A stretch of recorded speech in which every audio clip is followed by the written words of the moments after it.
The CBS Radio Mystery Theater presents... Come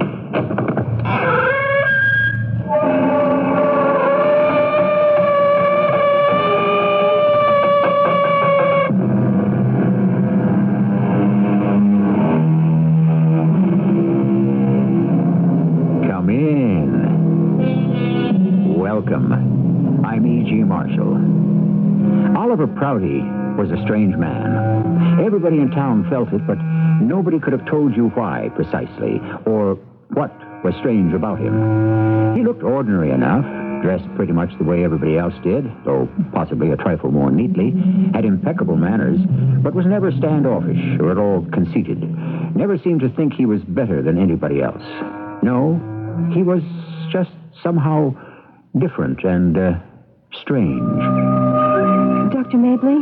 Yes, Louise? Was Oliver Prouty in church this morning? Why, yes. Yes, I believe he was. I thought I heard his voice when we sang Bringing in the Sheaves. Oh, Mr. Prouty's voice is a great contribution to the hymn singing. Booming out like that gives the whole hymn more body. Gives the congregation courage to sing out. Don't you think so? Yes, I do. Only... Only what, Louise? Why is it, Dr. Mabley, that it's only during the hymn singing that Oliver has any courage at all?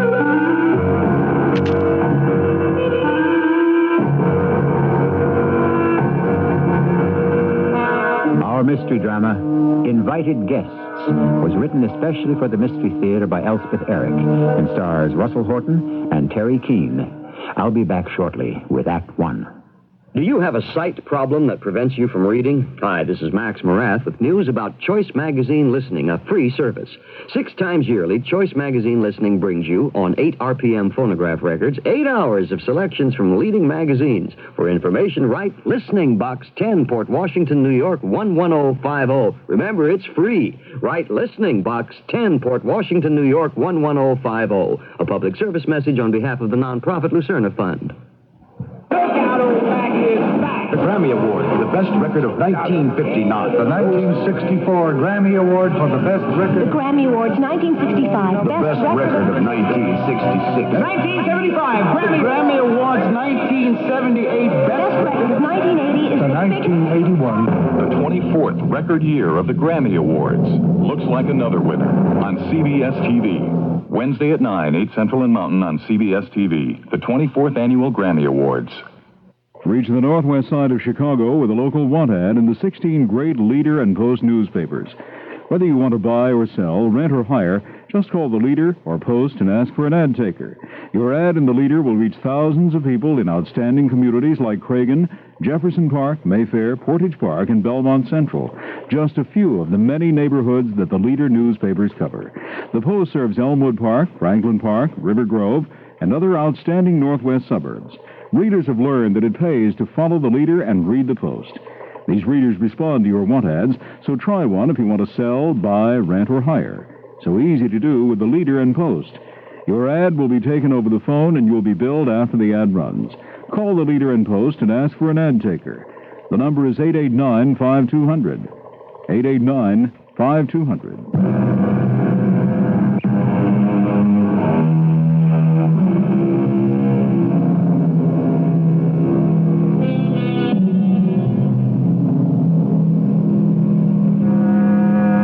Oliver Prouty lived in the big house he'd been born in. He lived alone, and he was a painter. But are those things sufficient to call him strange? Others lived alone in the houses of their birth. Oliver was probably the only painter in town. But if a man could afford to indulge himself in a harmless hobby like that, no one thought the less of him for it. No. Oliver Prouty was just strange. Fine sermon, Dr. Mabley, just fine. Many thanks, Frank, for those kind words. Just fine, Dr. Mabley. I'll see you at Vespers. Probably. Good. See you then. Well, Mrs. Whittaker, how are you? So, Louise, what's for dinner? What's always for dinner on Sundays? Fried chicken, mashed potatoes, string beans, and ice cream. Well, that's what's for dinner. Chocolate sauce? Frank, I'm going back and speak to Dr. Mabley. What for? Wait for me right here. No chocolate sauce? I'll be right back. Dr. Mabley.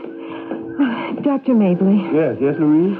Dr. Mabley, could I speak to you for a minute? Oh, yes, of course. You want to come inside? No, this is all right. I won't keep you but a minute. Frank's waiting for me. Wants his dinner. Dr. Mabley, was Oliver Prouty in church this morning? Oh, yes, I believe he was. I thought I heard his voice when he sang Bringing in the Sheaves. Mr. Prouty's voice is a great contribution to the hymn singing. Booming out like that gives the whole hymn more body. Gives the congregation courage to sing out, don't you think? Yes, I do. Only why is it that it's only during the hymn singing that Oliver has any courage at all? Well, I'm not sure I know what you mean, Louise. Dr. Mabley, Frank and I have known Oliver since we were all kids in school. We were very close, actually. But since Frank and I were married, that's 3 years now, we've asked Oliver to the house for dinner time and time again. We'd love to have him, talk over old times and all like that. But he never accepts. Oh, he's very polite about it, very appreciative, but he always has some excuse why he can't come. And it's beginning to upset me. You think he's afraid to have dinner with old friends? Well, I know it sounds silly, but it's the only thing I can think of. There's a sort of a look about him when I invite him. He looks frightened, as though Frank and I might hurt him in some way. What sort of excuse does he give you for not accepting? Well, that's another thing that's got me worried. He always says he has guests coming for dinner. So that sounds reasonable. Well, yes, that's what I thought the first few times, but every single time? For 3 years? There's something fishy about that. Fishy? Well, it's strange. Are you sure you're not unduly alarmed, Louise? Well, maybe. But I happen to know that he never goes to anybody's house. I've asked around, in a tactful way. And he gives other people the same excuse, that he's expecting guests. Well, if he never goes out anywhere, then who comes to his house? Oh, I've never asked him that. After all, there are limits beyond which you cannot go, even with old friends. Yes, I suppose. Oh, well, I've taken up enough of your time. Oh, that's all right. I don't know what good I thought I could do. It was just that I felt I had to talk to someone. Well, that's what I'm here for, Louise, is to be talked to. Well, I better get back to Frank. He wants his dinner. Thank you, Dr. Mabley, for listening. Oh, just a second, Louise. Yes? The thought just occurred to me. I don't know if it would be of any use, but I could try. Why don't I invite Oliver for dinner?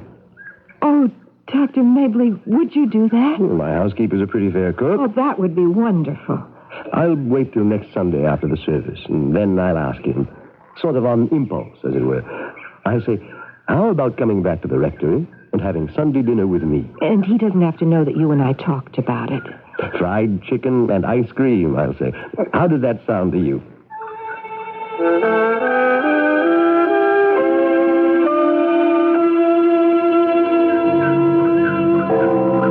See you at Vespers, Mrs. Whittaker. Oh, Mr. Prouty. Oliver, how are you?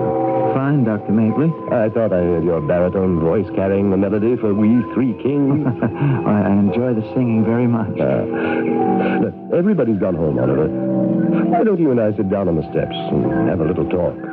Or would you rather go inside? I should be getting on home. Oh, just for a few minutes. You and I have never really got to know each other, have we? No, we haven't. Very negligent on my part. Well, come, sit down. Well, The steps are nice and warm, and the sun's been out all morning. Now, tell me something about yourself. there's nothing to tell, really. Oh, I don't believe that. I don't believe there's a soul on earth who hasn't got something to tell. A great deal to tell if it comes to that. Really, there's nothing. And I've only been the minister here for a year. I haven't got caught up on all my parishioners. Now, let's see now, Oliver. You're an artist, isn't that right? Well, yes. Portraits? Oh, no, I work in watercolors on canvas board. Oh? Well, pastorals and scenic things? What sort of things do you paint? 3 bottles on a stone fence. Yes? Not much background, and the fence is sort of sketchily drawn. The important thing is the 3 bottles. Uh-huh. And what else? That's all. No, I mean, what other things do you draw?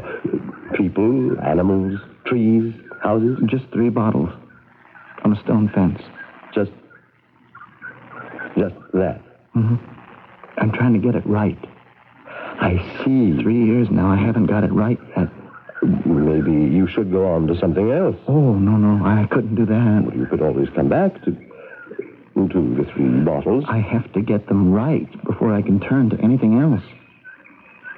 How many times have you drawn the 3 bottles, Oliver? Hundreds of times. Thousands of times. I've lost track. Would it be possible for me to see your work sometime? Would you be interested? Well, not that I know anything about art. Oh, I don't. But yes, I'd be interested. After all, I'm interested in you. So I'd be interested in anything you do. Well, maybe sometime if you're not busy. Oh, never too busy for one of my flock. It's been very nice talking to you, Dr. Mabley. Hold on a minute. I've been keeping you from something. No, not at all. No, I just had an idea. Why don't you come back to the rectory with me and share my dinner? I have a housekeeper who's not a bad cook. That's very nice of you, but I'm afraid I can't. Oh, now, don't tell me you have another engagement. I'm expecting guests.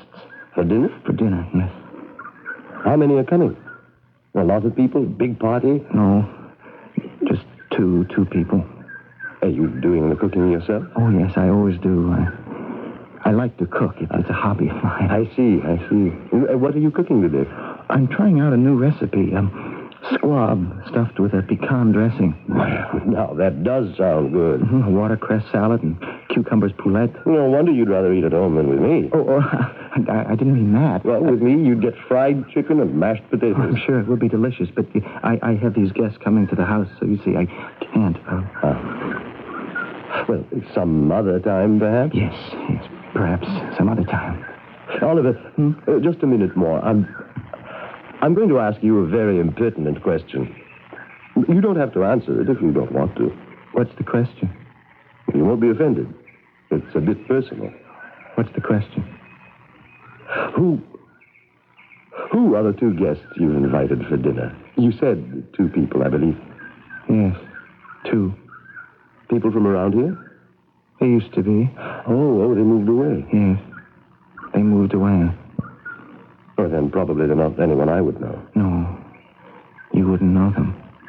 But someone else might, huh? Someone in town might know them? Oh, yes. Oliver, forgive my persistent curiosity. I know it's in bad taste to go on prying into your life like this, but who are they? My mother and my father.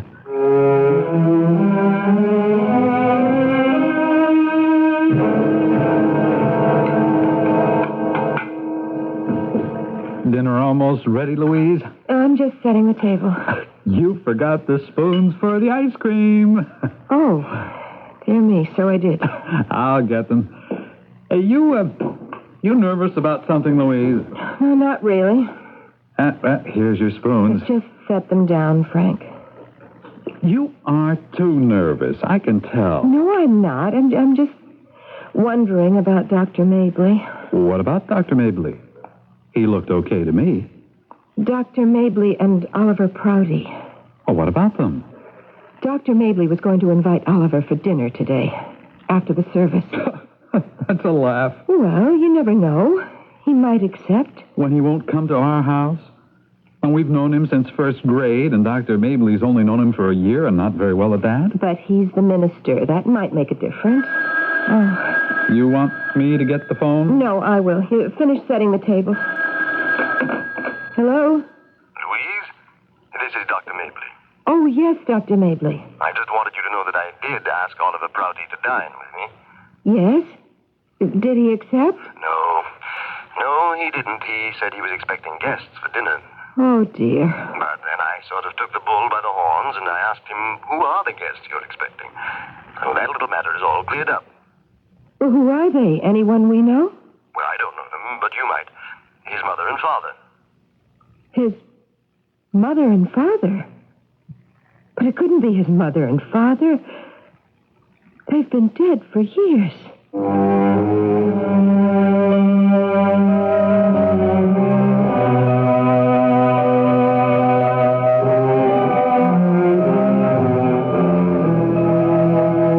It would seem thus far that Oliver Prouty is indeed a strange man. But wait for the rest of the story.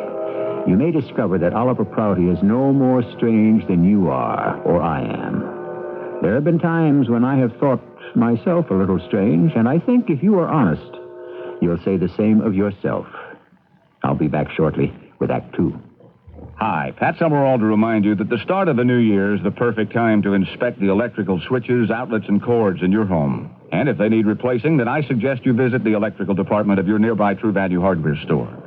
There you'll find values on quality True Value extension cords, like their 12-foot 2-wire cord for appliances and power tools, or the 9-foot cord with polarized 3-way connector. Available only at participating True Value hardware stores and home centers, where you'll find values in every department. Say that Pat Summerall sent you.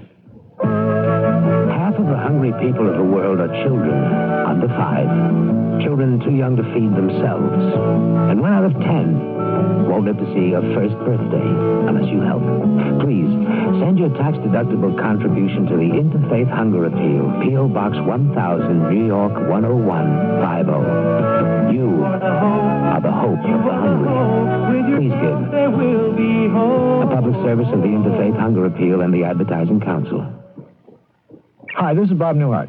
Your public library has asked me to give you the answers to a few of the questions that are most frequently asked. 1847, Jane Austen. The Philadelphia Phillies, pork bellies, King Kong, not in Texas. Now that you have the answers, please don't call us with those questions anymore.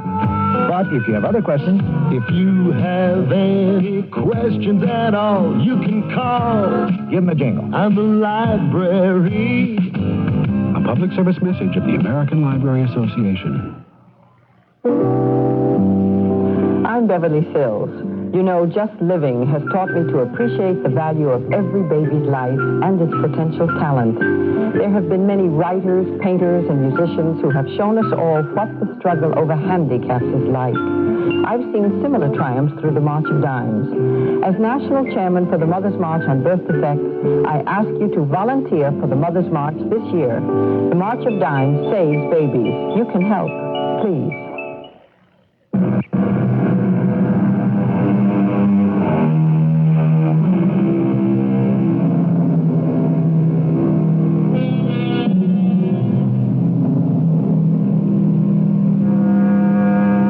After all, do we mean by strange?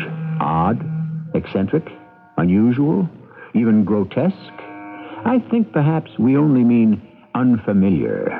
Not quite what we're used to. Something outside our experience. Not exactly conforming to our notions of what people should be, or at least appear to be. But where did these notions come from? Who gave them to us? And how substantial are they? Well, for heaven's sake. What's the matter, Louise? Frank, you know I told you Dr. Mabley was going to ask Oliver Prouty to have dinner with him today after the service? Well, he did. Mm-hmm. And Oliver said no, thanks. Am I right? Yes, but that's not all. Said he was expecting guests, right? If you'll stop being so smart, I'll tell you. Dr. Mabley said, who are the guests you're expecting? That's something we never had the nerve to ask. Oh, none of our business, who? Well, Dr. Mabley made it his business. Maybe that's what we should have done a long time ago. Come right out and asked him. Because when Dr. Mabley asked him, you'll never guess what Oliver said. Who? Nobody around here, I'll bet. You could say that. You could say nobody from around here. Well, who? Anybody we know? People we used to know. For Pete's sake, Louise, who? His father and his mother. Well, they're dead. I know. Both of them are dead. I know. Been dead for 4 or 5 years. I know. Well, maybe he just said that. For something to say. You know, like he didn't feel like saying who his guests were, really. Like it wasn't any of Dr. Mabley's business, so he just said the first thing came into his mind. That could be. Couldn't it? I suppose it could. Well, maybe old Oliver has got a lady friend he doesn't want to talk about. Maybe she's married or something. A clandestine affair. They wouldn't want to tell a minister something like that. Frank, I'm going over there. Over where? To Oliver's house. You can't do that. Oh, yes, I can, and I'm going to. Oh, what if you bust in on something? I don't care. I care. Nevertheless, I'm going. Louise, I forbid you to. Forbid? Frank, the day is long gone for husbands to forbid their wives to do anything. I am going. Well, you're not taking the car. I forbid you to do that. I mean, the car is in my name, and I forbid you to take it. All right, I won't take the car. I'll walk. It's 2 miles. I'm young and healthy. Frank, I've got to know.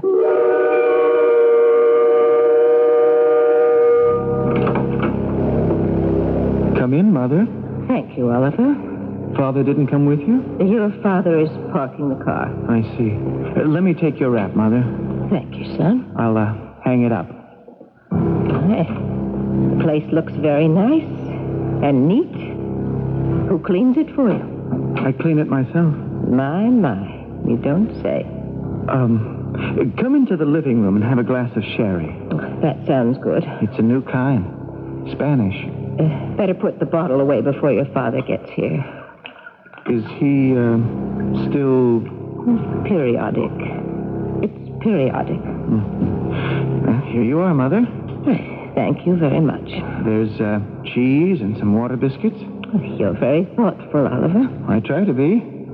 Well, cheers. Cheers, Mother. And to your continued good health. Oh, my health. Well, less said about that, the better. Tell me, how's Louise? You've been seeing a lot of her lately? Some. I've been seeing her some. I like Louise. So do I. Always liked her. Me too. She sees a lot of that, Frank, what's his name, doesn't she? I think they go out some. I hear he's crazy about her. I wouldn't know. Well, they've been seen around together, lots of places. Oh? Have they? She must like him a lot to go out with him so much, don't you think? I don't know how much she goes out with him. A lot.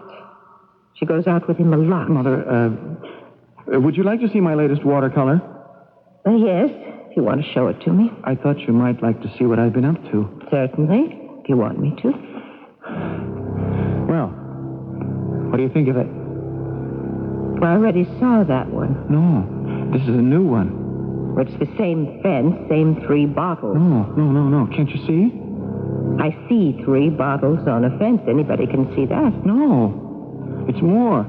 It's more. Now, Oliver, I'm sure it's very nice. It's not nice. I think it's very nice. If there's one thing it isn't, it's nice. It's not nice. If you say so, son. I think that's Father at the door. Oh, put the bottle away. Oh, Mother, what good does it do to put the bottle away? Removes the temptation. It's not a temptation, it's a compulsion. Don't you know that yet? If it isn't this bottle, it'll be another bottle. Why do you put up with it? He is my husband. Well, that's no reason. If he left me, I would be all alone. Unless, of course, you should take it into your head to marry Louise. Then there would be a place for me, and there would be grandchildren, God willing. We're having squab for dinner. Oh, squab's nice. Expensive, huh? Stuffed with pecan. I don't think I've ever heard of that. And cucumbers poulet. Cucumbers don't agree with your father. I forgot about him. I'll go let him in. Hide the bottle first. Oh, it's too late. Hello, Father. Hi there, son. Glad to see you. I'm glad to see you, too. And look what I brought you. Your old 22 rifle. Where did you find it? Up in the attic. Remember when I gave you this? My 14th birthday. Oliver's a man now, I said to myself. Time he learned how to shoot. And then I went right out and bought you this nifty little 22. And a lot of bullets. Yeah, found some of those up in the attic, too. All packed away real careful. Yeah, the gun's in fine shape. Cleaned out the bore for you. Oiled it. Thank you, Father. Loaded it and brought it with me. Here. Take it. I don't really want it, Father. Take it. I really don't want it. Don't bully the boy, for heaven's sake. Can't you see he doesn't want the stupid gun? Huh. Well, I'll just set it here against the wall, okay? I wish you'd take it back. What I need with this dinky thing, I got shooting pieces of like which you wouldn't believe. What's this? Sherry? You don't want any. Who says I don't want any? I say it. Yeah, I see you've been having a little nip. That's different. Hey, what do you say, Oliver? You and I go out shooting small game one of these days. No. You know, rabbits, chipmunks. Maybe there's some pheasant around here. I saw some once. I've never seen any. We'll bring down something. Stop pestering the boy. I just you said... keep everlastingly at him. Nag, nag, nag. Why don't you let him alone? Why don't you let him alone? When are you going to see Louise, Oliver? When are you going to take her out dancing? She's not going to ask you, you know. You've got to ask her. I don't do that. She's going steady with Frank now. He'll cut you out if you're not careful, and then will you be? I don't do that. I have never done that. You do it all the time. And you, what do you do? Sneak off to the pistol range with a bottle? That's what you do. That's your contribution to your family. Stop it! Stop it, both of you! Tell him to stop. Tell her. I can't stand anymore. I don't want to hear anymore. I'm fed up. I try to make things nice, make things pleasant. I cook dinner for you. Squab and cucumbers. I can't eat cucumbers. And you come over here, and it's the same thing all over again. Every single time, the same thing over and over and over. The same old thing. Never anything sweet or helpful or just the same old thing. Time after time after time.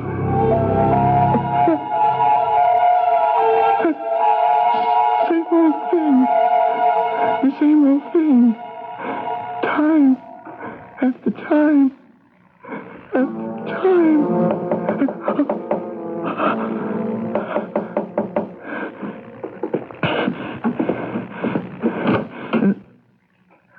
What? Louise, how nice to see you. Hello, Oliver. Do come in, Louise. You're sure you want me to? I want you to very much. I thought I heard you talking to someone just now. To myself, probably. People do that when they live alone, or so I've been told, or read it somewhere. Please, come in, Louise. Well, if you're sure. I'm sure. I'm very sure. All right, then. Good. You're positive there's nobody here? Nobody but you and me. But I wouldn't want to intrude. Let me pour you some sherry. What? There's a full glass right here. Oh, is there? Looks like it hasn't been touched. Oh, I must have poured it for myself and forgotten it. I think I'll drink it now. Would you like some? No, thank you. All the more for me. Louise, do you see a lot, Frank? Frank and I... Are you and Frank going steady, Louise? Oliver... Because I love you, Louise. I think I better leave now. No. I want you to stay. I want you to look at my latest watercolor. Oh, it's right here on the easel. Don't you want to take a look at it? Aren't you interested? Of course I am. Do you like it? Very much. I like it very much. I've been working very hard on it. Yes, you can tell. I think it's pretty near perfect now. Oliver? What's this? Just about perfect. Oliver? Is this a gun? Huh? Oh, yes, that's my old .22 rifle. My father gave it to me when I was a youngster. I don't shoot anything with it, though. Is it loaded? I believe it is. Give it here. No, that's all right. I just said, give it here. Hand it over. Here. It's loaded. Oliver, give it back to me. No, I think I'll keep it. Nice little thing. Very light. My father gave it to me. Yes, you told me. Stand back, Louise. Oliver, what are you going to do? How is that, Louise? Shot all 3 bottles right through the neck. Please, marry me, Louise?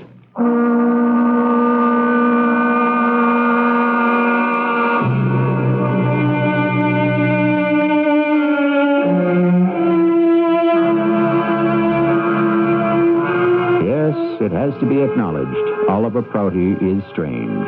His behavior is becoming, to quote Alice in Wonderland, curiouser and curiouser. But bear with me until you have heard the third and final act of our story. Then you may conclude that Oliver Prouty's behavior contained a good deal of sense. Perhaps even wisdom. What do doctors recommend to avoid constipation? These days, doctors stress the importance of fiber in the diet. Food fiber that helps the system regulate itself naturally. Metamucil is the laxative made from natural fiber, no chemical stimulants. So for occasional constipation, doctors recommend Metamucil more often than any other laxative. Try Metamucil powder or pre-measured packets of Metamucil instant mix, regular or orange flavor. Read label and follow directions. The crime you're about to hear is brought to you by Ravenhouse Mysteries. It was a strange death, but then he'd been a strange man. Everyone had a reason to hate Greg Banning, but who would have dared to kill him? You'll find out in The Moses Bottle, one of 4 free Ravenhouse novels you'll receive by calling toll-free 1-800-228-8000. Stay tuned for more details on our 4 free book offer. Delta Airlines will not be undersold. You heard right. Delta will not be undersold. We'll match the domestic fare on nonstop or single-plane jet service of any major airline on comparable Delta flights. Just show any published jet fare on any other major airline. Delta will sell you a seat at the same price under the same travel restrictions as long as discount fare seats last. This applies to domestic fares for travel within the U.S. and San Juan. All this, plainly and simply, makes Delta's jet fares absolutely unbeatable. And there's no match for Delta's service either. Delta carries more passengers in the continental U.S. than any other airline. Yet, based on latest CAB records, Delta has the fewest complaints about service of any major airline. Naturally, Delta discount fares are in great demand, and seats are limited, so get yours. Unbeatable fares, unbeatable service, unbeatable value. Why settle for less or pay more? Unbeatable Delta is ready when you are. This is WBBM Chicago.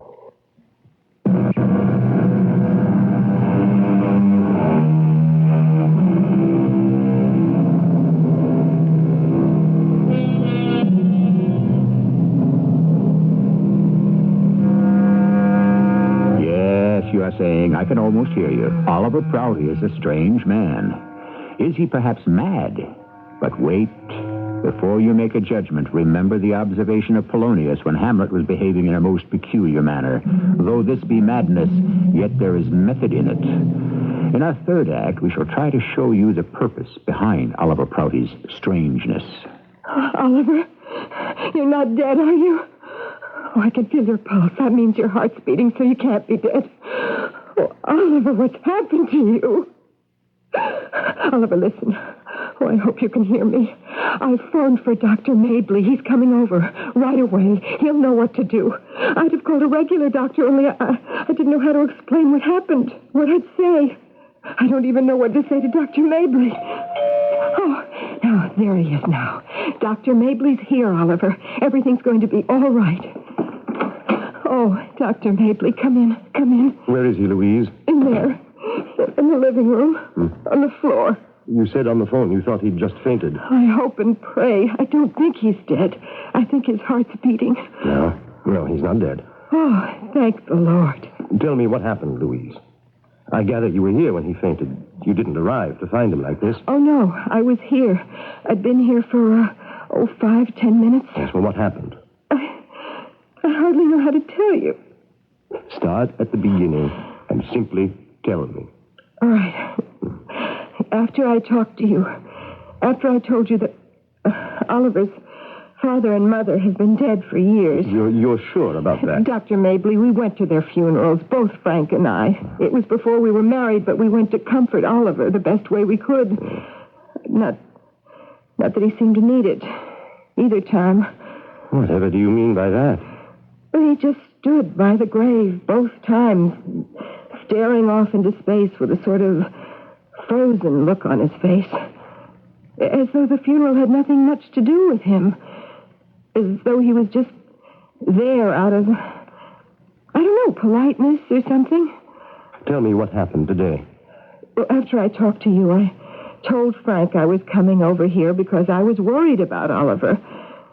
What he said about his mother and father coming for dinner. Yes. And Frank said, don't think badly of him, Dr. Mabley. It's just a way of speaking that men have. But Frank said, probably he told you that because he had an engagement with some woman, maybe a married woman. Now, I know Frank shouldn't have even thought of such a thing, but, well, you know. Yes, I do know. Now, just go on. Well, Frank got very upset, and he said he forbade me to go. Well, you know, Dr. Mabley, men just don't say things like that to women anymore. So I've heard. And besides, oh, dear. Something just occurred to me. What is it, Louise? I think maybe I was the least bit jealous. Really? I used to be very fond of Oliver. Actually, for a while there, I was expecting him to ask me to marry him, and if he had, well, who knows? He never asked me to, so... That is, he never asked me till today. Today? He asked you to marry him today? Just before he fainted, he said, "Please marry me, Louise." I think you'd best go back to where you left your house to come here, Louise. All right. Well, I walked over because Frank wouldn't let me use the car. And as I got to the house, I heard Oliver's voice.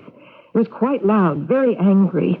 He was saying, same old thing, never anything helpful, just the same old thing. So I thought he could be talking to some woman, and it seemed logical.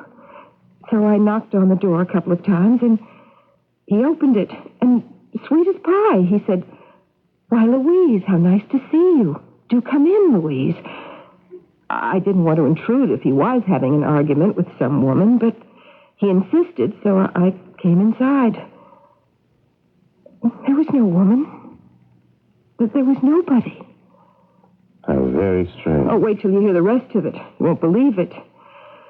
He offered me some sherry, and I said, "Well, look, there's a full glass right here."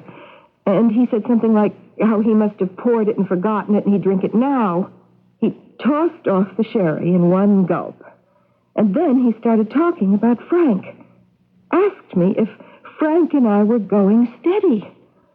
Well, that's when I started to get really uneasy. Yes, of course. Oliver said he loved me. And then, all of a sudden, he changed the subject. Said he wanted me to look at his latest watercolor.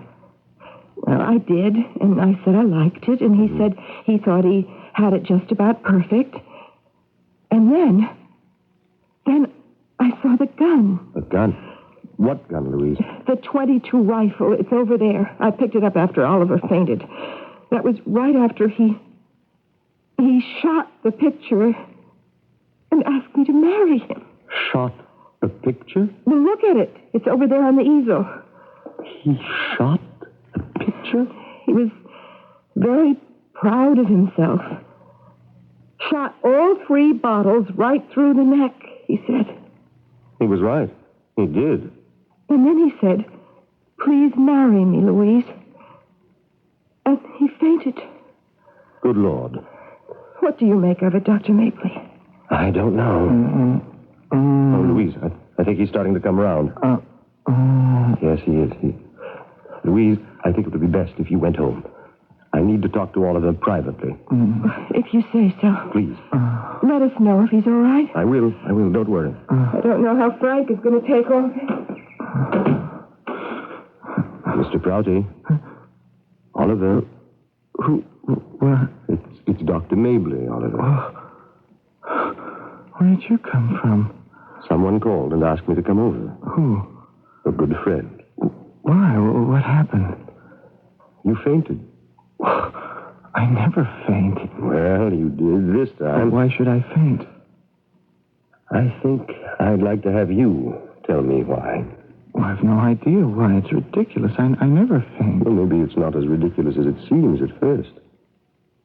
Oliver, remember after church this morning when I asked you to have dinner with me at the rectory? I remember that. You said you couldn't because you were expecting guests for dinner. I said that? Yes, that's what you said. It's what you've been saying these last few years whenever anyone asked you to come for dinner. Why do you suppose you've done that? It makes me, uncomfortable going to people's houses, being with people. I wonder why. I wouldn't know. This morning, when I asked you who your guests were, you said your mother and your father. I said that? Yes, you did. I couldn't have said that. But you did. My mother and father are dead. Are they? Well, of course they are. Everybody knows that. Except you. I know it. I went to the funerals. Who else went to the funeral? Well, lots of people. Practically everybody in town. But who, in particular? Who went just to be with you? I don't know. I don't remember. It was Frank and Louise, wasn't it? It could have been. It was, wasn't it? I guess it was. You were very close to one another at that time, weren't you, the three of you? You could say that. I am saying it. I want you to say it. We were very close, yes. You were seeing something of Louise, weren't you? Now and then. Did you ever think of asking Louise to marry you? I may have. Did you ever ask her? No. No, I never did. I wonder why you didn't. Well, she was crazy about Frank. I knew that. So you didn't want to take the chance of asking her and being turned down? Is that it? It could have been. It could have. Who cares? She and Frank are married now. They're very happy, so who cares?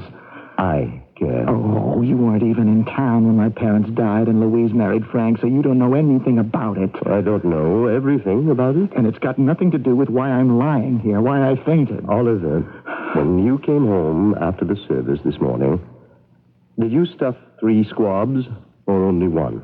What are you talking about? Squab. With pecan stuffing. How many? Well, I don't know if I cooked any. Shall I go up to the kitchen and look? No. I didn't cook any. I didn't buy any. It was just an idea I had. What I would do, what I might do if they, in case they ever should, just in case they ever showed up? Is that what you mean? It was just an idea I had. And did they ever show up? No, of course not. They've been dead for years. Are you sure they never showed up? How could they? Are you sure they're not here right now? They're dead, aren't they? I buried them, didn't I? Are they? And did you? I think they're very much alive. Then where are they? You tell me. In my head? That's right. In your head. Oliver, I want to show you something. No, you stay right there. I'll bring it to you. What is it? I think it's the last watercolor you painted. Isn't it? Yes. That's it. What's the matter with it? It's got 3 holes in it. Those are bullet holes. How did they get there? You put them there. I did? Oliver, why have you only painted 3 bottles on a stone fence these years? And don't tell me you don't know, because you do. When I was little, My father gave me a rifle. And we used to put bottles on a stone fence and shoot at them. I got to be pretty good at it. And then one day... Yes? One day... What happened? My father said, take a shot at that bird. There was a bird sitting on the branch of a tree. And I shot at it. And it fell to the ground. And I rushed over and picked it up. And it was still warm. And I could feel its little heart beating. And I felt so awful. I felt just awful. And then it died. Oliver? Why 3 bottles? I don't know. One could be your father, couldn't it? It could be. And one could be your mother? It's possible. But who's the third? Come now. Tell me. Who's the third? Louise? Could be. Frank? Could be. But they're both alive and well. So you see, you didn't kill them. You only wanted to. And you didn't kill your mother and your father either. You only wanted to. You can get up now. And I'll wait while you take a shower and change your clothes. And then I'm taking you back to the rectory for dinner.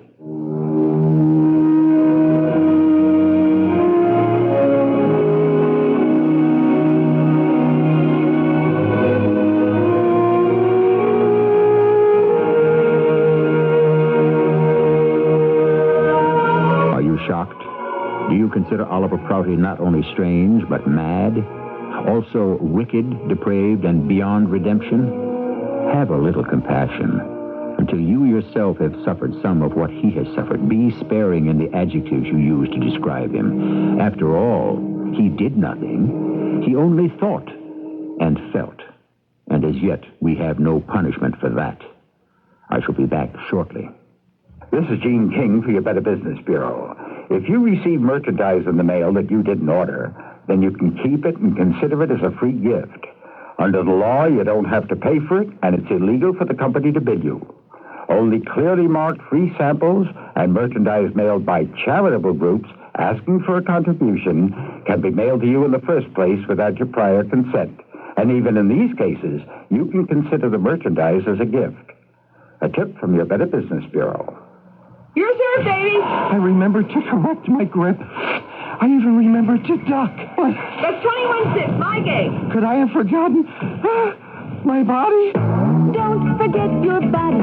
Remember Rexall vitamins. If your life is active, eat the right foods. For supplement, remember Rexall Stress Formula Vitamins Plus Iron. Don't forget your body. Remember Rexall vitamins. Rexall Stress Formula Vitamins Plus Iron. Only $3.79 at all participating stores. Now, back to Raven House. Greg, darling, I know you're in there. I'm coming to get you. Greg! Learn what happened to Greg Banning in The Moses Bottle, one of 4 free Raven House mystery novels you'll get by calling 1-800-228-8000. You'll also match wits with unscrupulous criminal minds in A Fragrant Death, Danger on Cue, and Send Another Hearse. Once you've read one Raven House mystery novel, you'll want to read many more. As a Raven House subscriber, you'll receive 4 new mysteries every month delivered to your home for just $2.25 per book. There's no obligation. Start your Raven House home subscription today. Call toll-free 1-800-228-8000. Call now. 1-800-228-8000.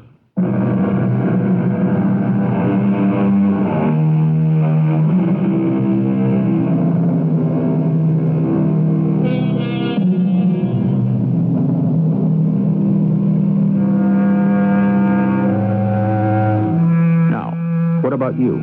Have you never thought and felt what Oliver Prouty thought and felt? Are you sure that everything you have ever felt or thought has been pristine? Quite sure? Before you answer, think again, and think hard. And be truthful, even if it hurts. Our cast included Russell Horton, Terry Keane, Lloyd Batista, and Louis Turenne. The entire production was under the direction of Hyman Brown. This is E.G. Marshall, inviting you to return to our Mystery Theater for another adventure in the macabre. Until next time, pleasant dreams.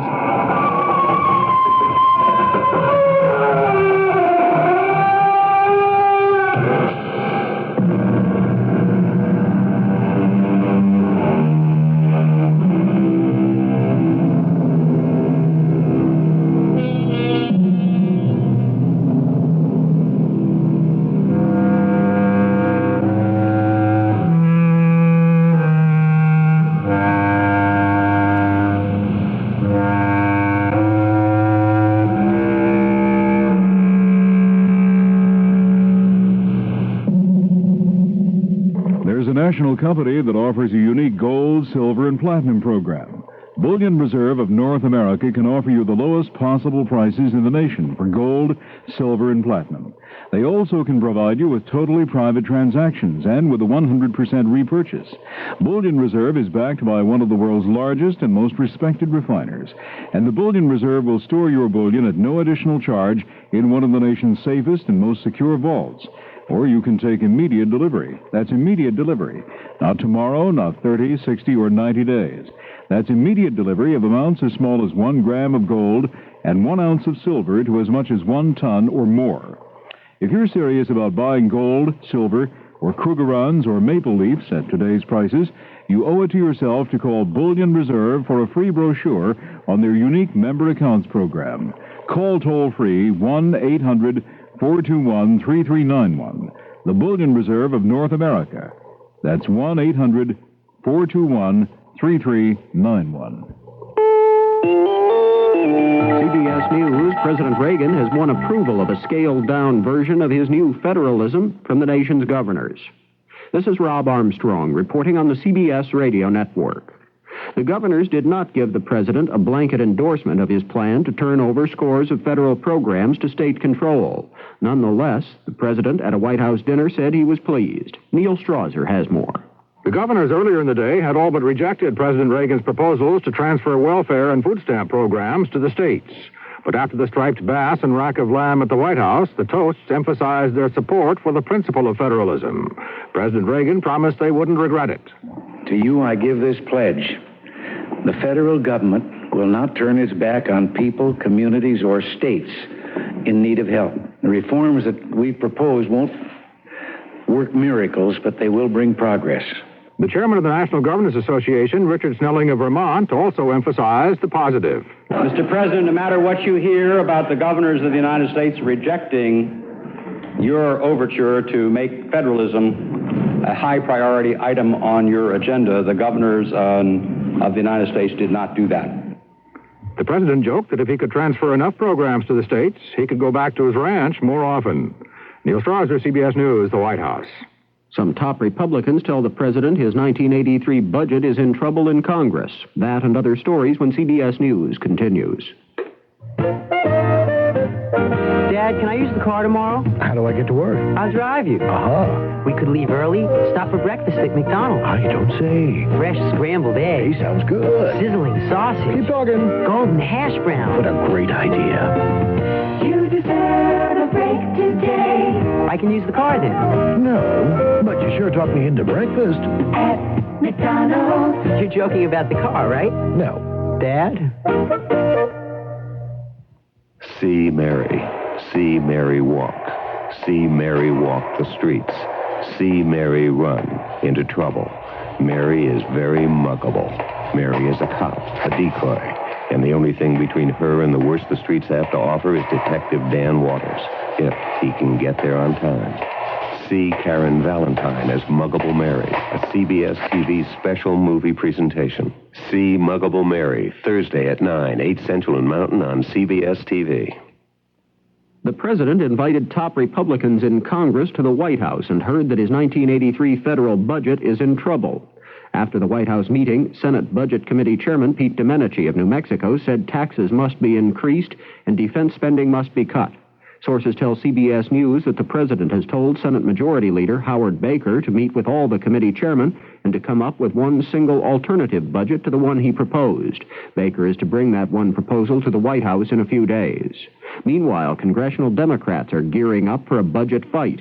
House Speaker Thomas O'Neill vows the president won't push this year's program through as easily as he did last year's. I'm determined that our country will not repeat the same terrible mistake that it made in 1981. Based on the brutal experience, I predict that the Congress will take a lot harder look at this year's proposals than they did last year's proposals. We will take a tough look at what's in these packages and how they add up. And the American people will know the answers before we vote or before these measures hit the floor. For 2 months, a Navy spy ship cruised along the Pacific coast of Nicaragua and El Salvador, listening to radio broadcasts and gathering data. And that surveillance destroyer has now been replaced by another. President Reagan plans to spell out his program for the Caribbean Basin Wednesday in a speech to the Organization of American States. Senator Charles Percy, the chairman of the Senate Foreign Relations Committee, says the speech will be as important for the economic development of that region as the Marshall Plan was for rebuilding Europe after World War II. Greenland, a self-governing territory of Denmark, has narrowly voted to withdraw from the European Common Market. If the Greenland Parliament approves the move, which it is expected to do, Greenland will become the first country or territory to pull out of the EEC. Now this. Now that the world is learning how to conserve energy, the demand for oil is cooling off. According to a recent article in the Wall Street Journal, this trend is likely to continue and could result in stable prices and adequate supplies for some time to come.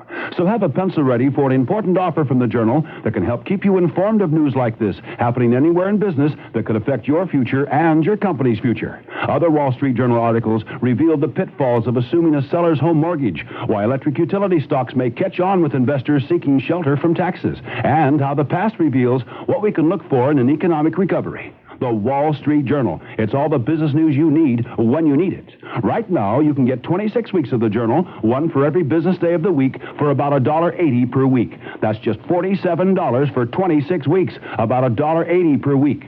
So, if you're serious about business in the continental U.S., call toll-free 800-228-6600. That's 800-228-6600. Except in Nebraska. You'll be billed later.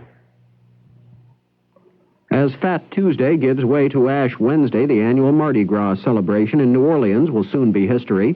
This year's pre-Lenten party appears destined to set a number of records. Businesses report that despite the recession, a lot of people came to spend a record amount of money, and police report a record number of arrests, more than 3,000. As usual, Ash Wednesday will also see an enormous number, if not a record number, of hangovers. Rob Armstrong, CBS News. This is CBS News Radio 78, WBBM Chicago. Good evening, everyone. It's 11:32 now. This is Alan Bickley on News Radio 78 in Chicago. This is Spectrum on the CBS Radio Network. Personal opinion on issues of public interest from 6 different viewpoints. Now, one of those perspectives. I'm Kevin Phillips. It looks like Central America is turning into another disaster area for the United States. Possibly even a Western Hemisphere version of Indochina. And I'm afraid part of the explanation must lie in our geopolitical illiteracy as a people and as a nation.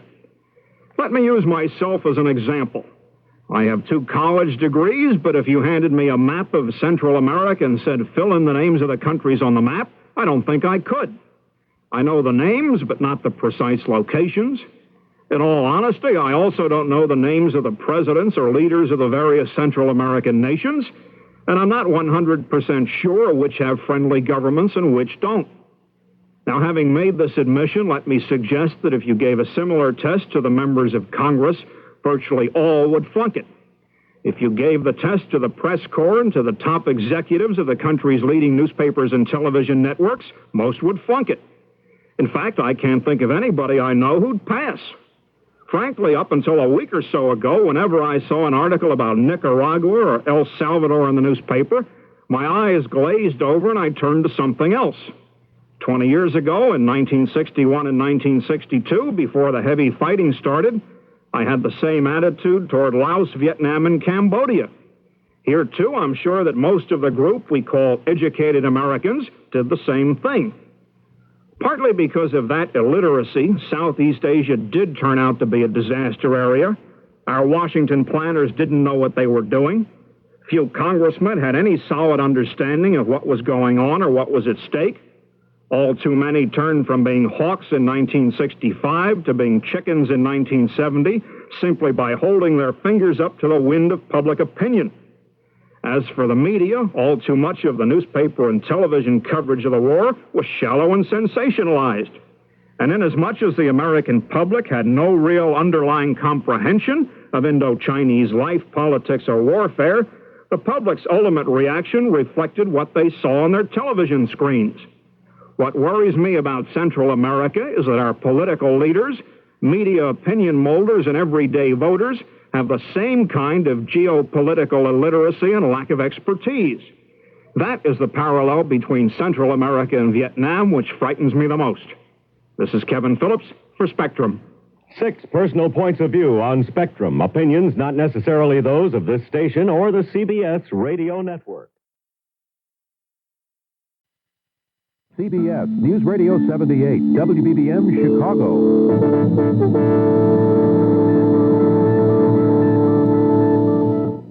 The CBS Radio Mystery Theater presents...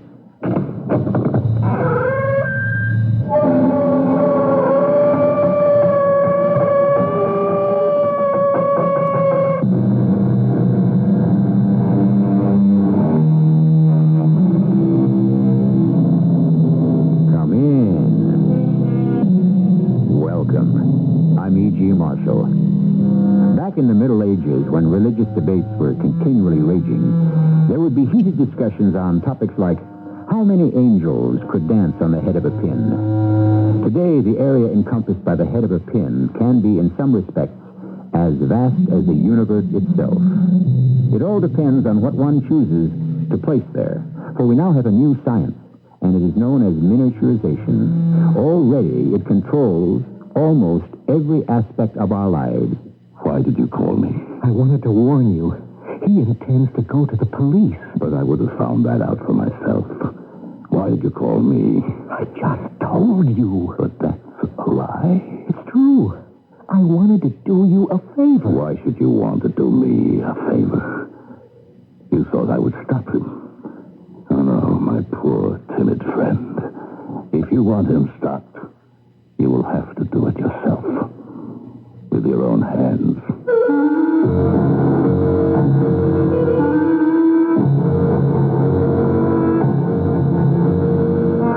Our mystery drama, The Head of a Pin, was written especially for the Mystery Theater by Sam Dan and stars Don Scardino and Bob Caliban. I'll be back shortly with Act 1. Hi, this is Cliff Robertson. I'd like to say a few words about those very special people who save millions of lives every year, yet you never hear their names.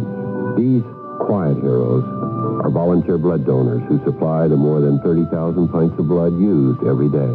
An emergency can happen at any time when blood will be needed. Won't you give blood today and join the ranks of the quiet heroes? A public service of this station and the American Association of Blood Banks. Let me tell you about Rascals and Robbers, the secret adventures of Tom Sawyer and Huck Finn. Faces full of dirt and heads full of dreams, of pirates and engines and runaway schemes. They're close as can be without being kin. They're Tom Sawyer and Huckleberry Finn getting chased by a villain who's as mean as can be. Rascals and Robbers, CBS TV. Catch Rascals and Robbers Saturday at 9, 8 Central and Mountain on CBS TV. Chill factor. Long gray days. Winter. Will it ever end? Take heart, Chicagoland. Spring is close at hand, as close as your nearest Jewel. And the first signs of spring appear this week in Jewel's Farm Stand Market. Look for crisp heads of lettuce, plump cherry tomatoes, snappy stalks of rhubarb. Best of all, Jewel is featuring imported seedless green grapes and fresh broccoli. Put seedless green grapes into a Hawaiian salad. Combine 1 cup each of Hill Farm sour cream, miniature marshmallows, pineapple chunks, and coconut. Then add as many green grapes as you like, because through Wednesday, 1 pound is only 98 cents at Jewel. And give up canned or frozen vegetables for fresh broccoli. Only 69 cents a pound through Wednesday. Bouquets of broccoli, seedless green grapes, and a bounty of spring fruits and vegetables are fresh as a breeze in the Farm Stand Market at Jewel.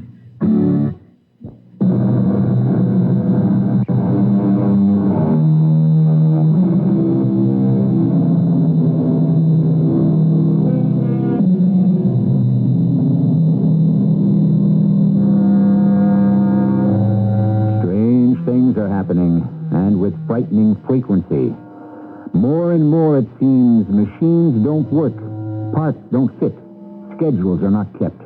We receive bills for purchases we never made in stores we never heard of. What with one thing and another, we have come to accept shoddy merchandise and even tolerate outright failure. We now take seriously a satirical philosophy known as Murphy's Law, which states, if something can go wrong, it will. Murphy's Law. Does it really have a scientific basis? Sunday afternoon at the Baxters, with Robbie and Sally on the patio. The steaks are sizzling, the drinks are cooling, and the high-fi fills the air with nostalgic music. Robbie? Yeah? What are you thinking about? Nothing. I'm listening. What? This music. What else? Roses are shining in Picardy. I never heard of it. Well, it was before your time. My time, too. Picardy, a former province of northern France, once a part of Flanders. They don't write songs like that anymore. I guess it's because they don't have wars like that anymore either. Wars like what? World War I. Well, you had some great songs come out of that war. Did that make it a good war? There's no such thing as a good war. But at least some are more tuneful than others. Robbie. Uh-oh. We simply must have a serious talk. Uh-huh. You want me to turn over the steaks? No, I want you to turn off the radio. But they're going to do a whole medley of oldies. I spoke with Dr. Mecklenburg. Ah, you had no right to speak with Mecklenburg. He's my psychiatrist. He's truly alarmed. Well, that's what he gets paid for. What is this sudden, headlong retreat into the past? What are you talking about? All you seem to be interested in are old songs, old times. What is there about the present that you find so unbearable? We interrupt to bring you a news bulletin. News bulletin? A Trans-Orient Airlines jet has just gone down in the Java Sea as it tried to land at Kinderrampang. The plane, which was being brought in by instruments, touched down short of the runway and fell into the water. All 350 passengers and crew are lost. It is believed that a computer error was responsible. We now return to our regular programming. Wait! What else? Well, it's probably all they have at this time. There has to be more. Robbie. There has to be. Don't you care? Of course I care. I'm sorry. Well, what does that mean? Sorry. Robbie, you're not rational. Is it because it's Trans-Oriental Airlines? They're not even people like us, right? They're just a bunch of foreigners. Why bother? What is this sudden hostility towards me, Robbie? This terrible crash. Is it my fault? No. It's mine. Yours? In what way? I caused it. All right. Let's discuss it. No. Let us not discuss it. I am telling you that I, Robert Palmer Baxter, am responsible for that plane. I had better call Dr. Mecklenburg. That's your answer? Well, if you do call that quack, tell him to go soak his head. Where are you going? To see Eddie. My brother? What does he know about it? Those chips. Chips? What do you mean by chips? I knew it. What Sort of chip. I'll see you later. I'm coming with you. No. Why not? I got into this thing by myself. I'll get out by myself. Robbie. Are you saying I'm not man enough to get out of it? I don't even know what it is. Oh, that's right. You don't. And for just as long as you don't, you're safe. Safe? From what? From every bad thing that can happen to you. I'll see you later.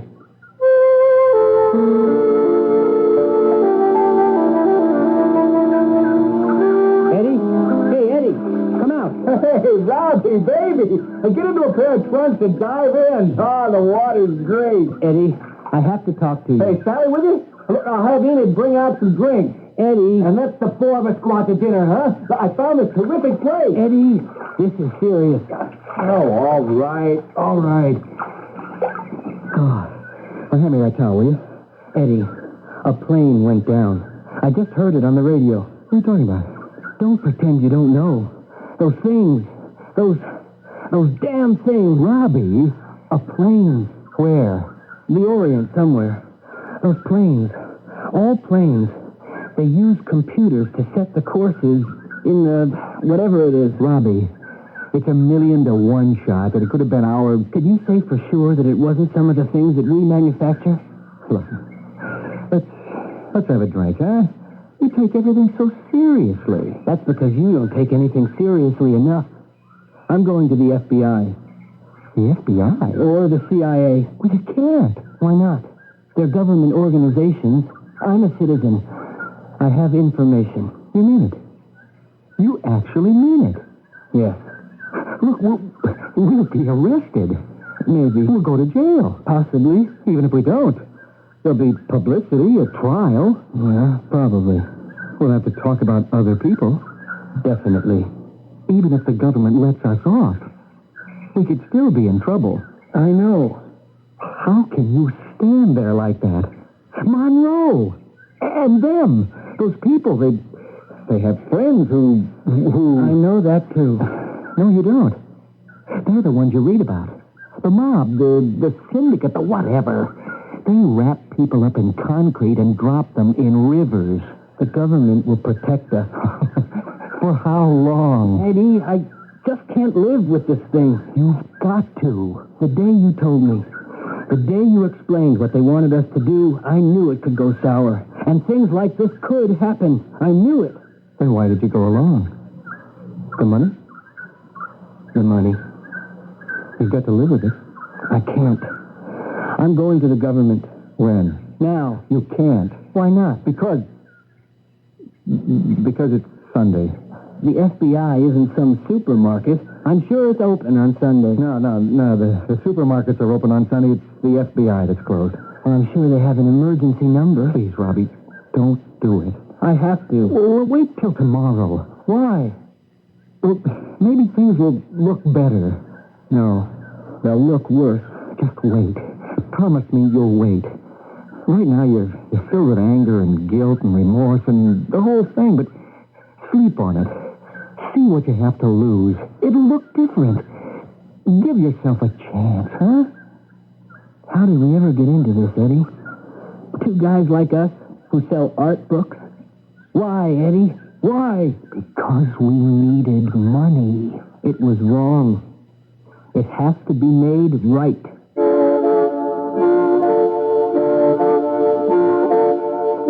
Mr. Monroe, I'm sorry I'm calling you at this hour. Yes? I hope you weren't asleep. I'm sure you must have been. Yes. This is Eddie.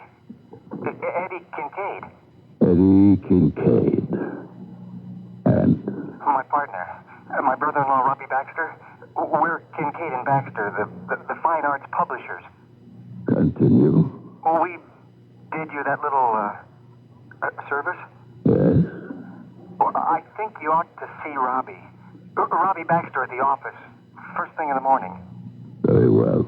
You see, what he wants to do... Mr. Kincaid, perhaps he has had to tell me what he wants to do. But, Mr. Baxter, you had no way of knowing these were our chips that were at fault. I know this, Mr. Monroe. I know that I was a party to opening a Pandora's box of troubles that can plague the entire world. Trouble?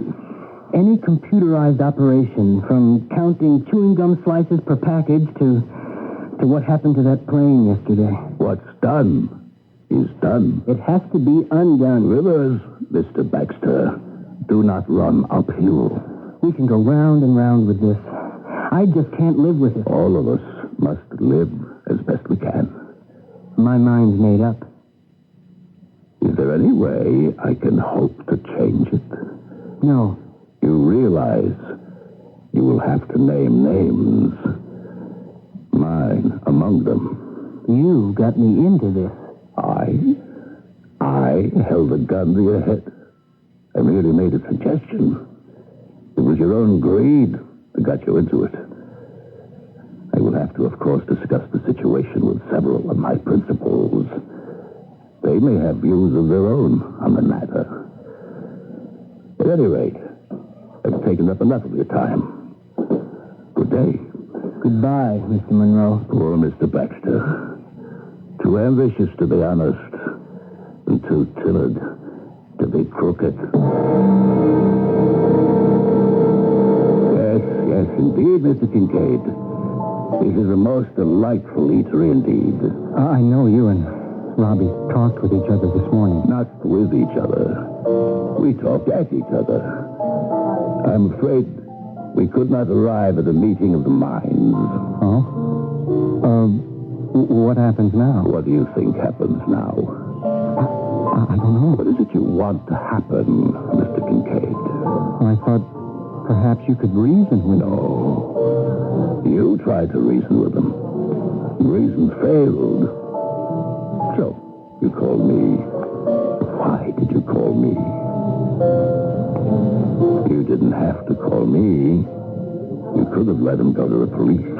I couldn't let him go to the police. Then why didn't you stop him? I couldn't stop him. That's why you called me. So that I would stop him. Well, or have him stopped. Tell me, how do you suppose that'll be done? Yes? There has to be some other way. I'm sure you tried to think of it. Find it. It was only when you decided there wasn't that you called me at 3 o'clock in the morning. Can we trust you to be discreet and reliable in the future? Well, Yes, you can trust me. Can we? Go ahead, Mr. Kincaid. You have the floor. Convince me. And remember, you are arguing for your life.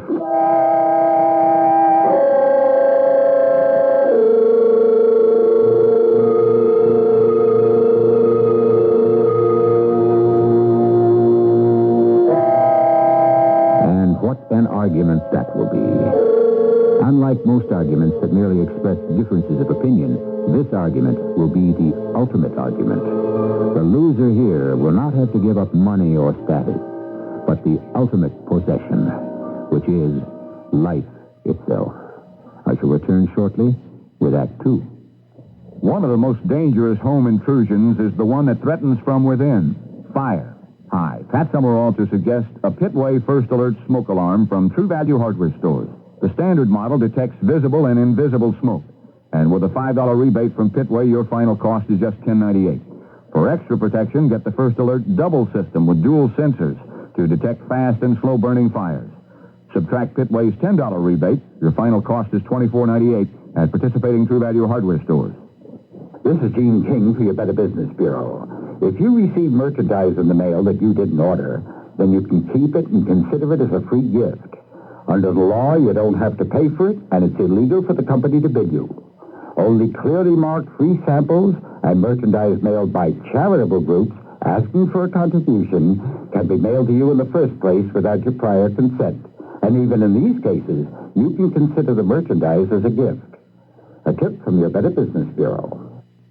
I don't believe it. Told you wouldn't. I've seen you on TV for Century Tile and Supply, Eileen, but the variety of patterns and colors here at Century is unbelievable. And Century sells this tile at prices near wholesale to you every day. I believe that. And Century's the leading supplier of Armstrong's new no-wax Solarian floors. Armstrong Solarian is best because Armstrong's Mirabond surface stays brighter and glossier with very little maintenance. I believe that. And Century's professional counter people help you choose from hundreds of 1982 in-stock no-wax Armstrong patterns and colors. They'll show you how to measure, cut, and prepare your floor so you can install your Armstrong floor with confidence. Best of all, you won't believe Century's prices. Unbelievable. Told you. See the most in tile in 4 Centuries. Lombard, Mount Prospect, 2 Chicago locations, open 7 days. Master Charge and Visa. Century Tile and Supply will make a believer out of you, too.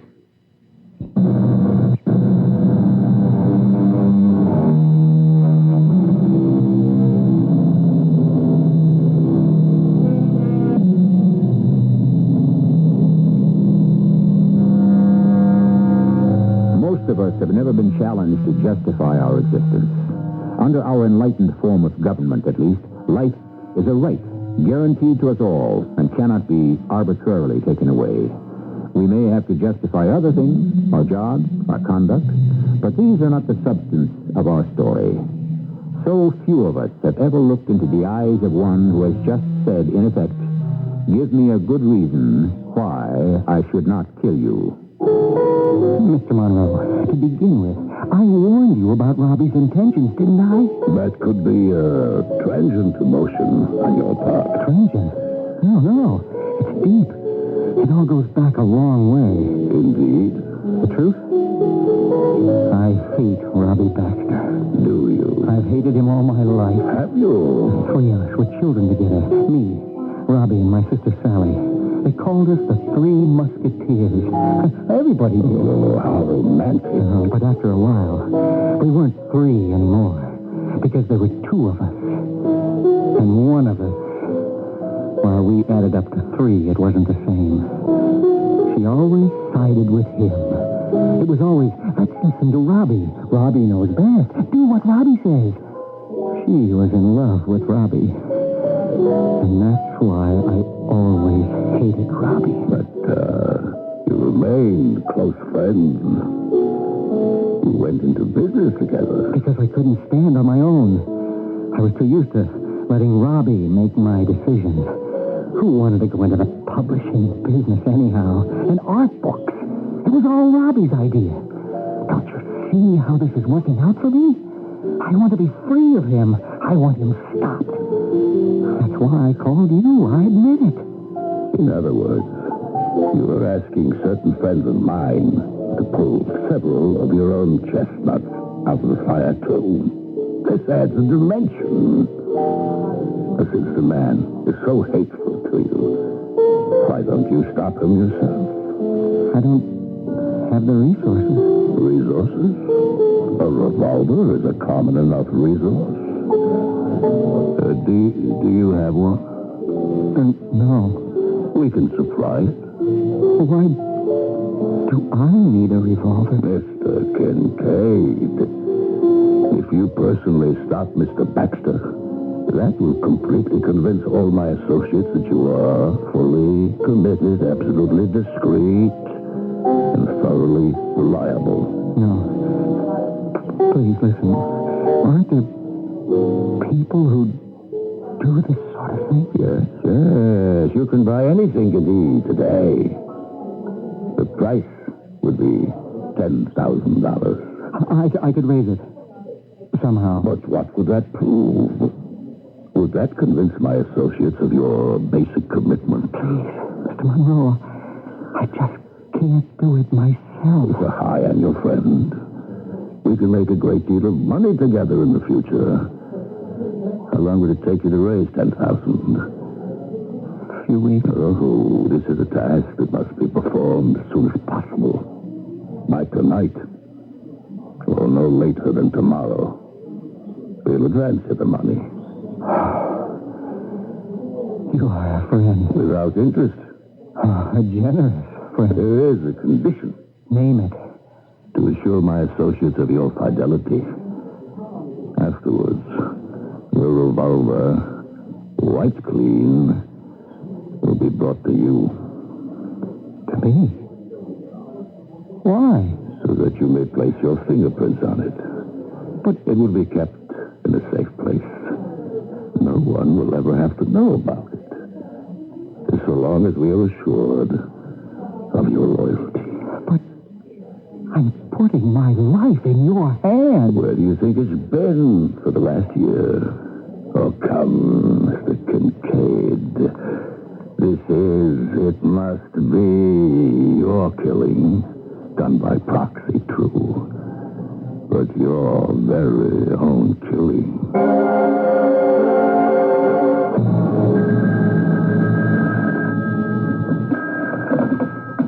Hello? Mr. Kincaid. Yes?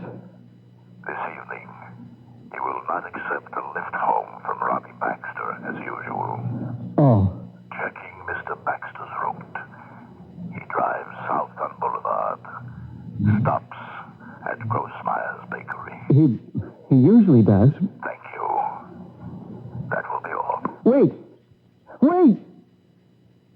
Oh.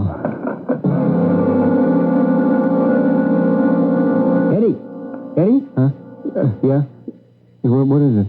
Well, it's 5:30. The fishing done for the day, the cares thereof. Come on, let's go.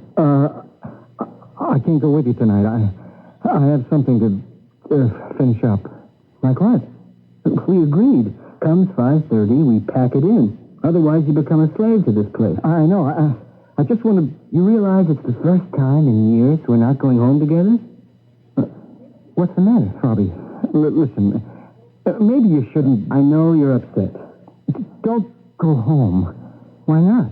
Because I have to get home. I want to put some things together. Things? For the FBI. Tomorrow morning. Please, Robbie. Think about it again. I've thought about it from every angle. Why didn't you think before we went through with it? I was wrong.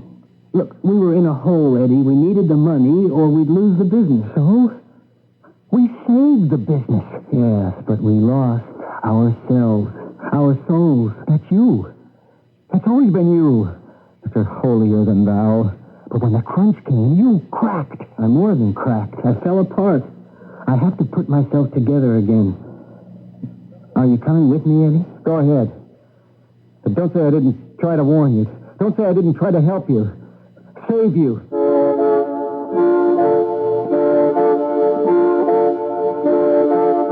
It will be $3, Mr. Baxter. For such a little cake? Oh, the prices for sugar, for flour, stratosphere. Wait, I'll walk out with you. I'm closing up. So early? Oh, you know what I have to pay for help. I wait every night for you and Mr. Kincaid, and then I get out and go home myself. Where is Mr. Kincaid? I guess he's burning the midnight oil. Look. Kills more people than bullets. Well, good night, Mr. Grossmeyer. Good night. And tell Mr. Kincaid I'll have for him his special stolen. Will you look at that idiot barreling down the boulevard? He'll kill himself. Mr. Baxter! Mr. Baxter! Huh? Mr. Baxter!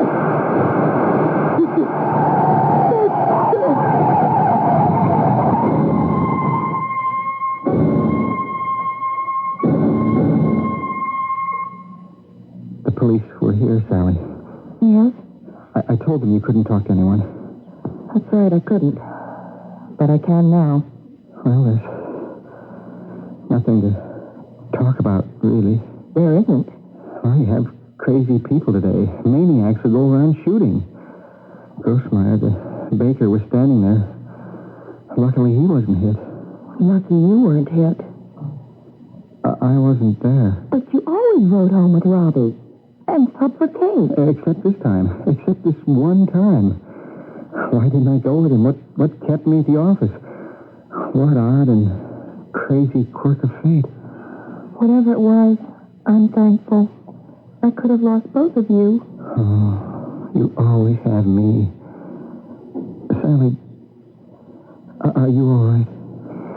No, won't be all right until I've had a chance to cry my heart out. But I can't afford that luxury just yet. Now I must plan. Plan? For what? For so many things. There's Robbie's killer. He has to be caught. But that was just some random... Even so, we'll find him. Where's Robbie's car? I picked it up at the bakery, and I drove it here. Are the keys in it? Yeah. Where are you going? Robbie's killer has to be found.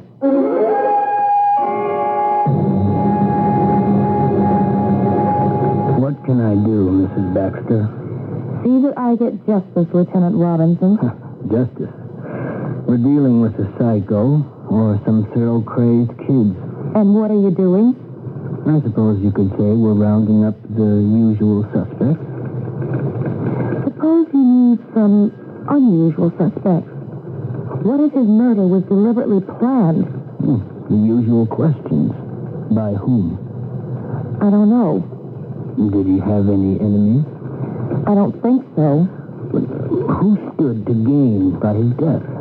No one, really. I understand there's a partner. Well, the business isn't all that lucrative. Who would want to kill him? Did he owe money to the sharks? No. Could he have been involved in drugs? No. Mrs. Baxter, we have nothing to go on.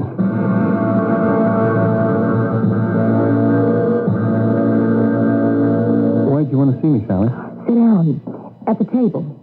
What are all these cards? Be careful. Eddie, don't disturb any of them.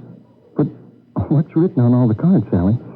Spread in front of you is a notation of every single known circumstance surrounding Robbie's murder.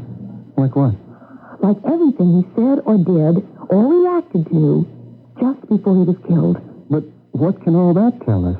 If we put everything together, Eddie, in the proper sequence and draw the correct inference from every action, we will be led directly to Robbie's killer. Are you willing to help me? Me? Help you? Well, sure. Good. I knew I could depend on you.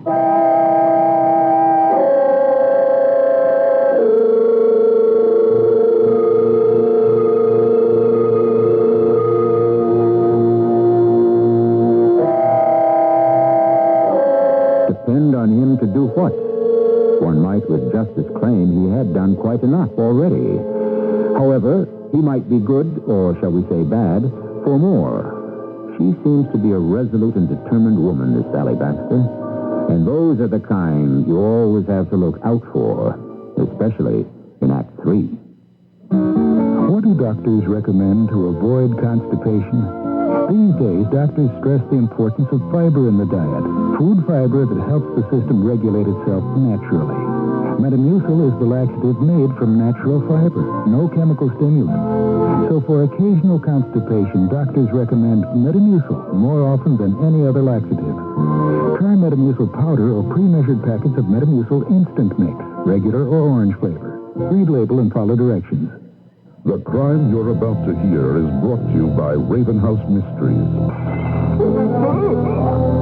It was a strange death, but then he'd been a strange man. Everyone had a reason to hate Greg Banning, but who would have dared to kill him? You'll find out in The Moses Bottle, one of 4 free Raven House novels you'll receive by calling toll-free 1-800-228-8000. Stay tuned for more details on our 4 free book offer. This is WBBM Chicago. Chill factor. Long gray days. Winter. Will it ever end? Take heart, Chicagoland. Spring is close at hand, as close as your nearest Jewel. And the first signs of spring appear this week in Jewel's Farm Stand Market. Look for crisp heads of lettuce, plump cherry tomatoes, snappy stalks of rhubarb. Best of all, Jewel is featuring imported seedless green grapes and fresh broccoli. Put seedless green grapes into a Hawaiian salad. Combine 1 cup each of Hill Farm sour cream, miniature marshmallows, pineapple chunks, and coconut. Then add as many green grapes as you like, because through Wednesday, 1 pound is only 98 cents at Jewel. And give up canned or frozen vegetables for fresh broccoli. Only 69 cents a pound through Wednesday. Bouquets of broccoli, seedless green grapes, and a bounty of spring fruits and vegetables are fresh as a breeze in the farm stand market at Jewel.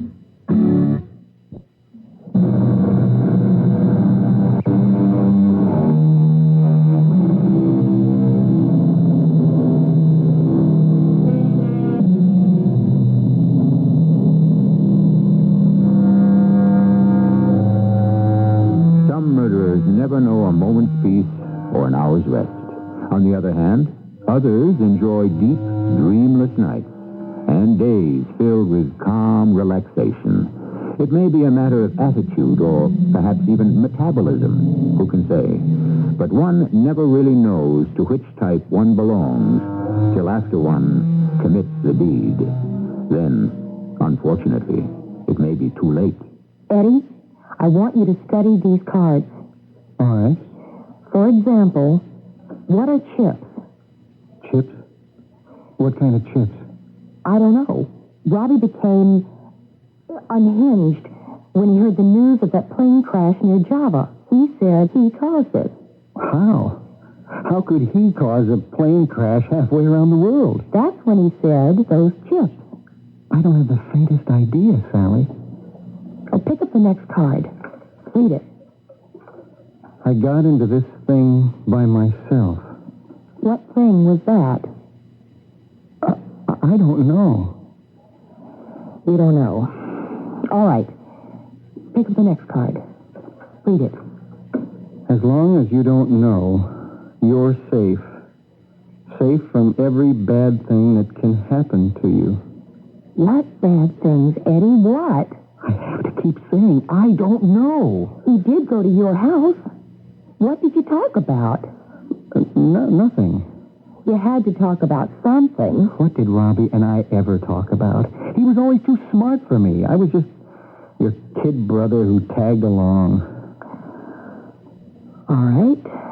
Go home. Get some rest. We'll start again tomorrow. Dr. Mecklenburg, my husband was murdered. Yes, I know. I mean, deliberately. You have so much senseless violence today. I agree. But this was an act of violence that did make sense. Oh, my dear, that is a contradiction in terms.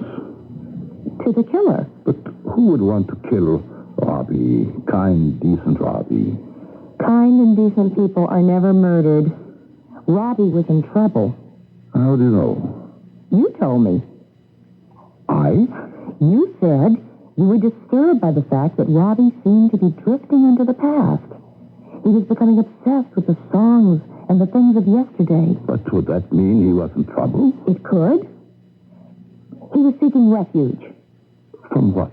From some act he had committed, say 6 months ago, which is when all this started. Then that might mean he couldn't face the consequences of something that he had done. Yes. And it would have to be something serious. Yes. Something immoral or criminal. Yes. Robbie did something dreadful. What? I couldn't begin to imagine. Obviously, it culminated in the crash of an aircraft with a loss of 350 lives. But how do we connect him with such an event? I don't know, but the connection exists. But I wouldn't know where to begin to look. Well, here's what I did. I made up all these cards. Everything that was bothering Robbie the past 6 months up to the day before he was killed. I see. Here is the news announcement that started him going. All right. It tells about the crash, where and how it happened, who was involved, even why. It's ascribed to computer failure. What do you want me to do? Go through every single word on every one of these cards. See what you can put together. Look for clues to meanings. I've tried it, but I'm at the end of my rope. I can't get anywhere. If Robbie were in the computer business, I could assume he sold that airline a faulty one. And that would explain everything. But Robbie had nothing to do with computers. I know. Please, Dr. Mecklenburg, go through all these cards. See what they say to you.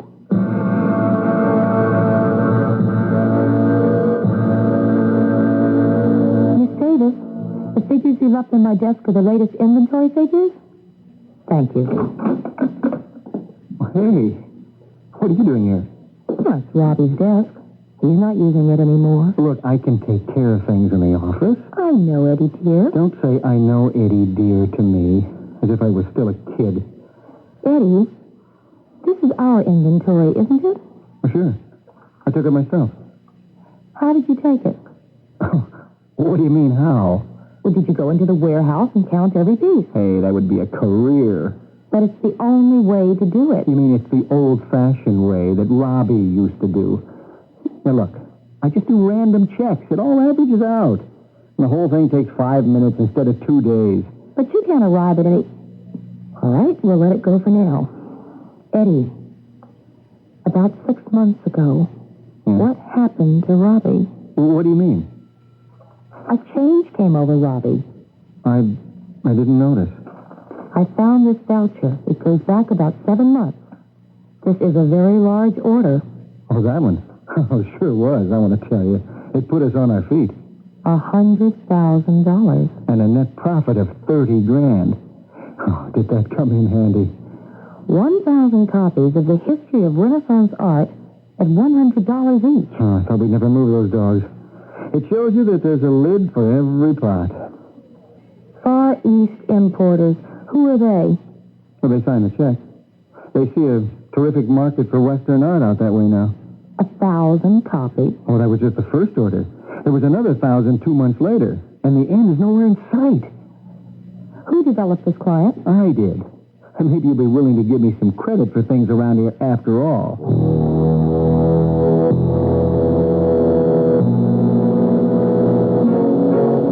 I came as quickly as I could, Doctor. Do you have news?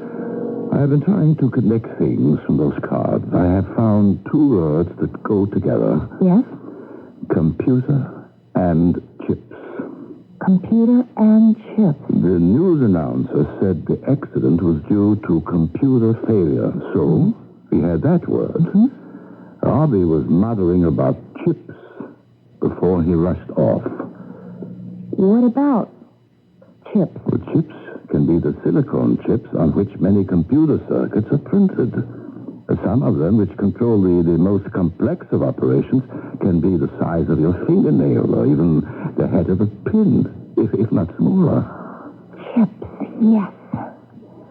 That's what he seemed angry about. Chips. Yes, but once again, this refers to a computer operation, and Robbie had nothing to do with that sort of activity. Eddie, in going over all the events that led up to Robbie's death, there's one point. Yes? Why weren't you with him that night? What night? You two would drive home together every night. Why weren't you with him? I had to stay in the office. Why? To take inventory. Inventory? So I told him I'd be too long and he needn't wait. But you told me you could do inventory in 5 minutes.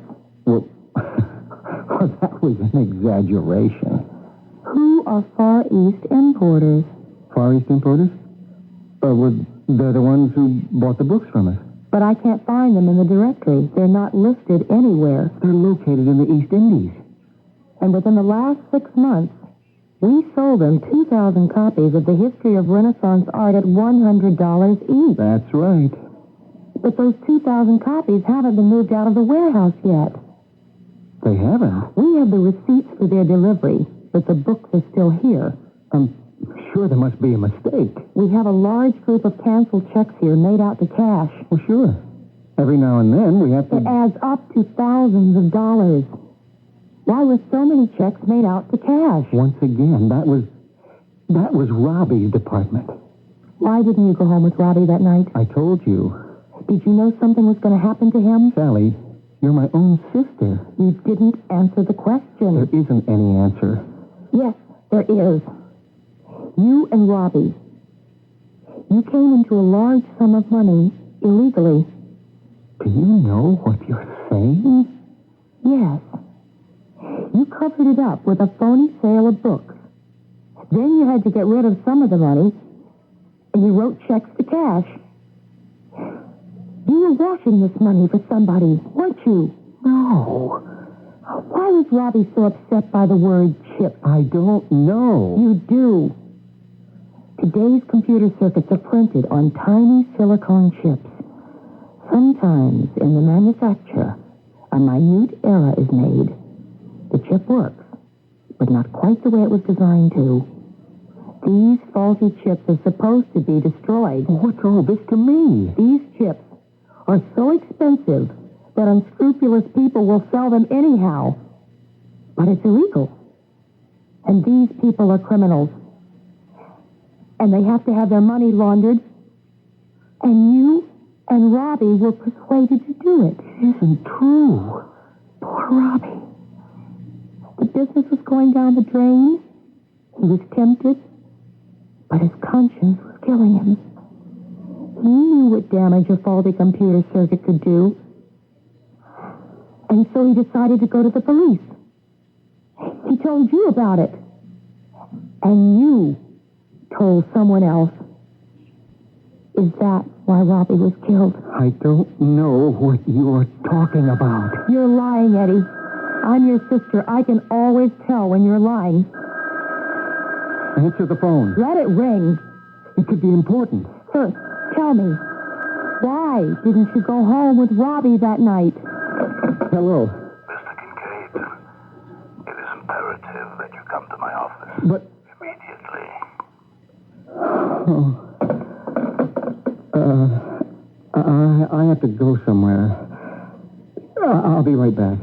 Unless you're willing to tell me the truth. You don't have to come back at all. Please, Sally. Why didn't you ride home with Robbie that night? Why?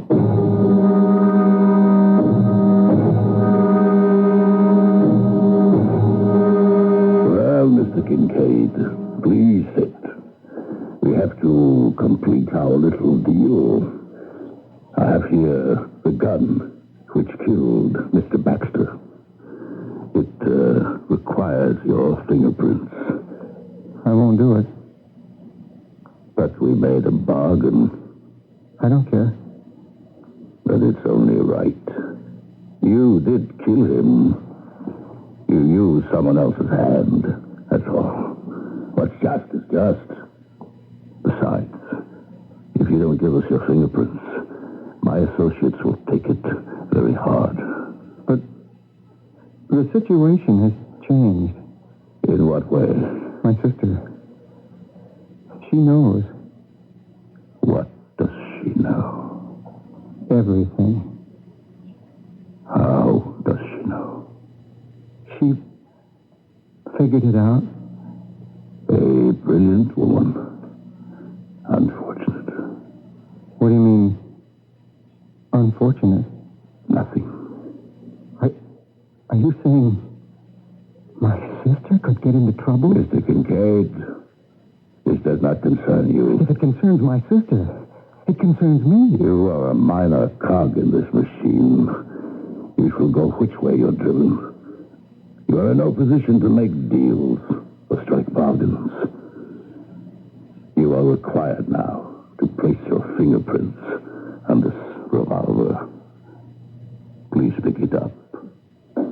That's good. Now, put it down.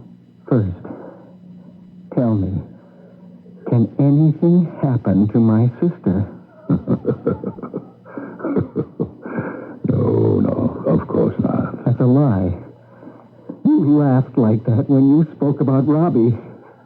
Can anything happen to my sister? I know. I won't let you. I'll kill you first.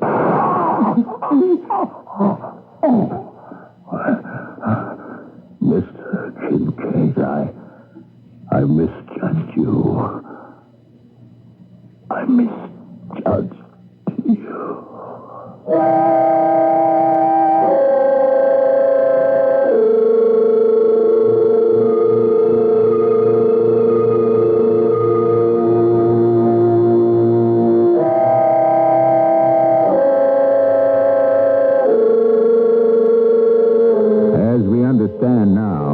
once again, she had to try to do what she'd been doing all her life, get her kid brother out of the jam.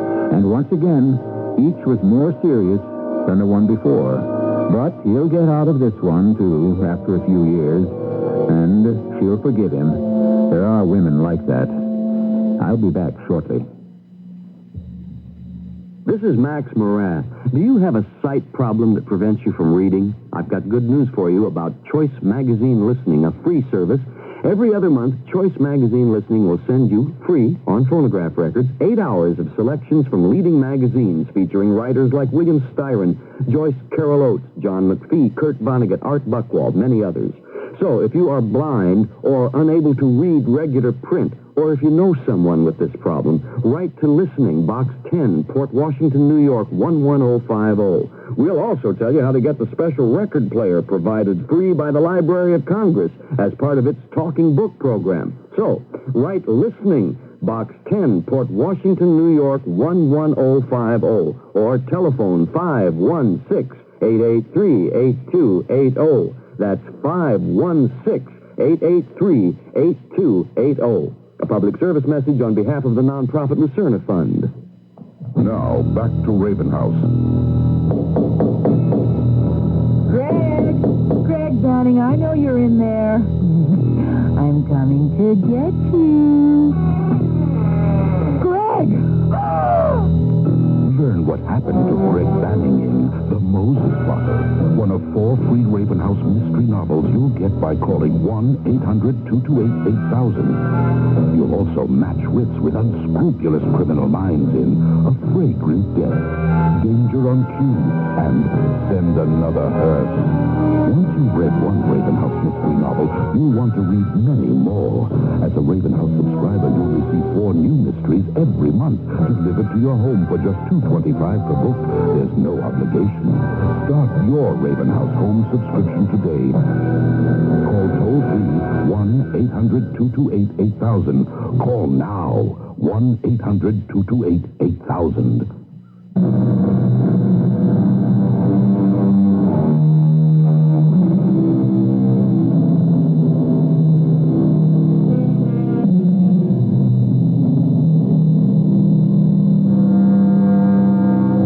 Westward goes the path of empire, says the old poem.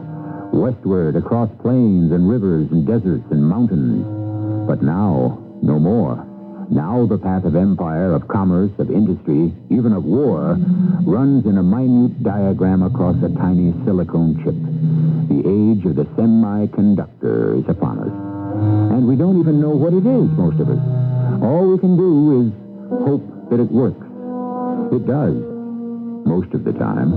Our cast included Don Scardino, Velika Gray, Bob Caliban, and Bernard Grant. The entire production was under the direction of Hyman Brown. This is E.G. Marshall, inviting you to return to our Mystery Theater for another adventure in the macabre. Until next time, pleasant dreams.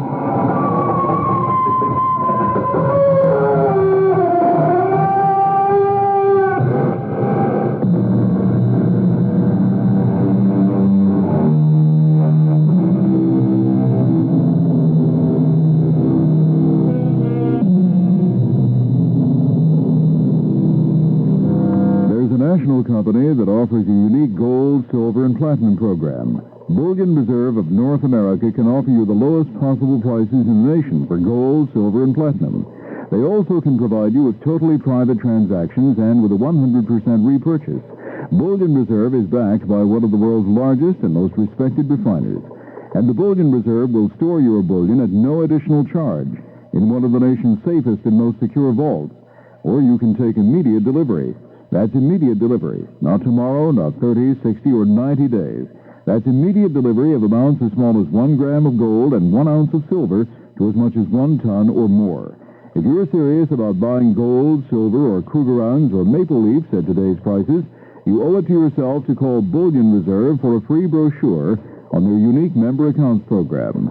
Call toll-free 1-800-421-3391. The Bullion Reserve of North America. That's 1-800-421-3391. CBS News. The Reagan administration wants the U.S. Supreme Court to appoint a special advocate to defend a ban on tax breaks for certain schools. This is John Bohannon reporting on the CBS Radio Network. The administration says it cannot defend the 11-year-old ban against tax exemptions for private colleges and universities that discriminate against race. And it's asking the Supreme Court to find a special advocate to argue the issue. The Justice Department has reversed the position it took some weeks back and now says the High Court should settle the whole thing after all. A tough new anti-busing bill appears headed for a final vote in the Senate. Liberals have now ended a month-long battle to block it, and a final vote is set for Tuesday. A Supreme Court ruling on prayer in public schools is being ignored in Alexandria, Louisiana. Steve Croft has that story. They have been praying in the public schools of Rapides Parish, Louisiana, for as long as anyone there can remember. They're still doing it, despite a Supreme Court ruling striking down the state's voluntary school prayer law. The local school board has chosen to ignore the High Court ruling. School board president Buddy Farah says it's never even been discussed at a meeting. I feel like this community is a good Christian community. We're not the big city. We're little small country towns, and we feel like that we should be left alone and do our little thing, and as long as nobody complains, we don't feel like that anybody else should care. Most everyone in Rapides Parish agrees with Buddy Farah. The American Civil Liberties Union in New Orleans does not, and claims if the prayers don't stop, it will take the school board to court. The parish has been there before, fighting court-ordered busing plans for the past 17 years. It's cost the parish a lot of money, but no one seems to mind. Steve Croft, CBS News, Alexandria, Louisiana. More CBS News in a minute. The Bell System presents Miss Ella Fitzgerald. Talk to the children. Talk to the children. Share a little secret. Share a little laugh. Growing up so far away. Growing up so fast. Talk to the children. Reach out and touch someone. You baby, don't cry so bad. I got my 2-year-old. Talk to the children. Staying close is easy and it feels so good. Talk to the children. Reach out and touch someone. Wherever you are, you're never too far from little people who want to hear you. Reach out and touch someone. Reach out, call up and just say. Officials in Hanover, Virginia say a toxic chemical leaking from an industrial park has sent at least 23 people to hospitals. 3 were admitted. 2 are said to be critical. The leak occurred at Environmental Labs, one of several companies at the Hanover Industrial Air Park, about 20 miles north of Richmond, Virginia. Mexico says it'll cut its prices on exported oil by $1.50 to $2.50 a barrel beginning Monday. Officials say it's because of the world's oil glut. The editor of a highly respected oil industry newsletter warns against overconfidence about oil supplies. Details from Rich Holter of CBS affiliate WCCO in Minneapolis. Robert Butler, editor of Energy User News, told Minnesota's Energy Conference that the current glut of oil and declining oil prices are sending false signals about oil supplies to the American consumer. Butler says the current situation is only temporary, and U.S. energy policy is headed in the wrong direction. The Reagan administration believes that all you need to do is to deregulate gas and decontrol oil prices, and we'll be able to produce all the energy that we need. This is absolutely untrue. In fact, we are going to be, in this decade, in a period where our economy will not be able to grow, even if it wants to, because the energy is not there to allow it. Butler says we should be moving more rapidly to develop renewable energy sources, such as solar and fusion. Rich Holter for CBS News, Minneapolis. CBS News continues after this message. Next, in red velvet, low neck, and full sleeves, lovely lawn. There's a world of high fashion the designers aren't showing this year, but it's all revealed in Goodbye Jeanette, now in paperback, the latest from our most daring designer of fiction, Harold Robbins, and it features his most audacious creation ever. Ladies and gentlemen, Jeanette. Jeanette, swathed in glitter, sparkling with gems, casually worn over a soul soul of pure corruption. Jeanette's the hottest designer in Paris, maybe the world, and she can offer everything a man or woman could desire, but at a price few can pay. Harold Robbins now interprets the hottest new fashions in clothes and kicks in Goodbye, Jeanette. It's a new look, an unmistakable style no one else could fashion. Goodbye, Jeanette. New from Pocketbooks.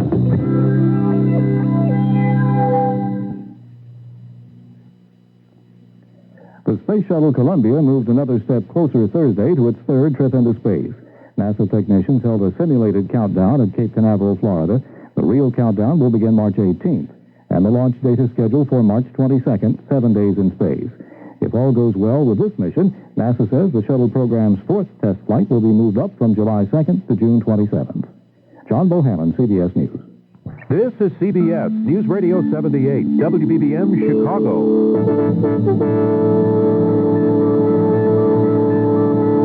11:31 now. We're back in Chicago on News Radio 78. This is Alan Bickley. The CBS Radio Mystery Theater presents...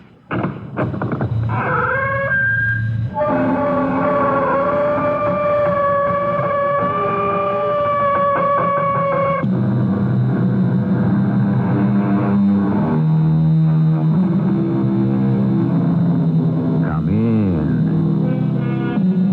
Welcome. I'm E.G. Marshall. Has it ever occurred to you that success breeds its own failure? We've all heard of actors so successful in one role, they are never offered anything else. This also happened to a famous writer, the creator of the first great fictional detective, Sherlock Holmes.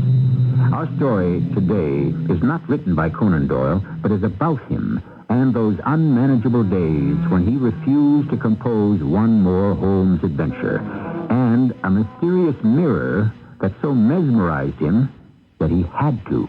Louise, I want you to look straight into that mirror and tell me what you see. I see my own face. What else is there? You don't see any shadows moving across the glass? What kind of shadows? Something in the shape of a cross? No. More like a dagger? Oh, Arthur, you're not seeing that again.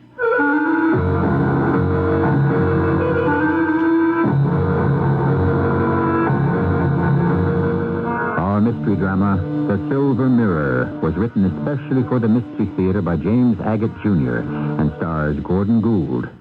I shall return shortly with Act One on CBS TV. I have a son in an institution, and if I thought it would do any good, I would put him in a cage and put that cage on Main Street so people can see the hell of drugs in high school today. Desperate Lives is that man's son, is your son, is America's sons and daughters, in a cage on Main Street.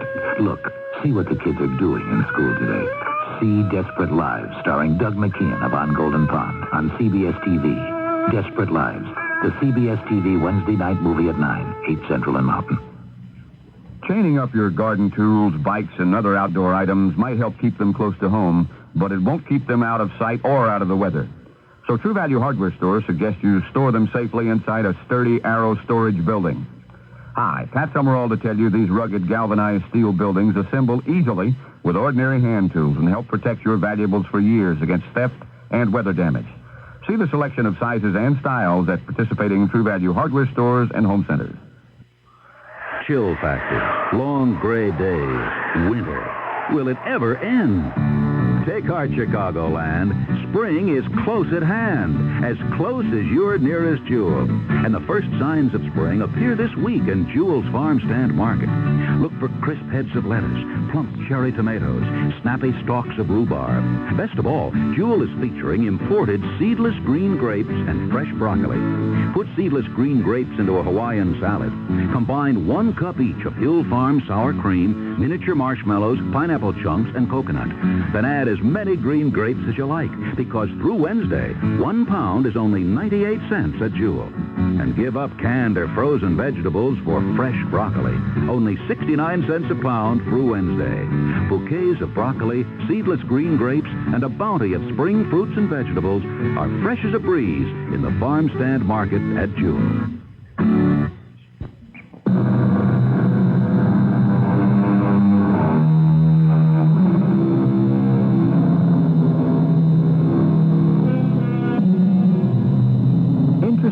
enough, nothing of this extraordinary tale derives from any of the published works of Arthur Conan Doyle, but is contained in diaries and letters kept in the British Museum. Originally, Doyle studied medicine and became a successful doctor. He gave that up in order to become a writer. Now, at the age of 40, he is sick and tired of turning out his popular Sherlock Holmes adventures, and so he is giving that up. I'm a free man, Louise. I can write what I please without that cursed detective jumping out at me from every page. You mean that's the last Holmes story you're going to write? But it's wicked. I had to do it, Louise. Either Holmes had to die or I would. Oh, don't be silly, Arthur. He's only a creation of your mind. Dearest wife, you don't understand. To me, Holmes is as alive as anyone I know. And I simply don't wish to see any more of this. I hereby dissolve our friendship. I don't understand you at all, Arthur. If you'd had years of failure, well, that might be a reason to try writing something different. But you've had years of success. 24 Holmes adventures are 23 too many. I'm not saying I'll never write of him again. Perhaps someday I will revive him. But what's Peter going to say? He's not going to like it. But I like it, Louise. Well, my girl, you see before you a happy and liberated man. Now Arthur Conan Doyle may at last turn his thoughts to writing about other people.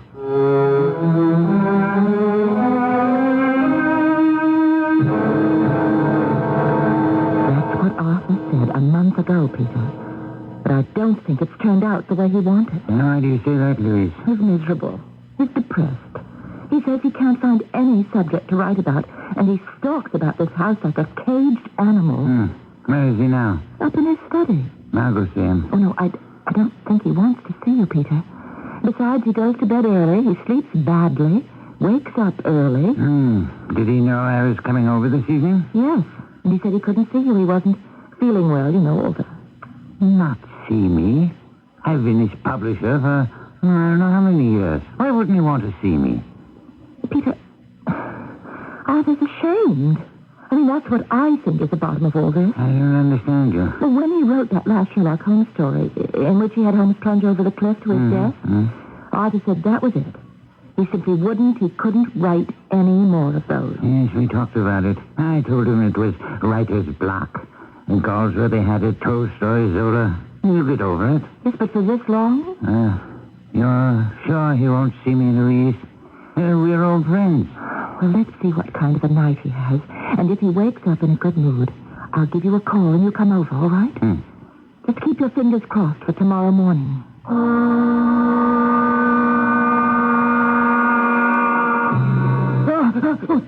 Arthur! Wake up! What is it? You were crying out in your sleep as if someone were attacking you. It's the same nightmare, isn't it? Yes. Yes, it always is. They were after me. It was frightening. I was rooted on the spot. I couldn't get away. I could never get away. It's only a dream. But so real. The way my feet wouldn't move. Was it only a dream? Every time I say to myself, is it a dream or a warning? Arthur, I won't have you talk such nonsense. A warning?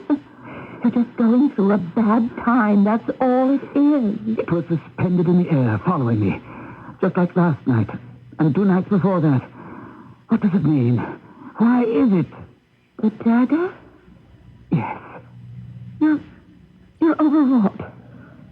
Now, darling, just be sensible. You haven't killed anybody. But I have. I killed off Sherlock Holmes. Oh, why must you go on like this? You're a professional writer. You created Holmes and Watson and Moriarty, and they're made-up characters. They never lived. So nobody has died. I'm not so sure. If they have life to thousands of readers, haven't they lived? I think that's carrying things a little far. I really do. I mean, here you are, one of the first people in London to have a telephone installed. And you dream of daggers and let it upset you. Arthur, I want you to go and see Dr. Sinclair tomorrow and talk to him about it. I have no intention of seeing George because I have nightmares. All right. Suit yourself. Now turn over and go back to sleep.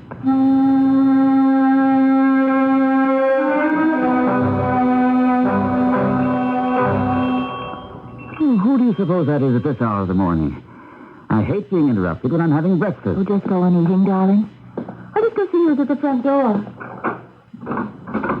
Peter! It's Peter Matson, Arthur. Arthur, I don't usually visit my writers this early, but I happened to be passing by, so I thought I'd drop in. You two sweet people must think I'm an awful idiot. Louise telephoned you this morning, didn't she? Louise telephoned me? She got you up at the crack of dawn and she said, Peter, I'm worried about Arthur. Sit down, Peter. May I pour you some coffee? Yes, I did call Peter this morning, and yes, I am concerned about you. You don't look too well, Arthur. Have been burning the midnight oil? I've been having peculiar dreams in the last few weeks. They wake me up, and then I don't get back to sleep. I wish you could see yourself. I never look in the mirror. Haven't since I was a child. Couldn't bear the shock. You look gray in the face. It's not becoming. I'm going to leave you two now. I have lots to do. Peter, will you stay for lunch? Arthur and I are going out. Oh, we are? Look at the sun up there. This is the first decent weather London has had in weeks. And you and I are going out to enjoy it.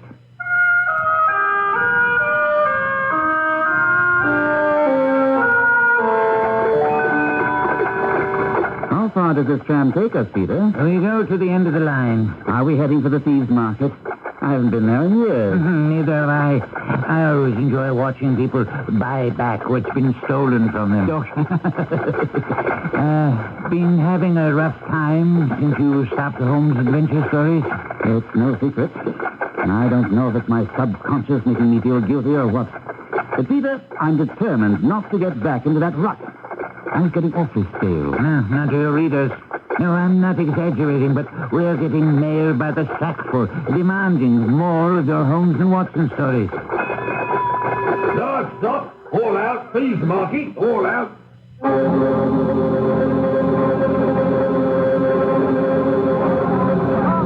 enjoying yourself, Arthur? Matter of fact, I am.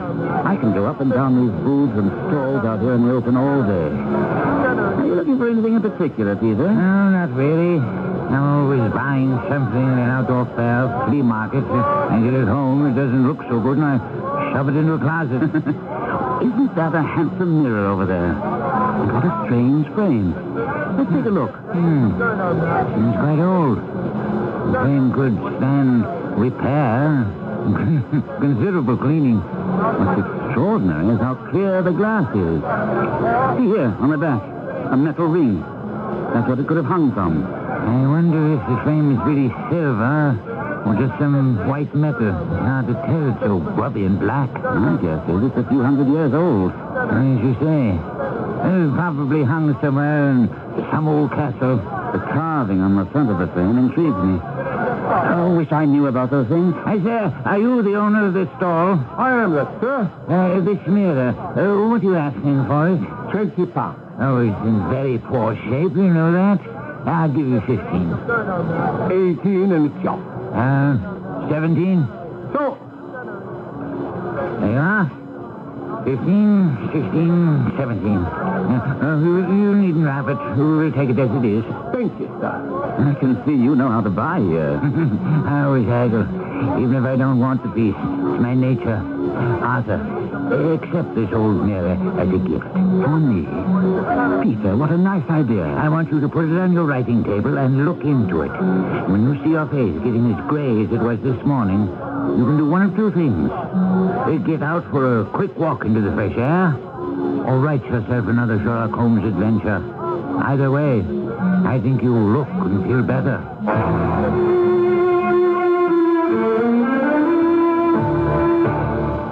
Louise, will you come here a minute? I want you to see something. What is it, dear? Oh, doesn't that mirror look nice? How did you get the frame to shine so? I used some coarse salt and wood ash and a great deal of gentle rubbing. Well, it's taken every bit of tarnish off. It's certainly not the same old filthy thing you brought home the other day. What did Peter say? I haven't spoken to him. You're the first to see it. But that isn't why I called you in here. Louise, I'm propping this up against these fat books. I want you to look straight into the mirror and tell me everything you see. Please, sit in my chair. What am I supposed to look for? Darling, don't look for anything. Just look. Well, what do you want me to say? You don't see anything yet? Oh, yes, of course I see something. I see my own face. You don't see any shadows moving across the glass? Shadows? No. No shadows. Something in the shape of a cross? No. More like a dagger? Arthur, not again. What are you talking about? You're not seeing a dagger in daylight, are you? In this mirror? You don't see anything? I have simply no patience with you when you're like this, Arthur. The mirror is not bewitched. You're bewitched. So far as I'm concerned, I want nothing to do with this stupid mirror. I just refuse to give in to spooks and all that folderol you subscribe to. I'm not asking you to, Louise. I happen to believe there is untapped psychic phenomena that is trying to communicate with us, and you don't. And I don't have to. Oh, Arthur, can't you be as objective about yourself as you are about everything around you? Do you think... Oh, I don't know how to say this. I'll say it for you. You're asking me if I'm not having hallucinations. Suppose I asked George Sinclair to come here for dinner. It wouldn't be the same thing as a visit to a doctor's office. It's just a personal and a friendly thing. All right. Have George here for dinner, and we'll see what he has to say.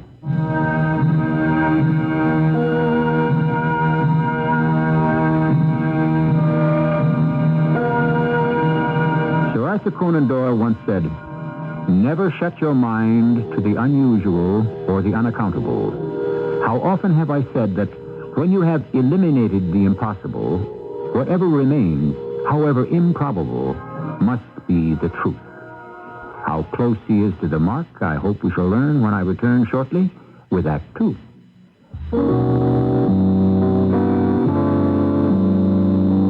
Hello, this is Richard Thomas.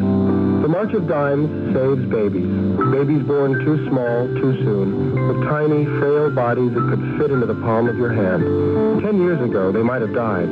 But medical science has made giant strides since then. Science supported by the March of Dimes. Today, high-risk babies are tended lovingly in intensive care nurseries, equipped with the most sophisticated machines that monitor every life sign. The March of Dimes helps equip these life-saving nurseries. They also support transport services for high-risk pregnant women so that they can have their babies at hospitals ready to handle any complicated emergency. The March of Dimes supports prenatal care clinics so that every mother-to-be may get the kind of care before birth that would increase her chances of having a healthy baby. Yes, the March of Dimes saves babies, and you can help. Please give to the March of Dimes. Spring has sprung in Britain. Bargains are busting out all over. So do let's be serious.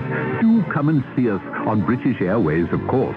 Our Britain car rental rates are even lower than last year's, mind you. So come and go as you please with unlimited mileage for as little as $17 a day. Our London hotel bargains cost less too, with rooms as low as $19 a night per person, double occupancy with your own private bath.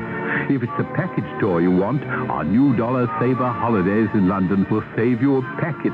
There's theatre, sightseeing, evening entertainment, all at prices you'll be hard-pressed to equal on your own. In fact, your only difficulty will be choosing which one of our marvelous new holiday tours to take. London Showtime, London As You Please, or Showtime Plus. They're showstoppers, every one of them. We'll do anything. Anything for you. We'll take more care of you. Tours valid from April 1st. There are some restrictions, so see your travel agent.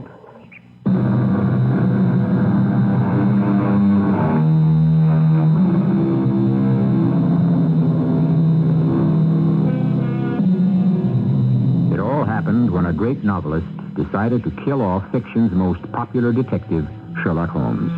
He wrote a story in which Holmes leaves a farewell note and dies. That was to be the end. And just when Conan Doyle thought he was free of writing detective fiction, he began to be haunted by dreams and visions in an antique silver mirror.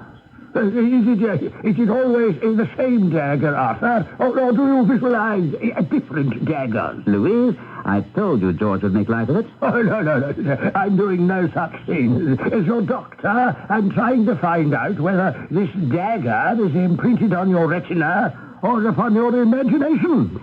I think it's getting chilly in here. Would you light the fire? It's all late. It's ready to go. Louise, it was a marvelous dinner. It isn't often I can combine a professional visit with such pleasure. Will you look at that? One match. Arthur, I've been thinking about our conversation over coffee, and I cannot really see between your nightmares and reality. Seeing them night after night? Not a symbol of some kind? It could have a far more prosaic meaning than a psychic warning. I know just what you're going to say. Strain. Overwork.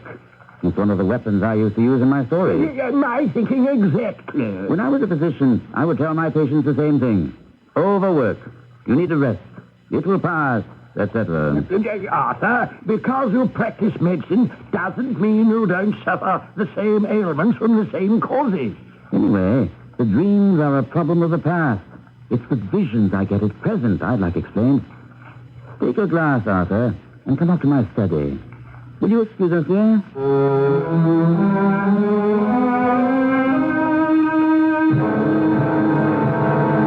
Well, I'll say this. Nobody has the time or the patience or the talent to make a mirror like this today. All that finely wrought silver. The artisans who made this have been long since dead. I congratulate you, Arthur. When did you find it? My publisher, Peter Matson, and I were in Thieves Market, and we were both quite taken with it. First thing I knew, Peter had bought it and gave it to me as a present. What do you make of it? Push your desk lamp a little closer to the mirror. We'll turn it over and have a look. It is an interesting inscription. You don't happen to have a magnifying glass? It's right here. Oh, good. Let me have a pencil and a sheet of paper. I will make a sketch of this inscription. Help yourself. You know, I have a patient who makes a hobby of heraldry. He may give us a tip. There's peculiar marking, the way those letters are twisted together, and that head, the dog or the cat or the lion. George, I asked you up here not so much to have a look at the back of the mirror as at the front. Just a moment. I'll have it. It's all drawn in a moment. There's a snake-like mark. There. Now, would you turn the mirror around so it faces you? Prop it up against those two big dictionaries on the table. You can leave the lamp where it is. Well, now what? You stay seated in my chair. I'll stand behind you, and we'll both look straight into the mirror. Arthur, is this what you do when you're alone? Gaze into the mirror? I'll tell you what I do. I'm sitting where you are, writing, concentrating on the words on the page. And all of a sudden, I get an impression of movement, as though I see something fluttering or waving out of the corner of my eye. Oh, yes, peripheral vision. If I look up quickly, there's nothing. But if I very slowly raise my head, there is something moving in that mirror. Yes, I'm looking. But keep on. Be patient. Do you see anything? Not yet. Perhaps we shouldn't be talking, huh? I don't know why that would have anything to do with it, unless sound vibrations disturb... Like a telephone ringing to another world. George, that's brilliant. A telephone to another world. I'm going to use that line someday. What you see in the mirror, Arthur, is it just movement, like a passing shadow? So far, yes. But each time, the impression is stronger. What do you mean more definite? You see recognizable objects? Not exactly. I've seen shadows in the shape of a cross or a dagger.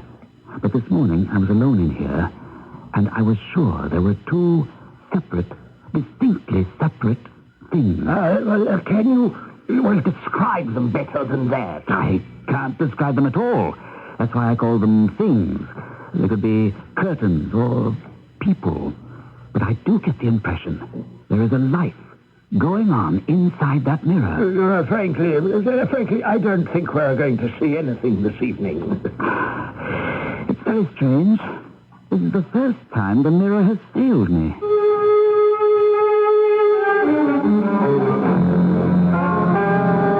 Louise, I came as quickly as I could. I'm so worried, George. He's lying there in his study in a dead faint. I can't bring him to. I didn't dare move him. Well, I have some smelling salts in my bag. There you are. Well, this ought to bring him around. Arthur, wake up. Arthur. What is it? George, what are you doing here? Why am I lying on the floor? My darling, you had me so worried. What am I doing in these clothes?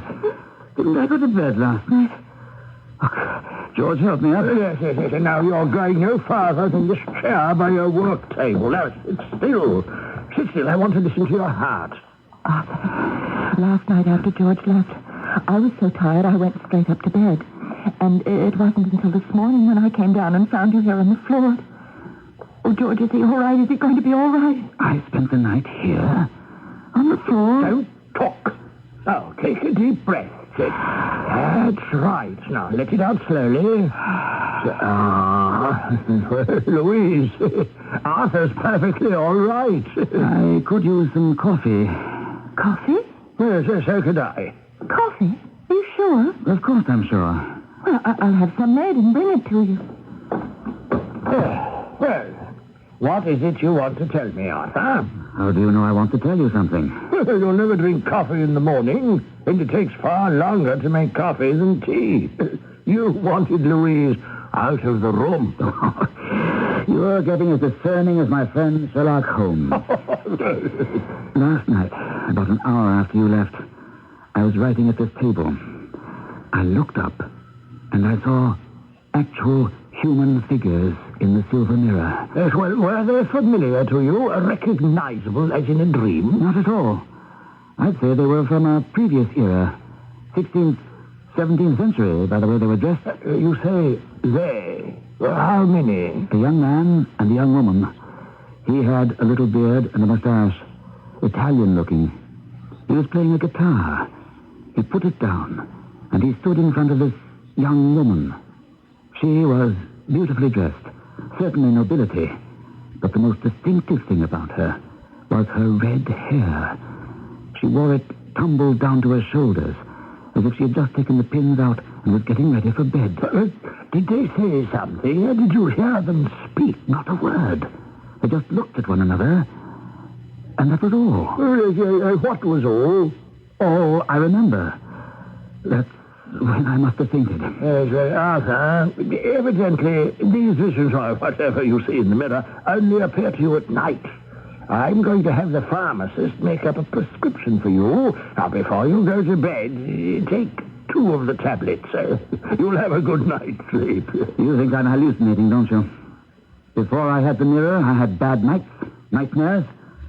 I saw daggers. Louise thought the same thing. And now you do. Yes, but a great many people are deeply affected by visions they don't understand. And I'm not taking the chance that Arthur Conan Doyle will end up on a slab in the morgue, having died of shock. He won't, I assure you. As I know he won't, because I'm going to watch him like a hawk. Here's your coffee, you two. Louise, bless you. I'm going to ask you a favor. Arthur and I have had a long talk, and we agree. The most important thing is to see to it he gets a good night's rest every night.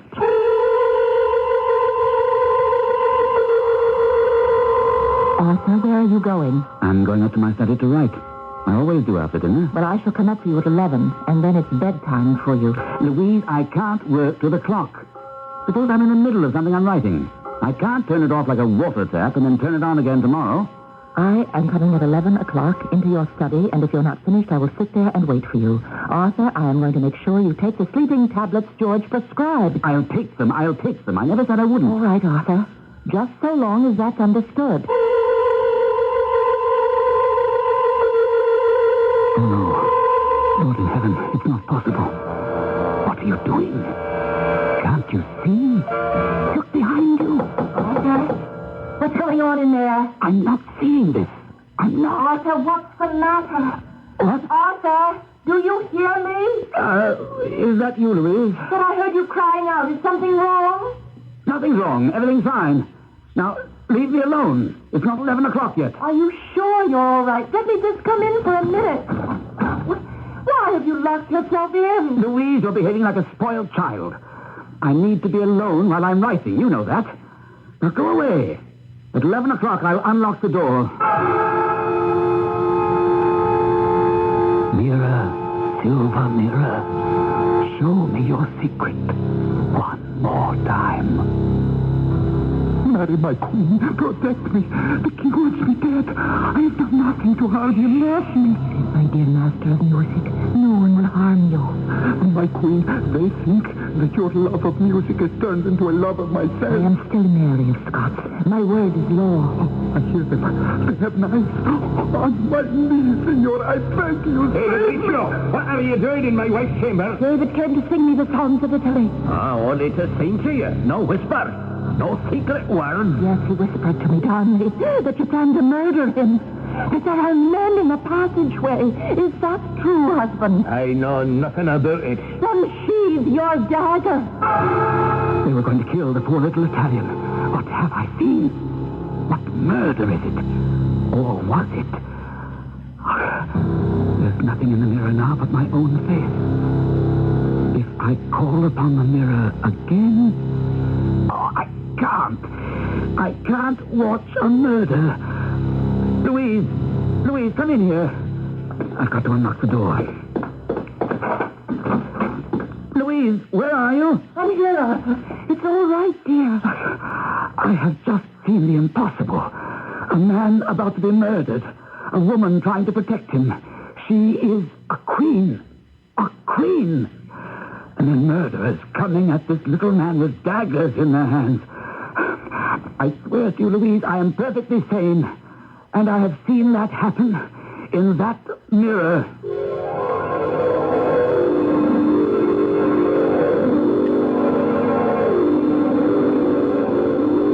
How much of Conan Doyle's peek at the past, strangely transmitted through the silver mirror, was self-induced hypnosis, and how much was actual, we shall never know.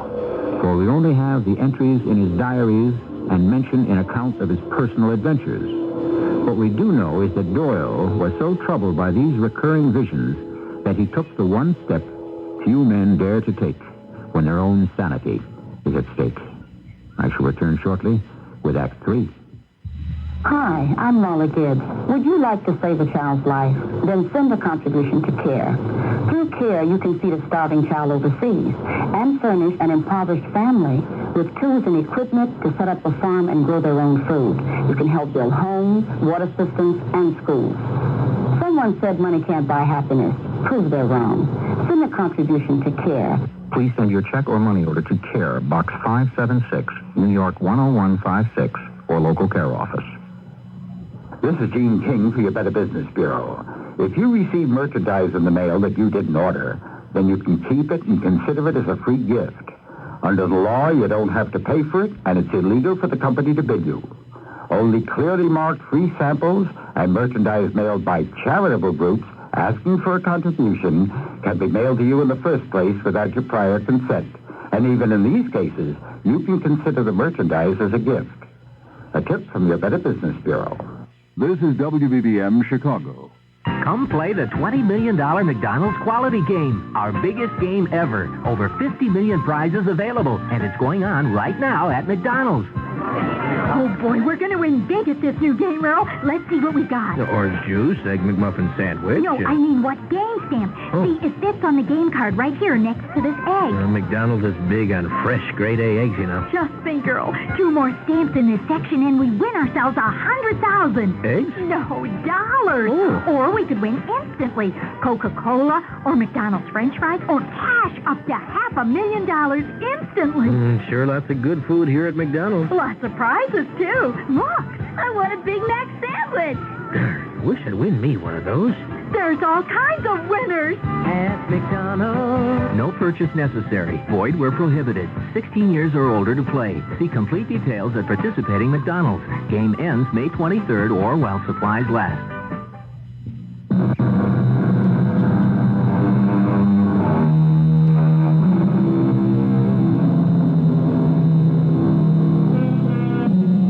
Here is a man admired the world over for turning the short story into a modern art form. for creating an unforgettable master of detection and whose ingenious methods of solving crimes actually furthered the science of criminology. Yet that same man of impeccable logic is unable to find an explanation for scenes that appear to him through the glass of an antique silver mirror. George, how is your patient today? Louise, you have to realize in matters that concern the mind, progress isn't measured by the day. The biggest leap towards his recovery that Arthur has made, to my way of thinking, was to knock on the door of my rest home and say, "Let me in, George. I need professional and medical help." But do you really think that being out here, away from his study and work and all the pressures of all those letters we're getting... Well, particularly that, yes. I'll be frank, my dear. The science of the mind is a relatively new field to all of us. But it could very well be that all the letters and news stories begging Arthur to revive his Sherlock Holmes series, it could be contributing to his mental problems. The mind has a peculiar way of dealing with guilt. Guilt? Do you think he realizes that? Well, I certainly hope so. Our success with him may depend on it. May I see him? No, not yet. Let it wait a few days.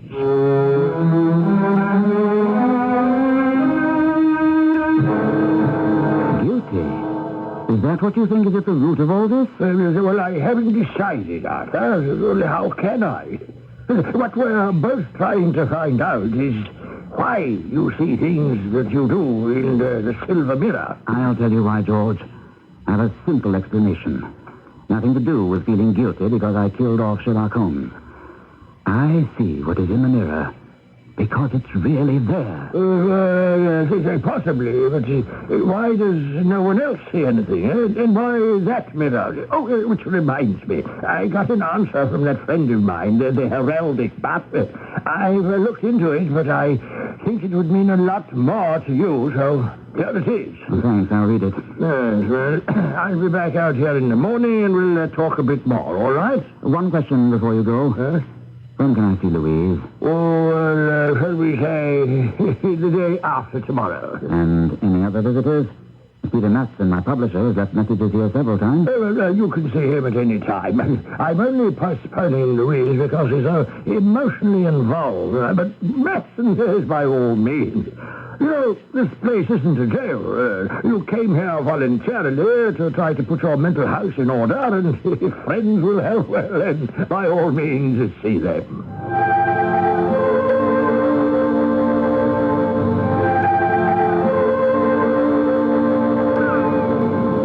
I come down here to the beach every day, Peter.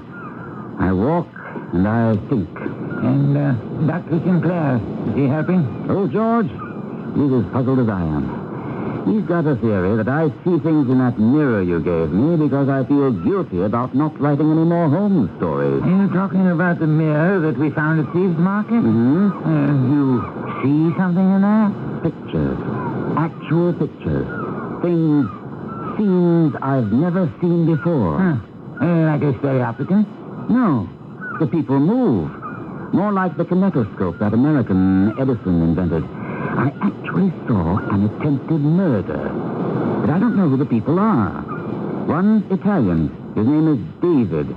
And there's a young woman with red hair whose name is Mary. And people call her Your Majesty.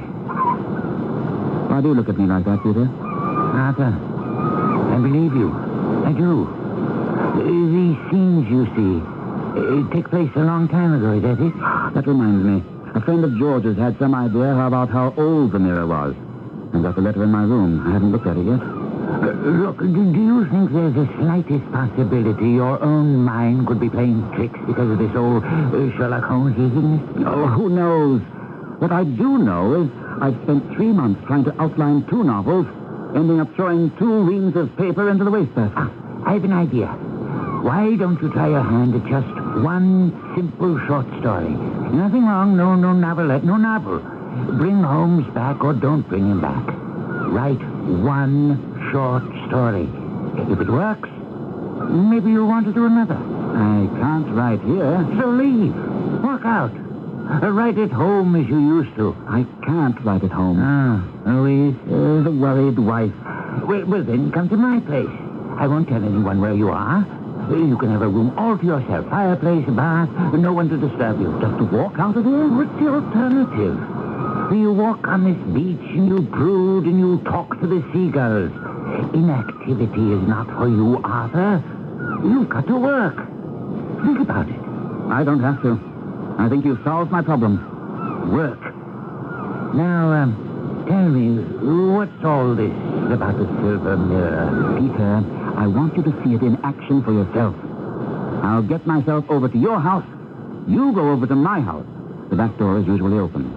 Tomorrow morning, go up to my study and bring the mirror to your place. If we can solve what's going on inside that thing, who knows? I might come up with a very saleable plot.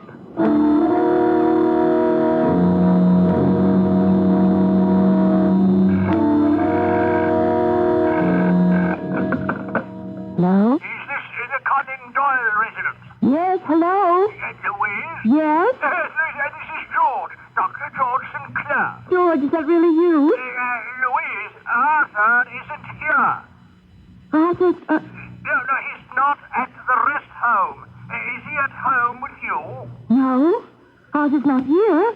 I was coming to Devon today to see him. No, he is not here. We've searched the grounds and he's nowhere to be found. He just took his case of clothes and walked out. Oh, well, I'm sorry, George. If he comes in, shall I tell him to call you? Well, if he comes home, you make sure he remains there. He shouldn't be running around loose. I gave him a relaxing drug. He might suffer all kinds of delusions.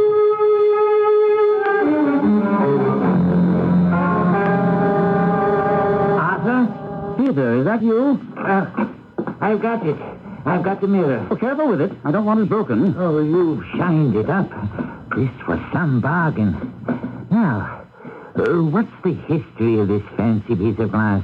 You had a letter from a friend of your doctor's? On the back of the mirror, according to what he writes, do you see that letter M and the face of a lion? That's the Lion of Scotland. And the entwining is very similar to a signet ring belonging to Mary, Queen of Scots. That would make this over 300 years old. Then the man says, look at the design of the frame itself. Identical with that on a silver casket made for Queen Mary. Possibly made by the same silversmith. We surely did get a bargain. Have you been thinking about how to revive Sherlock? I've had a few thoughts. So have I. I was thinking there could have been footholds in that sheer cliff, and Holmes, instead of leaping to his death in the chasm, could have climbed out and laid low. Oh, Arthur, I guarantee if you can bring Holmes back, you'll make thousands of readers very happy. And yourself? You're convinced it will give me peace of mind, aren't you? I most certainly do. Can't you just see it? The return of Sherlock Holmes. Well, now, I must be off to the office. There's plenty of paper, sharp pens, black ink.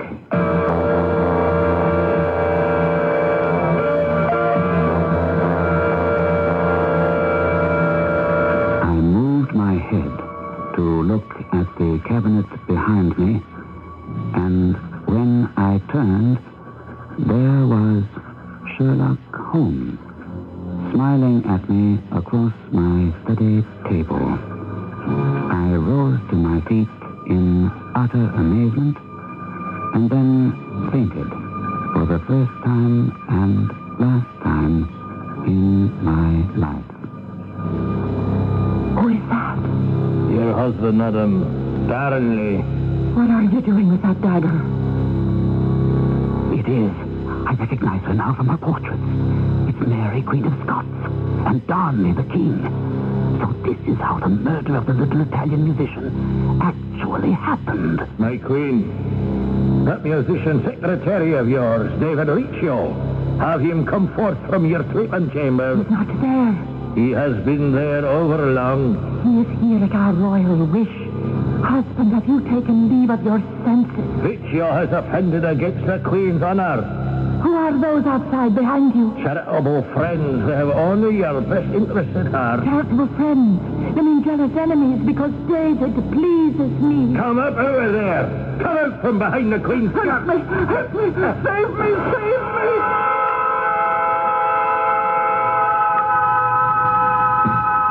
Arthur, what is it? Why are you sitting here in the dark? The cook says you haven't eaten anything all day. Here, let me light this lamp. Ah, that's better. May I sit down? Arthur, you don't look well. You're white as a ghost. I have seen ghosts, Peter. Enough ghosts to fill a graveyard. Over and over, murder and death. In your mind's eye, in the silver mirror. It was more than anyone could bear. How cruel our ancestors were.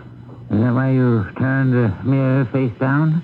Don't ask me why I have been chosen to have the privilege of seeing the reenacted past. But I have. And I don't have 300 years to forget it. Do you believe me? Yes. Yes, I do believe you. I only wish there was some way that I could share this with you. David Riccio. Remember your history? The Savoyard who played the guitar for the Queen and sang her melancholy songs. I saw him murdered by Darnley and Douglas and Scott. I saw the pitiful little Italian dragged kicking and screaming to the head of the stairs of the Hollywood Palace. I saw him savagely stabbed 50, 60 times and then thrown down the stairs. And then, as soon as the murder was done, it all began again. The wretched mirror repeating the entire tragedy. I couldn't bear to look anymore. And I didn't dare to break the mirror either. Break the mirror? Oh, I'm glad you didn't. Now that you tell me what you saw, it all fits together. Much of English history is in ruins today, but in Mary's Palace in Holyrood, the very room where David Riccio met his death, there is a contemporary engraving. The top of the stairs down which Riccio's murdered body was thrown is in the picture. The door that faced the hall through which the murderers entered, and a back wall that faces the room, the door, the hall, and the stairs. Now, on that wall is a mirror. A silver mirror. Could it have been this one? It's not impossible. Oh, Peter, do you know what this means to me? I wasn't imagining. I wasn't dreaming. I was merely in touch with events past, as imprinted upon this mirror as a photographic plate. Peter, I think I can fall to now. Everything is clear. I'd like to begin by writing a few adventures about the return of Sherlock Holmes. Glad to hear it. I'm also glad to welcome the return of Arthur Conan Doyle.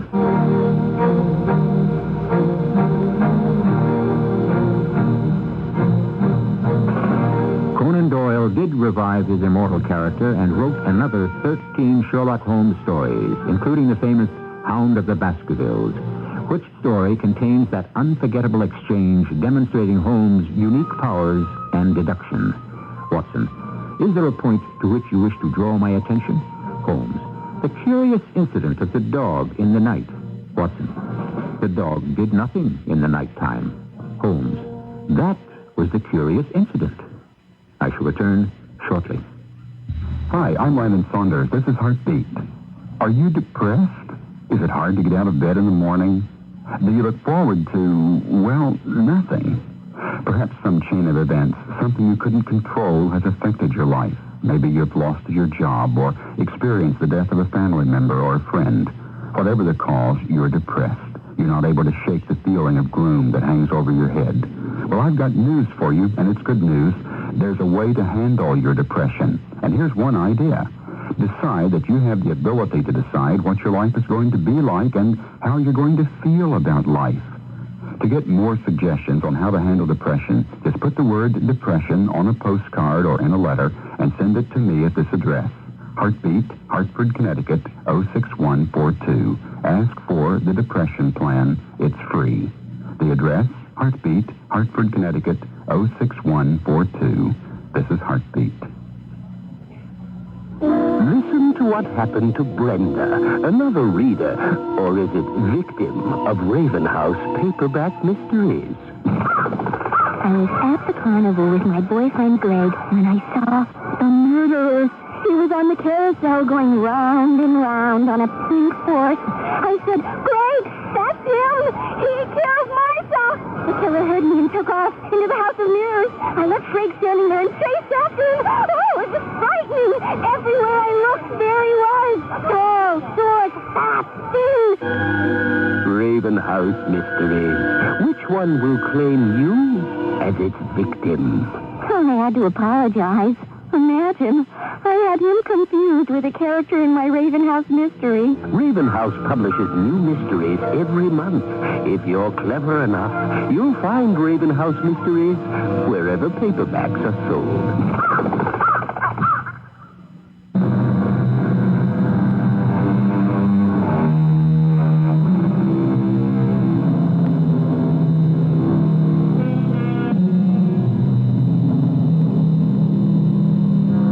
Call it a cult, call it the expression of a need. Since the death of Conan Doyle some 50 years ago, the fame and name of his principal protagonist lives as if it had sprung alive from the printed page. There are groups the world over, clubs such as the Speckled Band, made up of devotees to detective fiction. And we are proud to announce there are members of the Baker Street Irregulars who are fans and listeners to the Mystery Theater. After all, we're all the same family, aren't we? Our cast included Gordon Gould, Marion Seldes, Earl Hammond, and Ray Owens. The entire production was under the direction of Hyman Brown. Radio Mystery Theater was sponsored in part by Raven House Paperback Mysteries. This is E.G. Marshall, inviting you to return to our Mystery Theater for another adventure in the macabre. Until next time, pleasant dreams.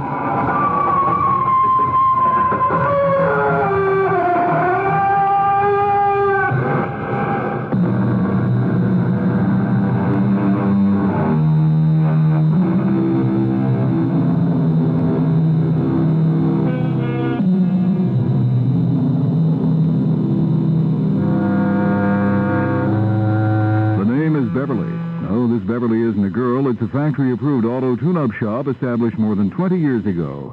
Beverly Auto Tune-Up Service in Oak Lawn, Illinois at 4545 West 91st Street, 2 blocks east of Cicero Avenue. The phone number is 636-0808. Beverly says there are those who are trying very hard to discourage car owners from taking care of their cars. The reason for this is obvious. The sooner the car dies, the sooner you have to buy a new one. A few people can afford to buy a new car frequently. The large majority of people can't afford it. Car care means prolonging the life of the car. Any American car can easily last 10 years or 100,000 miles with a comparatively small amount of care. Why not put Beverly's name and number in your little black book? Beverly Auto Tune-Up Service, 4545 West 91st Street, Oak Lawn, Illinois.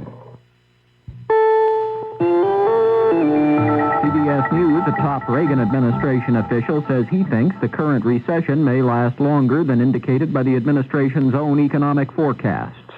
This is Rob Armstrong reporting on the CBS radio network. Neil Strasser has details from Los Angeles. Talking to reporters on Air Force One before it arrived in Los Angeles, Presidential Counselor Edwin Meese appeared to hedge on administration predictions of an early recovery from the recession. He said he expects signs of an economic recovery by mid-year, in June, July, or August. The administration's economic report, less than a month ago, predicted a vigorous recovery would be underway by that time. The worry about the possibility of a delayed recovery with elections coming up has prompted a number of congressional Republicans to come up with alternative proposals to President Reagan's 1983 budget plan. Mr. Reagan, his stops in Cheyenne and Albuquerque, appeared adamant, rejecting any change in his tax cut program and saying he would accept a deficit to buy peace until the end of the century and beyond through his defense increases. Meese maintained, however, that Mr. Reagan was only laying out a negotiating position and that his position was a good place to start. Neil Strauser, CBS News, with the presidential party in Los Angeles. The president has begun a 4-day vacation in California. CBS News continues in a moment. Have you taken a good look at your career lately? How your working life stacks up against others in your field? Are you making as much as they are? Rising as fast? Are you getting the recognition and challenge you deserve? There is a publication that can help you answer questions like these. The National Business Employment Weekly, published by the Wall Street Journal every week. The National Business Employment Weekly contains valuable articles, from writing effective resumes to career planning guidance, and hundreds of top job opportunities from every regional edition of the Wall Street Journal all across the country. Executive, managerial, and professional jobs from $25,000 to $250,000. If you're looking for a better job, you may find a better job looking for you in the National Business Employment Weekly. Pick up a copy at your newsstand, or if you prefer, we'll rush you the next 8 copies by first-class mail for $29. Call toll-free in the continental U.S., 800-228-5500. That's 800-228-5500, except in Nebraska. Major credit cards accepted. Democratic Senator Alan Cranston of California and Republican Senator Ted Stevens of Alaska say they will seek a new investigation into possible abuses of executive power in connection with the FBI's abscam investigation. Cranston told reporters that he believes abuses of the magnitude of Watergate will be revealed, and Cranston will seek a Senate resolution of censure rather than one to expel Senator Harrison Williams for his role in the abscam case. Williams was convicted of bribery and conspiracy. The Senate takes up the Williams case Wednesday. Assistant Attorney General William Baxter admits that he was once a consultant to a law firm that worked for IBM. But Baxter says the fact that he consulted for the law firm did not have any bearing on his role in the government's decision to drop its antitrust suit against IBM. Senator Howard Metzenbaum of Ohio, a Democrat, says he thinks Baxter should now resign. But he says he doesn't think his connection with IBM would have prevented his Senate confirmation. I think that it's entirely likely that he would have been confirmed even if the information had been known, but I have no doubt in my mind that the committee would have insisted that he recuse himself, and that is, in other words, not be involved in the IBM case. 2 senators, Republican Ted Stevens and Democrat John Stennis, have threatened to introduce a resolution to pull U.S. troops out of Europe because Western countries are helping the Soviet Union build a natural gas pipeline to West Germany, France, and Italy. General David Jones, chairman of the Joint Chiefs of Staff, told the Senate Appropriations Committee that he doesn't think much of the 2 senators' idea. We ought to recognize that our troops are there to defend the United States. So I'd much rather defend on Europe than someplace back from Europe and increase the possibility of Europe being overrun. Polish Premier Wojciech Jaruzelski says he will continue his military crackdown against those Poles who would subvert Communist Party rule in Poland. The comments were contained in a joint communique at the end of 2 days of talks with Soviet officials in Moscow. Now this. On CBS TV. I have a son in an institution, and if I thought it would do any good, I would put him in a cage and put that cage on Main Street so people can see the hell of drugs in high school today. Desperate Lives is that man's son. Is your son. Is America's sons and daughters. In a cage on Main Street. Look, see what the kids are doing in school today. See Desperate Lives, starring Doug McKeon of On Golden Pond on CBS TV. Desperate Lives, the CBS TV Wednesday night movie at 9, 8 Central and Mountain. Listeners lend their ears to CBS Radio around the middle of the day. Why? Because Bob Keeshan is here with The Subject is Young People. There's Charles Osgood with his Osgood File and Ida LeShan with Getting Along. Then it's Stephanie Shelton with What's Happening. And you get important local news, weather, and features as well. All this around the middle of the day on most of these CBS Radio Network stations. Hear it here. The Atlantic Richfield Company, which includes Arco service stations, is getting out of the credit card business. The company says it cost $73 million to run its credit business last year, and as a money-saving move, it's simply eliminating that phase of the operation.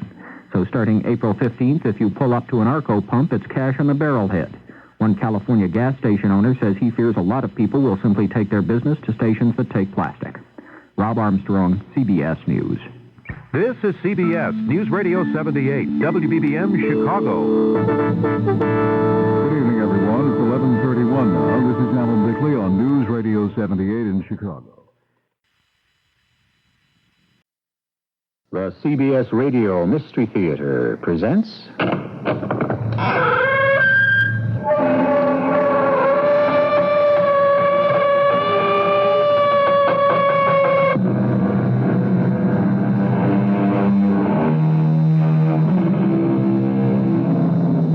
Come in. Welcome. I'm E.G. Marshall. We hear about the changing times. Is it the times that change, or the people within those times? We talk about a need for change, and then don't recognize the change when it comes along. Around 500 B.C., a Greek philosopher declared that all is flux, nothing stays still, nothing endures but change. Yet, an old French proverb tells us, the more things change, the more they remain the same. Confusing, isn't it? At least we know that time never stands still. But does it? Jack, wake up. Honey, you're shivering. I just had the most ghastly dream. I had a strange one, too. Mine was so frightening, so real. So was mine. A voice told me to go to the old graveyard. And to take 6 paces behind the stone in the northwest corner. How did you know? Because I had exactly the same dream.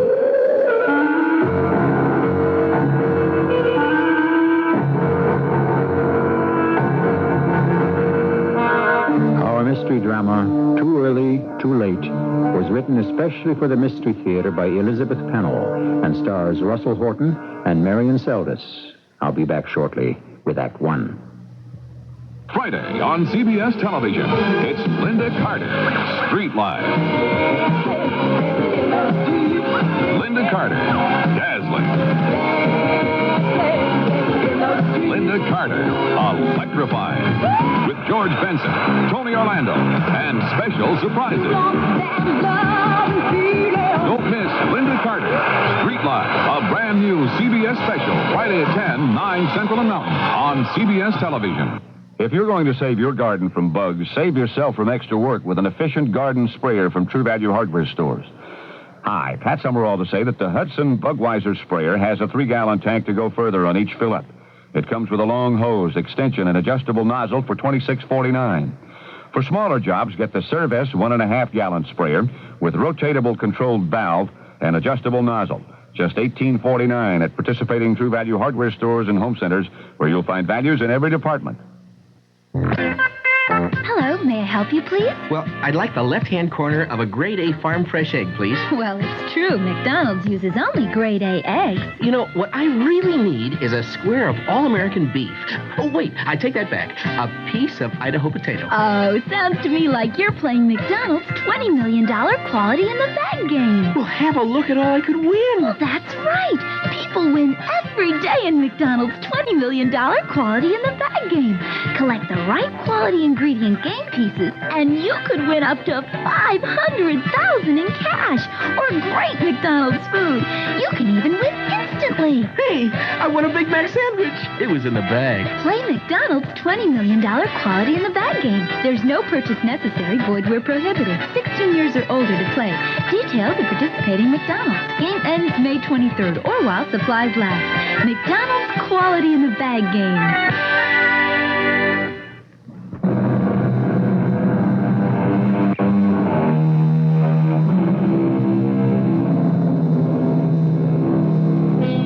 Jack and Ruth Peterson felt themselves lucky to inherit a ramshackle old house in Connecticut where his grandparents had once lived. The place was closed for a long time until last summer when the couple began fixing it up. They recalled past holidays there and decided it would be a great place to spend New Year's Eve. They have invited a friend from childhood to join them. Ah, good dinner, Ruth. Sorry Dave didn't get here in time to eat with us. You should have been here by now. I just didn't realize how late it is.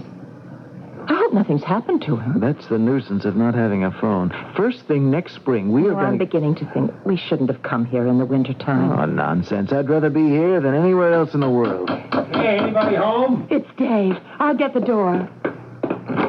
Dave, come Come in. We were worried. Welcome, old buddy. Where have you been? I've been lost. You're kidding. You know this area better than we do. Well, it's wilder than it used to be and so dark. You know, I'm accustomed to city lights. And now the road's slippery. I couldn't make it up your driveway. Have you had anything to eat? Not a thing. I'm starved. Oh, I hope there's a spark left in that wretched stove. And while Ruth stirs up the coals, I'm going to get you a drink. I feel better now. Back on those icy roads, your reunion in the woods sounded like a crazy idea. I had this sudden urge to go back to the old days. I remember, Dave, when we were kids, the three of us swore we'd be friends forever. Yeah, I remember how the three of us used to leave the other kids there and go off to the old graveyard. And just sit there quietly. I never did let on how scared I was. Of ghosts? I felt that all those dead eyes were looking at me.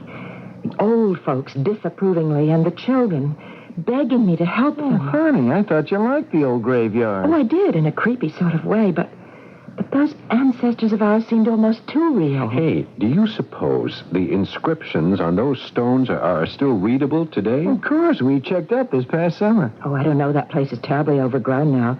The bushes are just tangled everywhere. Well, I'd like to go back to that old graveyard and take a look. Hey, how about tomorrow? Sheer ice underfoot. Honey, let's try. It might not be so bad.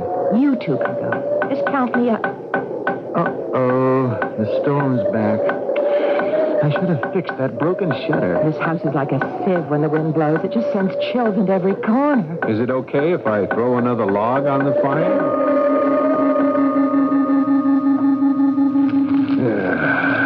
Nothing like a roaring fire in the country. I remember these sudden windstorms. I love them. Maybe that's why I went into the business. Say, that's right. You still working on those wind machines? You bet. We're making real progress. I can tell you right now, you're on the wrong track. What do you mean? I mean, that old-fashioned stuff is out. Completely out. Our ancestors tried it. You, know something better? Yeah, darn right I do. Don't you realize we're in a nuclear age? Yes, and it's much too dangerous. No, not the way I'm working at it. We're almost ready to conquer nature. Who needs your nuclear power? That's what the wind can Jack, do. close the door. Oh, Lord, the lights have gone out. That does it. I've got to put a new lock on this door. I knew we shouldn't have come up here in the wintertime. Don't you have kerosene lamps? Yeah, there are plenty of lamps in the house, but Jack couldn't find any kerosene. Everyone's bought it up for those fancy new stoves. Is this ever a backward country? Now, just you wait. No, wait, don't panic. We've got plenty of candles. And we don't need a refrigerator. I chipped some ice off the rain spout, and the champagne's been chilling for hours. It's nearly midnight. Time to welcome the new year.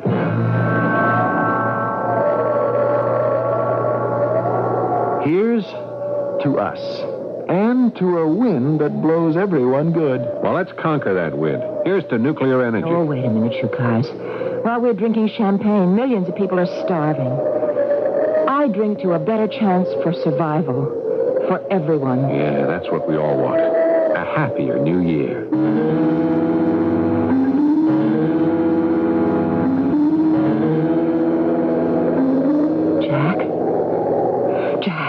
Wake up. Do I have to? Yes.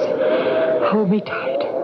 I want to be sure I'm alive. Oh, honey, you're shivering. I just had the most ghastly dream. I had a strange one, too. Oh, but mine was so frightening, so real. So was mine. Listen, there was this terrible man. Oh, I guess he was terrible. I couldn't exactly see him. But he kept telling me over and over that I had to obey his orders. That's extraordinary. Well, what did he tell you to do? He told me I must go to the graveyard. When? At noon, today. I don't believe it. You don't have to believe in dreams, do you?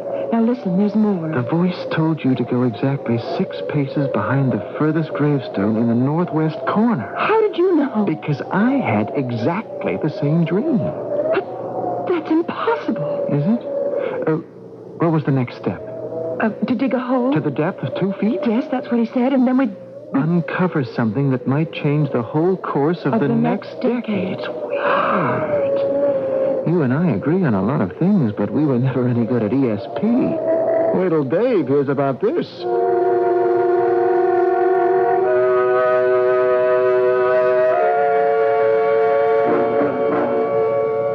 Breakfast will be ready in a minute, I hope. Oh. Stove sure feels good. Hope you weren't cold during the night. No, there were plenty of blankets. I don't know. I'm chilled to the bone. Oh, sorry about that. Here, Here's a cup of coffee. Oh, thanks. You know, I had the most extraordinary dream last night. You too? Yeah. Now, wait till I tell you. There was this disembodied voice. A man's? Yeah, but, I had no idea what sort of person he was. He sounded as though he knew me, and he wanted me to do something. Oh, no. What did he want you to do? He ordered me to go to the old graveyard. When? Today, at noon. And to take 6 paces straight back from the last gravestone in the northwest corner. How did you know that? Because I had the same dream. And so did I. That's incredible. Let me tell you the rest. We know. You're supposed to dig a hole. That's it. 2 feet down, and you'll find... Well, the voice didn't say exactly what we'd find. Oh, not what, but he indicated it was something important. Hey, just come on a minute. We're acting as though there really is something buried there. I don't know what to think. I know, I'm scared.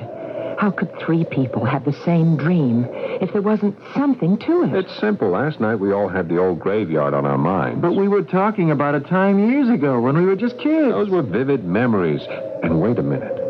I did say I'd like to see the graveyard today. But I said I wouldn't go. Only I knew you'd come along. Well, I have a theory about dreams. What is it? I believe that dreams take up where an interrupted thought left off. I don't follow you. Last evening, we were all thinking about going to the graveyard, right? And then the storm blew up and the lights went out. Yes, that's right. We each concentrated on the same thing. And then, boom. I mean, don't you see how logical it is? That's an analysis even Freud might approve of. Elementary. So, we just go ahead with our original plans. But I think since we're going to the graveyard, we might as well take along a couple of shovels. Just in case. Are you two really going to the graveyard? We're all going, Ruth, and just for kicks, we're going right at noon.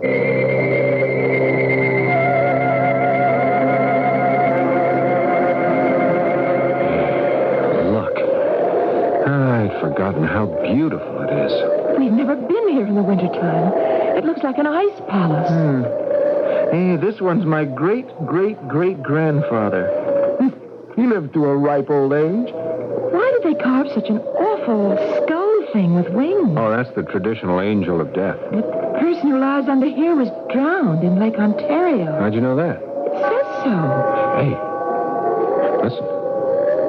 A church bell. But there hasn't been a church around here in 100 years.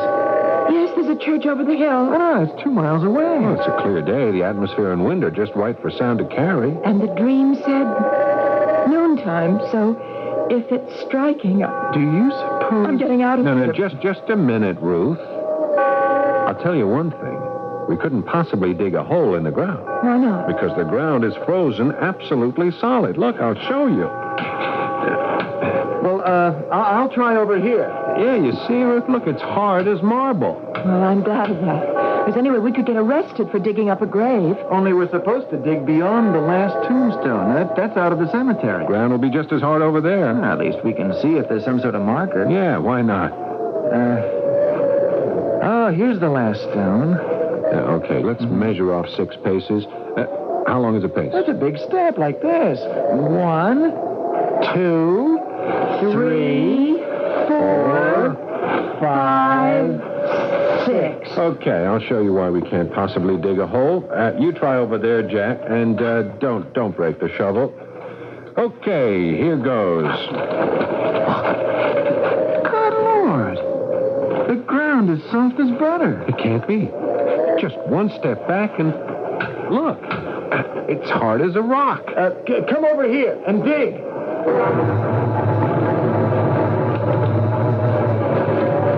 I'm not going to watch. I don't like the sight of old bones. 2 feet down. We're almost there, Jack. I found something. Here, scrape the dirt away. Be careful. Well, I'll be. Look. Ruth. Look. What is it? Oh. Something shiny. I've never seen anything like it. What have they found? Something shiny, Ruth said. Can it be gold? Surely not treasure buried by Captain Kidd. although there's at least one legend which claims that some of his loot was buried in the foothills of Connecticut. However, that's another story. Our three friends have made a surprising discovery, and the circumstances which surround their findings become more strange by the minute, as you'll learn presently in Act 2. You're there, baby. I remember to correct my grip. I even remember to duck. That's 21-6, my game. Could I have forgotten my body? Don't forget your body. Remember Rexall Vitamin. If your life is active, eat the right foods. For supplement, remember Rexall Stress Formula Vitamins Plus Iron. Don't forget your body. Remember Rexall Vitamins. Rexall Stress Formula Vitamins Plus Iron. Only $3.79 at all participating stores. Hi, this is Cliff Robertson. I'd like to say a few words about those very special people who save millions of lives every year, yet you never hear their names. These quiet heroes are volunteer blood donors who supply the more than 30,000 pints of blood used every day. An emergency can happen at any time when blood will be needed. Won't you give blood today and join the ranks of the quiet heroes? A public service of this station and the American Association of Blood Banks. Delta Airlines will not be undersold. You heard right. Delta will not be undersold. We'll match the domestic fare on nonstop or single-plane jet service of any major airline on comparable Delta flights. Just show any published jet fare on any other major airline. Delta will sell you a seat at the same price under the same travel restrictions as long as discount fare seats last. This applies to domestic fares for travel within the U.S. and San Juan. All this, plainly and simply, makes Delta's jet fares absolutely unbeatable. And there's no match for Delta's service either. Delta carries more passengers in the continental U.S. than any other airline. Yet, based on latest CAB records, Delta has the fewest complaints about service of any major airline. Naturally, Delta discount fares are in great demand, and seats are limited, so get yours. Unbeatable fares, unbeatable service, unbeatable value. Why settle for less or pay more? Unbeatable Delta is ready when you are.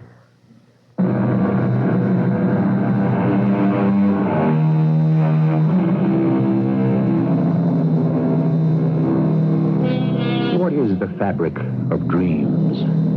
Are they fashioned of fragments from the past, or do they portend the future?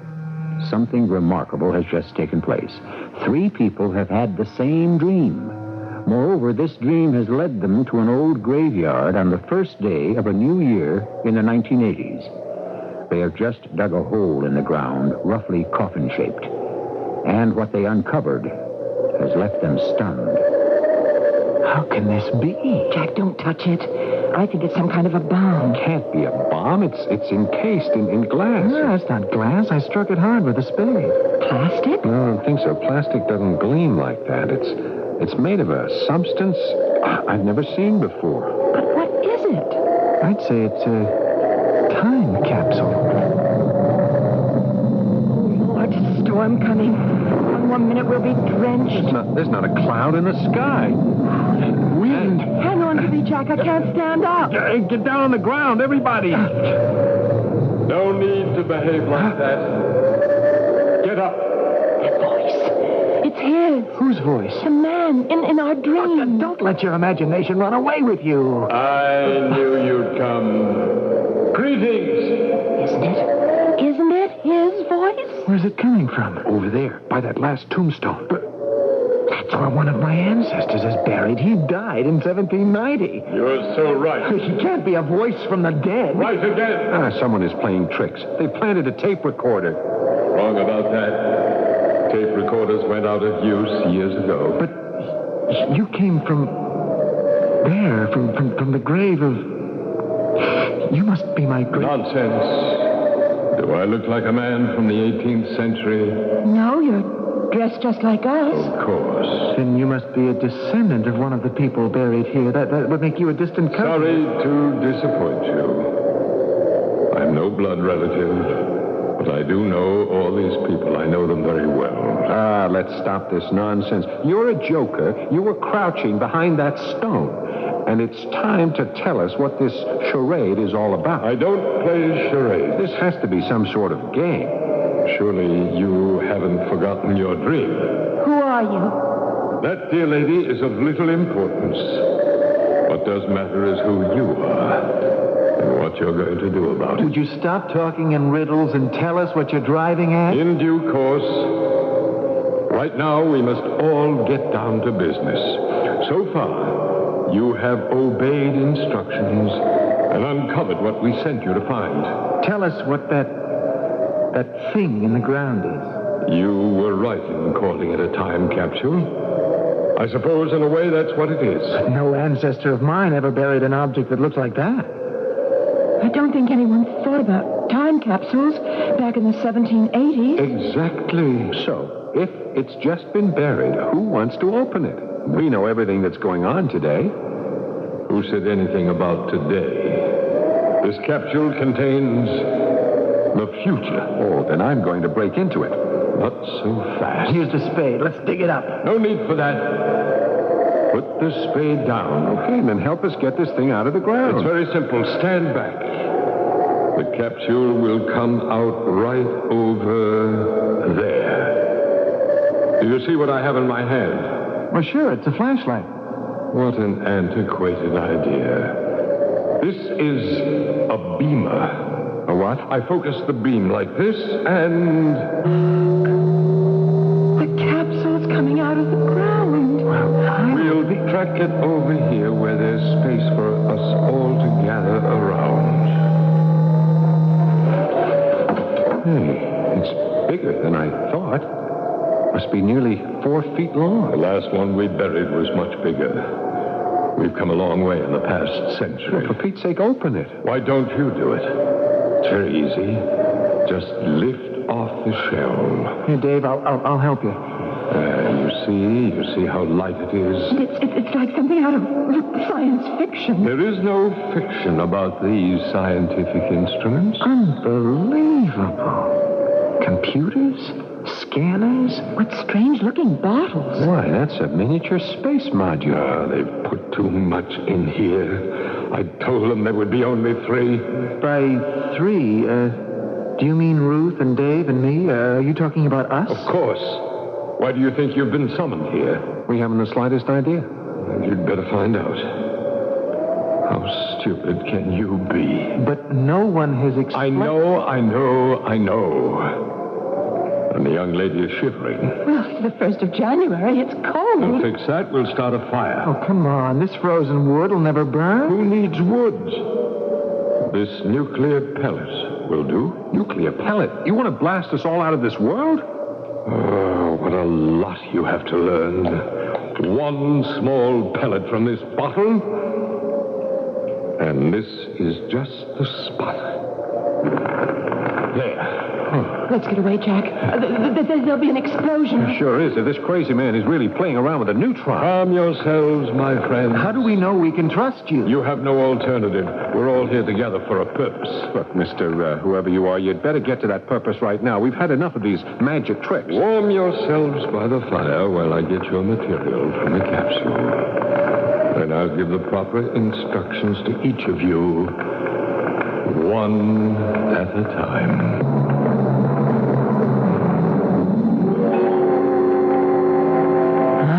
Fire feels good. No, this is crazy. All of it. That man's insane. I mean, he will be dangerous. He may be a madman, but by golly, I want to know everything he has to say. And one of the... He's coming back. He's carrying something that looks like a big balloon. Your name is Jack, is that right?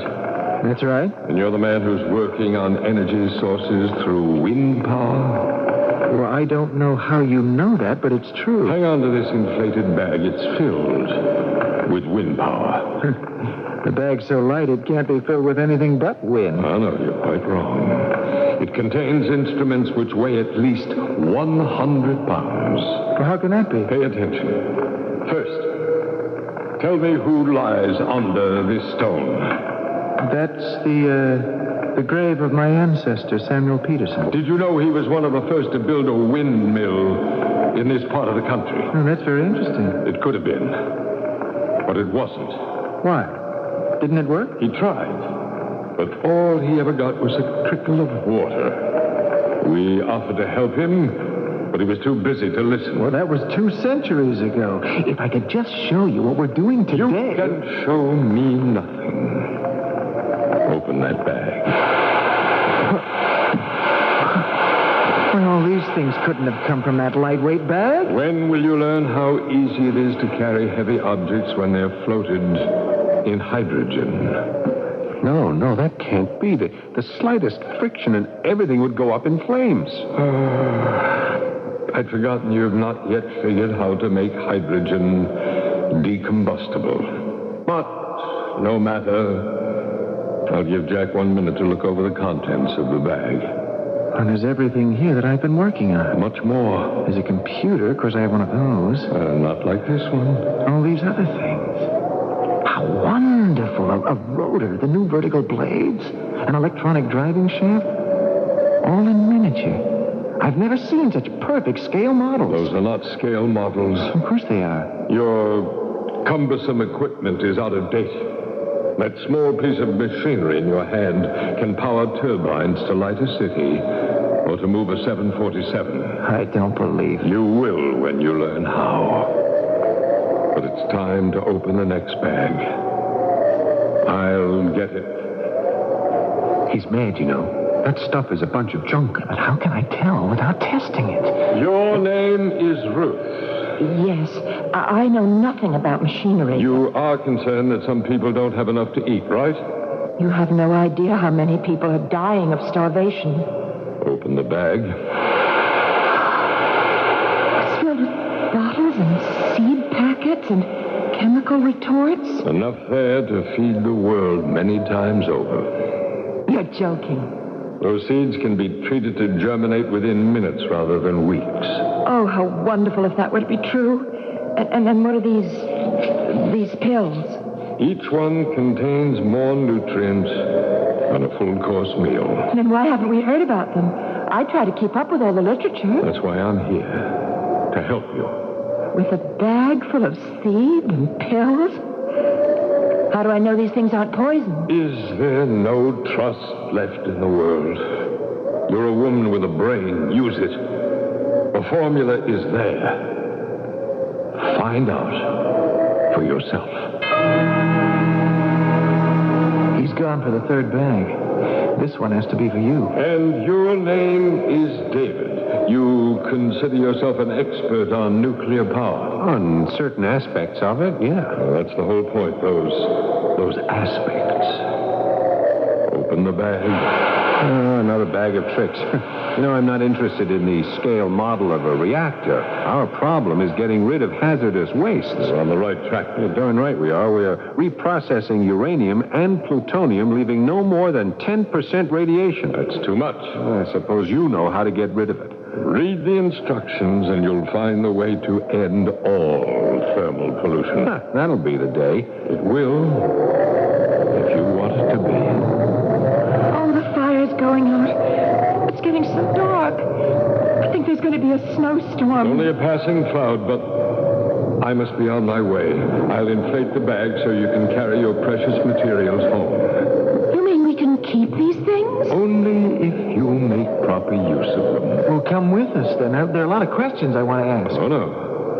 No, you're on your own. If you 3 are doing more for humanity than the people buried under these stones, then prove it. Well, what do you expect us to do? You will use the information I have given you to help solve the problems of a troubled world.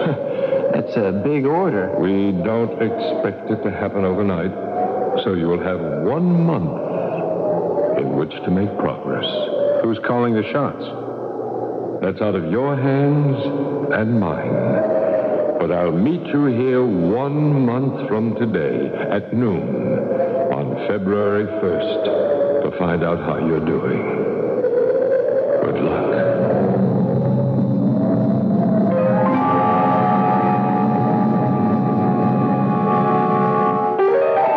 With that last big gust of wind, the mysterious stranger vanished without a trace. Then the 3 bewildered people returned to the country house with what they called their bags of tricks. If you are skeptical, so were they. That strange presence had appealed to each of them individually, on matters which concern them deeply. If nothing else, they are consumed with curiosity. We hope you are too. Act 3 will begin presently. Dinner's done, the day is ended. Peace and quiet have descended. Now it's just the two of you and your Maxwell house. Pour a cup, enjoy the flavor. Talk about what's new. Spend some precious time together. Maxwell House. You get that good to the last drop feeling with Maxwell House. Only Maxwell House. You good to the last drop feeling. Maxwell House. Maxwell House has a taste, a feeling that no other coffee can give you. Because Maxwell House is always good to the last drop. Oh, and that good to the last drop feeling. Maxwell House. This is WBBM Chicago.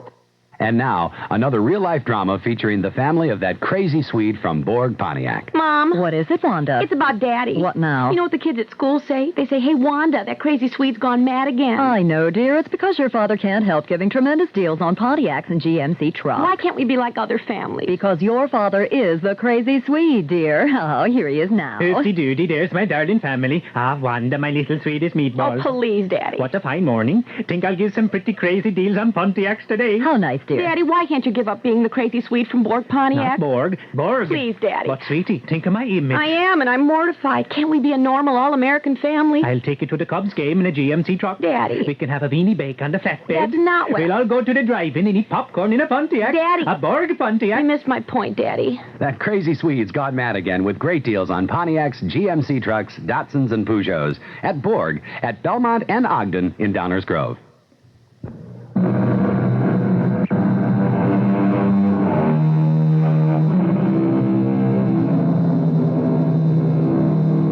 Our three friends have spent an extraordinary afternoon with a presence who did not identify himself. They have been challenged to show what progress can be made in important fields of human endeavor. Baffled by the circumstances, they are compelled to examine the materials which have been placed in their hands. Several hours have passed, and their absorption has been complete. It all makes sense, Ruth. Every page of it. The combination of ingredients used in these pellets is fantastic. Why haven't we thought about using this formula? I've got to get to the lab to try this out. Now, how are we going to explain what happened today? There's no need to, Jack. Once we learn how to use these tools, the information is ours to demonstrate. Then you do believe that for some reason we've been chosen. And all we can do now is believe in ourselves. I think it's time to pack up and go back to civilization. Well, I'm leaving right now. And if word gets to the suburbs that a city apartment house is blown up, you'll know something went wrong. Jack, you must come to bed. You've been working on the car every night this week with almost no sleep. It's nearly ready for testing. I am getting close, very close. How do you feel? Oh, I never felt better. Why? I just feel guilty about not cooking dinner. Well, there's time for dinner with so much to do. Yes, but we can't use up the food pills until I learn how to make more. Yeah, that does it. Now, I'll just turn on the ignition. It works. By heaven, Ruth, it works. What's so unusual about starting the motor? How'd you like to drive this car without ever buying another drop of gasoline? Jack, come into my office. Glad you called me, sir. I have something very important to show you. Now, Jack, what's this I hear about you not attending the WPNA meeting? We're too busy, sir. And who do you think you're working for? I never believed so completely in wind power as I do right now. Now, let me show you my car. What the devil do I care about your car? Please, when you see it, you'll know what I've been working on all week. Well, you can drive me to the plant. 3 o'clock this afternoon.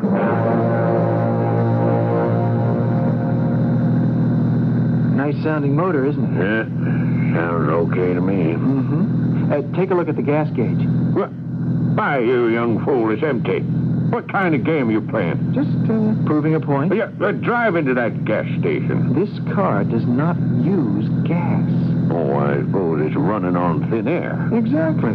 I'm using wind power. You're out of your mind. Yeah, I'll pull up over there and open the hood so you can see for yourself. You hooked that tiny vertical bladed motor to the generator. That's right. At what speed? Well, I've only tested it up to 70 miles an hour. Yeah. How far will it go without being regenerated? I've only driven 250 miles, but it regenerates itself. Jack, drive me back to the office at once. Jack, you must realize we have a tiger by the tail. Now, how many people know about this invention of yours? Well, you're the first one I've come to. Good. So until the details can be worked out, this must be kept an absolute secret. Oh. No, that's not the point. If we go into production immediately, we can lick the energy crisis. Now, first of all, Wind Power Associates must have an exclusive contract. But this is for everybody. We'll take out a patent in your name, of course. And, Jack, from now on, you're a vice president and stockholder in the company. Well, I don't want a patent or a title. All I want is for you to back me up with a public demonstration. Tomorrow. Tomorrow? You're madder than I thought. For your own protection, Jack, I'm not throwing you to the wolves.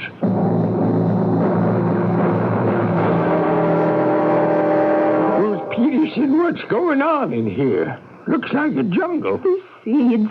There's just never been anything like them. Now, look, it's almost ready to be harvested. That whole side is wheat. And over here, it's rye. And the tub, that's full of rice. Well, how did all that stuff get in here? The storeroom was empty just a couple of days ago. That's why I called you. I've been given a formula with which I treated these seeds. And you pour some water in that bowl, and I'll just show you what happens. It can be good. Now, I'll sprinkle some of these seeds in the bowl. Now watch. Well, I'll be a... Well, you're opening up like those magic flower things we had as kids. They just start sprouting immediately. And when they're planted, well, there are the results. We can feed the world.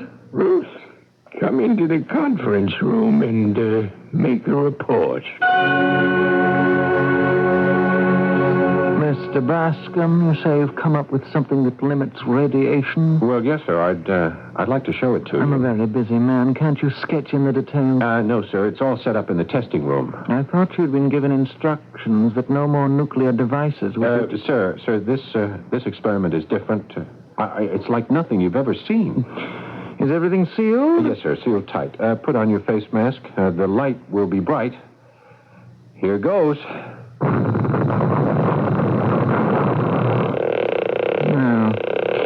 You had your explosion, and according to the Geiger reading, there's a high radiation count. I installed a container which will open with the heat and pour its contents over the contaminated area. Watch, sir. Yeah, it's working. Right, George. The counter is stopped. Yes, sir. That means all contamination has been eliminated. David, if what you've just done can be proved, we must contact the Pentagon immediately.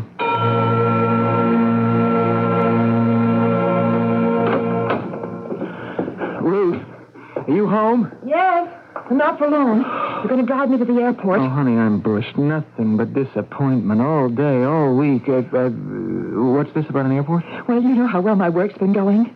They've tested the formula, and they've learned how to make the food pills. Well, so why don't they ship them off to wherever they're needed most? Because if they fell into the wrong hands, they'd never get to the needy. I have the honor of launching the program. They're sending me overseas.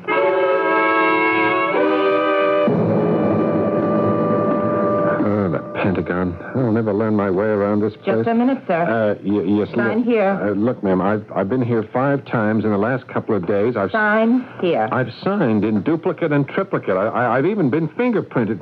Look, please, could you tell me which way to room 1405? Down the hall to the left, then turn right. Mr. Bascom. We're deeply impressed by the documentation on your experiment. Please, sir, would you untangle me from all this red tape so we can go to work on the disposal of hazardous waste? All in due time. You have given us what can be a clean bomb.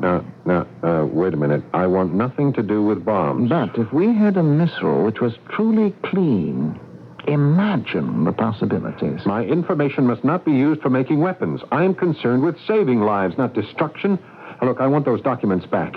I should have gone straight to the Nuclear Energy Commission. We work directly with them, of course. I know they'll be interested. Okay, then give me my papers and let me go. These have now become government property. Okay, I'll go to the president. Well, I'm sure that eventually he will want to see you. I mean right now. Naturally, you'll be living in Washington. We will provide security. A man with your information must be protected at all times.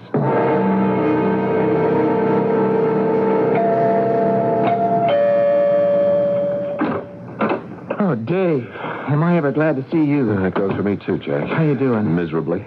Before any damage is done, I must get to the president. How's it going with you? Rotten. I've drawn charts. I filled in forms. The auto industry won't talk to me till their big convention in April. I tried going straight to the press. They think I'm a nut. Yeah, I know what you've been going through. Excuse me. Hello? Hello? Who? Louder, please. This connection is terrible. Hello? Hello? Ruth, where are you? I'm in jail. Well, you're where? They put me in prison. For what reason? For being a spy. You're kidding. Darling, I'm only allowed one phone call. Please, do what you can to get me out of this place. I'm in the... Ruth! What's the matter with this line? What is that? Ruth's been thrown in jail. I have no idea where, and the phone's dead. Well, you know where we're supposed to be 3 days from now. Well, we can't go without Ruth. Oh, we may have to.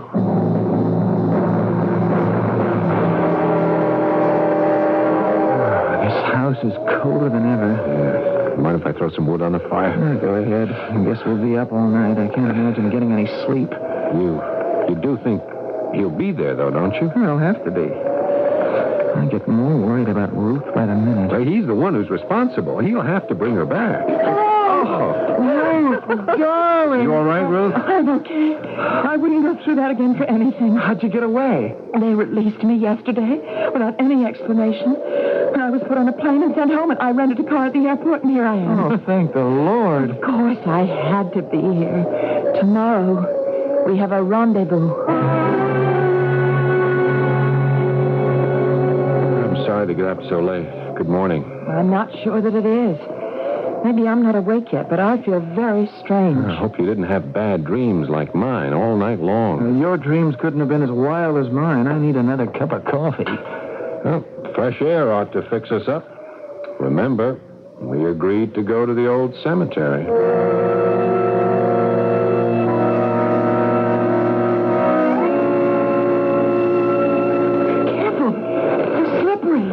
Looks very different this time of year. I'd forgotten the place was so deep in the woods. Greetings, all of you. You're right on time. He's here. Of course he is. He said he would be, didn't he? You don't know what trouble you got us into. Oh, yes, I do. You threw me to the warlord. I was thrown into jail. I know. Don't bore me with details. You were given a remarkable opportunity, but not one of you got to first base. Well, it was all so frustrating.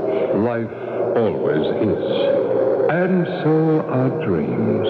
Well, how would you handle a situation where everything has to be checked and double-checked? I wouldn't stand for it. Well, you'd have to, unless you were a dictator. Your ancestors under this ground came here to be free. They acted for themselves, did things in their own way. And how many died young? You just read the dates on these gravestones. That's irrelevant. Irrelevant that we've learned to prevent the diseases they died from? If you think it's progress to extend the span of human life, why are you working to wipe out your entire universe in one instant? That's not our intention. It's too early to pass judgment on what we can do in the future. Too late, I'd say. In view of the way you've already bungled things. Yeah, but now with the tools you've given us, we'll get things on the right track. You never had any tools.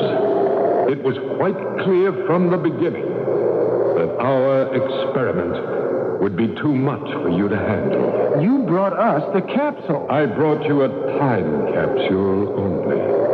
Often a very useful tool for stretching the mind. Well, then help us to use it. Oh, no.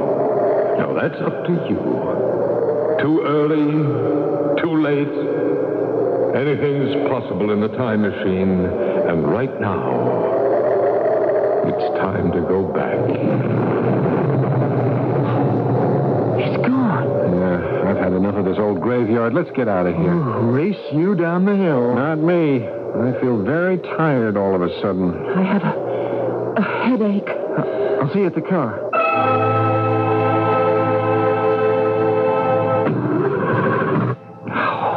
Having car trouble? I thought I'd warm up the motor, but the darn thing won't start. Hey, you'll wreck the battery. Jack, look at the gas gauge. Well, it's empty. I swear we filled it yesterday. Didn't we, Ruth? It sounds crazy, but I don't remember. It's quite a hike to the nearest gas station. But the summer station is closed in February. What did you say? I said the station is closed in... I'm all mixed up. What day is today? Well, I'm not working, so it must be a holiday. I feel as though I've been away for a month. An old graveyard can be a very unsettling place. What time is it? Well, on my watch, it's 2 minutes to 1. We've been here nearly an hour. An hour? But what's the date? Well, my watch says it right here. It's January the 1st. January the 1st? What happened to the whole month of January? But that's not possible. You mean that all that happened to us didn't... Was it a dream? Well, if it was, I'm glad. So am I. Well, then, don't look so gloomy, you two. Happy New Year. All things are possible. It's really just the beginning. Minutes, hours, days, a month. The major events of a lifetime can pass through the human mind within a matter of seconds. And what do we mean by progress? I'm inclined to believe the 1980s are a good deal better than many people say they are. Perhaps, to use Shakespeare's phrase, time is always out of joint. In their struggle for existence, those early American settlers were forced to move slowly. Today, the frightening part about heading into the future is not speed. It's the direction we are taking. I'll be back shortly. Chocolate lovers, Nestle Quick and Nabisco's Oreo cookies are offering you a free half-gallon of milk. Now, when you enjoy two of America's favorite chocolate treats, the milk's on us. Next time you buy Quick chocolate flavor and Oreo chocolate sandwich cookies, send us your proofs of purchase, and we'll send you a coupon good for a free half-gallon of milk. Our treat to you just for being a chocolate lover. This offer is limited, so look for details at your participating grocer. Void where prohibited. Friends, are you plagued with uncertainty about what to serve after your next dinner party? The researchers at the Bob and Ray Research Institute have searched and researched until they found the perfect answer. Don't serve those fattening mints and nuts. Let them lick Easter seal. Yes, Easter seal. The friends of disabled kids and adults everywhere. Low in calories, high in public spirit, and just the thing to cap off a roast beef dinner or tomato surprise. Easter seals. Once you try them, you'll stick with them. As the 809 pulled out of the station, Christine pulled out her latest Raven House paperback mystery and began to read. And the only clue to the murder was the red carnation on the bed pillow. Is this seat taken? No. Where are you headed? Lathrop. He's wearing a red carnation. Is there anything wrong? You're wearing a red carnation. Yes, I'm very fond of it. It's you. You're the killer. I beg your pardon. Conductor! Conductor! Wait a minute, you're making a big mistake. Raven House Mysteries. Which one will claim you as its victim? Oh, I'm sorry. I was reading this Raven House mystery and I got a little carried away. Raven House publishes new mysteries every month. If you're clever enough, you'll find Raven House Mysteries wherever paperbacks are sold.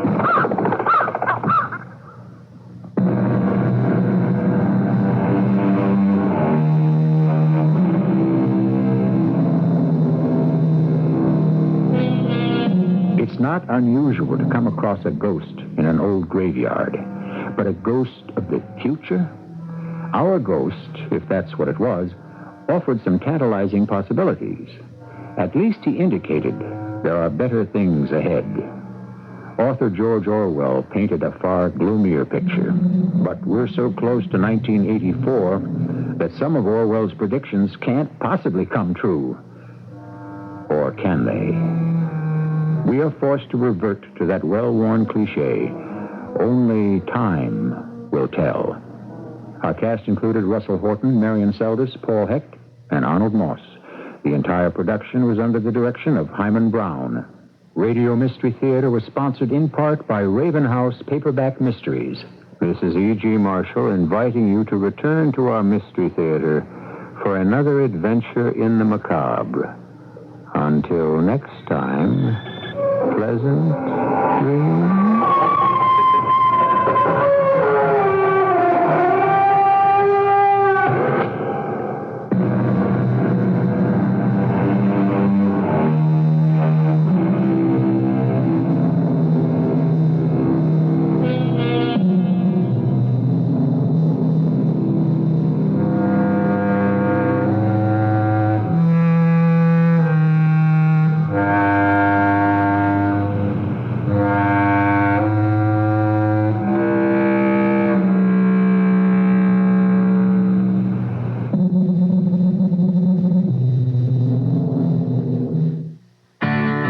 Into Jewel's Farm Stand Market. You'll feel like you've stepped into the middle of an August harvest. And leading the crop of Jewel values this week are seedless green grapes and red potatoes.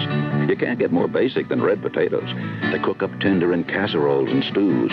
Use them in homemade potato salad, too. Actually, red potatoes are best when boiled, buttered, and sprinkled with parsley. So stock up now in anticipation of your St. Patrick's Day menu.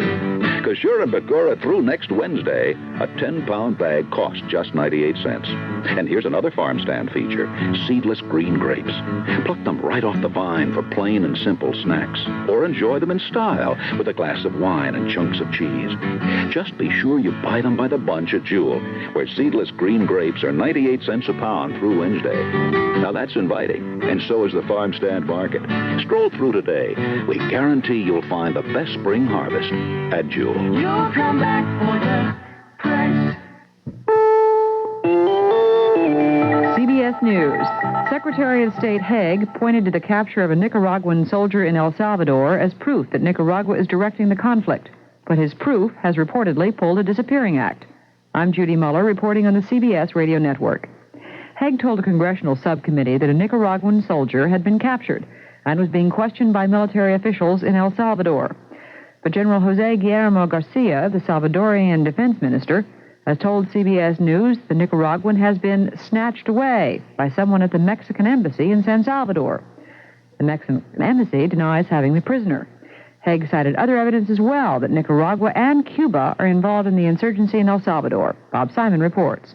Trying to convince a skeptical committee of Nicaragua's aggressive posture, Haig pointed to a staggering growth in the nation's armed forces under the Sandinistas. 2,000 Cuban military advisors are in Nicaragua today. 2,000. That's almost one for every 20 soldiers.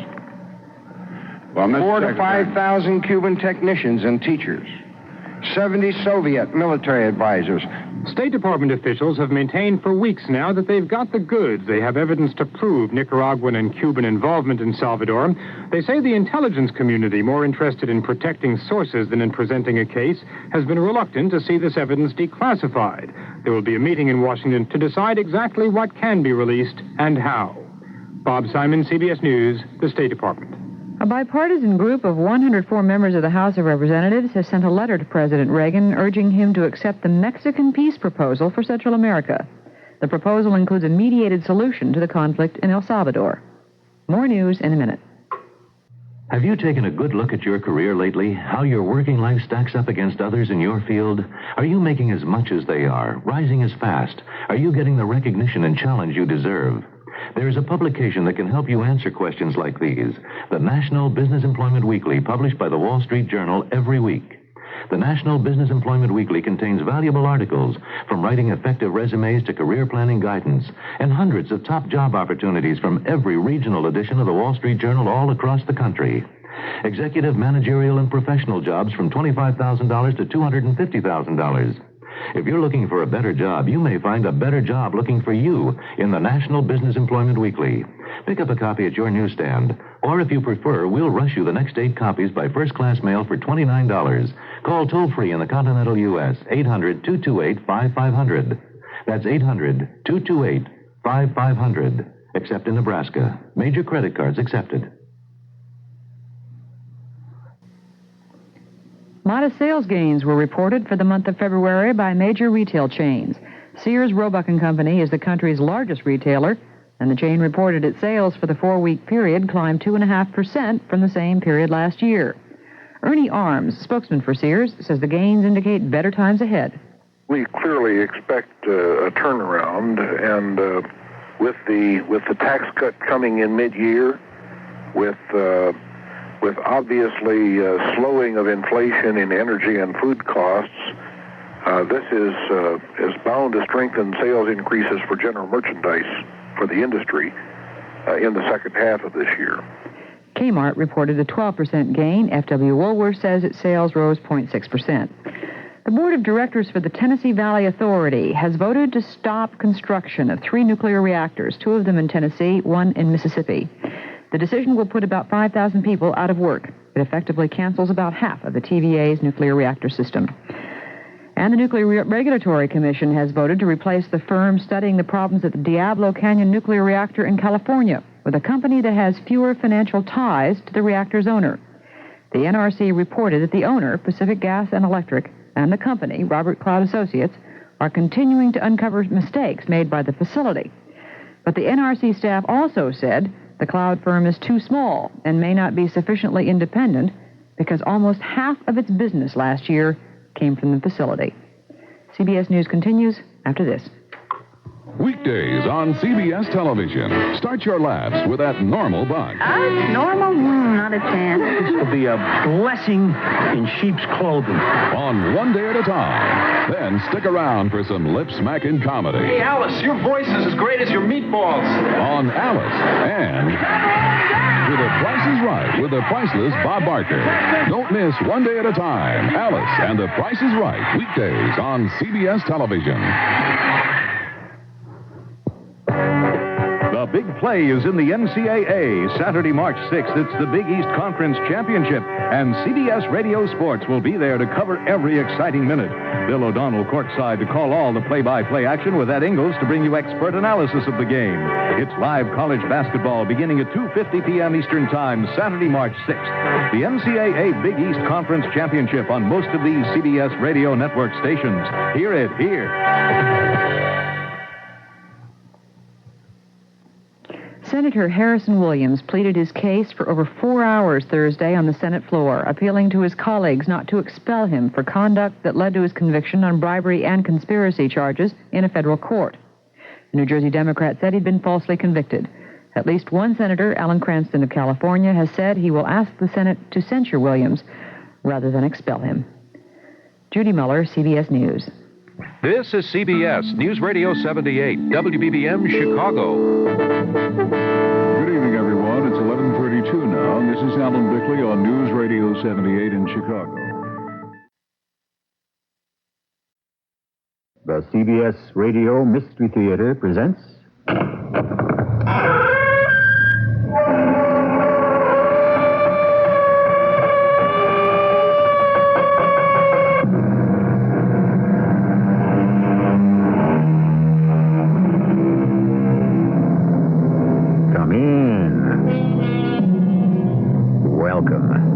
I'm E.G. Marshall. And thus is sweet reason softly seduced by the ancient legends of time. according to the poet. Yes, the story of the world is a series of legends. And when one loses its appeal, it is soon replaced by another. And thus we find ourselves farther and farther away from the original truth. Assuming, of course, that there was an original truth to begin with. You have been tried and found wanting. You are therefore to become a slave. A slave? Do you know who I am back home? I'm Jonas McDowell. I own banks, textile mills, automobile companies. We do not know what those things are. I'm a financial genius, don't you understand? We only understand that you cannot hunt, cook, fish, fight, or heal the sick. You have no real or useful skills. Therefore, to earn your bread here, you will fetch and carry and do as you are told.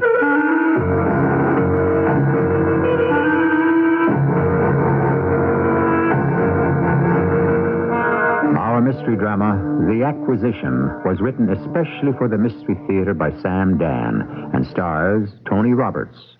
I'll be back shortly with Act One. What do doctors recommend to avoid constipation? These days, doctors stress the importance of fiber in the diet. Food fiber that helps the system regulate itself naturally. Metamucil is the laxative made from natural fiber, no chemical stimulants. So for occasional constipation, doctors recommend Metamucil more often than any other laxative. Try Metamucil powder or pre-measured packets of Metamucil Instant Mix, regular or orange flavor. Read label and follow directions. Hi, Pat Summerall for True Value Hardware Stores with a lesson in tool economy. Often the lowest price tools on the market are really the most expensive. That's because cheaply made tools can cost their owners many times over in replacement, both the tools and in the materials they may ruin. So it pays to invest in quality master mechanic tools made for long-lasting performance, like their 6-piece professional screwdriver set for just $9.49, and the master mechanic carbide tip circular saw blade for just $17.75, sold only at participating True Value Hardware Stores. This is no ordinary snow job. This is your invitation to the Winter Games. The Michigan Winter Games. Skiing, skating, laughing, boating, dancing, fishing. This is winter in Michigan. It's something to see and something to ski. Gentle slopes for those who long to learn, and slopes for those who already know a snowplow from a snowplow, and those who want to take a flying jump.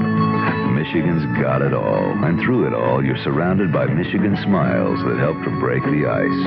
In Michigan, you pick your peak, and everything else is downhill from there.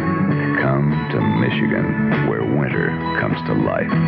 This is the time of year when weather conditions vary from day to day. However, Michigan still has plenty of good snow. To find out about current conditions, call the Michigan Travel and Information Center at 372-0080. That's 372-0080.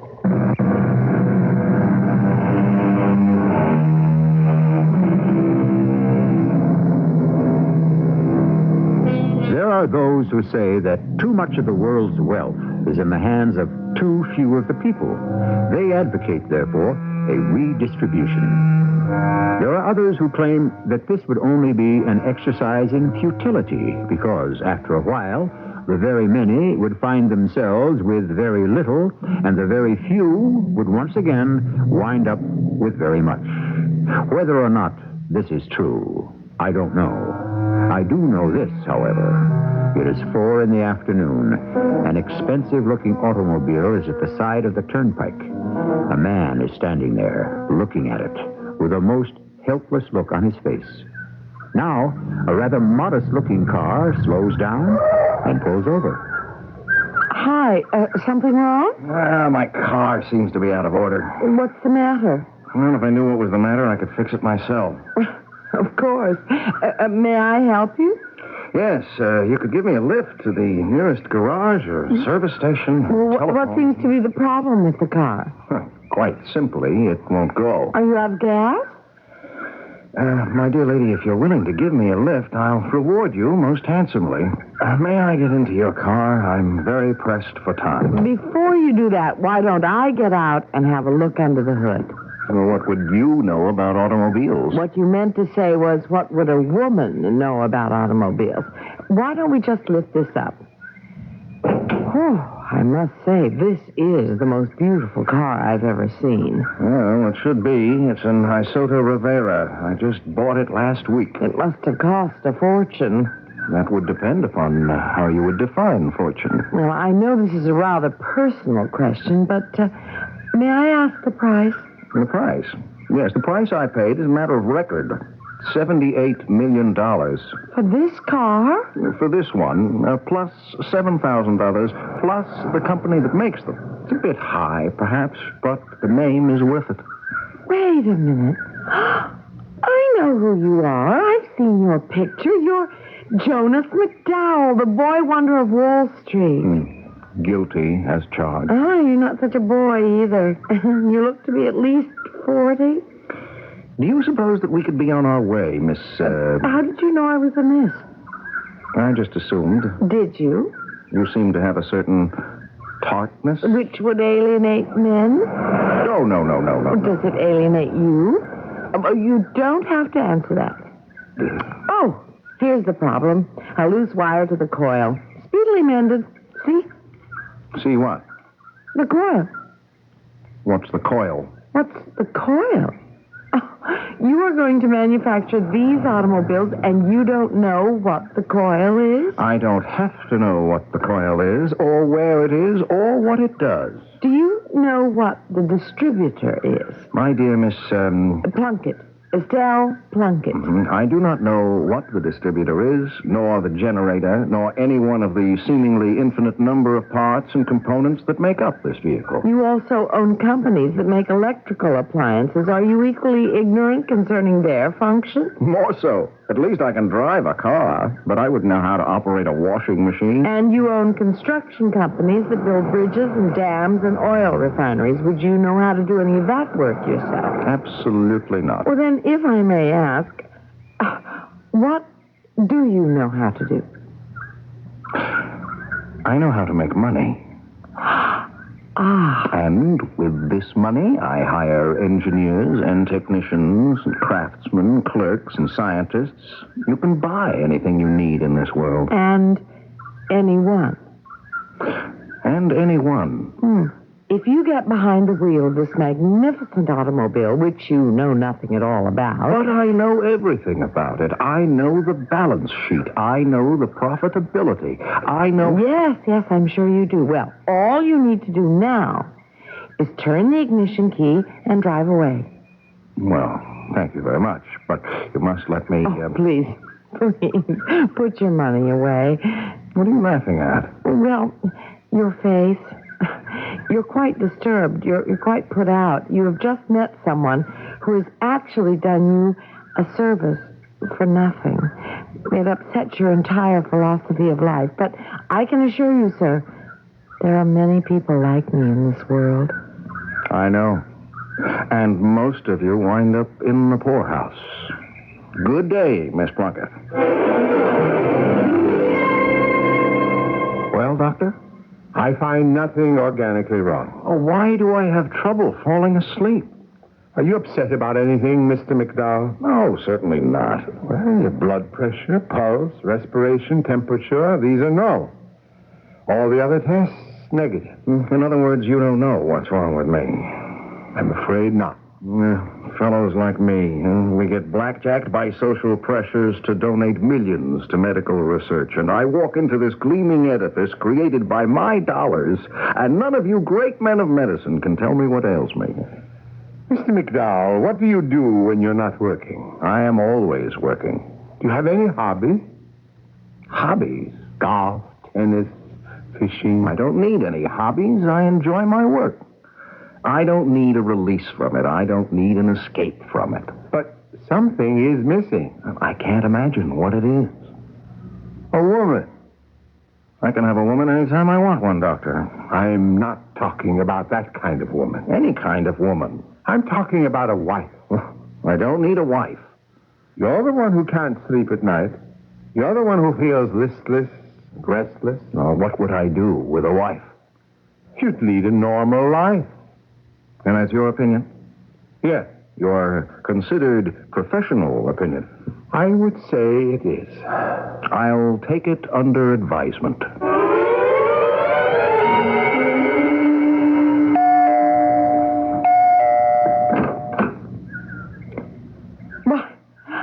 Why, it's Mr. McDowell. May I come in, Miss Plunkett? Yes. How is your Soto Rivera? It's doing quite well, thank you. Well, Mr. McDowell. May I have a chair? Please. Miss Plunkett, I'm here to offer you a proposition. Well, that's wonderful. It's been quite a while since anyone has made me one of those. Thank you for this terrific boost to my morale. Miss Plunkett. I suppose you want to give me an apartment? Well, a penthouse, a country house, a mansion, any of those. All of them. Servants? Of course. Furs, jewels? Yes. How about a yacht? If you really want one. Oh, how flattering. Miss Plunkett. And also how insulting. Well, how can you say that? There is a class of woman, or a type, I suppose, that gets this type of offer on a daily, perhaps even an hourly basis. This kind of offer? I don't imagine one gets this lucrative kind of proposition on the streets, but the only real difference is the price. Proposition? Miss Plunkett, this is a proposal. A proposal? Of what? Marriage? Marriage? Oh, marriage, wedlock, matrimony. You want to marry me? Yes, I am making you an offer. Do I detect a tone in your voice?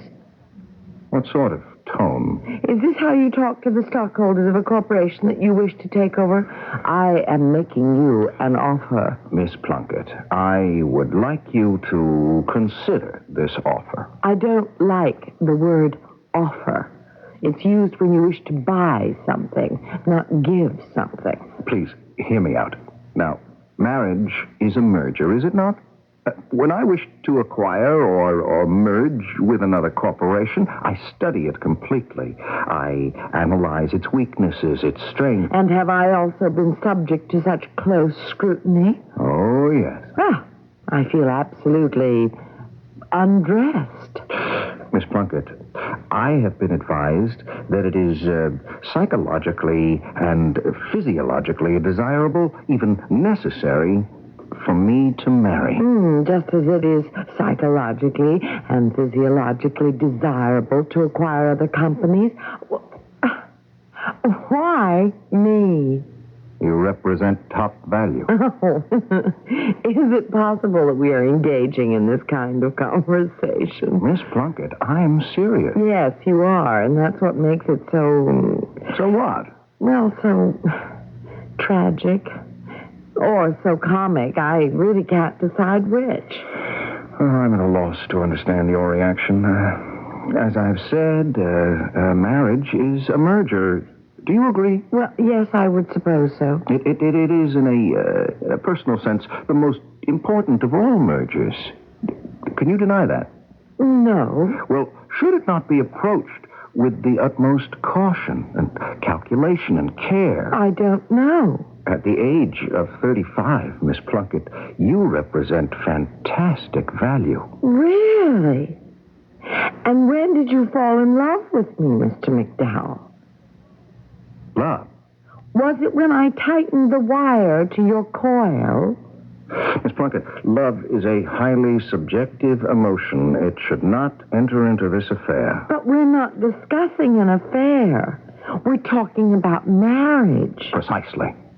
Miss Plunkett, I have the finest, most efficient, and effective research department in the world. I would assume so. I have turned them loose on this problem. Love is a problem. Yes, exactly.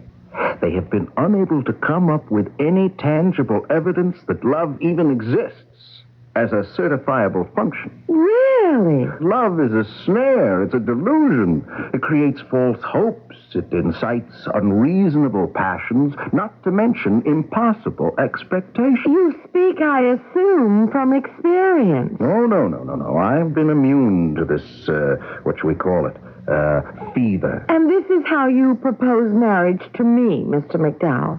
Yes. Well, surely the advantages are obvious. So are the disadvantages. Well, name one, Miss Plunkett. Well, the most important one of all is what you just said. I beg your pardon. How can you propose to me and call me Miss Plunkett? Well, I assume we'll call each other by our first names as time wears on and we feel the moment. No, I'm afraid not. I fear that you shall always be Mr. McDowell as far as I'm concerned, and so I must refuse your offer, or tender, or whatever you may choose to call it. Well, I didn't expect an immediate favorable reply. I am aware that perhaps I do not strike you as a romantic figure. But I go about things realistically. I think a marriage, like a merger, should be based on a sober, thoughtful analysis of all the facts. You do? Yes. Would it have pleased you more had I rushed in here feverishly spouting all sorts of poetical doggerel and vowing to destroy myself unless you reacted favorably to my proposal? Yes, it would have. But that's nonsense. The kind of nonsense that makes the world go round. Well, I beg to differ. My world, Mr. McDowell, my world. And I don't believe you could ever live there. You know the old saying, put your money where your mouth is? Well, he did, and she turned him down. How could she do that? He's one of the richest men in the world. Is this a case of where a girl says no because she really means yes? We shall explore this psychological matter further in the second act. Wednesday on CBS television, Hal Linden stars as the father who abandoned his family 8 years ago, only to have tragedy thrust them together. You both need a father. Academy Award winner Timothy Hutton stars as the son whose bitterness could keep them apart. Get away from him! Will the father's secret bridge the gap and bring them all together, or separate them forever? How come you never came to see us? Don't miss Hal Linden and Academy Award winner Timothy Hutton in Father Figure, the Wednesday movie at 9, 8 Central and Mountain on CBS television. Mr. Bob Hope. Hey, America, you're beautiful. The problem is you can look and feel beautiful and still have high blood pressure, a disease that usually has no symptoms. Yes, it could damage your heart, brain, or kidney. And unfortunately, 3 out of every 10 people with high blood pressure don't know they have it. The only way to tell is to get a physical checkup regularly. And if you have it, it's usually treatable, but you got to follow your doctor's advice if you want to stay healthy longer. A public service message from the Citizens Committee for the Treatment of High Blood Pressure and the Ad Council. Walk into Jewel's Farm Stand Market. You'll feel like you've stepped into the middle of an August harvest. And leading the crop of Jewel values this week are seedless green grapes and red potatoes. You can't get more basic than red potatoes. They cook up tender in casseroles and stews. Use them in homemade potato salad, too. Actually, red potatoes are best when boiled, buttered, and sprinkled with parsley. So stock up now in anticipation of your St. Patrick's Day menu.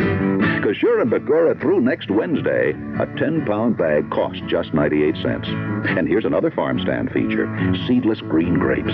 Pluck them right off the vine for plain and simple snacks. Or enjoy them in style with a glass of wine and chunks of cheese. Just be sure you buy them by the bunch at Jewel, where seedless green grapes are 98 cents a pound through Wednesday. Now that's inviting, and so is the farm stand market. Stroll through today. We guarantee you'll find the best spring harvest at Jewel. You'll come back for the price.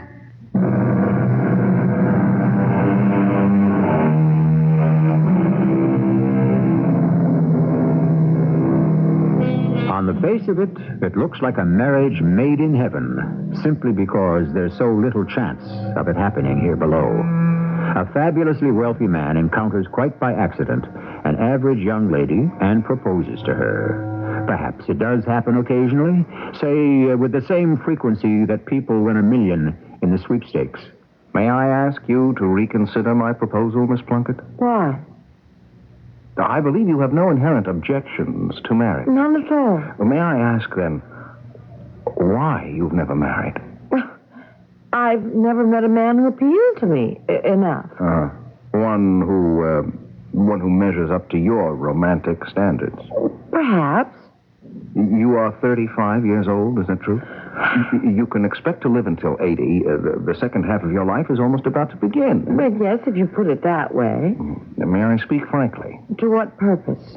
You have spent the first half of your life in the pursuit of romance. Obviously, it has eluded you.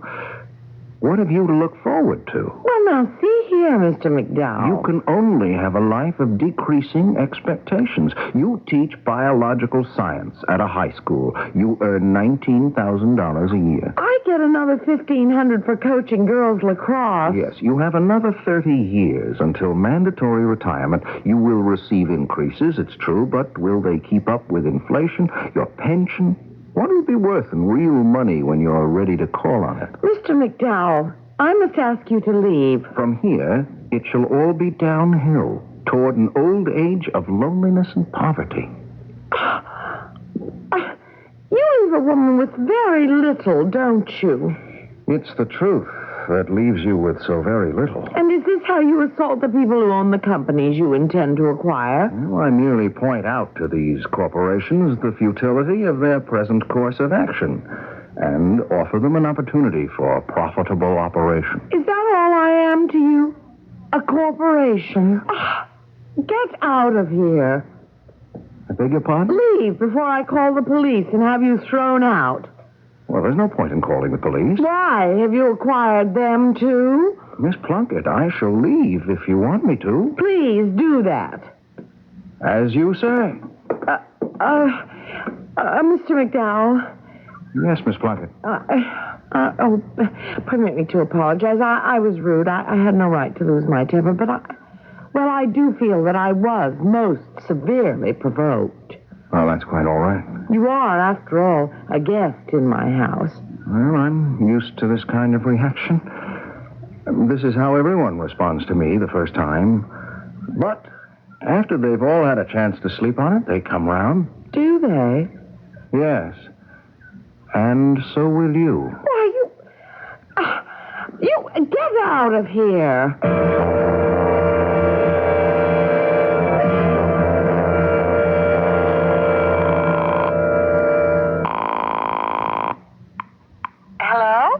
Miss Plunkett. Oh, it's you. Well, Miss Chambers, call Ross Leffert, my pilot. Have him stand by with the company jet.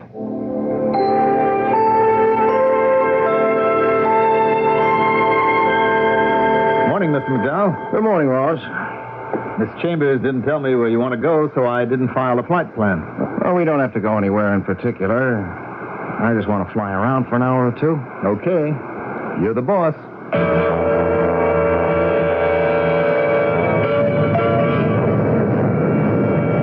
Thought we'd go over the water for a bit.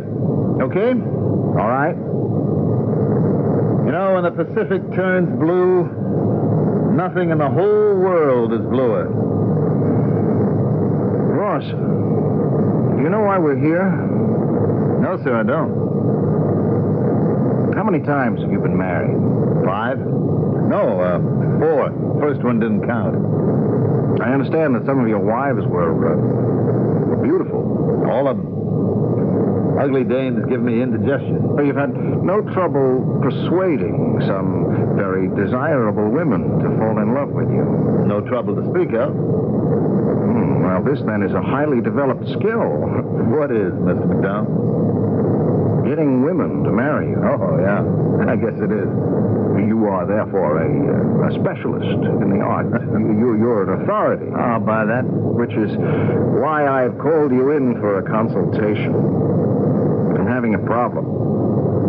There is a lady who refuses to marry me. I can't believe that. Why not? Well, you're not a bad-looking guy, and you got all the money in the world. And yet she says no. Well, you're doing something wrong. Obviously. But, what?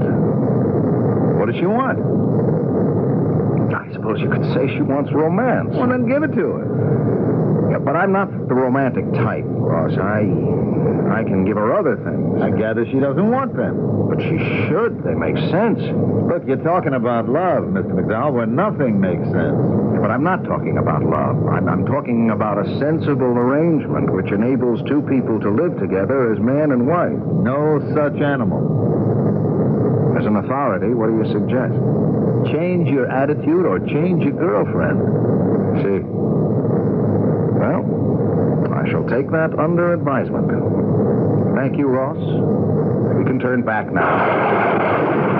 What is that? What's that? I don't know. We must be running into a storm. There was no weather advisory. I'm losing power. Let me send out a call. N2307 calling. It's dead. The radio's dead. What happened? Oh, we're going down. We're going down.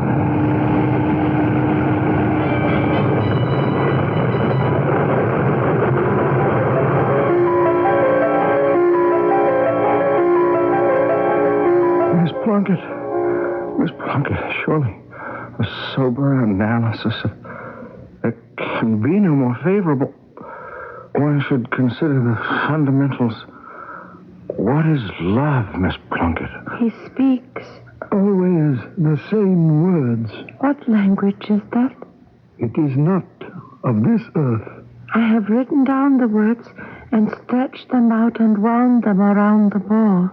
Soon the words shall fall into place, and we will understand. Of what race is he? Of one like ourselves. I find him handsome. Well, we shall see. Soon he shall awake. I hope so. Or he shall die.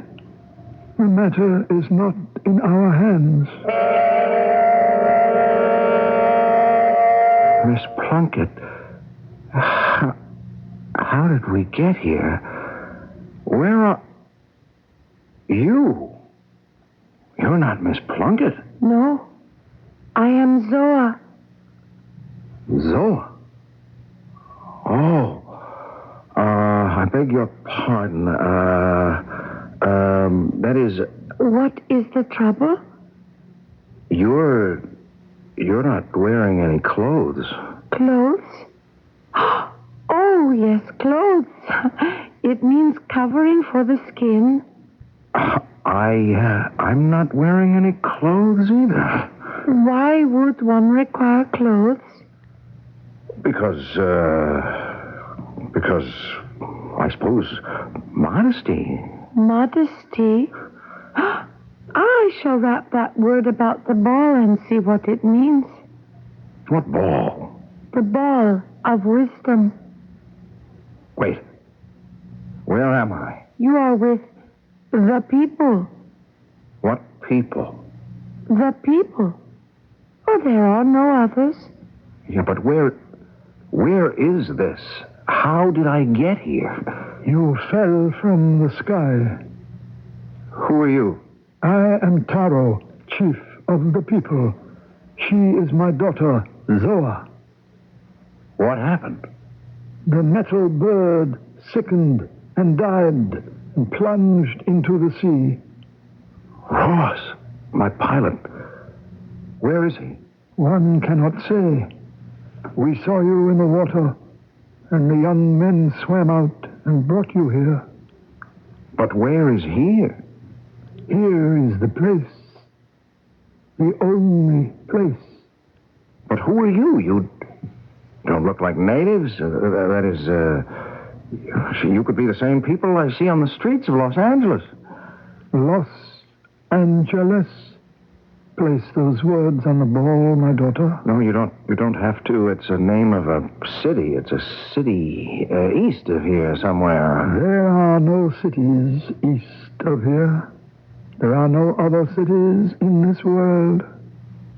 There aren't. Well, then, where do I come from? The same place from whence we came 1,000,000 years ago.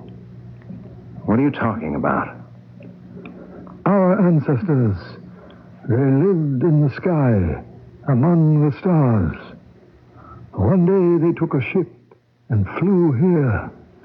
They had the secrets, the great secrets of magic. But the ship burned, and all were destroyed, except the ball, which mixes the language of all living things and transforms it into the language of the people. Look, I've got to get out of here. I've got to get back. Oh, that hurts. You must rest. Jonas. Yes. Jonas, what does the name mean? How do I know what it means? He is feverish, my daughter. We must let him rest. But you don't understand. I'm Jonas McDowell. I can buy and sell anyone and everyone in this place, whatever it is and wherever it is. Please, rest. I can't afford to rest. Let us leave him and all the spirits that are fighting to possess him. I hope for his sake that the good ones shall conquer. And so do we. Remarkable, isn't it? How fortunes change so quickly and so completely.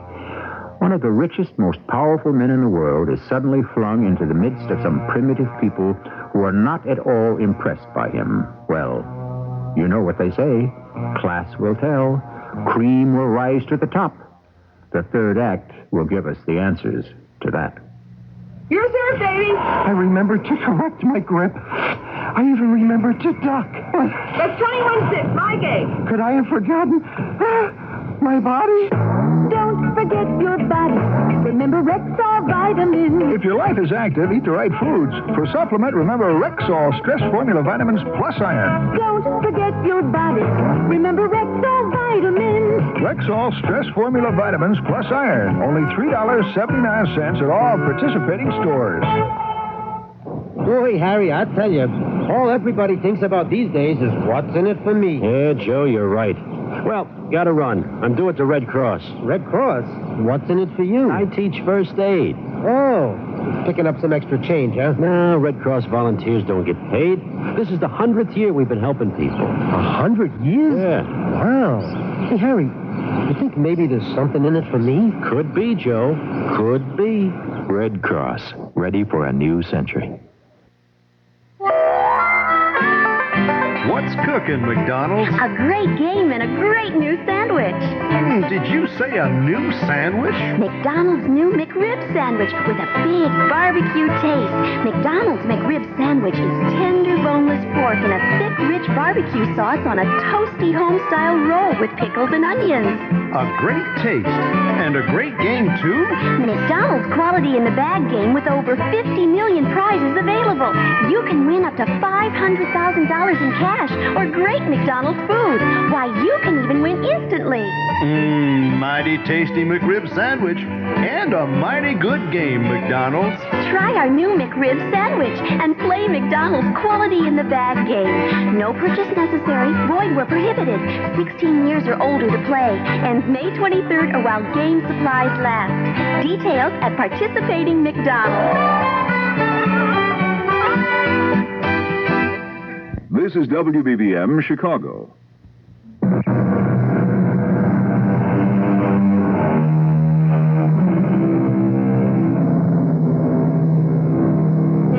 Jonas McDowell, before whom the entire financial world trembles, isn't scaring anyone at all right now. His plane has gone down somewhere in the Pacific, and he's been rescued by some primitive people. Notice we didn't say primitive savages because it is yet to be determined who are the savages, the primitives or the civilized. But let us not bog down into that just yet. Anyhow, Jonas is not having a happy time of it at this point. Do you feel better this morning, Jonas? Yes, I think so. Jonas, I have consulted the ball. Jonas means a dove. A dove? It should be Jonah, but that's the same thing. Is that important? Are you a dove, Jonas? No. I would say I'm more like an eagle. An eagle? Oh, wonderful. Why? What's in a name? You see, Jonas Eagle, I am in love with you. You're in love with me? Why? Because you have blue eyes, and they shine so bright. And you shall be my consort. Consort? Yes. When my father dies, I will be the queen of the people. But I'm not in love with you. No, that's true. But once it is permitted us to make love to each other, you will love me. How you will love me. Daughter, what is this talk I had just overheard? I love him. I want to marry him. I cannot give this the blessing of the people until he is tested. Tested? For what? Until we determine your rank, we shall set the time for the testing. Rest well until we meet again. What's that? The time for testing? Oh, it is to decide your place among the people.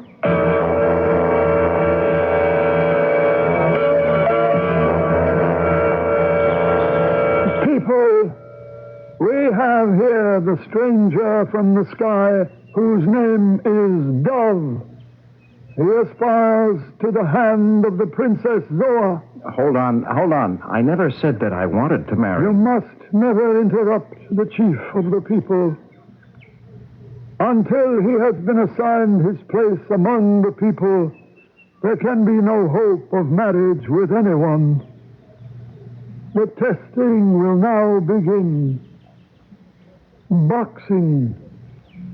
Wrestle. Step forward. What do you mean by boxing? Boxing. The use of the hands. It is important with us.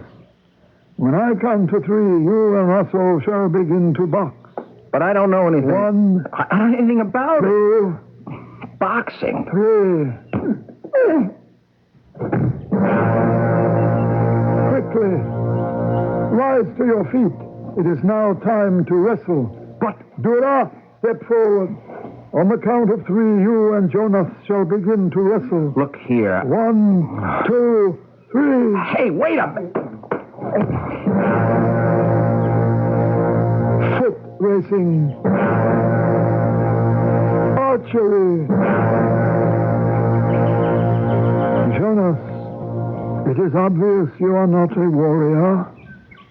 However, just as important as the martial arts are the domestic arts.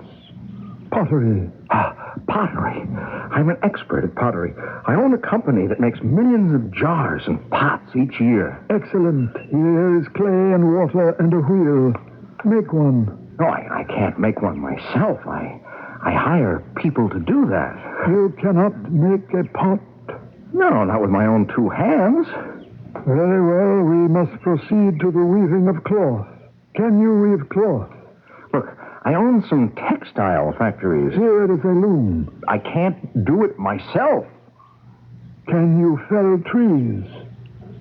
We have lumber operations. Good. You will cut down trees, trim them properly, split them, notch them, fit them together to build a hut. But I couldn't actually do any of that. It seems there is very little you can do with your own hands, Jonas. Father, there are other things. Perhaps he can prepare food. Do you know anything about food, Jonas? Food? Yes, of course. We control several meatpacking plants, some milling operations, frozen fruit and vegetable facilities. You will prepare the evening meal for the people. You will catch the fish in the water, hunt the pig in the jungle. No, I couldn't possibly do that. I don't... My daughter, I do not know what is left. Wait. Perhaps he is a healer. A healer? The most important of all the arts. Can you heal the sick? Look, I control several very important drug companies that are doing fantastic things in research. Bring him to Liira, who lies dying. Perhaps he can cure her.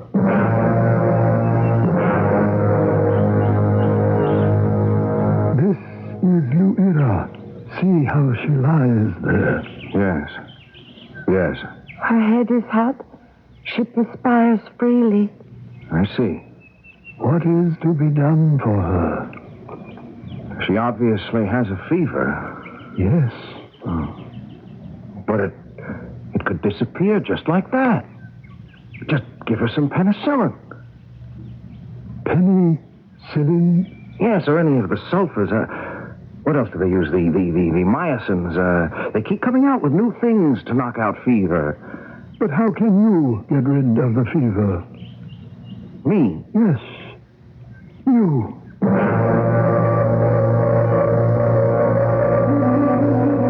Jonas, I have come here to give you the decision of the Council of the People. A decision? You have been assigned to a rank among us. Oh? You were given a free and fair trial. Well... You had the opportunity to show your skills, and you have none.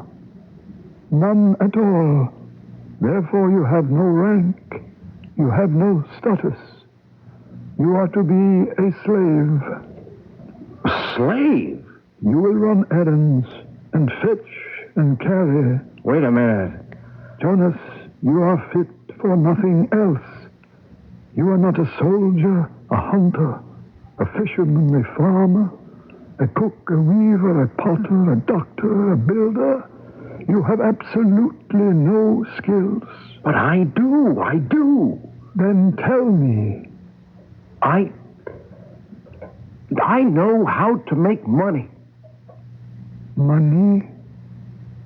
What is money? Father, what have I heard? He is to be a slave. You have seen Zoa. He is fit for nothing else.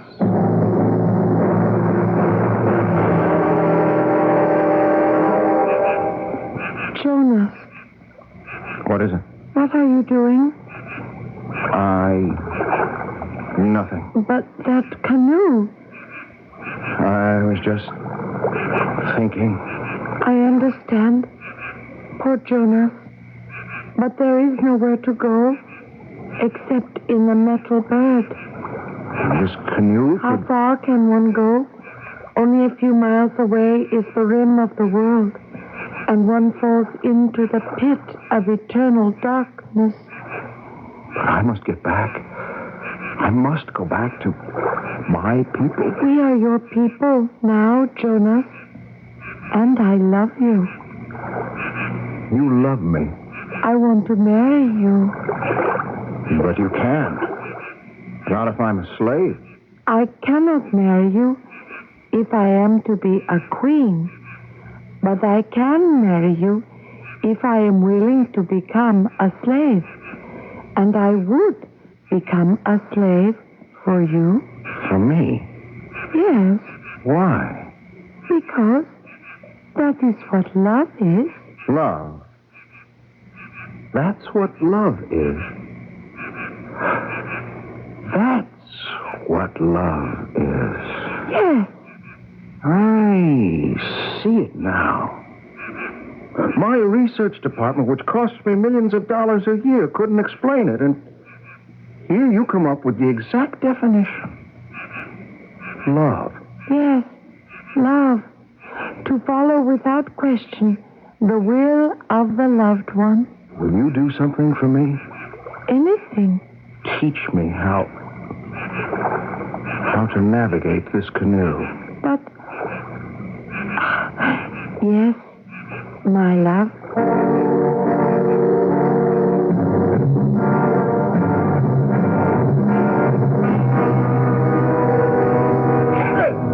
Captain! I see something in the water. At high speed. Bosun, prepare to lower a boat.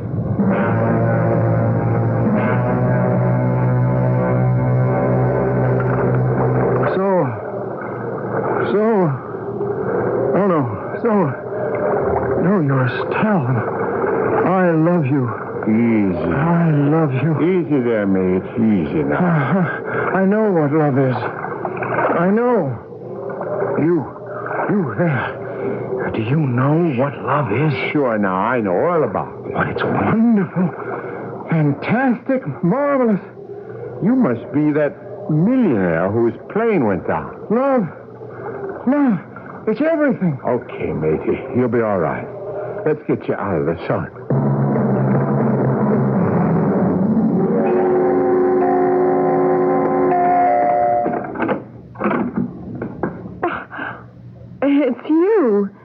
This way, gentlemen. Excuse me, who are they? Would you rather have filet mignon or a rack of lamb? I didn't know, so I ordered both. What is this? Well, obviously, it's a dinner. It's just a cozy tete-a-tete. Very good, gentlemen. Just leave everything in place. We can serve ourselves. Thank you. And now for the champagne. I learned how to do this myself. There's an art to it. Oh! I don't understand. This is romance, my dear Estelle. Romance. Wait. Let me raise the window. Gentlemen, you may begin. Oh, you have musicians out there, musicians? I ascertained that you are a lover of Strauss music. Is this sufficiently romantic? What is all this? This? You should know. This is wooing. This is courtship. But why are you courting me? Because I love you. You love me? Why? Because you have beautiful brown eyes, and they gleam so softly. Just for that reason. Is there a better reason? Well, I don't know. I'm not sure. I really can't say whether or not I'm in love with you. Just wait. What? Until we start to make love to each other. Yes? And then you will love me. Oh, how you will love me. Well, I'm willing to try. You said something to me when I had that trouble with the coil, that I could do nothing with my own hands. And you were right. Absolutely nothing. I got into a situation. I was very embarrassed. Where? When? Later. I'll tell you much later. But it's true. There is nothing I can do with my hands. That isn't so. You can, for example, put them around my shoulders.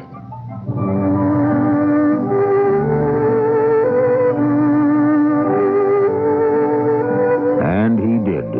And he found out that of all the acquisitions he had made, she was the very finest and most precious. Which proves what? That there is hope for us all. You know what they say about love. Always be ready for it. Because actually, it's only a heartbeat away. I'll be back shortly.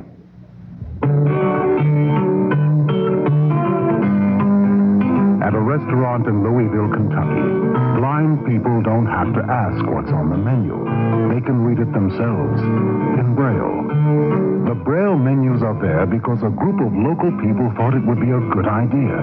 They got together and made it happen. In fact, all across America, both disabled and non-disabled people are participating in similar community programs.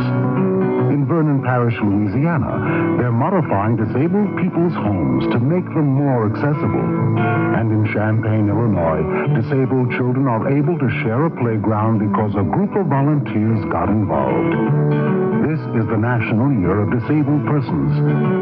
Is this the year you get involved? Call the office of your mayor or county commissioner for more information. A public service on behalf of the National Office on Disability from the Ad Council and this station.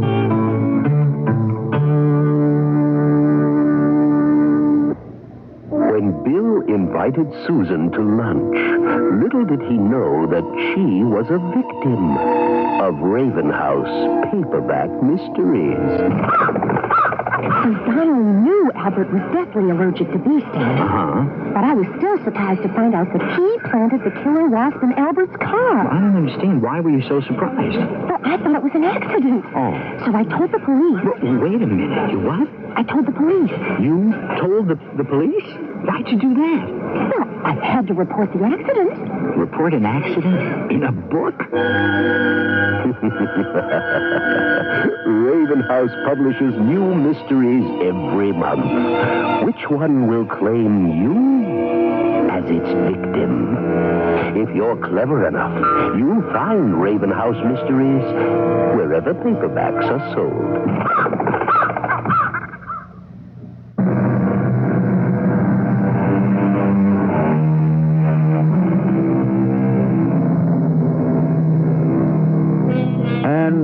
What have we learned from our little exploration into the human psyche? Did he actually land among some primitive people who were what they said they were? Or did he dream it all? Or does it matter? What he learned was that it is one thing to own and another to have. You can own the factory, but do you have the skill? The answer is, it depends on the culture. A man can be a prince in one community and a pauper in another. Our cast included Tony Roberts, Patricia Elliott, and Mandel Kramer. The entire production was under the direction of Hyman Brown. Radio Mystery Theater was sponsored in part by Raven House Paperback Mysteries. This is E.G. Marshall, inviting you to return to our Mystery Theater for another adventure in the macabre. Until next time, pleasant dreams.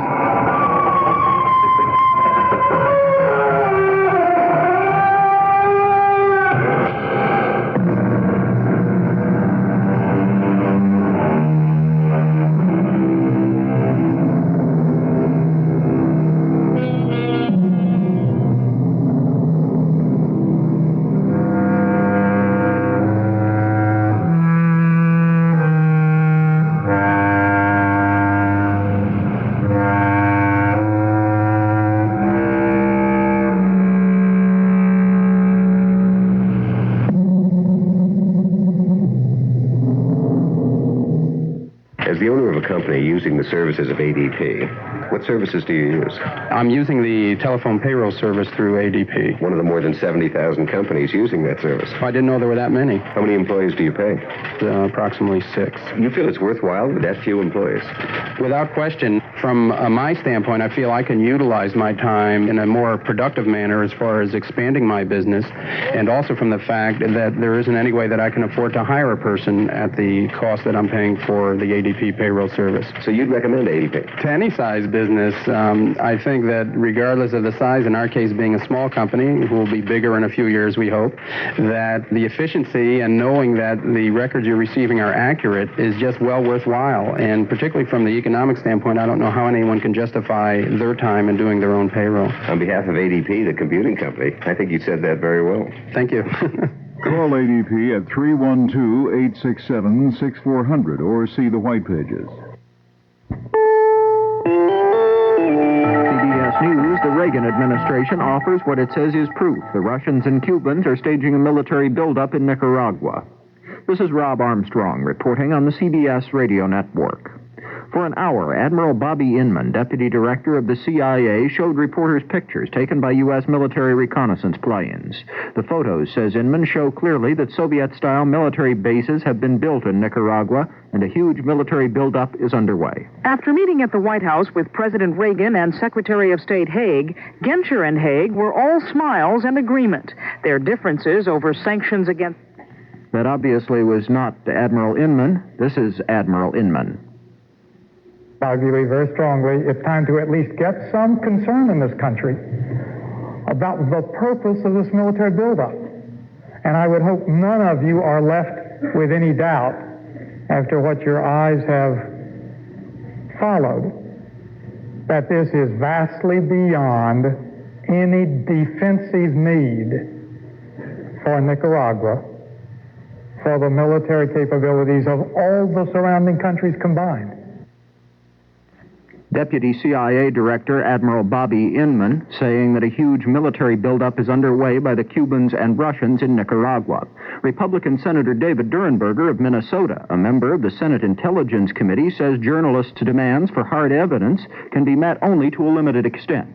Those aren't just plain old guerrilla camps out there, that's pretty well organized stuff. Well, that is really not the most serious indictment of outside intervention on behalf of the guerrillas. There's a lot more to it, but they can't tell you about it because they need to protect intelligence sources and methods. And I can't tell you about it either. And somebody at some time's got to have a little faith, I suppose, that some people know what's going on. The Washington Post reports in Wednesday's editions that President Reagan has authorized a $19 million CIA plan for secret operations against Nicaragua. The Post says the president, in approving the covert operation, ruled out the use of U.S. military forces in the region. Meanwhile, in Guatemala, the three losing candidates in last weekend's presidential elections were arrested and released. The three were trying to march on the presidential palace to present letters protesting the election as rigged and fraudulent. General Anibal Guevara, the candidate of the ruling coalition, has claimed victory. CBS News continues after this message. John Jakes, his novels about the Kent family, the bastard, the rebels, the seekers, so dramatically captured our nation's history that over 30 million readers of those unforgettable classics eagerly await his next book. Now, John Jakes' new novel is on sale at bookstores and has become an overnight bestseller. Called North and South, it is his greatest American epic. 740 pages, rich in adventure, love, sacrifice, and courage. The story of two proud families, wealthy Pennsylvania industrialists and aristocratic Southern plantation owners, whose lives become dramatically entwined in the stormy years before the Civil War. North and South is a towering, triumphant new bestseller, the best book yet by the author of the Kent Family Chronicles. North and South by John Jakes is now at bookstores. From Harcourt Brace Jovanovich. President Reagan pledged Tuesday to work with Republicans in Congress to put together a satisfactory 1983 federal budget. After his trip to the Capitol, Mr. Reagan held talks with West Germany's Foreign Minister, Hans-Dietrich Genscher. Deborah Potter reports. After meeting at the White House with President Reagan and Secretary of State Haig, Genscher and Haig were all smiles and agreement. Their differences over sanctions against Poland and the construction of a Soviet natural gas pipeline, if not resolved, at least have been publicly smoothed over. Haig pointed out that the West Germans have been committed to the pipeline deal for almost 10 years. And Genscher said, "Our common view is that contracts which have been concluded should be honored." Haig also used the occasion of Genscher's visit to confirm that when President Reagan goes to Germany this June, he'll make a stop in West Berlin, a city, said Haig, with a special importance. Knocked out and turned normally docile streams into angry rivers. Hundreds of people in Northern California were forced to evacuate, and 13 people were injured slightly when 6 cars of an 8-car Amtrak train jumped their flooded tracks east of Oakland. There was a changing of the guard in Atlanta. A new mayor was sworn in, replacing 2-term Mayor Maynard Jackson. Wyatt Andrews covered the story. It was in the middle of his inauguration speech. Former UN ambassador, now Atlanta Mayor Andrew Young, threw open his arms and promised the crowd of 5,000, "I will love you all," he said, "whether you deserve it or not." It was classic pull no punches Andrew Young. But it was also a conciliatory message to the white business community, which tried so hard to defeat Young last fall. In this city, which prides itself for good race relations, Young has promised to be a friend to business if business will respond with jobs. And the 40-member Nigerian delegation here represented yet another Young campaign promise that he will start business improvements by tapping the trade markets in the Middle East and Africa. Wyatt Andrews, CBS News, Atlanta. And now this.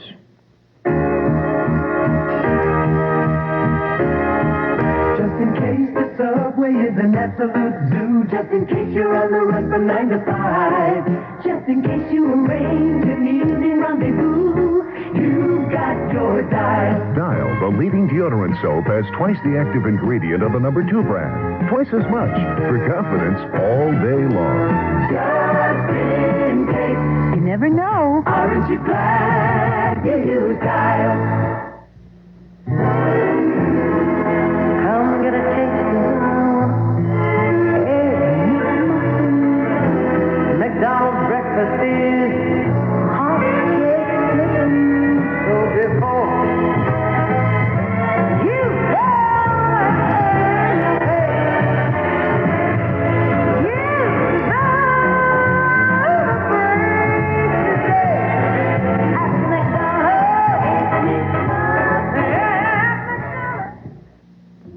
The Justice Department says it will appeal a ruling by a federal judge in Idaho that Congress acted unconstitutionally in extending the deadline for ratification of the Equal Rights Amendment.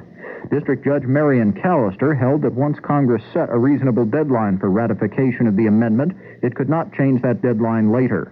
The suit was originally filed in 1979 by the states of Idaho and Arizona, challenging the ERA ratification extension. The U.S. was named as the defendant in the case. The Justice Department says it will appeal both to the Ninth Circuit Court of Appeals and to the Supreme Court.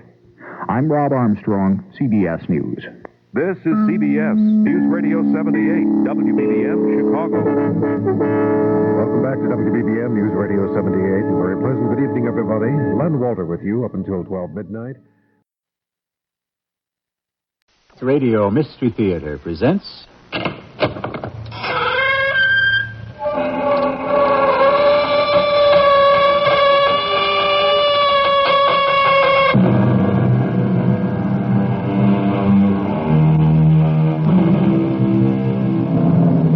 Come in.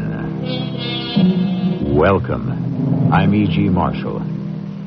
Jules Verne wrote his classic fantasy From the Earth to the Moon in 1865.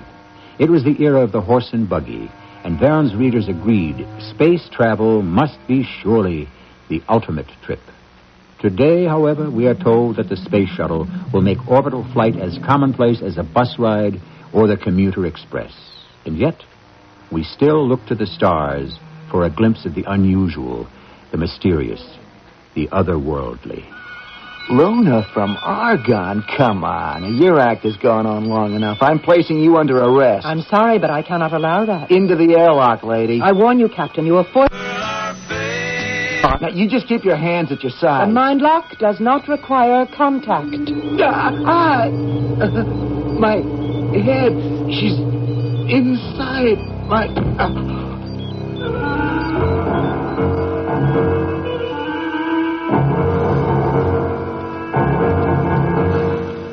Our mystery drama, The Last Orbit, was written especially for the Mystery Theater by Douglas Dempsey and stars Larry Haynes. I'll be back shortly with Act One. An astronaut, like an athlete, is doomed to a short career. Then he's put out to pasture. Former astronauts do, of course, have job opportunities. Corporate executive, TV personality, even congressman. But the transition is hard. Once adventure has been tasted, a crash diet of daily routine can starve the spirit, even kill a man. Tonight we join Commander Emmett Rockwell in the not-too-distant future. A senior astronaut and about to retire. He's attending a farewell party and pondering exactly how to make his exit. Not just from the party, but from his career. Wally, how long do you think this wake is going to last? It's up to you, Emmett. The party's in your honor. I think people would get tired looking at my ugly mug. Face it, it's not every day America's biggest space hero retires. All right, don't rub it in. Something bothering you, Emmett? Yeah, just one question, Wally. If a hero retires, does he stay a hero or does he revert to ordinary mortal? Hey, don't be so gloomy. At least be happy for me. After our flight tomorrow, I'll be a full commander. And you'll be able to do whatever you want. And that's just it. What? Look, you're tired. Now, we got a big day tomorrow. I'll find Murray and speed this thing up. Now, you get your speech ready. Speech? Oh, gee, I forgot all about that. I'll be back in a minute. Speech. I should have made some notes. Talking to yourself, Commander? What? Good evening, Emmett. Oh, it's you, the mystery woman. I've caught your eyes staring my way 4 or 5 times tonight. Don't you know me, Emmett? No, I don't think so. You with the space agency? No. The press? You somebody's wife? None of the above. I thought you might remember my face. Well, if I'd seen you before, I'd remember. So who are you? An old friend. I've come to collect on a promise. A promise? That's right. We made a deal, Emmett, a long time ago. Hey, who are you? Where's your ID badge? ID? Well, how'd you get past security? I come and go as I please. Hey, Emma. Yeah, just a minute. That's my co-pilot. We'll talk again later. Now, wait a minute. Hold on. It's all set, Emmett. Now, Murray gives his little intro, and then you're on. Where'd she go? Who? I didn't see anyone. Beautiful, but strange. Insists I've made some kind of a promise to her. Probably one of your fans. They're always a little melodramatic. Now, get yourself together. You're on next. What? Oh, yeah, right. Let's go.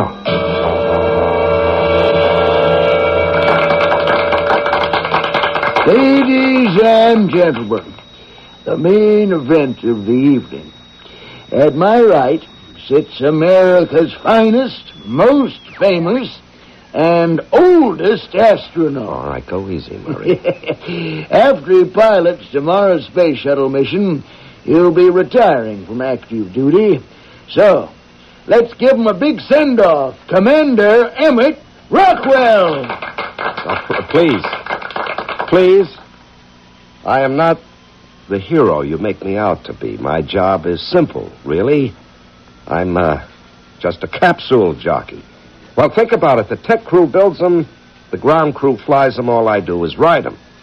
It's you people that make me look good. It's me, Emmett. I'm the one who makes you look good. What? Emmett? Something wrong? No, I was saying what a great support crew you've been. You're the real heroes. Thank you all.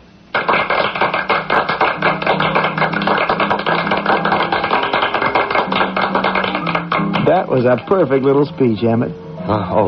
Yeah. They're a great group. Hey, you look beat. What do you say we head back to quarters and get a nice long pre-flight sleep? Oh, you go ahead, Wally. I'm going to hang around a bit. Well, you were in a big rush. Now you want to mingle? No, not exactly. I'd like to find that redhead. Oh, I get it. Available former astronaut, bachelor, in need of companion. Come on. Okay. Just don't forget to show up in the morning. Yeah, I'll be there. I think it's time we talked about our deal, Commander. Oh, you. Now, look, I want some answers this time. Who are you? An old acquaintance. Maybe this will help you remember. Hey, what are you doing? Just touching your temples. Oh, quit that. Don't be embarrassed. No one is watching. Relax. Let go. Yeah, but This will put you in touch with your deepest buried memories. Your fingertips are vibrating. Energy is flowing between us. Now, what do you feel? I'm being pulled toward you. Like a magnet. I feel a connection between us. Like our minds are locked together. I had this feeling before on my first mission. Good. You do remember. That's enough. Hey, that's some trick. It's no trick. Now, we have an arrangement, Commander Rockwell, and it will become effective after tomorrow. Tomorrow, I'll be in orbit in space. Of course. I will watch over your mission. Then you will keep your part of our bargain. Watch over my mission? What are you trying to feed me? You're my guardian angel? Guardian? You could say that. But I'm no angel. Wait a minute. Hey, come back here. Excuse me. Did you see a tall redhead rush out of here? She was wearing a tight green jumpsuit. No one has gone out, sir. Are you positive? I didn't see anyone. You all right, Commander? It's happening. After all these years, it's starting again.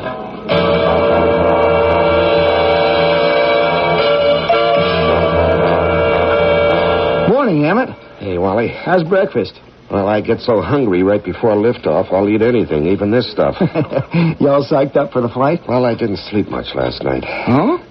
What's bugging you? Nothing really. I'm just anxious. A veteran like you? Come on, you don't get the jitters. No, it's not that. Well, what is it? It's her. That redhead. Redhead? Yeah. Oh, from the party. Yeah, I talked to her again after you left. She did a whole number. She was telling me I made some kind of a deal with her, and now my time is up. She's come to collect. It's a real prophet of doom bit.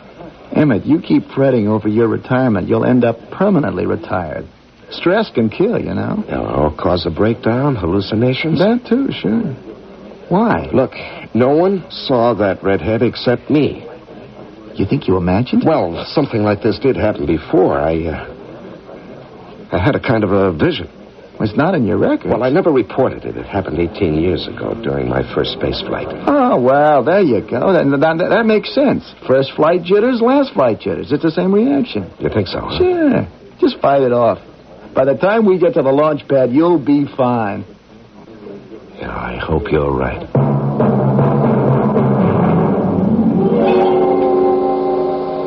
There she is. Space Shuttle Lexington. One more time, Emmett. Yep, I've sure logged a lot of miles in that baby. Good morning. Welcome to Launch Tower 5. Hey, what is this? The mission controller in person at the launch site? Just wanted to see you off, Emmett. Well, for Pete's sake, Murray, no tears. I'll be back. Here's the elevator.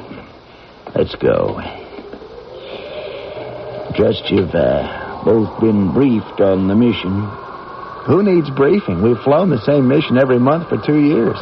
You've seen one satellite salvage, you've seen them all, right, Em? Well, it's hardly my idea of a glamorous final mission. No spine-tingling danger, no chance for heroics. I know that's your style, Emmett, but try not to pull any stunts this trip, okay?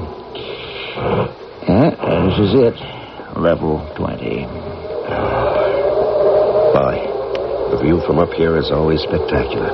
What a day. It's so clear you can see Jacksonville. You know, whenever I'm up here, I feel it. Hey, Bobby, look. Look down there. What? It's her. She's here, right at the base of the launch tower. Emmett. Murray, help me. What happened? Emmett's frozen up. Give me a hand. Get him back. Away from the railing. Emmett. Emmett, answer me. I'm okay. What happened? Oh, I had a sudden flash of vertigo. Imagine an astronaut afraid of heights. Now, listen. If you're not well, I'll abort this mission right here and now. No. Murray, don't abort. I'm fine. I just need to sit down. Wally, help him on board the ship. Just climb in your seat, Emmett. Did you say, Wally? Shut up. I've got to smooth Murray out or he'll scrub the lift off. I'll talk to you later. Wally, come out here. He's all right now, Murray. What the heck is going on here? It's just nerves. It's his last flight. He's a little jumpy. You sure that's all it is? He'll be fine. Now, once we get into orbit, he'll unwind. You better be darn sure of that. 15 minutes to launch. All personnel clear the tower. Wally, keep an eye on him. Don't let him do anything dumb. Yes, sir. Don't worry.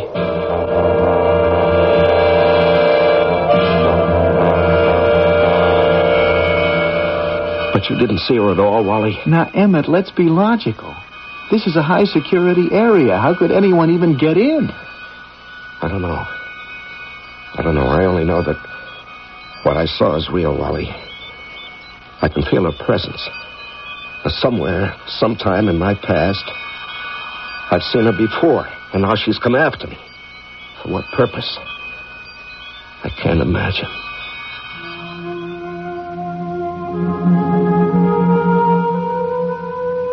A beautiful woman of unknown origin, flaming red hair, fabulous figure, and a penchant for the mysterious. Too good to be true? Remember, one man's dream can be another man's nightmare. For Commander Emmett Rockwell, retiring astronaut, this woman is a specter of doom. Who is she? We'll check her references in Act 2. One of the most...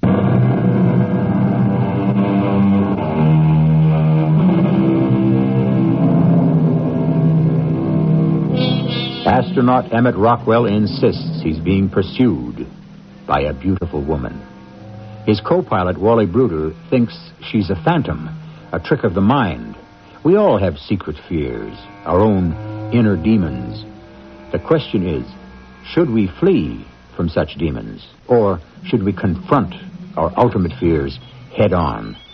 For Emmett, this is a new experience. Until now, he has neglected his inner self, focusing his attention instead on the external world and his busy career. Our orbit is stable, Wally. Lock the controls into the computer. Will do, Emmett. Computer is locked. Hey, you can let go of the controls and enjoy the view now. Yeah. Looks so peaceful from up here. Better enjoy it. This is your last look at Earth from this angle. Yeah, I'm lucky to get a last look the way I carried on down there.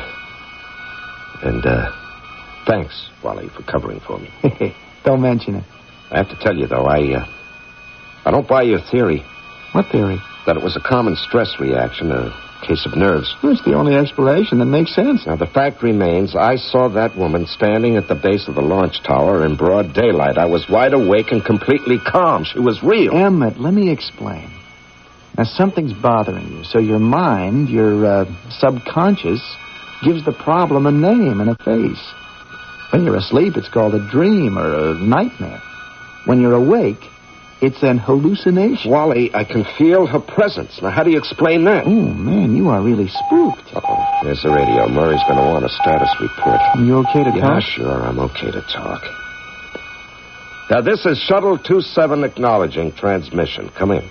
27, this is Mission Control. Murray here. Beautiful launch. Everything okay? All systems a go. Nothing to report. Good.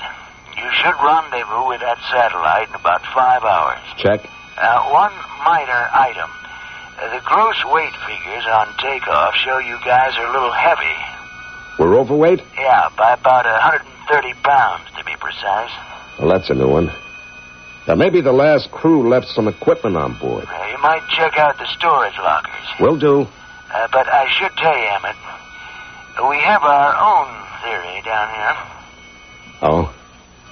Now, what's your theory, Murray? Well, the guys figure you've got a girl aboard to celebrate your last flight. A girl? Emmett? You still there? Captain Wally Bruder here. We'll check it out, Murray, and get back to you. Roger, 27. Transmission concluded. Now, tell me that wasn't a nervous reaction. Murray makes a little joke, and Did you hear what he said? A girl. Now, what if Emmett, snap out of it. We're thousands of miles away in space. We are alone.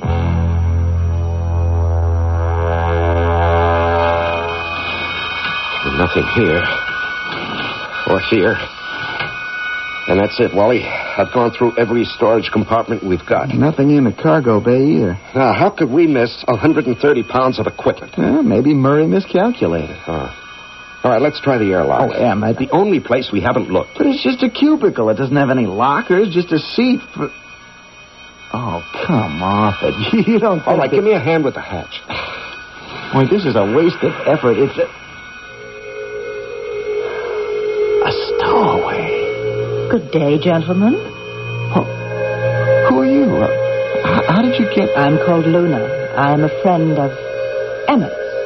Now, you know I'm not crazy, Wally. She is real. How did you get past security? No trouble at all, really. Oh, you got trouble now, lady. Stowing away on a space shuttle flight is a federal offense. That doesn't concern me.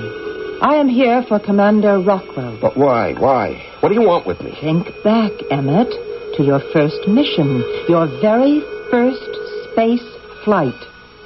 Well, that was 18 years ago. How would you know anything about it? That is where we met. Don't you remember? You had a vision. This is crazy. Emmett, she must have overheard us at breakfast. Or else she's reading my mind. I recommend that we lock her up and keep her under surveillance. And we radio report to Mission Control. Yeah, I suppose we should. Stand back, ma'am. I'm going to shut this hatch now. Just think back, Emmett. All those years ago.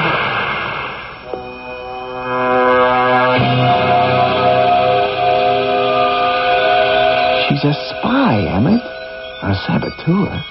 She's done her homework on you, probably knows your life story backwards and forwards. Let me ask you something, Wally. Do you remember what happened on my first flight? Well, I remember it was a big deal on the news. I was just a kid then. I was in a small capsule alone in Earth orbit. The night before I was supposed to land, I had a power failure. Yeah, that's right. Your computer went out. Yeah, and I had to bring the ship down manually. Everybody figured you'd turn into a fireball when you hit the atmosphere. Yeah, I was really terrified. I didn't expect to make it. But you brought her in perfectly. Like you've been doing it all your life. That's what got me hooked on space. Yeah, but that's not the whole story. What do you mean? When my computer burned out, I still had another 12 hours in orbit before re-entry. I had a lot of time to think about it, to worry myself. So? So that night, all alone up there in that darkened capsule, I had this dream, this visitation. A woman's voice told me I'd be protected, watched over, and I'd land the capsule safely. Now, obviously, that was a hallucination caused by my anxiety, but it gave me the confidence I needed. But what has that got to do with our friend downstairs? Because she knows about it. Well, that's why I say she's a spy. Somehow she got access to the ready room while we were eating breakfast. She overheard us talking. Now she's trying to psych you out. Now, Wally, I've got to find out. I'm going downstairs and talk to her. No, we'd better report it first, Emmett. No, Murray will just abort the mission. This is my problem. I've got to face it alone. But she could be dangerous. Just watch me on the monitor. If it looks like I'm in trouble, you come on down.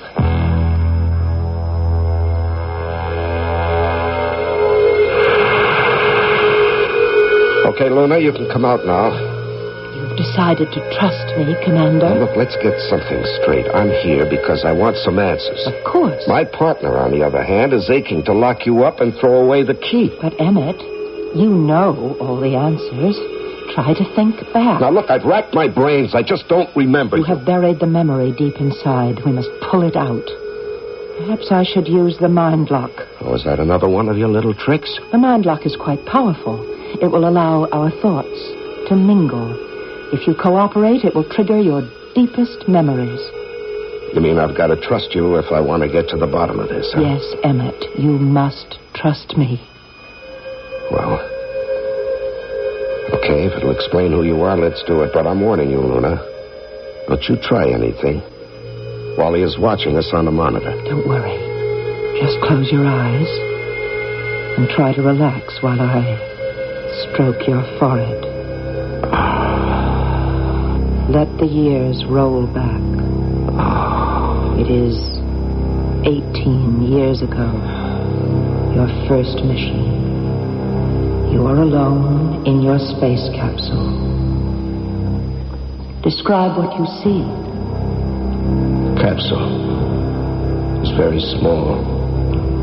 It's dark. I'm shutting down the controls. And I'm getting ready for sleep.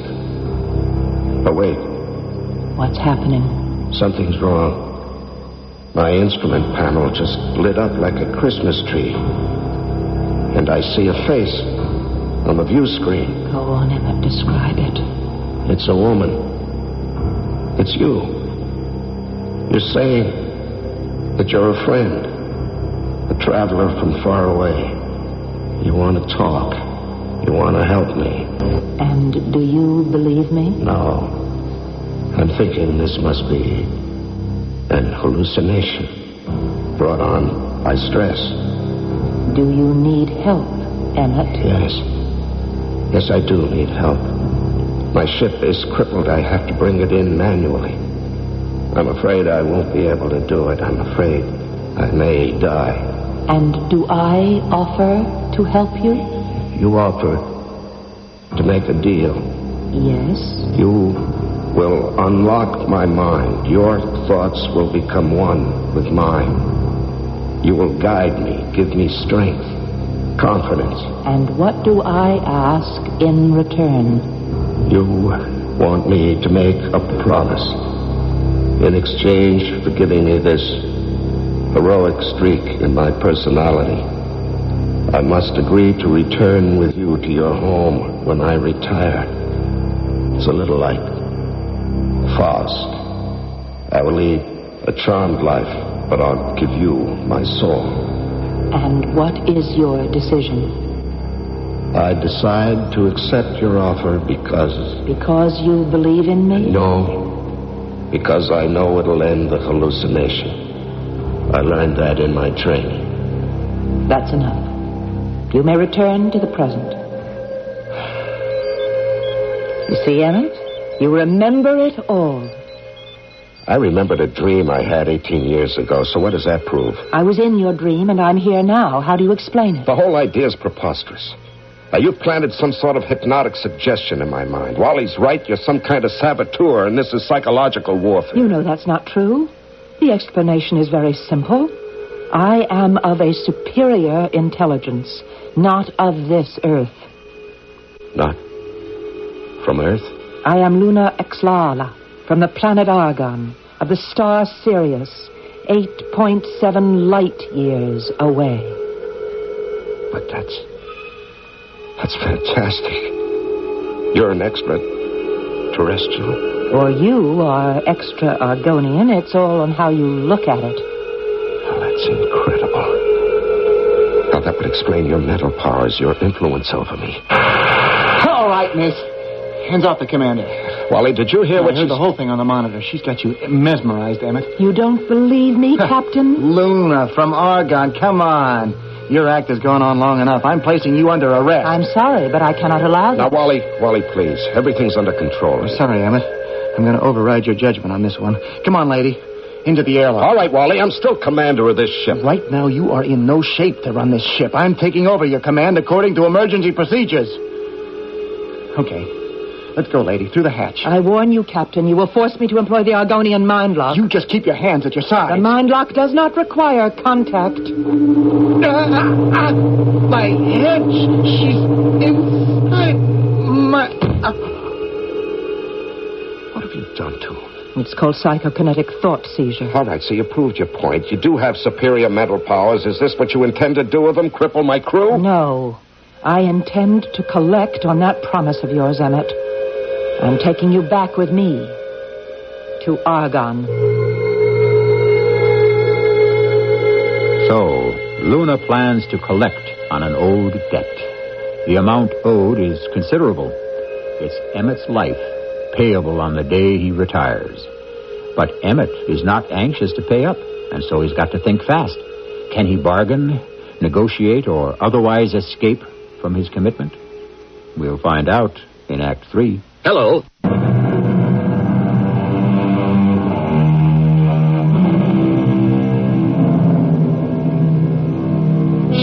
The universe is vast and doubtlessly holds more wonders than heaven and earth, to paraphrase Shakespeare. One of these wonders is intelligent life. Scientists are obsessed with the discovery of new life forms. But suppose alien beings find us first. Will they introduce themselves to the world, or simply take a few of us back for observation, or worse? It seems that Wally and Emmett's fate may be the latter. And with Wally out of action, their future seems to lie in Emmett's hands. Wally, come out of it, man. Come on. Oh, what's going on? Right here, take some oxygen. It'll wake you up.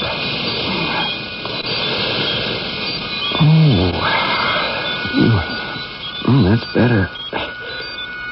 I really conked out back there, didn't I? Well, you collapsed. Remember how it happened? We were searching through all the storage lockers. And? And we found, whatever it was we were looking for, right? You tell me. I'll tell you the truth. I'm not sure what we did find. I've gone completely blank. Any pain? No, I got this weird feeling like my mind's been unplugged. And that's absolutely all you remember, huh? Yeah, that's it. You don't have to report this, do you? No reason to, really. Oh, good. It's a fair exchange, then. I covered for you on the launch pad, and now you can return the favor. Now, wait a minute. You do remember what happened this morning? Of course. You had a dizzy spell. Thank the saints you didn't black out. Now, can you remember what caused it? Sure. You couldn't handle the idea of retirement. Wally, you don't recall my mentioning a red-headed woman? A redhead? Yeah, the one from the party last night. You got a new girlfriend you didn't tell me? I told you all about her, Wally. Remember, you thought she was a spy. Oh, sorry, and you must have cooked this one up in your sleep. You don't remember what knocked you out? My mind's a total blank. What did happen? You were A little dizzy, I guess. And, you passed out. It's probably that freeze-dried food they give us. Yeah, that's probably all it was. Comes with the job. Which reminds me, I'd better have a look at that radar. We should be closing in on that satellite by now. Yeah, that's a good idea. You monitor the satellite. I'll go below and start prepping the cargo bay.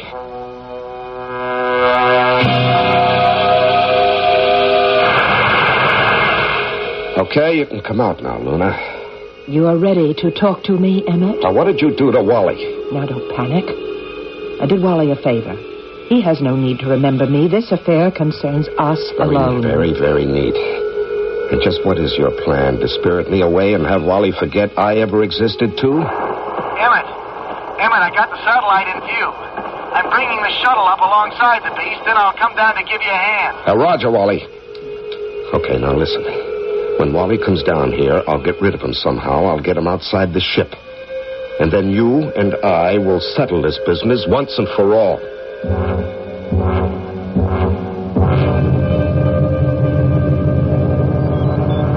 You got the cargo bay doors open yet? Yeah, Wally, they're open. Good.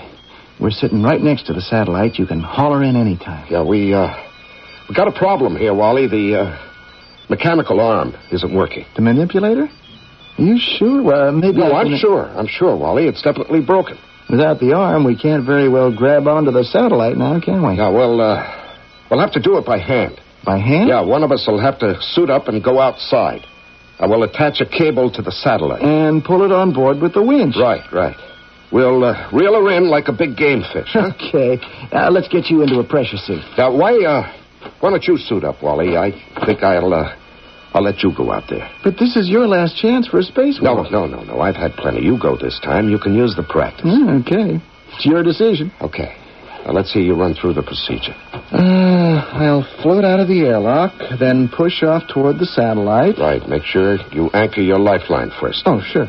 Then I'll float out about 75 yards. Right, with the winch cable in hand. Winch cable, right. I attach it to the satellite. And that's the tough part you'll have to watch. Emmett, I know what to do. You trying to jinx me or what? Oh, sorry. Yeah, just want to make sure it goes smoothly. Look, you can go yourself if you think I'll foul up. No, you go. I'll have my hands full in here.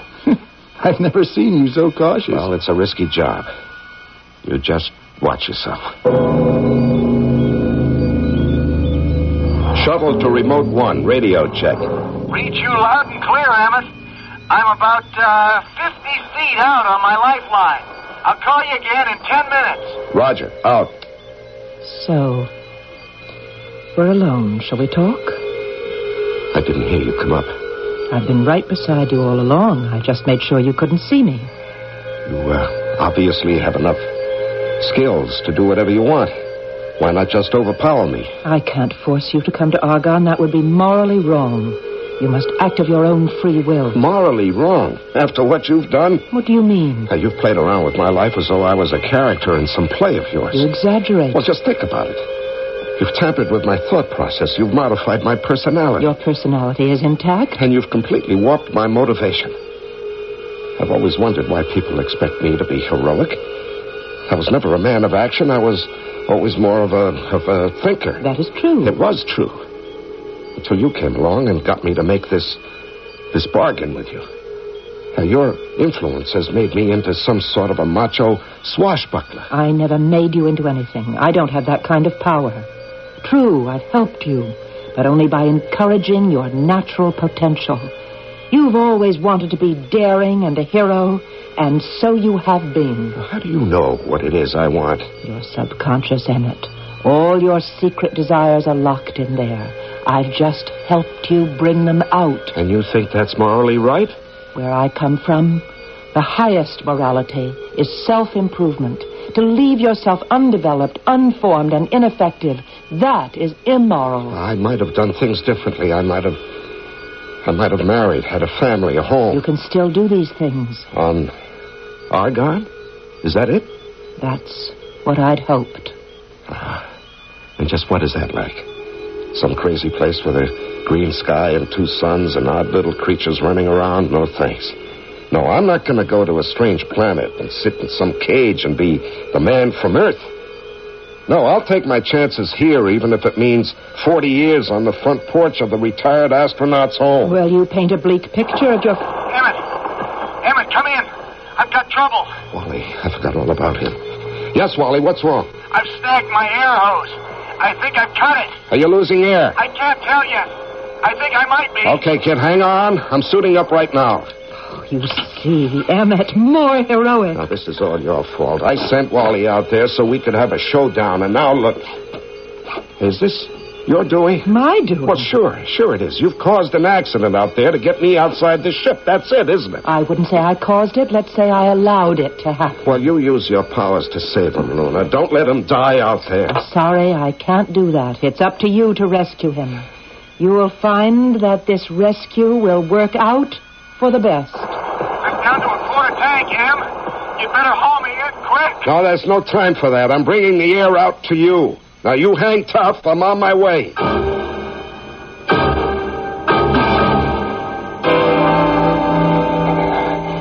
Where are you, Em? I'm drifting toward you on your blind side. My oxygen gauge is on 0. I'm fading. All right, reach out with your left arm. I'll put the air canister right into your glove. Here it is. Grab it. I can't see. My vision's blurred. Shut up. Just attach your air hose to that canister. Oh, that tastes good. A few more seconds. Emmett, you haven't got a lifeline. What? I must have forgotten to attach it. I was in such a hurry. Without a line, you'll drift out into space. Quick, try to reach for me. Hold on to me. I can't reach. Oh, it's too late. I'm drifting beyond your reach. I'll get back to the ship and pick you up. Now, my oxygen won't last long enough. But I can't just watch it drift off. There's nothing you can do, Wally. I finally got myself into a jam I just can't get out of.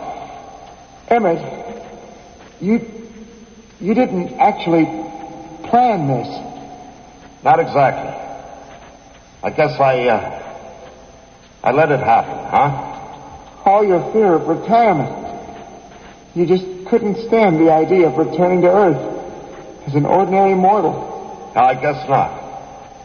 I've outlived my usefulness, Wally. This is an appropriate fate. You saved my life, and you are going out just like the legend you are. Don't get mushy. And do me a favor. Yeah, sure. Anything. When you get back, don't follow in my footsteps, okay? I can't promise you that, Em. But the radio's fading out. So long, Wally. Goodbye, Emmett. May the Lord be with you.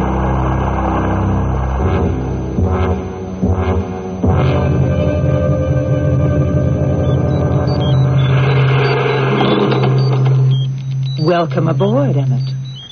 You can take off your space helmet. The atmosphere in my ship is identical to yours. You picked me up just in time. My air just gave out. But this is not nearly as dramatic as your rescue of Wally. He'll return to Earth and tell them the tragic story of how you died, bringing him that canister of air. You'll be a national hero all over again. Yeah, your plan worked out just perfectly, didn't it? How'd you keep the ship hidden from us? Now, wait, don't tell me. You used your superior powers. And lucky for you to be snatched out of deep space. Right. Out of the frying pan and into the fire. All right, what do you plan to do with me now? Well, now that you're officially retired, you can return to Argonne with me.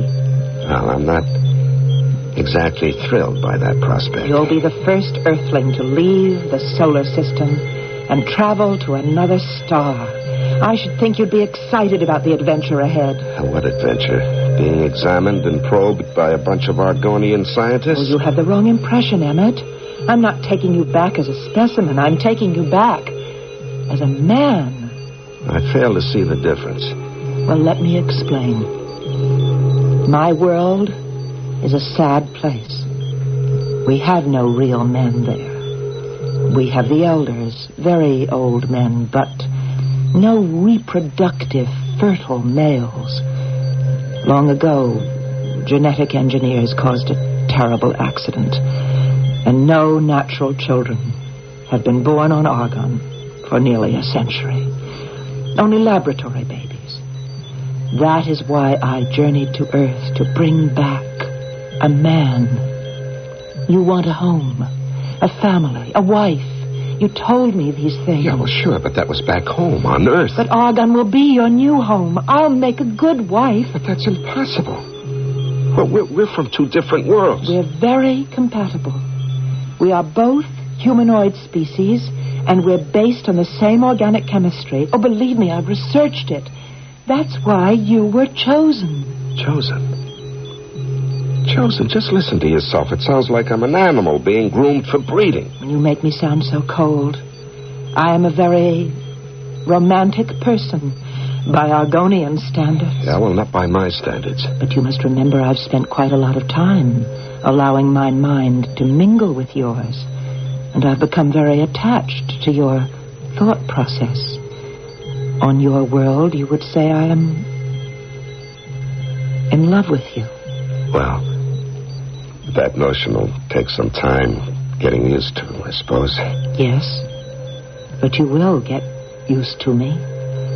And as your mind develops, you will grow to love me. This will take some getting used to. Hey, what's that? The guidance computer. We're nearly finished our last orbit around Earth. We must prepare for the trip to Argon now. I don't see any controls. How's this thing powered? By thought projection. I wear this helmet and I just concentrate on my destination. What an amazing concept. I don't suppose you could give me a lesson. Well, of course. Here, put on this helmet. Who knows? I may have a whole new career as an astronaut on Argon, huh? You just may. Now, picture yourself under tangerine skies. Imagine pale green clouds.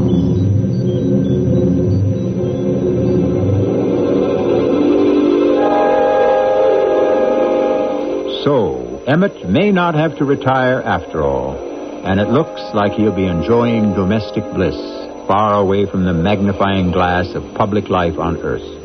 I suspect many celebrities would jump at the chance to retire into a completely new and anonymous life. And as for Luna, more about her after this.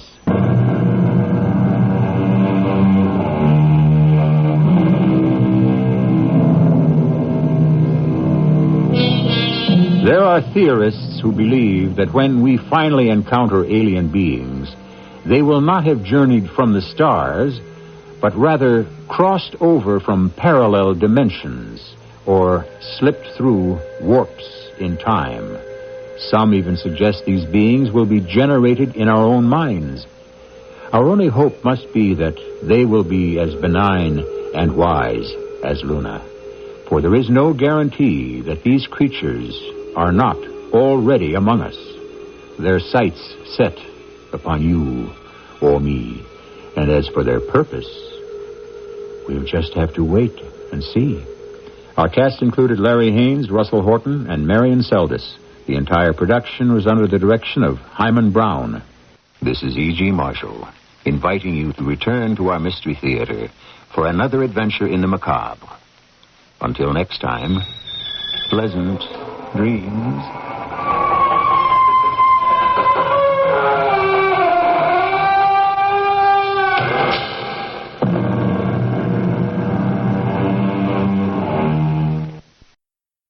The CBS Radio Mystery Theater presents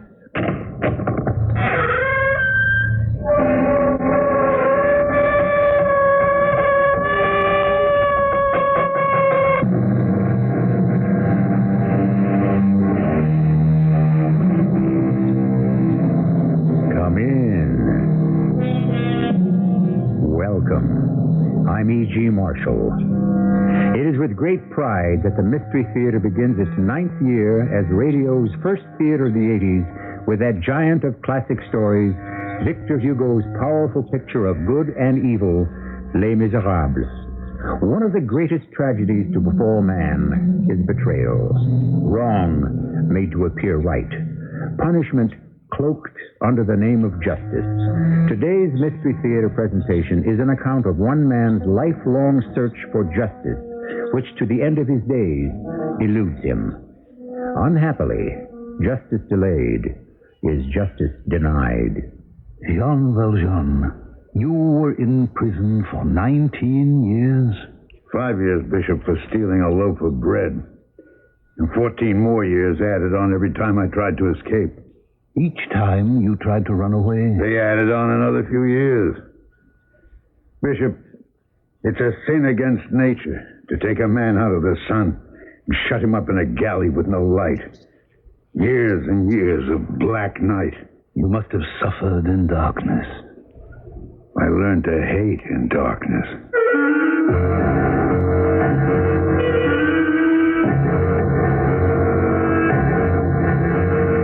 Our drama, The Thief and the Bishop, Part 1 of Les Miserables, a novel in 5 parts adapted from Victor Hugo's masterpiece by Gerald Keane, stars Alexander Scourby as Jean Valjean and Bernard Grant as Inspector Javert. I shall return in a moment with Act 1. Weekdays on CBS television. Watch your favorite daytime dramas. Follow the continuing story of people locked in a struggle of passion, right and wrong, coming face to face with themselves and their desires on The Young and the Restless. Then, it's drama you'll never forget as intrigue, triumph, and tragedy take center stage on As the World Turns. Don't miss The Young and the Restless and As the World Turns, weekdays on CBS television. Check your local listings for the time. Mom, where have you been? Oh, sitting in a traffic jam for an hour. Oh, and from the way you're bent over, you've got a nagging backache, right? Right. Here, let me help you into the house. Then I'll go get some Doan's pills. Oh, thanks, dear. Good advice. Doan's pills for temporary relief of simple backache pain due to overexertion, stress, or strain. Use only as directed. You're walking around pretty spry tonight, Mom. Well, that's nothing to be surprised about. I took Doan's pills, remember? You know, warm Sunday mornings are just great for a drive in the country, especially if that drive takes you to a favorite dining landmark, the Mill Race Inn on the Fox River in Geneva, Illinois. Sundays are special at the inn. Besides enjoying fresh air, blooming greenery, and the famous Mill Race ducks, patrons can now indulge in old-fashioned country breakfasts. Breakfast guaranteed to satisfy even the heartiest of appetite. Served from 11:30 a.m. to 3 p.m. each Sunday, country breakfasts begin with freshly baked homemade muffins and your choice of juice, followed by a steaming bowl of oatmeal served with brown sugar and butter. Then the entree. Choose from the German apple pancake, sautéed sole, French toast, and much, much more. Egg dishes are served with country ham, homemade sausage, and slab bacon. Be sure to leave room for dessert. There's apple or peach brown Betty. Selected dinner items are also served from 11:30 a.m. with a complete menu from 3 p.m. to 9 p.m. Mill Race Inn, where Route 38 crosses Route 25 in Geneva, Illinois.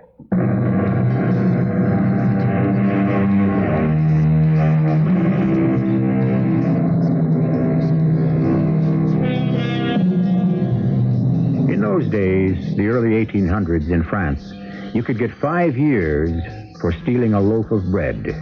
And every time you tried to escape, they'd tack on 4 more years and rivet an iron collar around your neck. The man who suffered so was a peasant called Jean Valjean. 1 loaf of bread to keep his sister and her 7 children from starving. No wonder he hated society when they took off his irons, handed him a yellow passport, opened the gates, and set him free.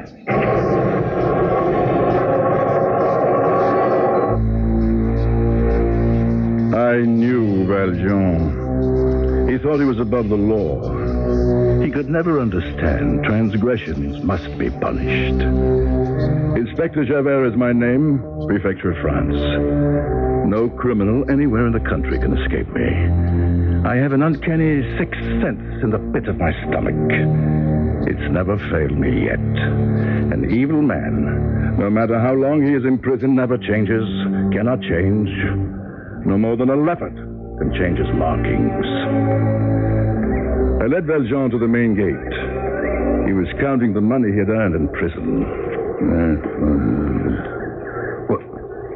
109 francs, 15 sous. I've counted it twice. I'm glad you haven't forgotten how to count. I've forgotten nothing. Not you, Javert. Not the rats, not the darkness, not the bars. I've been here for 19 years, and by my count, the state owes me 171 francs. That's the way you figure it. Why am I cheated? Did you take into account all the Sundays and the holidays? Huh? I'm not paid for that? I was here, nevertheless. No one is paid on Sundays and holidays. The prefecture of police doesn't pay me either. That's all right for you. You're free. The day you don't work, you see the sun. The sun is for those who don't steal. The gate is open. Go! 109 francs ought to last you. Have you relatives? I had a widowed sister 19 years ago, and she had children. By now, they could have starved to death. Remember, Valjean, no more stealing, because if you break one law, turn one hair of your head the wrong way, Javert will be there right behind you. Make no mistake, the next sentence you receive will be for life. I wanted to shut off those 19 years. Close that part of my life the way the gates of Toulon prison closed behind me. I was a nobody with a yellow passport, which means... I'll tell you what it means. It was a hot day. I'd walked 15 miles before the sun was high. I saw men in front of a building. You look like a strong man. You want work? Yes, I'll work. You look stronger than most. Get up there on that wagon and lift the barrels down. All right. 2 men will carry them into the distillery. Right away. All of these barrels up here? Everyone. Hey, you're strong and fast. Hey, look sharp, the rest of you. The new man will have everything unloaded before you start moving. He's doing the work of 10 of you. Good morning. Who is the new man? I don't know, officer. He just appeared. Strong, isn't he? I haven't seen him around Dijon before. Yeah, sometimes I'm lucky. I get good people. All right, the rest of you move. He's worth his weight in gold, eh? Did he tell you where he was from? What are all these questions? He's working his head off. What's his name? I did not ask him. He did not ask my name. I did not ask his. I want to talk to him. Call him over. You police are all the same. You have nothing better to do but interfere with hard-working men. Yeah. You, up on the wagon. Come down here. Am I doing something the wrong way? No. This is the gendarme of Dijon. He wants to talk to you. Don't keep him long, officer. Time is money. What is your name? Valjean? Is that your first name, Valjean? No. Jean Valjean. Where did you work last? Toulon. Oh, Toulon, huh? May I see your papers? Papers? Yes, his identity papers. This is all I have. That's what they gave me. Yes, a yellow passport, huh? You served time in the Toulon prison, huh? Yes, but it's over now. I hope so. But you had better be careful. It didn't dawn on me what that yellow passport meant until the end of the day, when I lined up with the others for my money. I said to one of them, standing in front of me, "How much did I earn?" How much? For a day's work? Don't you know? I've never worked here before. A man of your strength, you probably never had to take so little money. Well, how much? How much money do I get? 30 sous. Isn't that a crime for a whole day's work? Next. Move along. I have to take it, and I have to thank him. Next. Hello, Auguste. Will I be working tomorrow? Yes, 6 o'clock. Here, it is your 30 sous. Thank you. Next. Oh, it is you. Will I be working tomorrow? No, Valjean, we are all full up. We have all the hands we need. You don't want me? What, I did something wrong? Look, I am not saying you are not a good worker, but it is a matter of the passport. Because it's yellow. It means you have committed a crime. A crime? I stole one loaf of bread for my sister to save 7 little ones from starving. I paid 19 years of my life for that crime. Believe me, I understand. What do you understand? You give them 19 years of your life, and they give you a yellow passport. They say to you, be honest, don't steal, go to work. But they won't let you work. And you keep on paying for that one loaf of bread. Give me my money. Here you are. What is this? 15 sous? Everyone else is paid 30 sous. I'm paid 15. Is that what I get for doing the work of 3 others? Valjean, I do not like your tone of voice.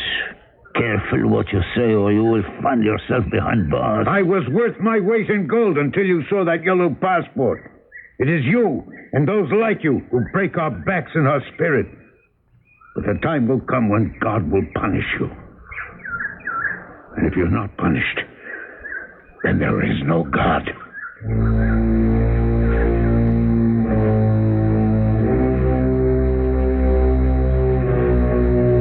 It had occurred to me, Inspector Javard, Prefecture of Police, that of all those who had served time at Toulon for their misdeeds, Jean Valjean had not repented.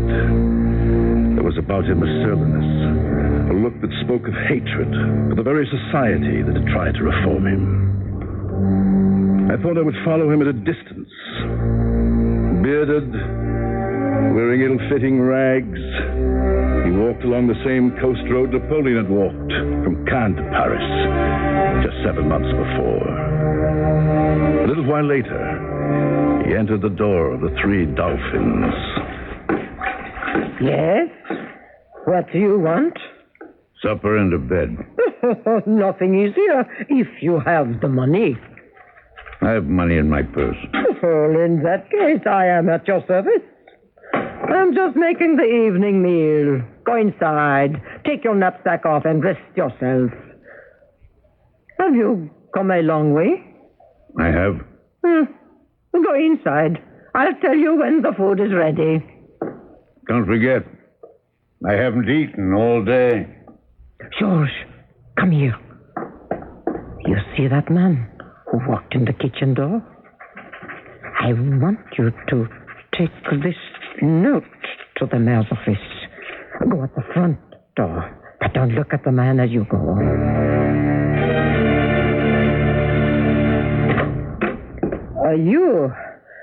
I'm afraid the boy has just brought me some bad news. I'd like to put my things in the room you have for me. Clean up a little before I eat. I cannot make room for you. What? What do you mean? Oh, I'm not going to cheat you. No, here, you can have the money in advance. I have the money. I have no room for you. What? No room anywhere? In the attic? No. Or in the stable? I can't do that. Why not? The horses take up all the room. Oh, don't worry yourself. A corner in the loft, a truss of straw. I'll be all right. We'll see to that after supper. I can't give you any supper. But you said... No, I don't think you understand me. I've been on my legs since sunrise, walking without stopping. Look, I can pay. I demand from you food. I have none. What? No food? What's this? All this is ordered. By who? By all the men in there. They always eat here. How many are there? 12. There's enough food here for 20. Look, innkeeper, I don't know what you're up to. First you promised me bed and food, and then there's none. This is a public place. I'm hungry. I'm tired. I shall remain here. Listen, you get out of here. Be off. But why? Why do you say that? Don't you think I know who you are? What? Your name is Jean Valjean. You've come from 19 years of hard labor in prison. When you came in the kitchen door and not the front door, I suspected something. So, I sent a note to the mayor's office. And this is the answer I received. Can you read? I'll just go inside and pick up my knapsack. I am accustomed to be polite with everybody. So don't give me any trouble.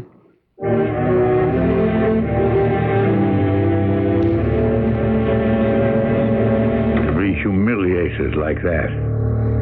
To be turned out of one door, and half an hour later when I walked into another inn, to find that word had been there ahead of me. To be laughed at. And then, dark as it was, to see people in the street pointing at me. Tapers were lit, lanterns, men gathered together as if I was some evil beast to be driven from town. I had no idea how far it was to the next town. All I knew was that I was in a world of people who shunned me as if I were a leper. Clouds covered the moon, and I staggered headlong into a sign, fainted from the blow. When I came to, I could barely make out the words. 5 kilometers to the town of Digne.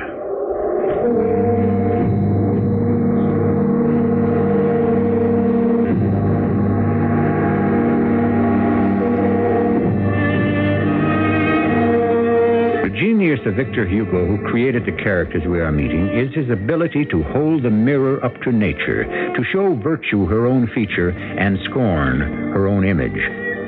Wrongly imprisoned, Jean Valjean now finds himself abroad in a universal jail from which there seems to be no escape. I shall return shortly with Act 2. If you've been waiting to buy a new appliance, your White Westinghouse dealer is now offering great values on brand new White Westinghouse 1982 models of refrigerators, freezers, washers, dryers, dishwashers, and ranges. And just when you need it most, White Westinghouse dealers are featuring a great spring price down event on previous year's models, floor samples, and other price down values. So buy now and clean up at the White Westinghouse Great Spring Price Down. White Westinghouse, we're making things better for you. The Buick Century incorporates most of what the automotive world accepts as current state-of-the-art design. It's front-wheel driven, aerodynamically shaped, powered by an electronically fuel-injected 4-cylinder engine, and it combines a small exterior with an interior in which human engineering obviously played a large part. The Buick Century. It's pretty much everything a car should be, except yours. And you can take care of that at your Buick dealers. Wouldn't you really rather have a Buick? This wine is like a summer breeze. On the rocks, it'll freeze your knees. I think I'll have another, please. Lake Country soft wine. It's the most refreshing, ice cold and refreshing. Lake Country soft wine. It's the most refreshing thing. Introducing Taylor Lake Country Soft, the new wine made to be enjoyed ice cold. Lake Country Soft is not too dry, not too sweet. It's bright and breezy, the most refreshing wine you ever tasted. Chill it, splash it over ice. Taylor Lake Country Soft White, Soft Red, Soft Pink. Soft is breezy, bright and easy, soft as an icing sing. Lake Country soft wine. It's the most refreshing. Boy, is that refreshing. It's the most refreshing. I tell you, Marty, it makes the party. Lake Country soft wine. It's the most refreshing thing. Taylor Lake Country Soft, Hammondsport, New York.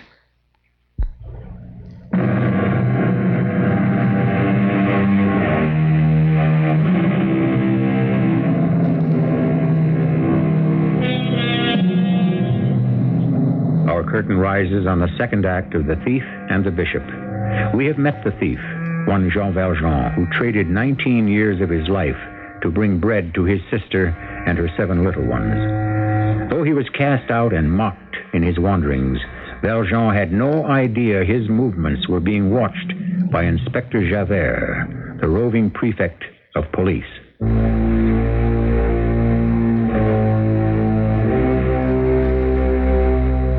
We have a saying at the prefecture. There is no such thing as an ex-convict.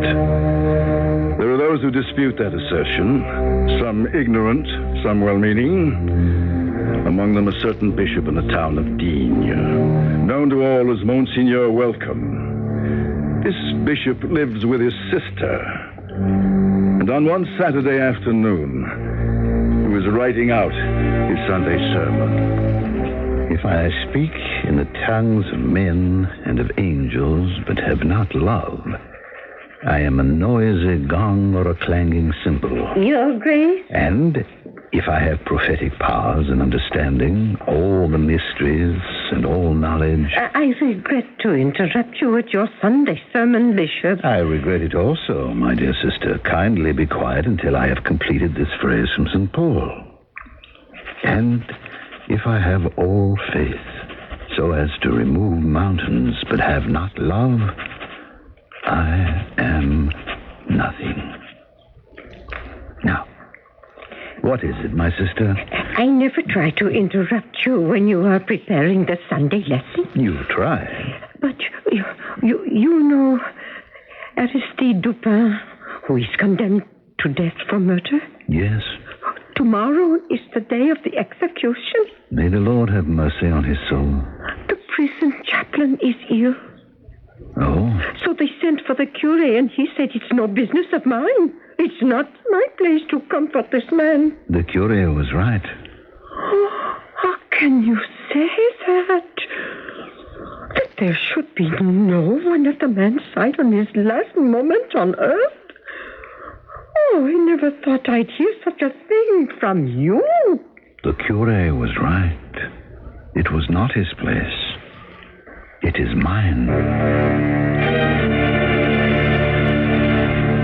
Aristide Dupin knew he had sinned. What quarrel had driven him to kill his neighbor, we didn't talk about. I spent the day and night with him, forgetting sleep or food, for at sunrise he was to be guillotined. Gradually, where the condemned man had seen only darkness, he began to see light. Why did I wait this long, Monsignor Welcome, to find such a friend as you? My son, the church was always there. The doors were always open. That you, a bishop, should ride in this open cart with me to the guillotine. Look at them. I can even see some old friends of mine in the streets. Their prayers are with you. You, Dupin, walk on to the platform. I shall accompany him to the scaffold, if you do not mind. There's only room for one under the guillotine. Before you lower the hood over his face and tie his hands behind his back, I would like a few last words with Dupin. Suit yourself, Your Grace. Aristide, do you remember what we spoke of during the night? Every word. Love bears all things. Believes all things. It believes all things, hopes all things, endures all things. Yes, endures all things. That if I really believe in the love of God, I will be forgiven. Without question. Love is the only bond between life and the hereafter. Hold it fast, and you will be able to overcome the next moments. Father, suddenly I'm not afraid of dying anymore. Be not afraid. You are absolved of your sins. And all those standing here in the marketplace, watching, those of the law upon this scaffold, and the headsman who will pull the knife to the top of the guillotine, you, Aristide, are the most fortunate.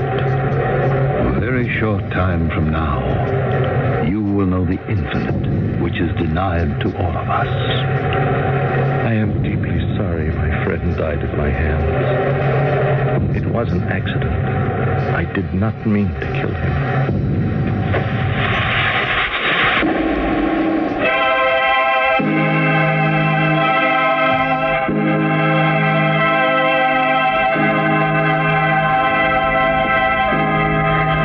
So, brother, You were with him until the end of his life?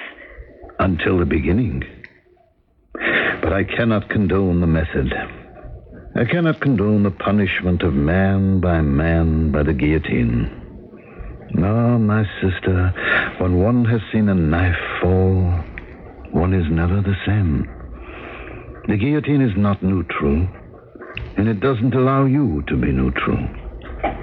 I discovered today the scaffold is not wood, not steel or ropes. It is the accomplice of the executioner.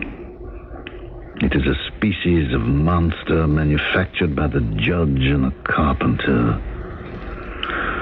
I pray I have helped one soul bear the pain, but that headless man has left me with the terror. Oh, brother, who could that be at this time of night? Time of night? It is hardly late. You told me dinner would be ready in 10 minutes. I know everyone in the village, their footsteps, their hands at the door. Oh, but not that one. You're probably a traveler who has lost his way. You go back to the kitchen. I'll open the door. Is it safe? I'm coming. Yes, my friend. My name is Jean Valjean. I've spent 19 years in prison. I've been traveling for 4 days. Today I've walked 12 leagues. I am very interested in your story, but so is every insect and night moth by this door. Come inside so I can close the door and keep our flying friends outside. This evening I came into town. I went to the inn, but I was sent away because of this. It's the same everywhere. You see? Mm-hmm. Yellow passport. Yeah. I went to another inn. The same welcome. I tried to sleep in the doorway, and a good woman pointed out your house and said, "Go and knock there. You will be welcome." Did I hear him say he has a yellow passport? My sister. She takes an interest in political matters. He said that, didn't he? Please, place another fork and knife and plate on the table. Your Grace, may I speak with you a moment? What? Over here in the corner. Why, are you setting another place for dinner? Man is hungry. I prefer him to eat from a plate with the proper utensils. I'll try to find some for you, sir. As you like, but be quick. Now, my friend, a bit of wine, yes? To relax you? Sir, what sort of an inn is this? I have money. 109 francs and 30 sous. I can pay. May I sit? I don't know what has kept you standing all this time. See, I'm very tired. I'm very hungry. Will you let me stay here? This is no inn. Didn't you tell him this is no inn? Sister, did you lay another knife and fork as I asked you? There is something else I must talk to you about. Something else? What do we do about the silver spoons, the platters, the candlesticks inherited from great Aunt Sophie? What in the world are you talking about? Look at him. Just look at him. I heard you tell him he could spend the night. We shall all be murdered in our beds. Valjean, you are staring out the window. Why haven't you helped yourself to the brandy? Here, let me. There. One for you, and a smaller one for me. To your health. Lady, I didn't quite understand you. Your housekeeper? My sister. She takes care of me. She's worried. Drink slowly. Take deep breaths. You're going to eat well. Yes, it's too much for me to understand. I was 30. Now I'm 49. And they tell you the gates are open. You're free. Free. Wherever I go, I'm turned against or turned out. And now you're telling me all is well. And that I can eat at your table. Sister, will you put clean sheets on the bed in the alcove? It's all true. You're going to let me stay. My good sir, we shall eat directly, and your bed will be ready for you. You call me sir. The others, dog, they call me, and worse. Come along, Jean. We eat in the kitchen. You really mean I am to stay? But you're worthy people. I have money. I'll pay handsomely. By the way, what is your name, Mr. Landlord? I will pay anything you please, for you are a worthy man. I am a bishop living in this house. Huh? A bishop? How stupid of me. I didn't notice your cassock. You don't want me to pay for food and a night's lodging? No. You keep your money. How long did it take you to earn your 109 francs? 19 years. I stole a loaf of bread from my sister and her 7 children. They had no food. I don't know to this day if they're alive. 19 years for a loaf of bread? No, 5 years for the bread. 14 more when I tried to run away. You kept escaping and they kept bringing you back. It's a sin against nature to take a man out of the sun and shut him up in a cell with no light. Years and years of black night. My poor man, you must have suffered in darkness. I learned to hate in darkness. But why did you attempt to escape so many times? It only lengthened your sentence. Instinct, not reason. When a caged bird suddenly sees an opening, it doesn't think it will be caught and returned to the cage. It flies out. My instinct said, run away. Too bad. You should have listened to reason. Reason? You don't understand. Reason disappears. The temptation is too violent. Temptation. Put yourself in my place. One day, after months, years of groping in darkness, you're suddenly placed in a cell with a window. A square of gray sky. A little bird sits there. You have to see, is it really a bird? I took a big wooden table, just like this. Yeah. I climbed up on it. The bird saw me and flew away. Stop him! You see, I'm close to the window now. With my hands, I could bend those bars just enough. I could fly away, too. What am I doing? John! John, come and sit down. I will not remain in this room. No, Senor, this time you have gone too far. You have invited a madman to eat with us.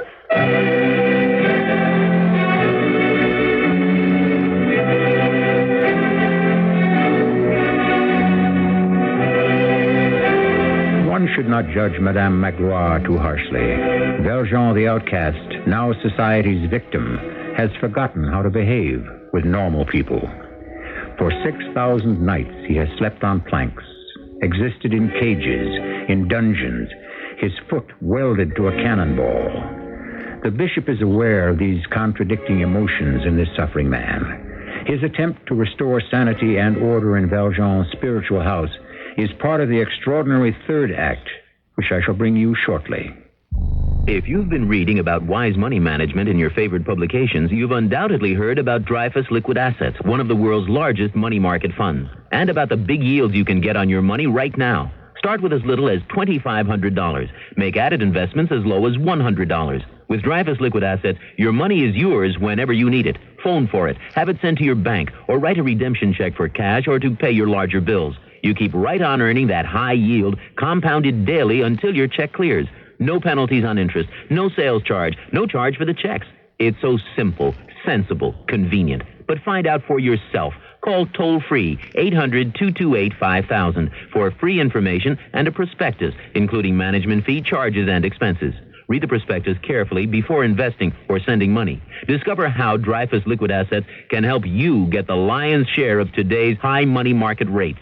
800-228-5000. Toll-free 800-228-5000. This is WBBM Chicago, News Radio 78. Jewel shoppers get basics at budget-right prices. This week's sale features Star-Kissed chunk-like tuna in oil or water. The 6.5-ounce can is just 79 cents through Wednesday. And Hill Farm medium eggs are only 49 cents a dozen through Wednesday. And now's a great time to take advantage of Marriott's Great America 2-for-1 nights. Just buy one regular ticket at Jewel. And on Thursday, Friday, and Saturday, June 17th, 18th, and 19th, that one ticket will admit 2 to Great America anytime after 3 o'clock. That's double the fun, double the savings from Jewel. Been a friend of the family for 50 years. You're a friend of the family, friend of the family, you're a friend of the family. Jewel.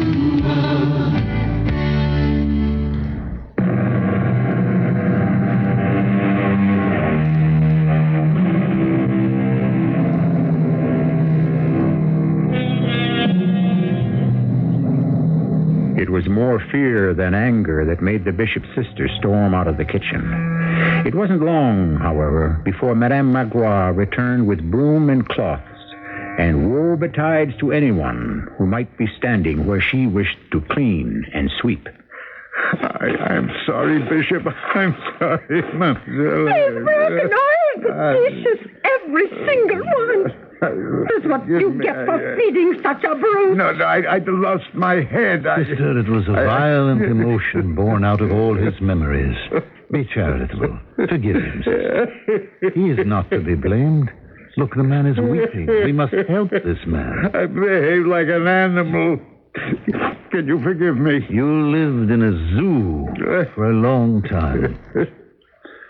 Sister, there is not enough light on the table. Would you fetch the 2 candlesticks from my room? I am not the one to forgive, Jean. I have seen too much of poverty and injustice. If there is to be reproach or judgment, I leave that in more qualified hands. Oh, sister, bring the other plates, knives, and forks. The silver spoons and forks and platters. The stew will get cold. Well, it's all my fault. I beg you, sir, take your seat by the stove. My sister makes the best oxtail ragout between here and Paris. Valjean and I talked until late. And when I awoke in the morning, he had gone. I always take a turn around my garden before breakfast, admiring the flowers. Monsignor, I have been looking high and low for the silver vase. What an excellent idea. We'll take a few of these gladiolas, the red ones and the white ones, and bring some of the garden indoors. Your Grace does not understand me. The vase has disappeared, and the knives and the forks and the spoons and the 2 platters. Look up there. Do you see where the coping on the top of the wall has been torn away? That is the way he went. Well, why wouldn't he go out the gate? Oh, the gate squeaks. He has stolen all our silver. Sister, was that silver really ours? I am speechless. How can you be so calm? Those few pieces of silver, were they ours? By what right? By inheritance? I was in the wrong. I held back this silver which rightfully belonged to the poor. I should have sold it and given the money to the needy. Everything should be given to the poor? Everything? Look at you. How threadbare your cassock. Your sandals are always broken. Have you ever in your entire life worn a new pair of shoes? Not since I was ordained. That is exactly what I am talking about. The silver belonged to the poor. Who's this Jean Valjean? A poor and abused man. I tried to speak to him of faith, but what the silver could buy for him was all he could understand. I don't want you thinking that I can only eat with silver. But you? What will you eat with now? Well, the pewter, of course. Pewter smells. I have enough wooden spoons. Breakfast will be ready in 10 minutes. Thank you, my dear. Why don't you comfort yourself with the knowledge that you have given to the needy?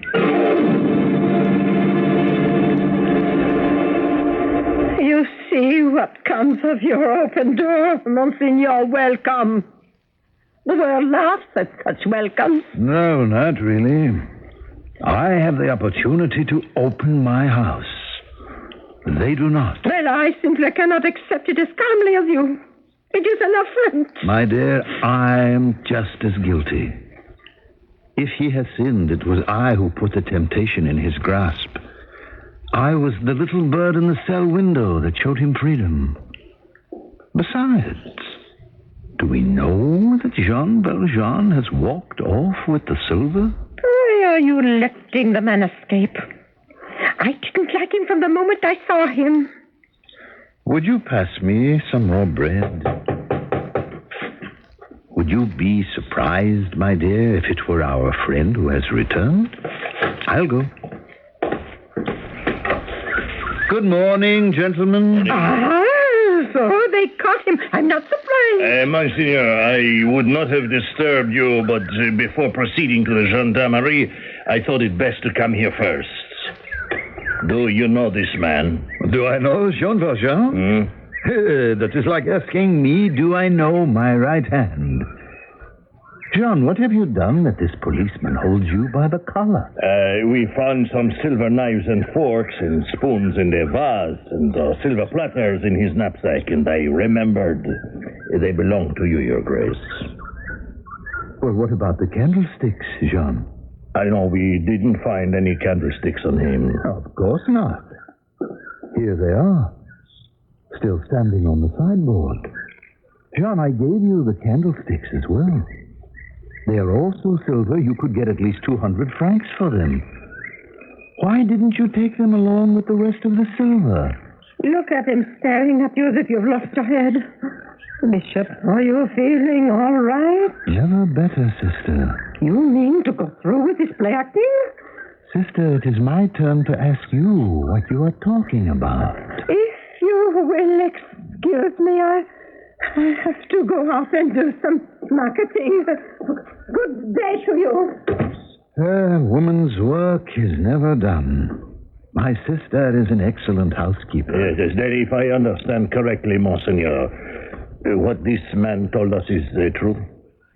You didn't believe him? Well, we saw him crossing some fields in a great hurry. He looked as if he were running away, so I stopped him and searched him. One can hardly be blamed to have certain suspicions to find all the bishop's silver in a stranger's knapsack. Of course, he denied everything. I'm sure he told you it was given to him by an old priest at whose house he passed the night. I see it all. So naturally, being in the investigative arm of the law, you brought him back here to confirm his story. I don't blame you. But as it happens, Jean spoke the truth. I did give him the silver. You made a mistake. Well, in that case, I suppose I should let him go. Oh, most certainly. Huh? Is this true? I'm free? Don't you understand? There are no charges against you. Your Grace, forgive the intrusion. A natural mistake. I would offer you wine, but I know officers of the law do not drink while on duty. Well, I thank you again. I shall leave him with you, Your Grace. Good day. I beg your pardon, madame. I was just coming back. Goodbye. It's a pleasure. I'm sorry to have disturbed you. May I have a word? I thought you were going out to the store. Jean, excuse me one moment. I shall be leaving myself. No, you are not. Step into the garden if you wish. But I don't want you to run away again. I may have something for you which could be of help. I'll wait outside. I cannot leave you alone with that man. I cannot remember you making such a scene when I spent an entire night With the poor wretch who was guillotined the day before yesterday? He was in prison, not wandering about our garden. Oh, my dear, try to understand. An opportunity like this may never come again. I want to save his soul. I want to give him self-respect. By giving him all the silver. It is a bond between us. Now, you stay in here. If you like, you can watch us in the garden, but mind you don't move the curtains. I don't wish him to feel he is being spied upon.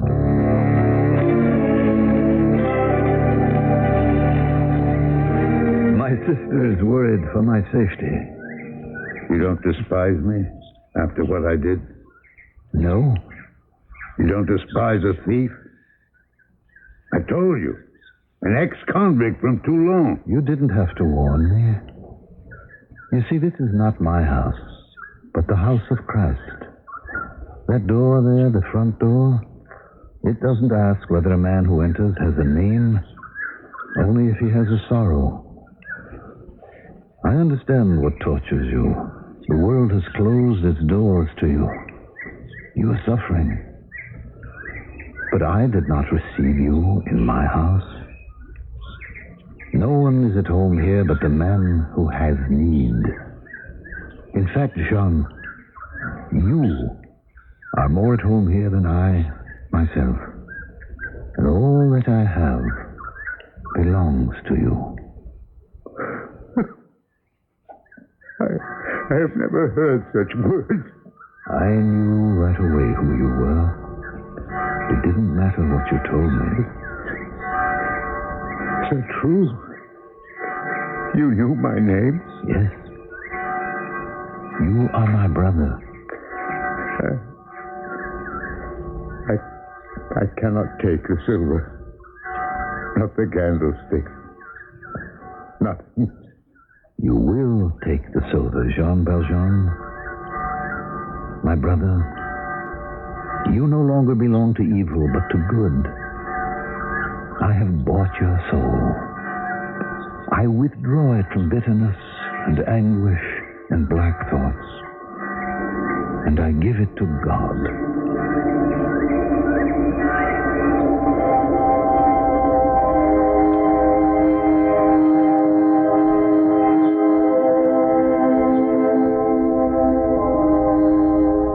Jean Valjean hoisted his knapsack upon his back and left the good bishop's house.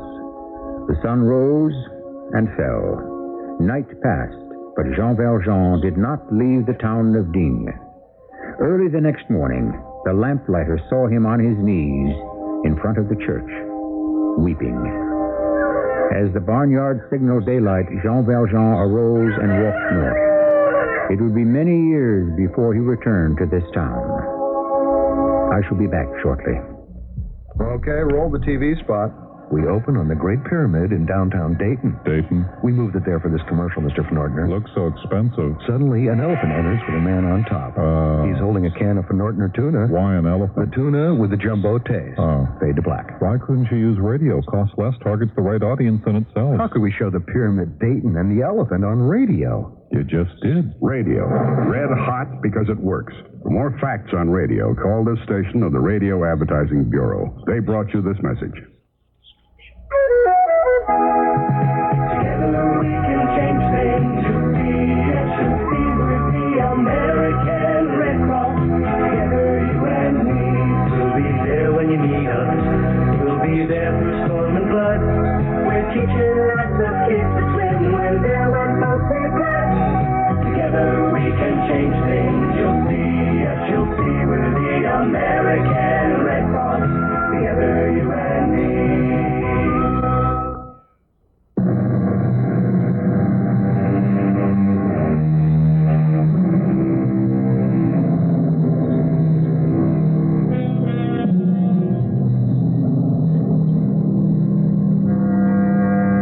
Our next broadcast will be part 2 of Victor Hugo's Les Miserables, celebrating the start of our 9th season. Let me leave you with the simple words of the poor bishop. Never let us fear robbers or murderers. Prejudices are the real robbers, vices the true murderers. The great dangers are within ourselves, not to our bodies, but to our souls. Our cast included Alexander Scourby, Bernard Grant, Mandel Kramer, Joan Shea, and Earl Hammond. The entire production was under the direction of Hyman Brown. And now, a preview of our next tale. The difficulty is to be just. And I am bound to treat myself as I would treat another man. All I demand, Monsieur le Maire, is the discharge of Inspector Javert. What am I afraid of? I'm saved. All is settled. Javert, who so long annoyed me, will now leave me in peace. He's got his Jean Valjean. What wrong have I done?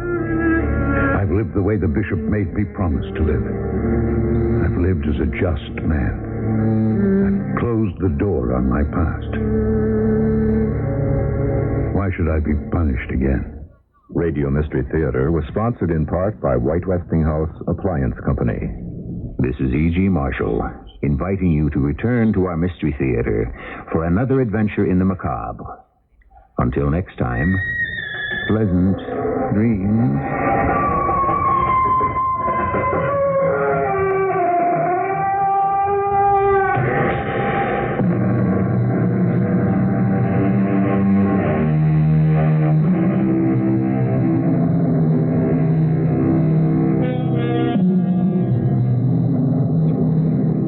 WBBM Chicago, News Radio 78, 23 minutes after 11 o'clock on a Monday night. The CBS Radio Network News in just 1 minute. CBS Radio Mystery Theater presents...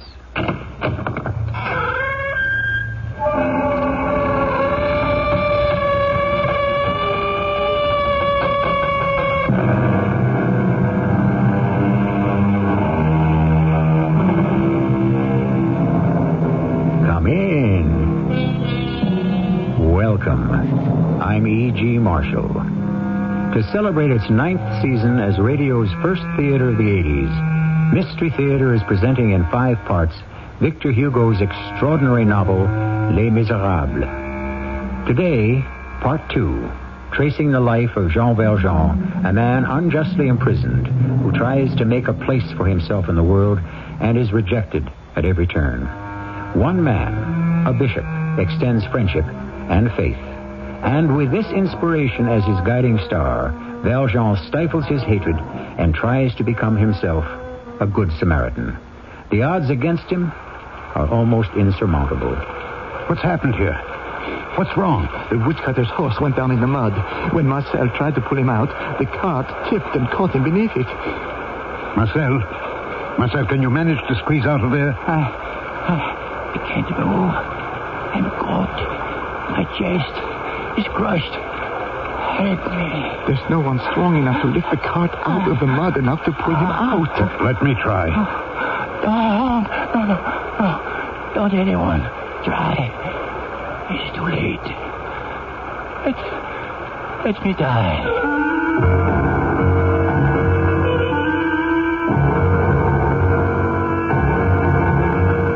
Our drama, The Lawless and the Law. Part 2 of Victor Hugo's Les Miserables, adapted for the Mystery Theater by Gerald Keane, stars Alexander Scourby as Jean Valjean and Bernard Grant as Inspector Javert. I shall return shortly with Act 1.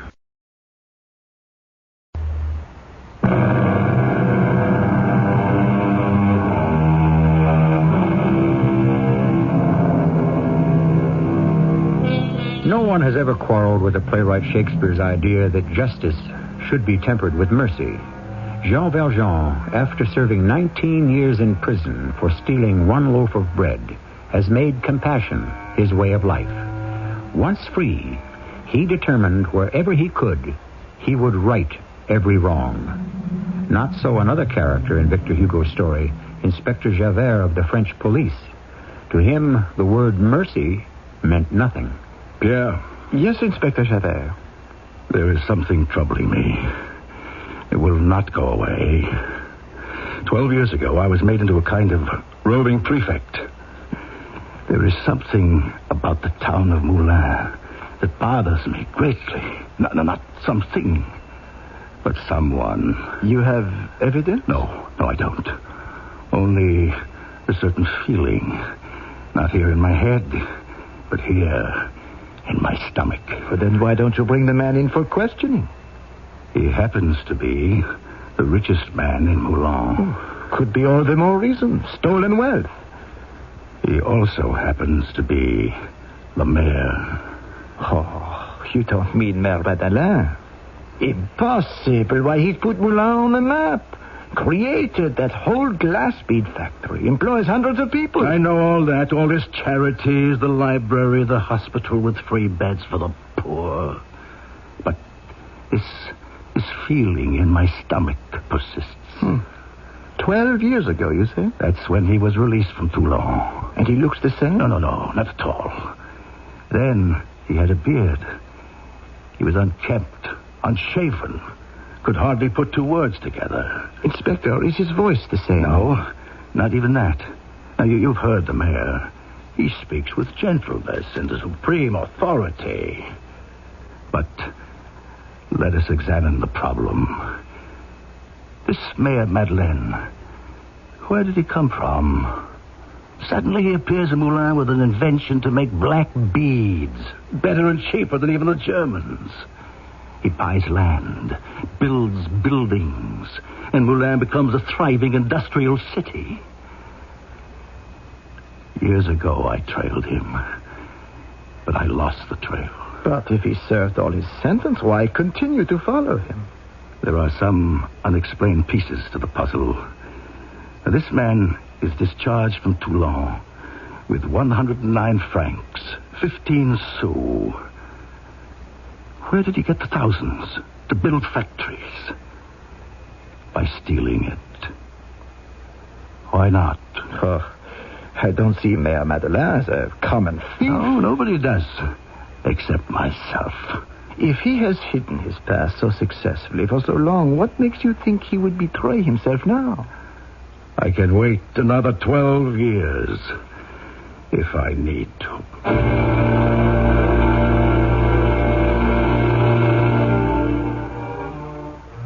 I am Jean Valjean. I knew that Inspector Javert had been assigned to Moulins, which was a bit of a joke to me since we hadn't had even a solitary drunk in 4 years, let alone a minor theft. But he probably requested the assignment. My appearance in life had changed so considerably, there was nothing to connect me with the prisoner he had known. Business was booming in our town. Our factories were hiring new people every day. And Mademoiselle Fantine, what experience have you had? Madame Fantine. I'm a widow. And have you had any experience in the manufacture of glass beads? Since my husband's sudden death, I have had to think about supporting my baby girl. Cosette is her name. Well, so you haven't really had any practical experience? I'm sure I could learn. I have to work to take care of her. Well, of course you could learn. Well, let me see. Yes, there just happens to be an opening in our glass bead counting department, and you could start work when? I could, tomorrow morning? Yes, tomorrow morning. Report first to my office at 7. May I ask another favor of you, monsieur? Well, why not? Could I meet Monsieur Madeleine? It's just that I wanted to thank him for this opportunity, a job in his factory. Fantine, you made a good impression on me. I interviewed you. If you want to thank anyone, thank me.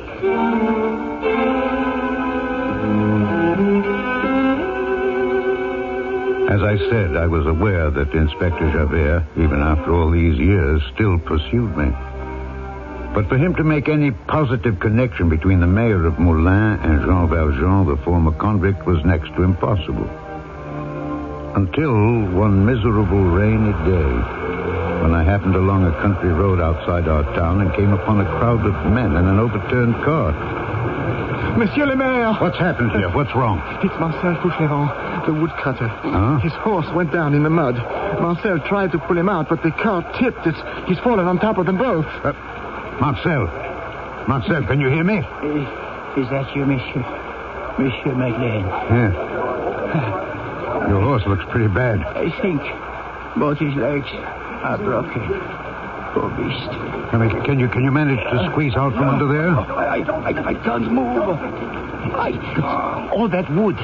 We were thinking of trying to pull out each log. That might make the cart lighter and free. No, not possible. The side of the cart is pressing against Marcel's chest and both arms are tangled in the wheels. Now, we need a jack to raise the cart from below. If we can just raise it enough, we can pull Marcel out. They've gone to fetch a jack. Where'd they go? When? A few minutes ago to Haché, the blacksmith. Haché? It'll be an hour before it gets here. Please, someone. We can't wait that long. But what else can we do? The weight is crushing. Help me. Someone. Marcel, listen to me. We're going to lift one end of the cart just a little and then drag you out. You hear me, Marcel? Monsieur Madeleine, the cart is sinking lower into the mud. The rain is coming. Did you hear what I said to Marcel? There's still room enough under there for a man to crawl under the cart and raise up one end with his back. It'll only take half a minute, and then we can pull Marcel free. Anyone here with a strong back? Monsieur le Maire, they all want to help. Inspector Javert, I didn't see you. Monsieur Madeleine, I never knew but one man capable of doing what you asked. Yes? He was a convict. Indeed. Only one man I ever knew with the strength. A prisoner at Toulon. But that was many years ago. He'd be over 60 years old today. I couldn't let that poor woodcutter be crushed to death in front of my eyes. I wedged myself under the cart, near enough to Marcel. I lay flat, and then tried to bring my elbows up to my knees. Monsieur le Maire, go away. You will be killed. Save yourself. I know I am going to die.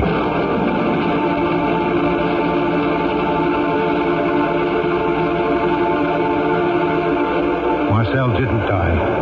They managed to lift the cart a few inches, and they dragged him out. Then they held each end, giving me enough time to escape also. I stood up. I was all right. One is never too old. As for Marcel, I got him to the hospital in a hurry. Do you see this, nurse? You know what the mayor did? Yesterday I woke up. I found this 1,000-franc note pinned to my pillow and a letter. You see what it says? Payment for your cart and horse, which I have bought. And I know the cart was crushed to nothing and the horse was dead. And do you know what Mayor Madeleine did today? He got me a job. Me, crippled like this. The doctor says I need to be out of doors, so I am to be the gardener at the Saint Antoine convent. What do you think of that?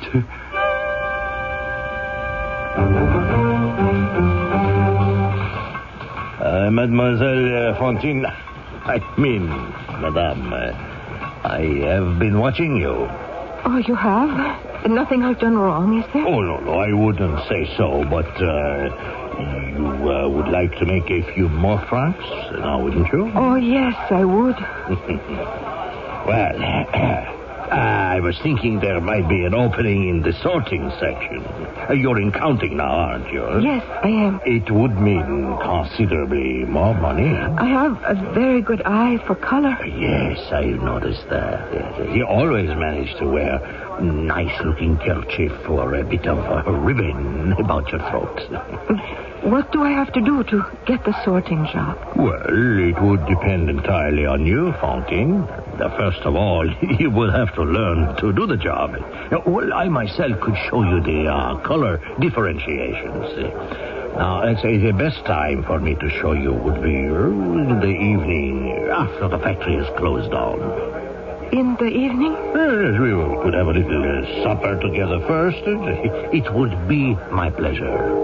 Well, I always like to get back and make sure Cosette is sleeping well. Oh, well, we could do that and then come back, huh? I wonder, monsieur, could I have a day or so to think it over, perhaps till Monday? Fantine, I tell you quite frankly, there's nothing to think over. I think we get along quite well, you and I, now, don't we? Oh, yes, of course. You see this note on my desk? The orders from Monsieur Madeleine himself to shut down the counting department as of Monday. No more counting work? Oh, no, everybody is to be fired. Let go. The entire department. Monsieur Madeleine has invented a machine that can count faster and more accurately than any human hands. Yes, he's quite an inventor. So, I think a lot of you, Fantine. But if there's no job, there's no job. I tell you what, come back to my office at the end of the day. We'll talk a little more, huh? Today? Yes, after the bell rings. That would mean I have accepted the job you offer me. Well, if I don't see you there by 6 o'clock, I shall ask someone else. There's no point in you showing up at this factory on Monday, for there won't be any work, huh? Have I made it clear? Oh, that cannot be sensible.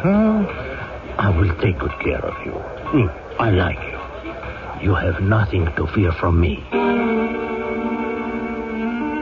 Hypocrisy, contrivance, taking advantage. Victor Hugo etches an indictment of his society, echoes which still reverberate today. And as for Jean Valjean, how safe is his new respected identity? We shall learn all of this when I return shortly with Act Two.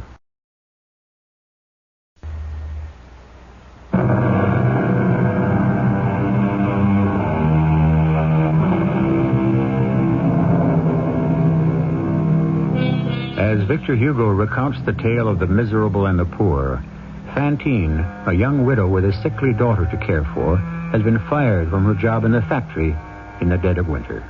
On a snowy day, she goes from store to store in a threadbare coat, begging for work. The snow is blinding. She can hardly see in front of her.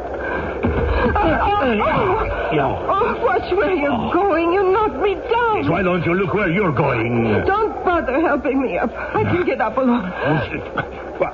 Hey, it's you. Aren't you Fantine, who used to work in the glass factory? Let go of me. Wait a minute. Where are you running to? I am not running. I'm looking for work. Well, I thought you didn't want a job. I offered you one. What you offered me, I didn't want. Now leave me alone. Wait a minute. Not so fast. I thought you had a baby girl to take care of and would do anything. Not anything. Monsieur, please let me go. How is the little one? Cosette is sick. No thanks to you. No, Fantine, be sensible. What did I have to do with it? I couldn't buy her the medicine she needs, or the right kind of food, or milk, or anything. Well, is that my fault? I hate you. Get away from me. Put down that piece of wood, you hear? I'll teach you a lesson. You'll see if I don't.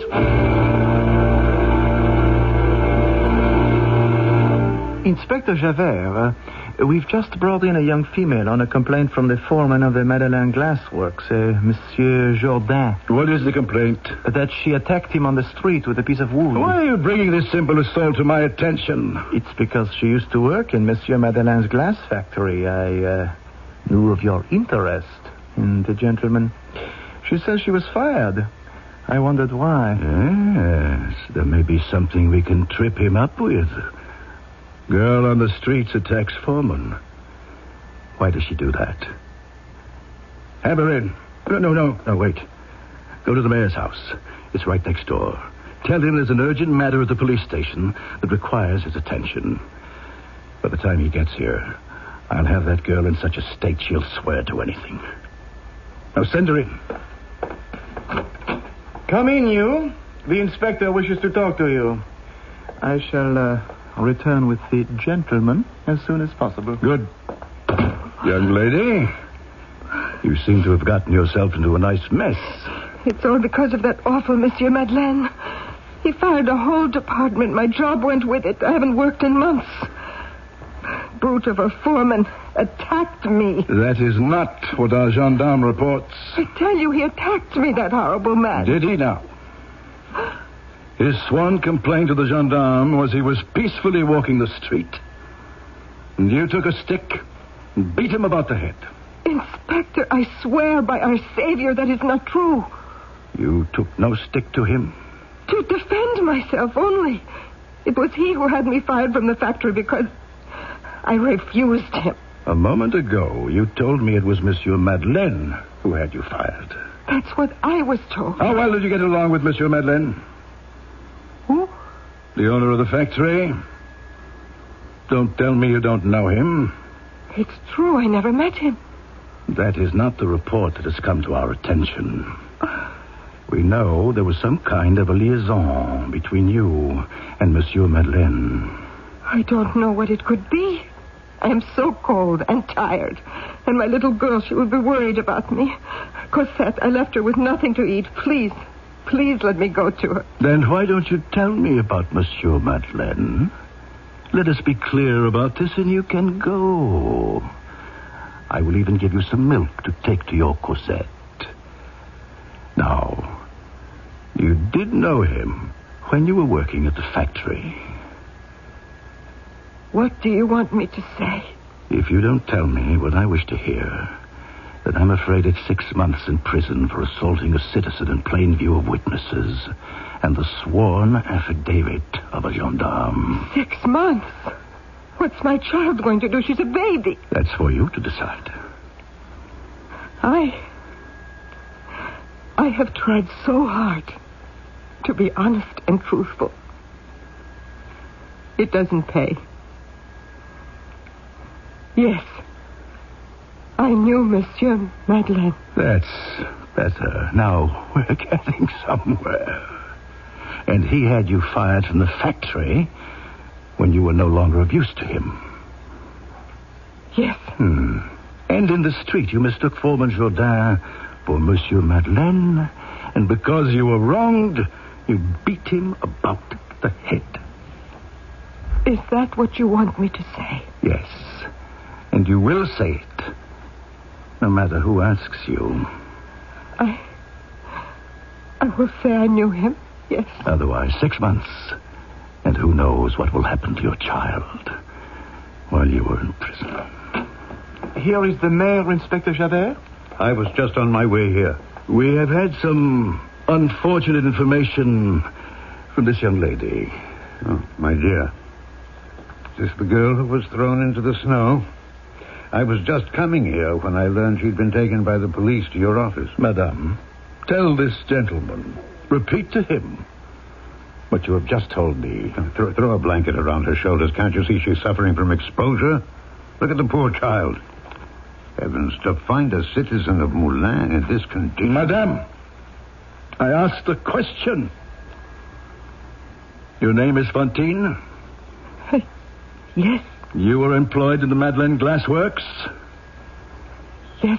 Were you? I didn't know that. And have you not just made a sworn statement that you had personal relations with Monsieur Madeleine, owner of those works? Oh, come now. I've never seen this child before. She told you no such thing. Did you or did you not say you knew Monsieur Madeleine? Yes. Yes, what? Yes. I knew him. And we all know what that means. It's quite obvious this young lady is not well. Not in her right senses. She appears very ill. She made quite a serious accusation. Oh, what was it? It was you she thought she was attacking in the street. Inspector Javert, let this girl go. She did not attack me. Oh, I'm afraid I cannot dismiss this. She did assault a gentleman in the street. We have a sworn deposition. Inspector, listen to me. You're an honest man. I'll have no difficulty making myself understood to you. I was crossing the marketplace when I saw the gendarme, Pierre, leading this girl away. A crowd had gathered. I inquired what had happened. The man you say she assaulted, if he was my foreman, Jourdain, he was in the wrong. And in common justice, he should have been arrested, not she. And what about her accusation a moment ago about you, Monsieur le Maire? If untrue, it is an insult. But you told me I had to. That concerns myself. Whatever her reasons. You will kindly obey me and let her go. I heard Fantine's story. I told her that what Jourdain had said about closing down the counting department was absolutely untrue. I heard about her little daughter, and I promised to have the child taken care of. In the meantime, Fantine herself was undernourished and ill. I had her taken to the hospital where she could recover. A month later, Inspector Javert paid me a visit. Excuse me, Your Honor. What is it, Inspector Javert? What did you wish to see me about? A serious misdeed has been committed, sir. What deed? An inferior agent of authority has failed in his high respect to a high office in the city. I have come, as is my duty, to bring the fact to your knowledge. Who is this agent? Myself. Oh? And who holds that high office? You do, Monsieur le Maire. Your Honor, I have come to request that you will take action to have me dismissed from the police service. What's come over you, Javert? You wish to be removed? Discharged. Very well, discharged. I don't understand it. You will. 4 weeks ago, after the scene about that girl where you ordered me out of my own office, I was furious, and I denounced you. Denounced me? To the chief prefect of police at Paris.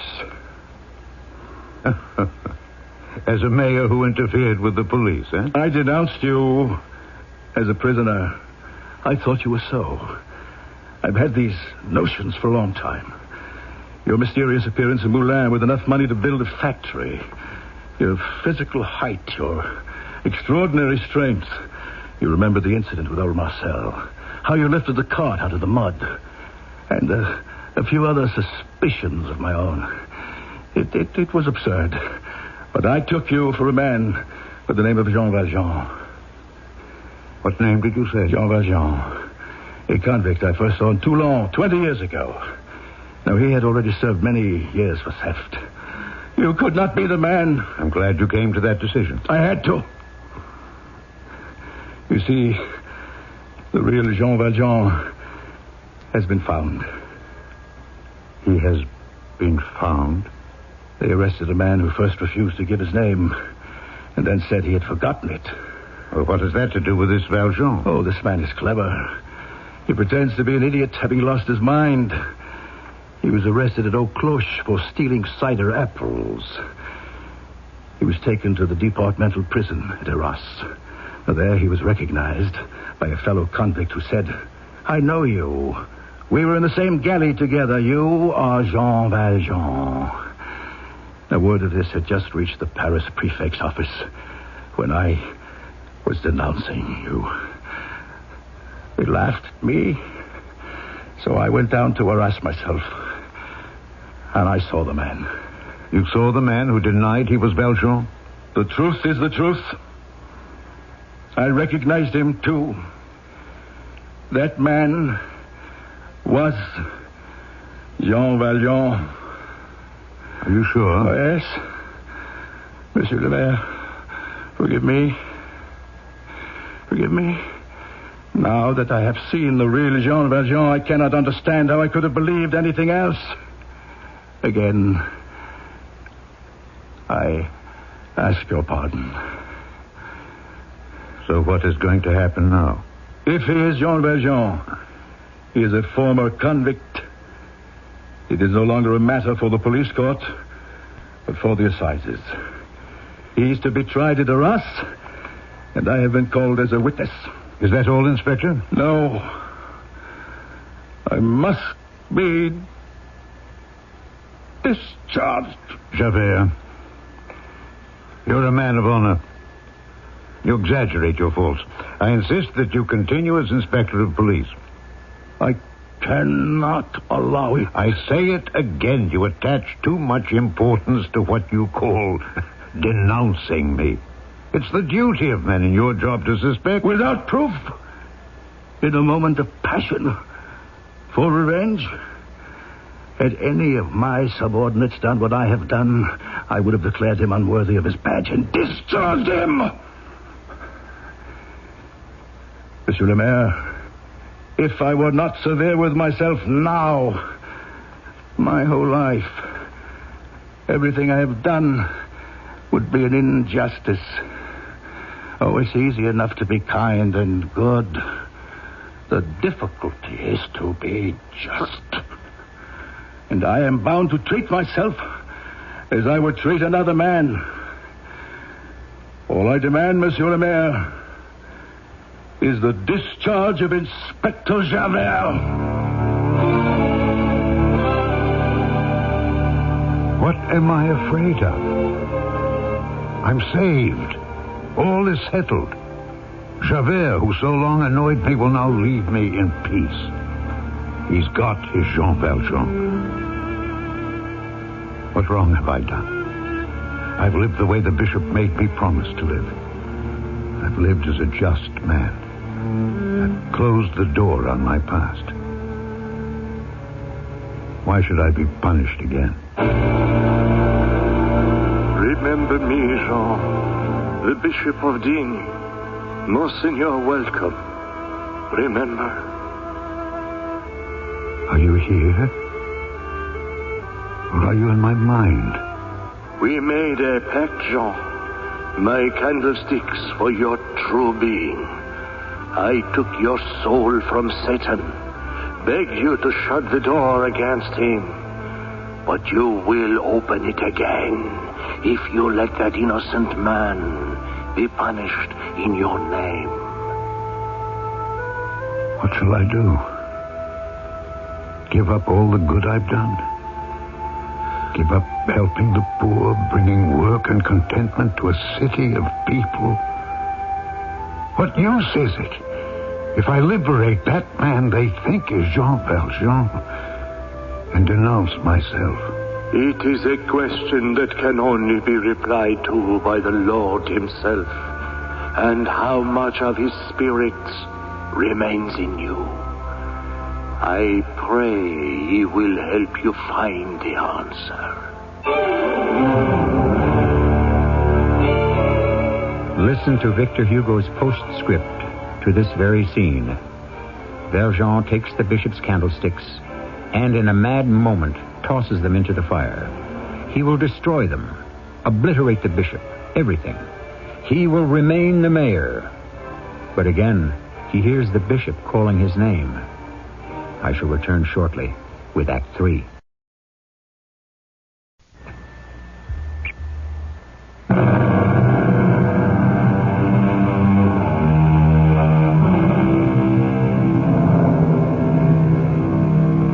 It was inevitable. There was no other way. Jean Valjean was not a thief. In his heart, he always gave, never took. That society had punished him for that, no matter. Valjean was an honest man. He simply could not allow an innocent man to be condemned in his place. Quickly, he rescued the silver candlesticks from the fire and blessed the bishop who had blessed him. I arrived late the next day at the courthouse in Arras. I found a seat away at the back. Inspector Javert sat at the witness table. He did not see me. No one, in fact, noticed me. All were looking at the poor creature being questioned by the public prosecutor. I knew then his only crime was that he could not remember who he was. Mr. No Name, you don't mind if I call you that, do you? Do you, Mr. No Name, really expect us to believe that you do not remember that Jean Valjean is your name? No, that is not my name. I do not know my name. But, Mr. No Name, if you don't remember, it could be Jean Valjean. We have witnesses who seem to know more about you than you do yourself. We have the Inspector of Police, Inspector Javert, who positively identifies you. Could he be mistaken? I don't know, Monsieur Javert. Inspector Javert. We have other witnesses who are trained with you at Toulon.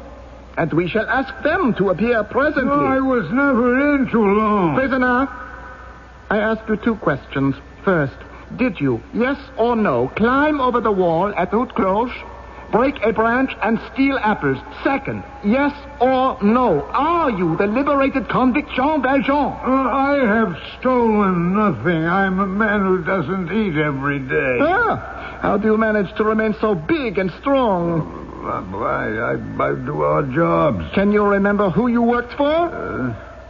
Not at this moment. Too bad. What do you remember, Mr. No Name?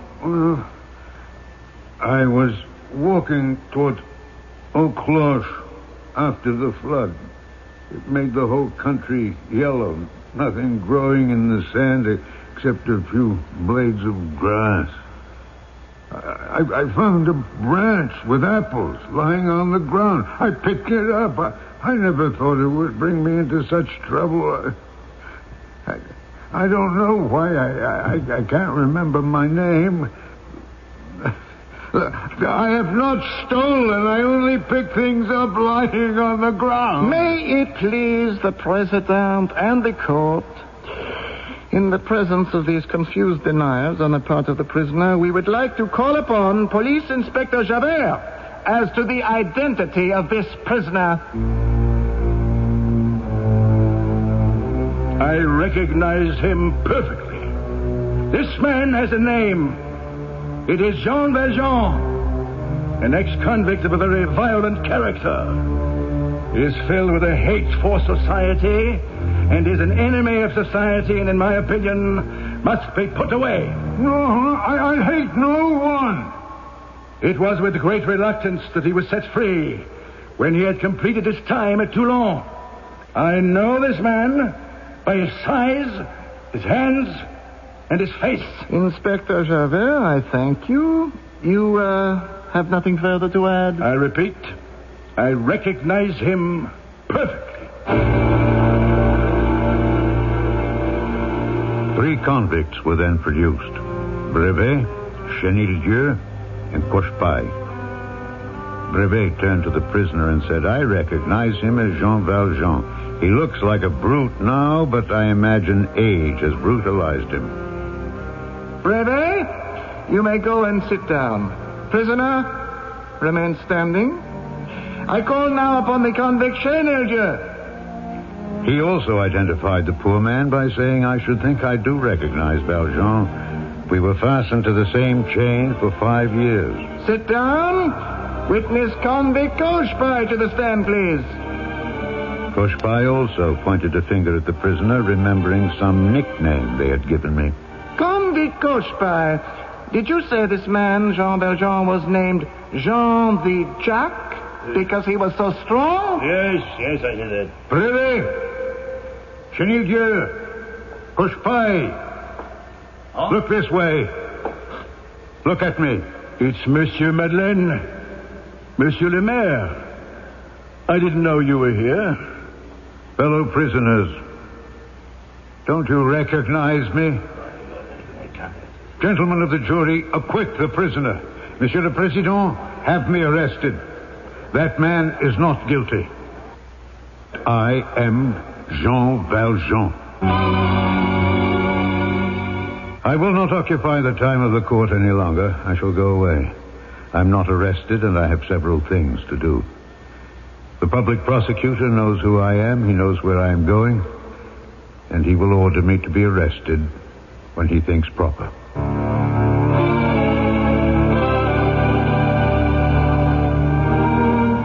I had told the court I had much to do, but only one thing to me was important: to go to the hospital where Fantine was recuperating and make sure she was reunited with her child.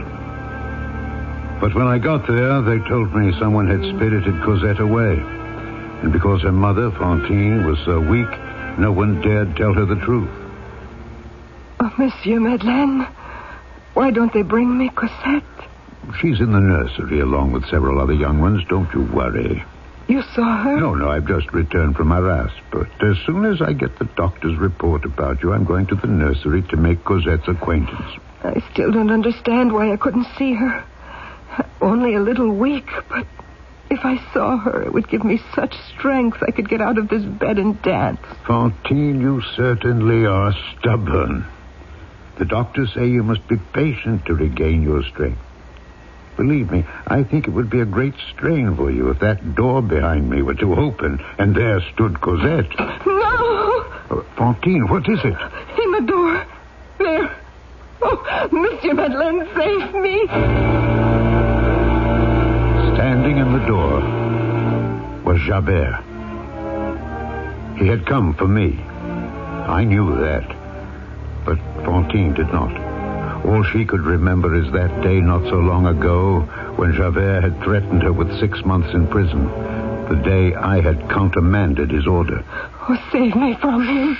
Don't be alarmed, child. He hasn't come for you. I know what you want, Javert. If you know, then get up. Well, are you coming? Maybe this will assist you. You needn't hold me by the collar. Monsieur le Maire.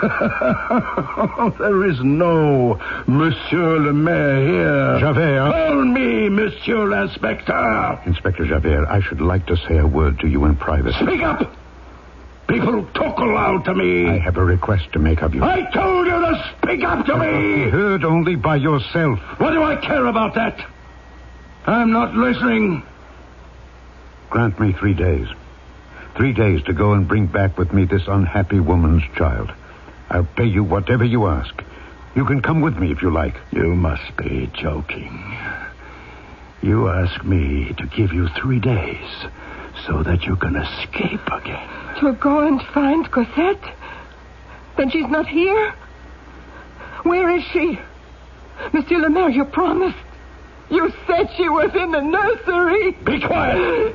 Silence!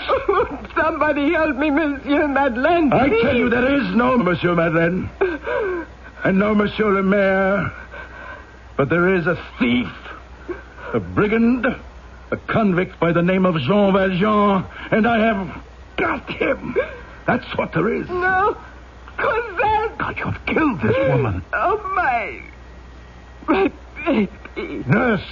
Doctor! Get away from that bed! No, Javert. You have made a big mistake. Hitting me. Javert, stand as far away from me as you can. I advise you not to disturb me at present. Say a prayer over her, if you like. Fantine, I don't know if there is life enough in you to hear me. I don't know if my voice will catch your spirit as it leaves here. But I swear to you by all that is holy, all that my life has meant and will mean and must mean. One day, I shall find Cosette and care for her in your name, as if she were my own granddaughter. Sleep, Fantine. Sleep forever. Remember me. Never forget. Faith, hope, and love abide.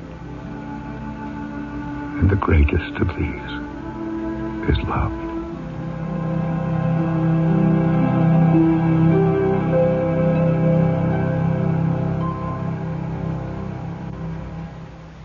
Victor Hugo tells us when at that final moment Jean Valjean spoke those words, that Fantine, even with her last breath, smiled, that her face was strangely lighted, for death is the entrance into brilliant light. I shall return to you shortly.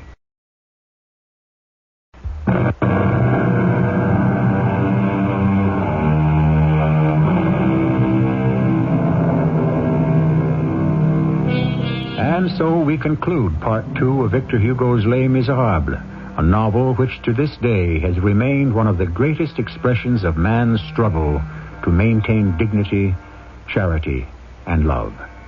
Part 3 will continue the story of Jean Valjean as created by one of the most far-seeing literary figures our world has ever known. Our cast included Alexander Scourby, Bernard Grant, Terry Keane, Russell Horton, and Earl Hammond. The entire production was under the direction of Hyman Brown. Radio Mystery Theater was sponsored in part by Raven House Paperback Mysteries.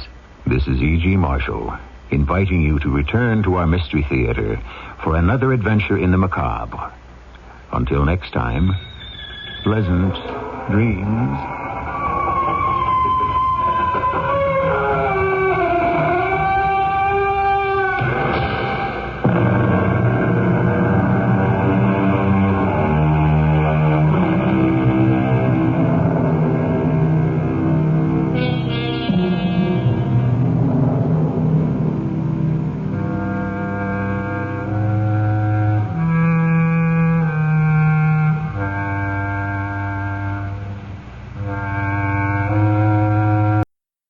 This is CBS News Radio 78, WBBM Chicago. The CBS Radio Mystery Theater presents...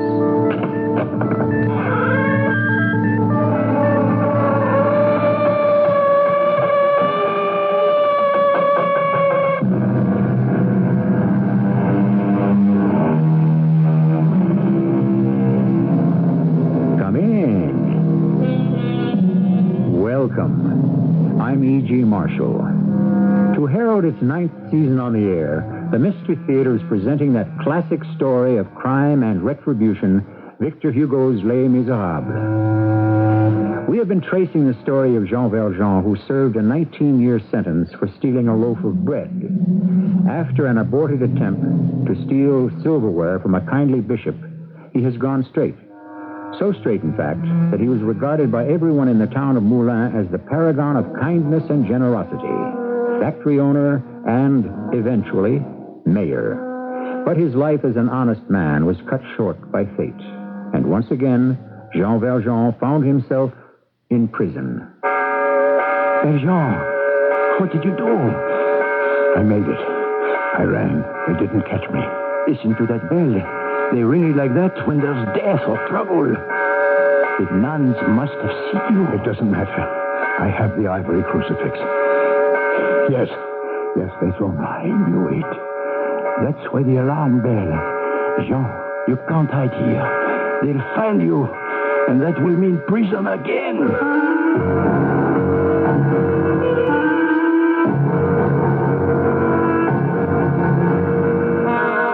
Our drama, No Escape, Part 3 of Victor Hugo's Les Miserables, has been especially adapted for the Mystery Theater by Gerald Keane and stars Alexander Scourby as Jean Valjean and Bernard Grant as Javert.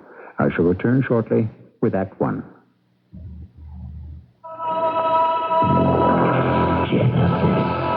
The last war on Earth. Begun by a force so great that no government dares even admit it exists. A force of earthly origin planning a whole new world and the end of yours. Genesis, a nightmare creation novel that will change the way you see your world forever. Genesis, a new Dell paperback bestseller. What do doctors recommend to avoid constipation? These days, doctors stress the importance of fiber in the diet. Food fiber that helps the system regulate itself naturally. Metamucil is the laxative made from natural fiber, no chemical stimulants. So for occasional constipation, doctors recommend Metamucil more often than any other laxative. Try Metamucil powder or pre-measured packets of Metamucil Instant Mix, regular or orange flavor. Read label and follow directions. I think you're lying! What you are about to hear is true. No, I'm telling you the truth. My husband and I know without any doubt that something evil does exist in the world. It began in Amityville, New York. This thing is a physical evil. On January 15th, 1976, It's a physical force. the Lutz family were forced to flee their home after being terrorized by a supernatural power. It's vicious. Their true story became the #1 bestseller, The Amityville Horror. It's following us. But the story did not end. Now the horror continues in Amityville 2. I'm telling you, it's following us. The wife saw it. We're still going through it. The husband saw it. We're still living with Their it. daughter talked with it. They won't leave us alone. The psychics felt it. It's out there. The lie detectors proved it. Please believe me. Amityville 2. If you believe evil exists, you cannot ignore this book. Amityville 2, the sequel, in paperback from Warner Books. Amityville 2, the horror continues. Amityville 2, the horror continues. Amityville 2, the horror. The horror.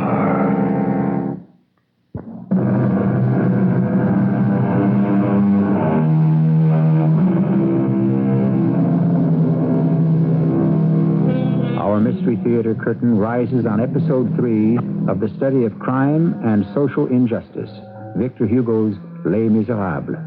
Our stage is set to reveal the tale of an ex-convict, Jean Valjean, who tries to live according to the law, but is relentlessly pursued by one man who had dogged his trail for 20 years.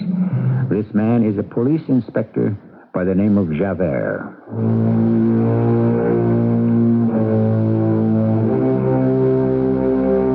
I am Javert.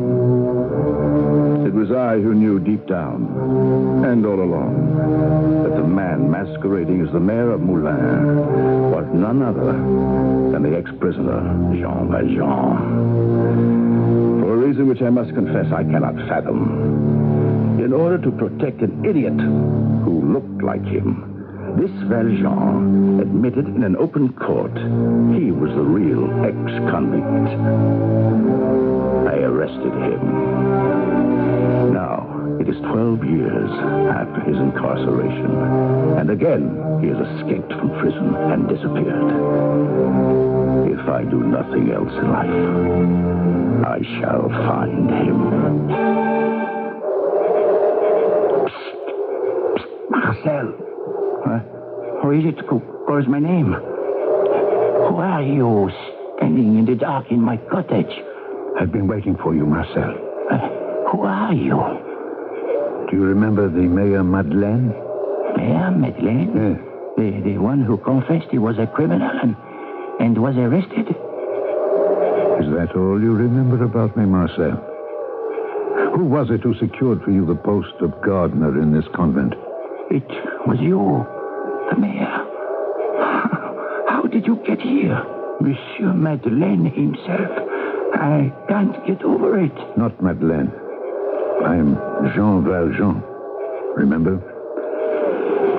Marcel, I'm glad you're still alive. I have so few I can turn to. If you had not lifted the cart from my back that day, I would not now be alive. Forgive me. Oh, that was so long ago. How long? My memory plays tricks. 12 years. I thought they condemned you to life imprisonment. I escaped. But why are you here? This convent of Saint-Antoine is no place to hide. The Sisters of Mercy are not allowed to give sanctuary to an escaped convict. Marcel, I have not come here to hide. I have come to get the daughter of a woman who should not have died so young. At her bedside, I swore to her I would protect her daughter, that she would always be taken care of. Her daughter is here? At Saint-Antoine? I pray so. I hope so. When the child was 6 years old, I brought her here. The Mother Superior promised me she could stay. Now I have come for her. Will you help me, Marcel? Who is she? What is her name? Cosette. Cosette? Yes. Oh, yes, I know her. She never enters the order. She comes to the gardens often and helps me. She is 18 now. Don't tell me. Is it you she is always talking about? Are you the grandfather she speaks about? When she was little and her mother died, I led her to believe that. I told her when I brought her here that one day I would return and we would have a home. But, as you say, I am a haunted man. So I cannot openly ring the gate bell and inform the Mother Superior I wish to take Cosette. Now look at the way I'm dressed. My clothes are rags covered by this cape and this wide-brimmed hat. But you will help me, I know. When will I do this? Tonight, if it is possible. For you, anything I can do, I will, but we shall have to wait till morning when Cosette comes into the gardens, where I'm planting and weeding. Tomorrow, then. I thank you. For saving my life, Jean Valjean. How can I ever do enough?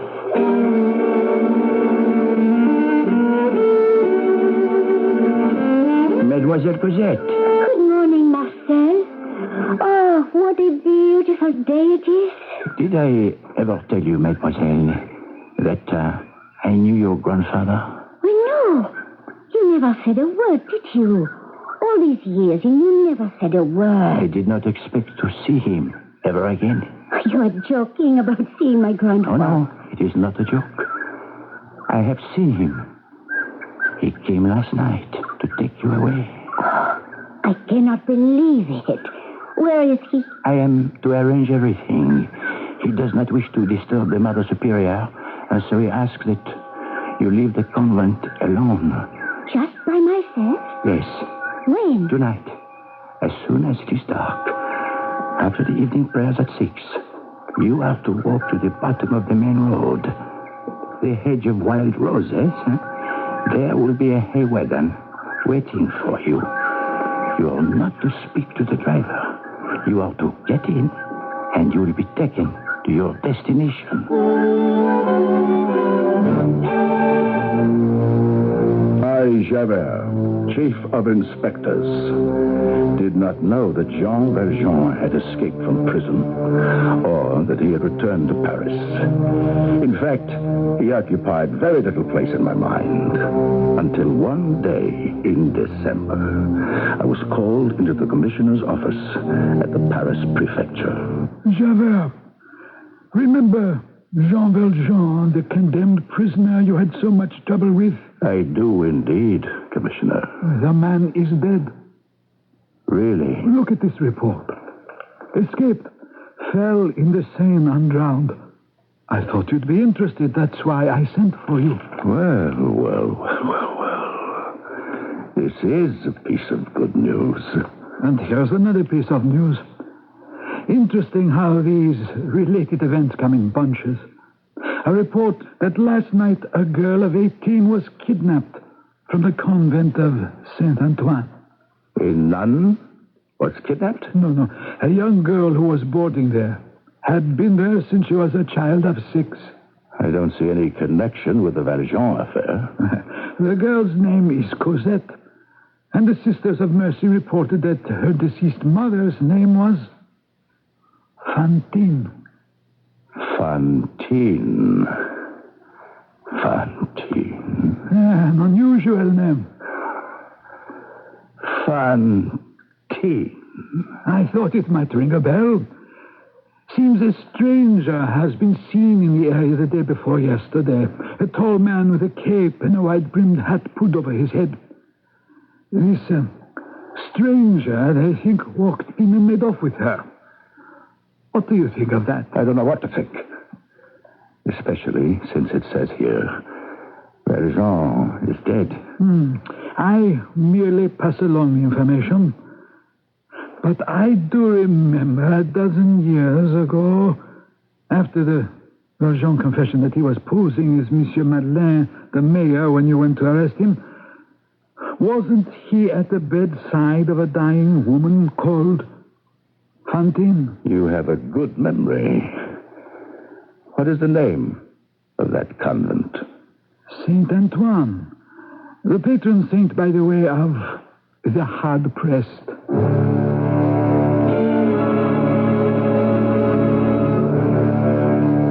Jean, what happened yesterday? All went well. But why are you back here tonight? Cosette is installed in a small place near the Luxembourg Gardens. Oh, you are mad to come back here. The Mother Superior is furious. The sisters are searching everywhere for Cosette. They had me on the carpet for hours. The police came. Sister Therese passed away at midnight. Oh, such a day. I had to come back for Cosette's clothes. All she took was on her back. I beg you, Go now. The clothes are not worth your safety. Cosette wants a crucifix that belonged to her mother.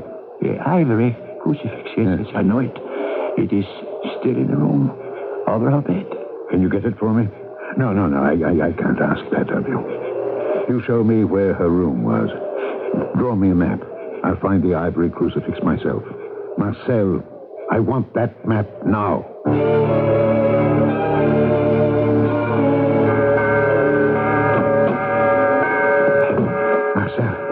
Marcel, what did you do?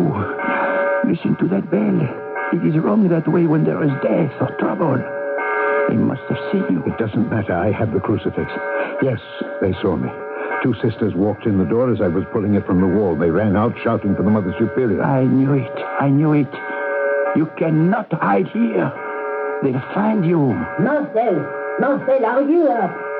Blessed Virgin. There she is. The Mother Superior. Get under the bed. Under the bed. Marcel, may I speak with you? Certainly, Mother Superior. What is the matter? The man with the wide-brimmed hat. He has returned. What man? The one seen in the village before Cosette disappeared. I have sent for the police. And Marcel, I want you to stand by the gate. The inspector and his men could be here any time. That this should happen the night our dear Sister Teresa was called to the bosom of the Lord. Don't worry. I will show the police everywhere. Oh, not the dead room, of course. That would be sacrilege. Our beloved Sister Teresa passed over, lying there, awaiting her burial tomorrow in the vault under the chapel altar. Marcel, I count on you. Be at the gate. Now I must go and stop that bell. The damage is done. You can come out now. I'm under the bed. You heard her. A fine mess we are in. The police are bound to come in here. Where can I hide you? I'll go the way I came, over the wall. No. You can't do that. Who knows where the police are patrolling? And the dogs. No, Marcel. They won't catch me. I've made a career of escape. Wait. I have an idea. You will take the place of Sister Therese. Of the sister who will be buried under the chapel? It is one of my duties to take care of funerals, nail up the coffins, and assist the gravedigger at the cemetery. Sister Therese wishes to be buried in her own coffin. Now, do not laugh, but she has used a coffin as a bed for the last 20 years, and we shall bury her under the altar to respect her dying wish. That leaves me with a second coffin. A second coffin? The government coffin. The government sends a coffin. The next day, it sends a hearse and the undertaker's men to carry her to the cemetery. I accompany it. You, dear friend, will be in it. Marcel, a stroke of genius. I couldn't have thought of a better escape myself. Oh, but another thought. How will you breathe? Don't hammer all the nails down. Where my head is, leave the space of a centimeter. Once in the grave, I'll pry it open.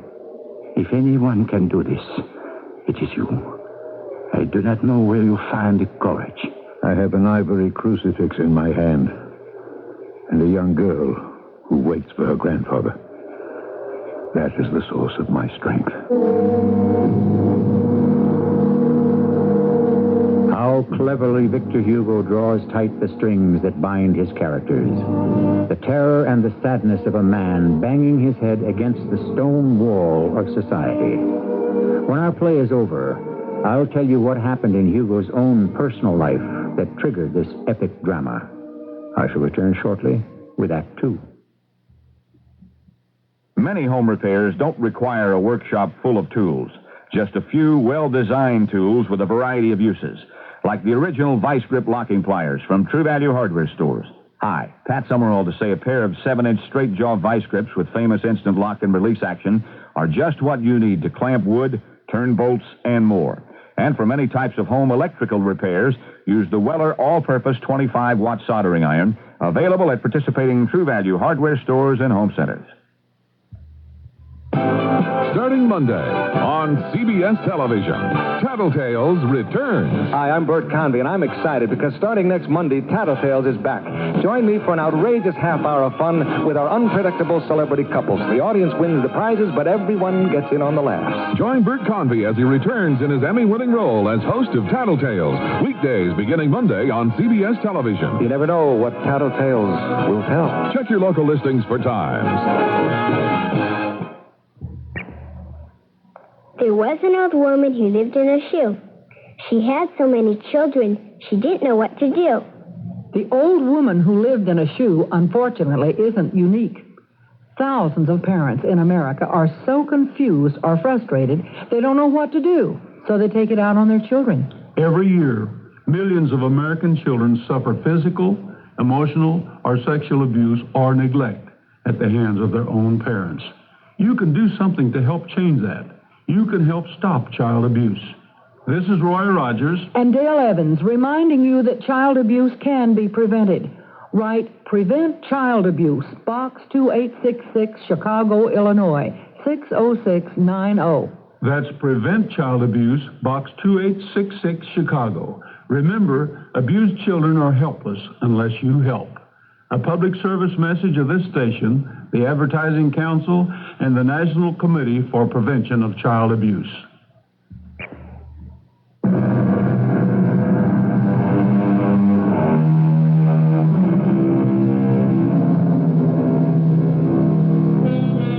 I am happy to report that via the coffin and the grave, Jean Valjean did make his escape to the Latin Quarter of Paris, where he rejoined his ward, Cosette. The months pass. It is spring, and as Victor Hugo designs the fate of his characters, he introduces us to Marius, a young man who lives on the floor below in the same house. Are you Marius? I am, monsieur. And you? Courfeyrac, your landlord. We haven't met. I generally deal with the concierge. You've come for the rent. Monsieur Marius, you are a month in arrears. I cannot run an apartment house like that.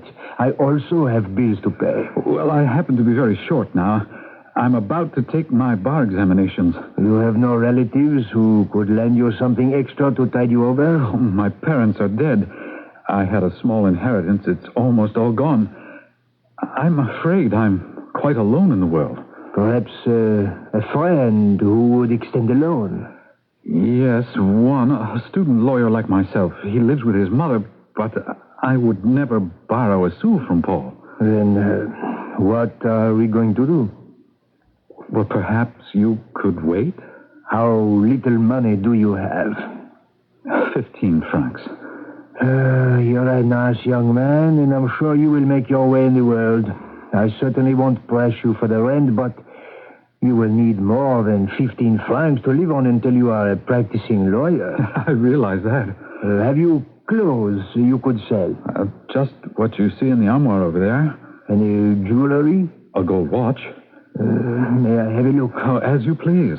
I have an idea. Do you know English? No, I don't. Not very well. Do you know German? Not really. I know a little of both languages, but not much. Oh, that is too bad. Why so? Well, a friend of mine, a publisher, is preparing an encyclopedia for which you could have translated English or German articles. The pay is little, but at least it's possible to live on. Well, I will improve my English and German. But in the meantime, Marius? I will have to eat my clothes and my watch.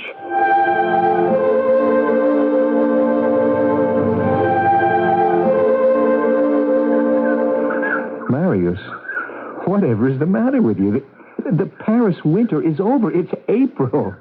You look so glum. Oh, forgive me, Paul. I'm not unhappy, really. It's anxiety, I think. You're anxious about what? Spring is in the air. We both passed our bar exams. I'm going to be apprenticed to a law firm. You have a translating job with a publisher. If I tell you, you'll laugh at me. We turn this way. But if we go straight, We can feed the swans. Paul, please.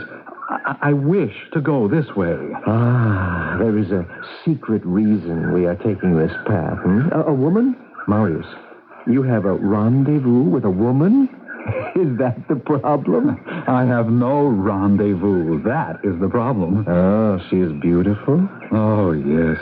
What does she say to you, this love of your life? We've never talked. Not said a word?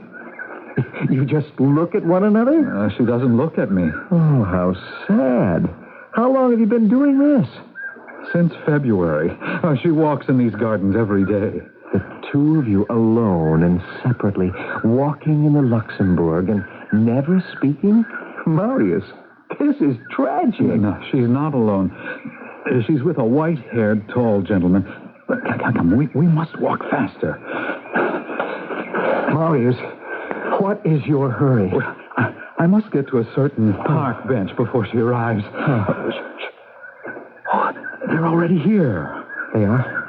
Where? Over there. See? But now what? We sit on this bench right here. I have a book in my pocket. I sit here and pretend to read, see? And without being observed, I can sneak a look at her over my book. Oh, isn't she beautiful? The old man is nice looking, too. I think I know those two from somewhere. You do? My dear Marius, if you wish to get to know this girl, you'll have to do better than sitting yards away in a park day after day. Well, I will. When they leave here tomorrow, I shall follow them and find out where she lives. You don't know that? Well, I can tell you that. She lives in the same house as you do. That's where I've seen her before, and him. She lives in the same house.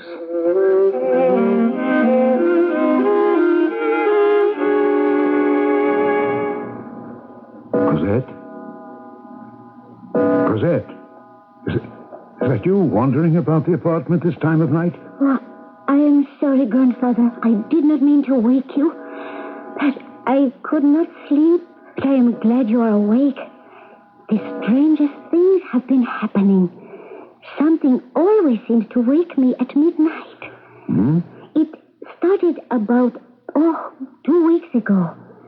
I did not want to say anything. I did not want to alarm you. Do you stay up long? 1 hour, 2 hours. Oh. Finally, I talked myself into going back to bed. But tonight it was worse. What? What was worse? The man in the cape. Oh? Tonight he looked up at me and saw me. I know he saw me standing at the window. What kind of cape? What man? I wear a cape. The cape of a gendarme of high rank. He has been standing across the street and watching this house. Sometimes he sits on the bench, but he never looks away. So tonight, when our eyes met, I felt I had to go downstairs and find out why he was there.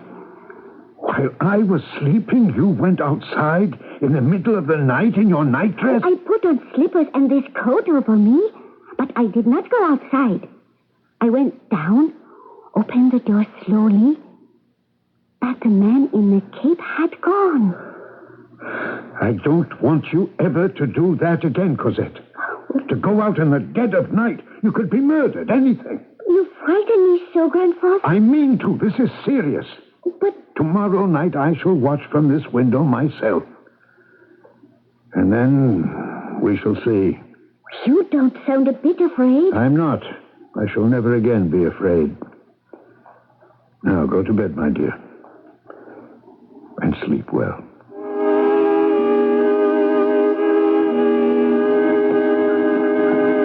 Marius, I must have been out of my head to sit on that bench with you today, waiting for the girl. And the only one on the opposite bench was the man with the white hair. I can't understand it. It's never happened before. He came alone. There must be something wrong. Why you cannot get to know them in your own house is beyond me. It's my fault. You see, Paul, I'm ashamed of the few clothes I still have, and so I leave the house by the back stairs. It never occurred to me that you looked shabby. Paul, will you come up to my room for a few minutes? I promised my mother I'd be home in time for dinner, so I must leave you. Oh, Paul. Yes? I'll pick you up tomorrow. Tomorrow.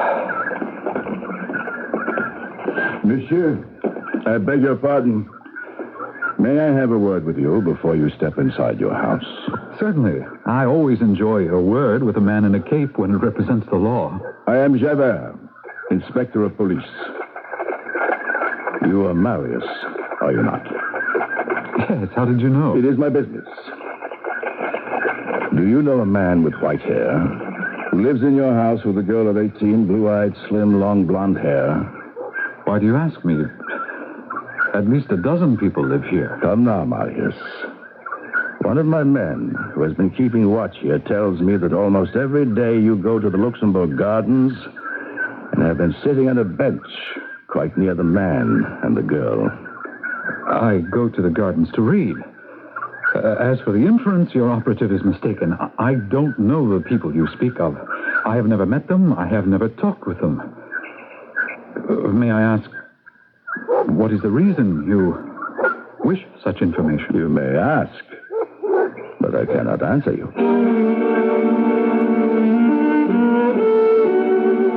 Come here, Cosette. Come here to the window. What do you see? Where? Down in the street in front of the house. That's the young man, isn't it? Yes. The one we've talked about who watches us in the Luxembourg Gardens? Do you know whom he's talking to? The man in the cape. Who is he? His name is Javert. He has been plaguing me since before you were born, my child. He is the inspector of police.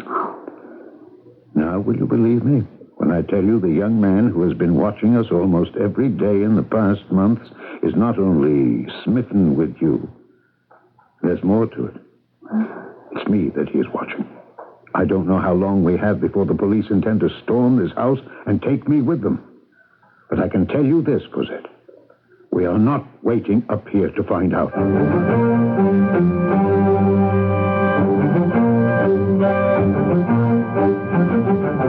But, Javert, how can you be so positive this man with white hair you describe is Valjean? It's a feeling I have, Commissioner. And you expect me to issue a warrant to search the house on the basis of that? A hunch? I repeat, the elderly man has a young woman with him. It could be the 18-year-old Cosette who disappeared from the convent. It's possible, but we have only the vaguest description of the girl. There are many slim, blue-eyed blonde girls of the same age on every street in Paris and more indoors. No, I cannot issue a warrant. A French citizen still has some right, Javert. I don't have to tell you one needs actual proof. Do you have any? I will get it. And now I suggest you attend to your duties and forget this man. Commissioner, may I be given a fortnight's leave without pay? May I have that? You believe so strongly that the white-haired man is Valjean? An escaped convict must be returned to serve out his sentence. If the law is not obeyed, what is left but anarchy? No matter where he wishes to stop and rest, Jean Valjean cannot. Javert is always at his heels, a nemesis, a strange officer of the law, not indifferent or impartially weighing transgressions upon the scales of justice, but relentless and, yes, revengeful. How long can Valjean endure this? Who will weaken first? The ex-prisoner or the policeman? The hunted or the hunter? I shall return shortly with Act 3. If you had one wish that could be granted as you grow older, what would it be? To sharpen your memory, have less trouble sleeping, a more satisfying sex life? Then you'll be glad to know that scientific progress in these and other areas is already bringing renewed happiness to some older people. And now these sometimes controversial but often hopeful findings are described in a 45-page report, yours free as a new subscriber to Prevention, the nation's largest health magazine.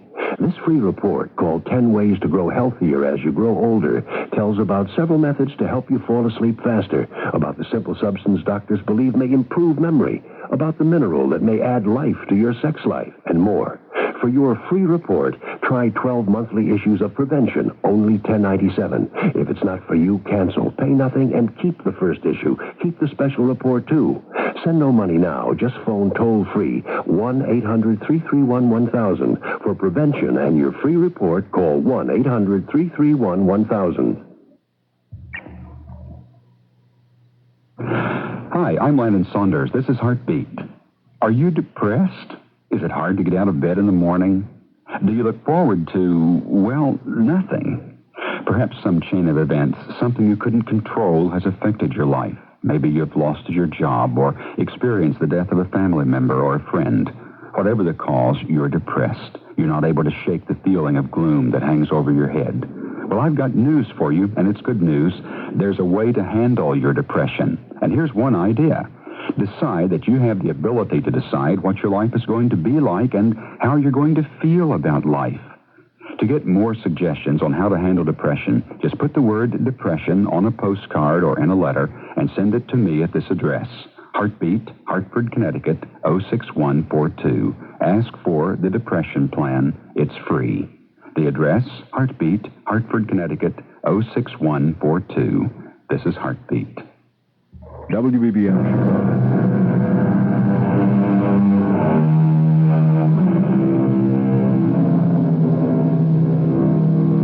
This unyielding pursuit through the years has made Jean Valjean more wary and Javert more impatient. Is it justice that Javert seeks, or vengeance? One has the feeling that as long as Valjean lives, so does Javert. If Jean Valjean were no more, Javert would die, having no reason to live. Javert speaks.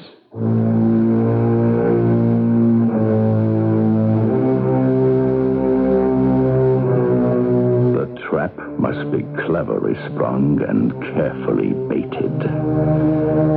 In order to set it, I needed proof. To get that proof, I had to hear his voice. A doctor occupied the upstairs apartment next to the man I believed was Valjean. I arranged with this doctor to leave his apartment, and I found him another. At first he was reluctant, but I persuaded him.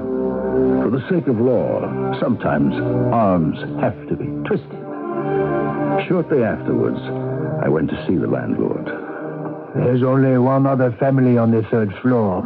To be honest with you, monsieur, the third floor was originally one big apartment, but I had partitions put up, making it into 2 apartments. That's too bad. A partition is only a very thin wall. I don't think you will be disturbed, monsieur. The other family on that floor is an elderly gentleman and his granddaughter.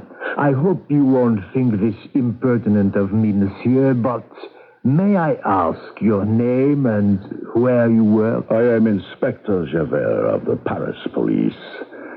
I am engaged in a matter of delicate surveillance. You will, of course, not make mention of this to any of your lodgers. Good day.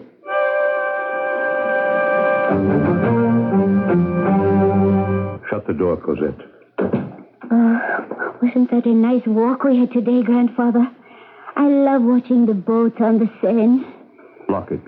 Do you mean that? Lock the door, yes, please. Cosette, sit down. I want to speak to you. Before I have made us afternoon coffee? Cosette. Cosette, I am not really your grandfather. Huh? When your mother was alive, you were very little. You and she lived in a town not far from Paris, Moulins. Do you remember that? Yes. I think I do. Your mother had a beautiful name. I'm sure you remember that. Fantine. Yeah. I promised her I would take care of you always. Cosette, my real name is Jean Valjean. Once, when I was very young, almost your age, I stole a loaf of bread because my sister and her 7 little ones were starving. I was sent to the worst prison in France, Toulon. My dear child, I paid for that crime with 19 years of my life. When I got out, I was bitter against the world. I wasn't out of prison long before I stole some silver from a bishop. But he was a very good man. And he told the police he had given me the silver. It was the first kind thing anyone had done for me in 20 years. He brought me to the safety of the Lord and made me promise to lead a good life. And I did, Cosette. It's been said that I put the town of Moulins on the map of France. I started a glass bead factory where your mother worked. I built a hospital, tried to help everyone I could. But I was sent back to prison. For what? There is on this earth one man, a police officer, whose name is Javert. He was an assistant jailer in Toulon, where I was first imprisoned. He has never let me be. He always suspected that I, who was now known as Monsieur Madeleine, the respected mayor of Moulins, was in truth Jean Valjean. One day, a poor, demented creature who looked very much like me was arrested. Because everyone swore he was me, he would have been sent to prison for his whole life. I could not let him suffer in my place. I had no choice but to give myself up. Why do you tell me all this now? Because I am certain once again they have found me out. I think you're chasing Will of the Wisp. He's wily. He's clever. I took rooms next to his, Commissioner. Last night, I listened at the wall that separates our apartments. He never made a sound. I don't understand. It's his voice I want to hear. That voice that I've heard so often in Moulins. Then I will know he is Valjean. Ah, yes. He never made a sound, I tell you. Is that normal? Not one word all evening. Now, I could hear them eating a dinner she had prepared, washing up the dishes, but the entire time, not one word was spoken. It seems this man divines he is being observed. Tonight, I will smoke him out. If he tries to escape, I want him to run into the arms of our men. May I have 3? All right.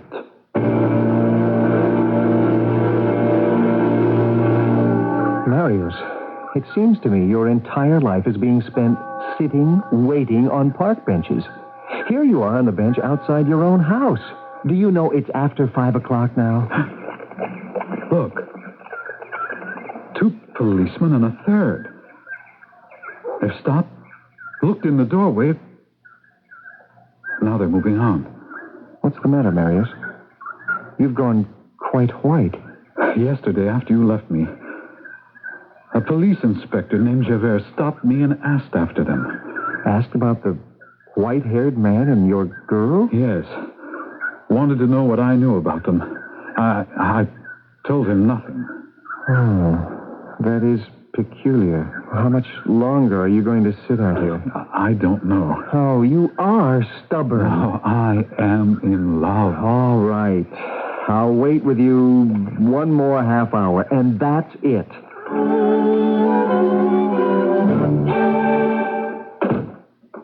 I told you, Marius, it was too late for them to go walking in the park. I wasted half a day. I feel like a fool. The only reason I'm going up to your place is I expect the reward of a glass of wine. Oh, you may have 2 glasses, Paul. Marius, you're behaving like an idiot over that girl. Shh, not so loud. They're right above us, and they'll hear us. There are important things happening these days in France. Only you're too lovesick to know what's going on. France is on the brink of another revolution, and we need all the bright, intelligent men like you on our side. I'm not interested in politics. Now, please be quiet.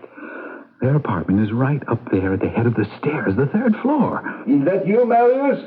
Yes, it is, Monsieur Courfeyrac.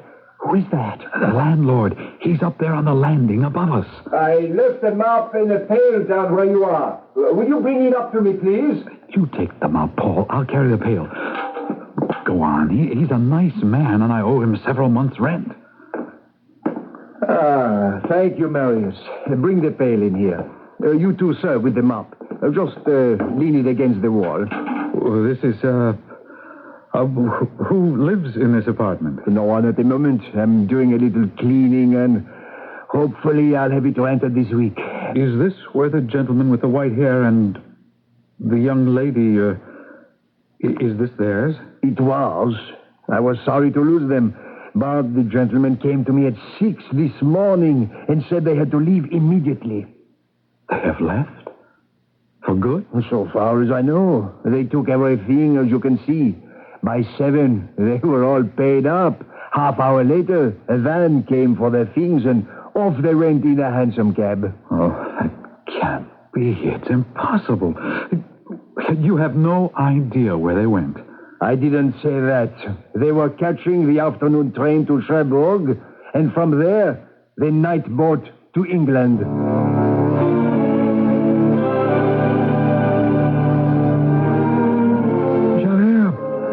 Your Valjean and your so-called kidnapped young lady are now out of our jurisdiction. If indeed they have gone to England, content yourself with the fact there is nothing we here in Paris can do about it. Yes, Henri? There is a Monsieur Courfeyrac here. He says the inspector asked him to come here if he found anything of value in an apartment recently vacated. Commissioner, this may be a lead. Maybe ask him in. Henri, bring the man to my office. Courfeyrac is the landlord of that house. It was he who informed me those two had left for England. I sincerely hope we can dispose of this matter quickly. Word from Desbois, the Rue Sainte-Croix, and 20 different spots in Paris is that there are groups gathering, a riot brewing. I am going to need you, Javert, to go out and organize police patrols where they are needed. I was told to come up here. Come in, Courfeyrac. This is the commissioner. An honor. What have you found? I have it all here in my pocket. I wrapped it up in my handkerchief. Scraps of paper under the mattress. I didn't find them until I turned the mattress over to make the bed with fresh linen, which I always do for new tenants. Here it is. You see? Scraps of paper it is, torn up into small pieces.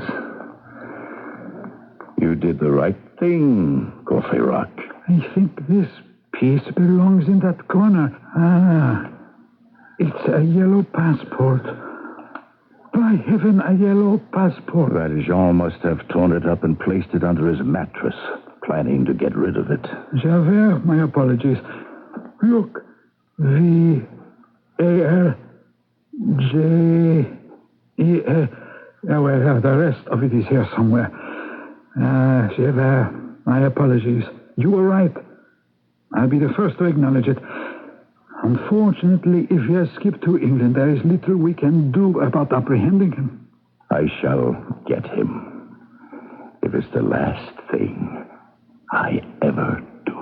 One must not threaten the fates that way. What good would it do you if it were the last act of your life?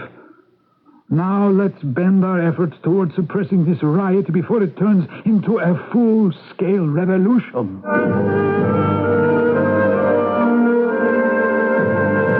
In the 1830s in France, if one did not like the government, one did not vote it out, one shot it out.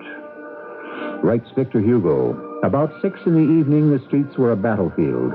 The rioters at one end, the troops at the other. Jean Valjean had gone out to have a look and was caught between two fires for nearly half an hour. End quote. All, by the way, reminding you that Victor Hugo himself experienced what he wrote about. I shall return shortly. To keep your car running better, smoother, longer, turn it over to Goodyear for a 12-month engine tune-up. The Goodyear service store will tune your engine now, and if your engine needs adjustment or parts replaced that were part of the original tune-up, Goodyear will fix it free. A 12-month engine tune-up now for just $42 for 4-cylinder cars with electronic ignition, 6 and 8 cylinders higher. Additional parts and services extra if needed. Add $8 for standard ignition. Turn it over to Goodyear.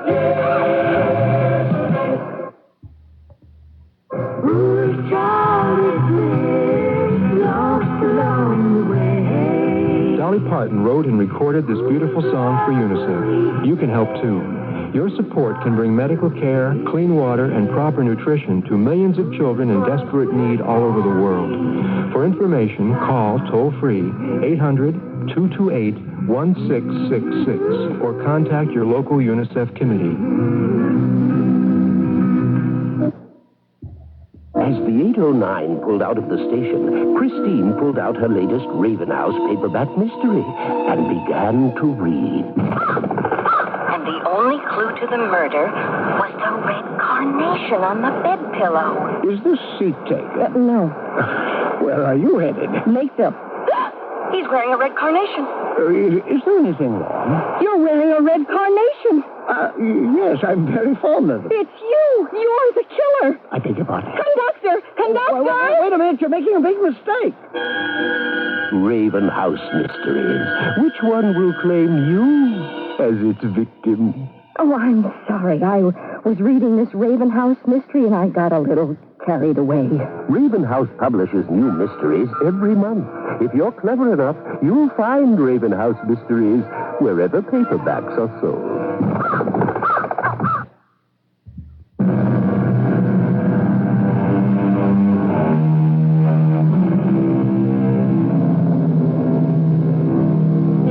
We have concluded episode 3 of Victor Hugo's magnificent Les Miserables.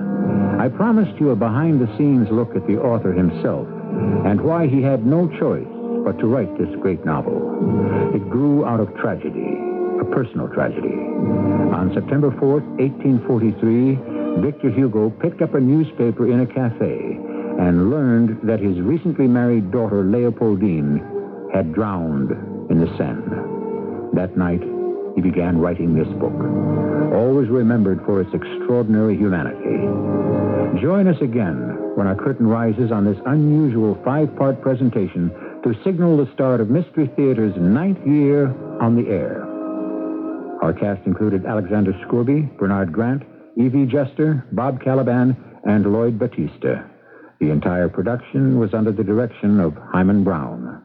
Radio Mystery Theater was sponsored in part by Ravenhouse Paperback Mysteries. This is E.G. Marshall, inviting you to return to our Mystery Theater for another adventure in the macabre.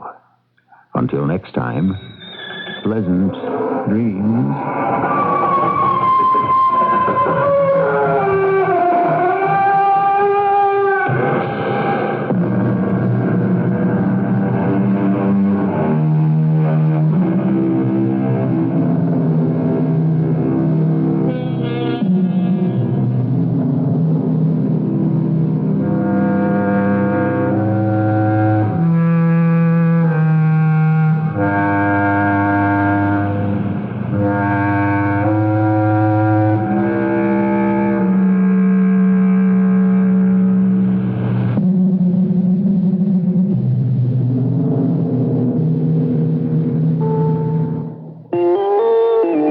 CBS News, the search for victims of the Air Florida plane crash in Washington has been suspended until dawn.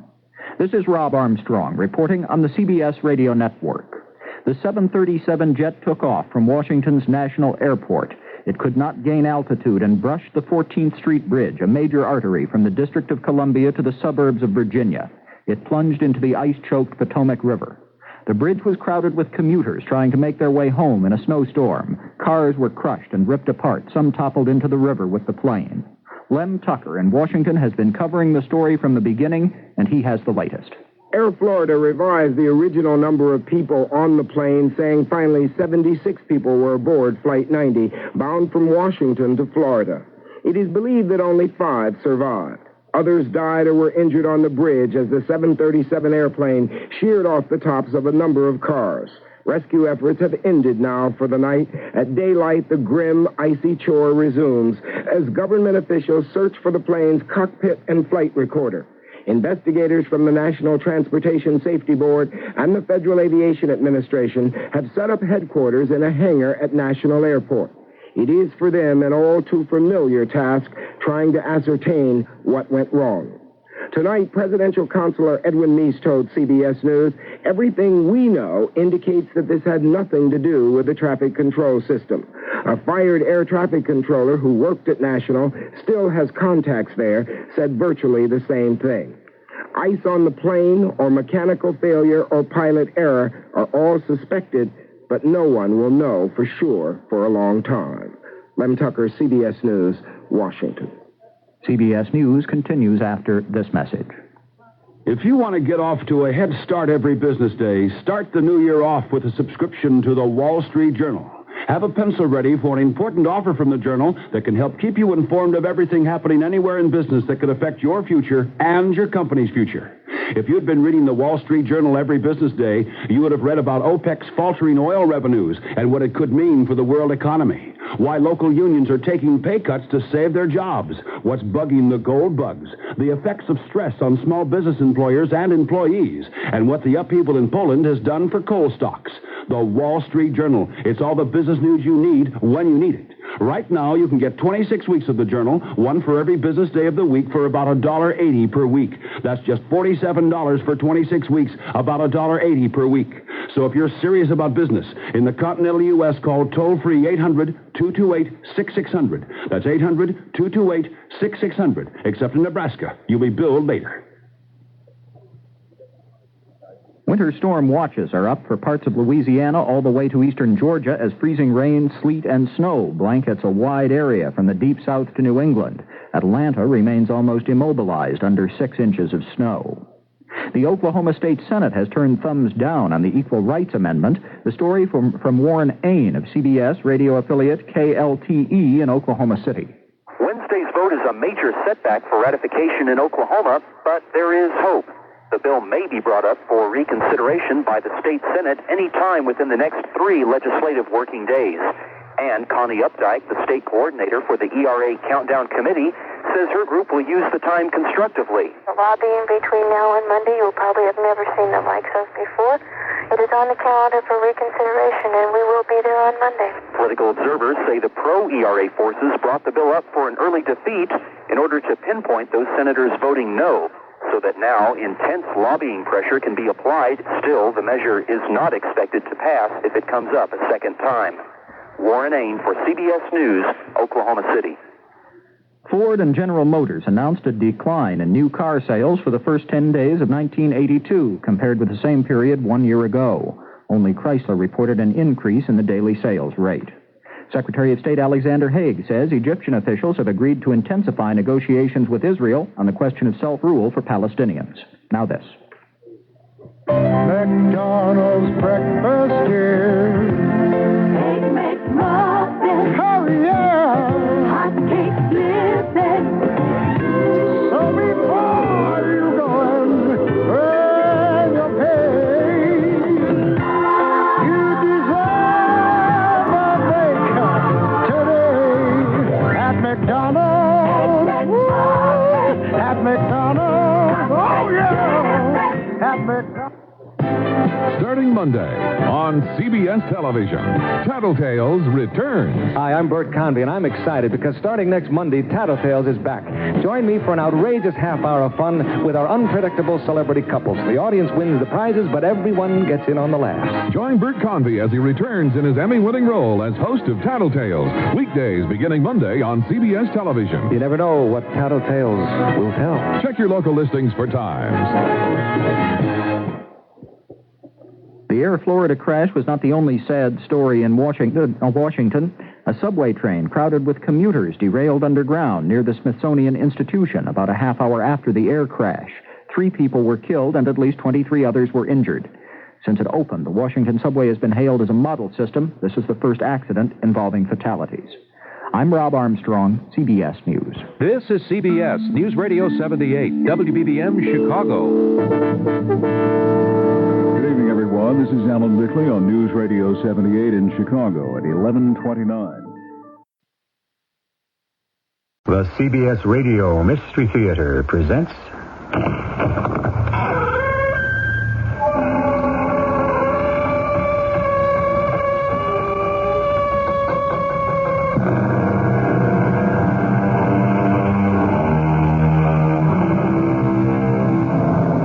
Come in. Welcome. I'm E.G. Marshall. To inaugurate the Mystery Theater's 9th season, we are honored to present in 5 parts that classic of crime, fate, and condemnation, Victor Hugo's Les Miserables. Today, in our 4th episode, we continue with Jean Valjean, a 60-year-old escaped convict, originally imprisoned for stealing a loaf of bread. Were you to add up the years he paid for this crime, it would add up to half his life. As our curtain rises, the city of Paris is also a prison. The streets are filled with men and women rioting against the government. You are beneath contempt, Valjean. You steal bread. You decide you are above the law. You escape. You are caught. Brought back to prison, you escape again and again. All true, Inspector, but so long ago. I changed my name, became an honored citizen. I helped people. I did charitable works. But you never paid the debt you owed society. I begged for mercy, forgiveness. Don't ask it from me. So long as I live, I shall follow you.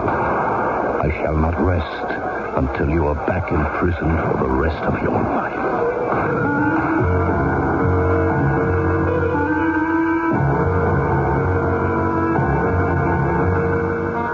Our drama, Fear, Love, and Death, Part 4 of Victor Hugo's Les Miserables, has been especially adapted for the Mystery Theater by Gerald Keane and stars Alexander Scourby as Jean Valjean, Bernard Grant as Javert, and Amanda Plummer as Cosette. I shall return shortly with Act 1.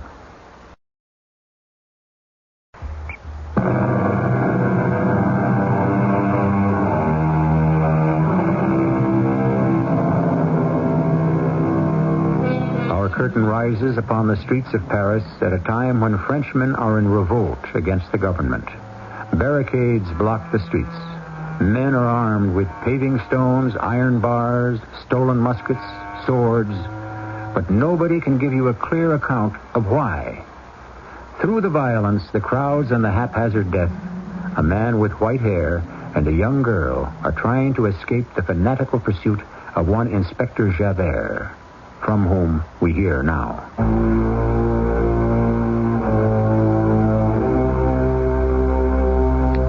I had been trailing Jean Valjean and finally caught up with him in the Latin Quarter, where he was looking after Cosette, a young woman who had been entrusted to his care by a dying mother. Strange how a man can combine charity and selfishness. To some, he was good. To me, he was evil. But I missed arresting him by minutes. He is somewhere here in Paris, but the devil himself only knows where.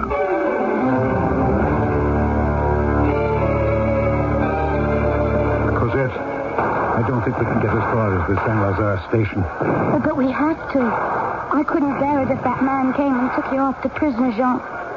No one will. But I think it's dangerous to continue walking these streets. Look, people with guns who have never fired a gun. People with swords, stones, ready to crack anyone's skull. Why are they doing all this? It doesn't make sense. Society as a whole has never made sense. Cosette, a crowd has a mind of its own. I'll wager not one person in 10, in 100, knows why there are barricades all over Paris, or why the people are attacking government troops. Cosette, we may as well stop walking. Our train for Cherbourg will have gone by now. But England. We were going to take the boat to England. Where can we go? We'll find our way slowly back to where we used to live. Courfeyrac will give us a little furniture. I'm sure he hasn't rented the apartment yet. Is that safe? Probably the safest place we could hide. Javert will never think of looking there.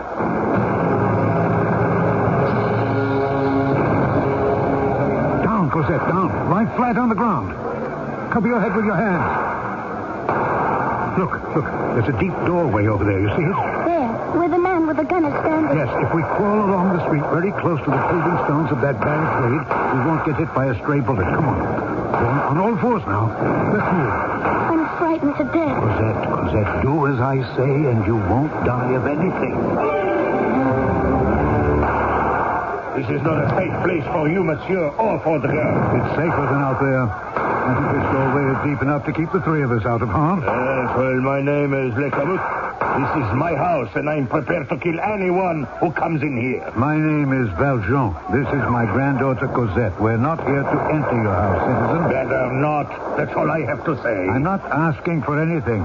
Just to remain here a few minutes until it's safe to leave. Do you know why you were fighting?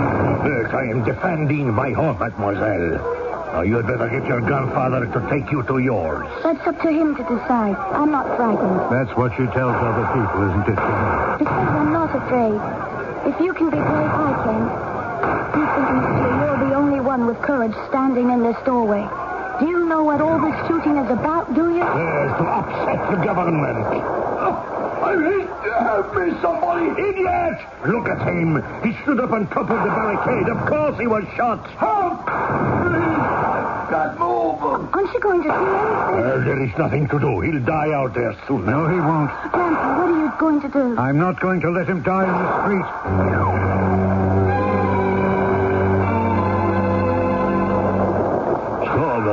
What good did it do to pull the man from the barricade, eh? He died in my doorway. Cosette, the fighting has stopped, I think. I think it's safe to be on our way. It's all so horrible when death is so close. Valjean, you are going to walk through Paris without a gun? This stupid man who got himself killed here, you take his pistol.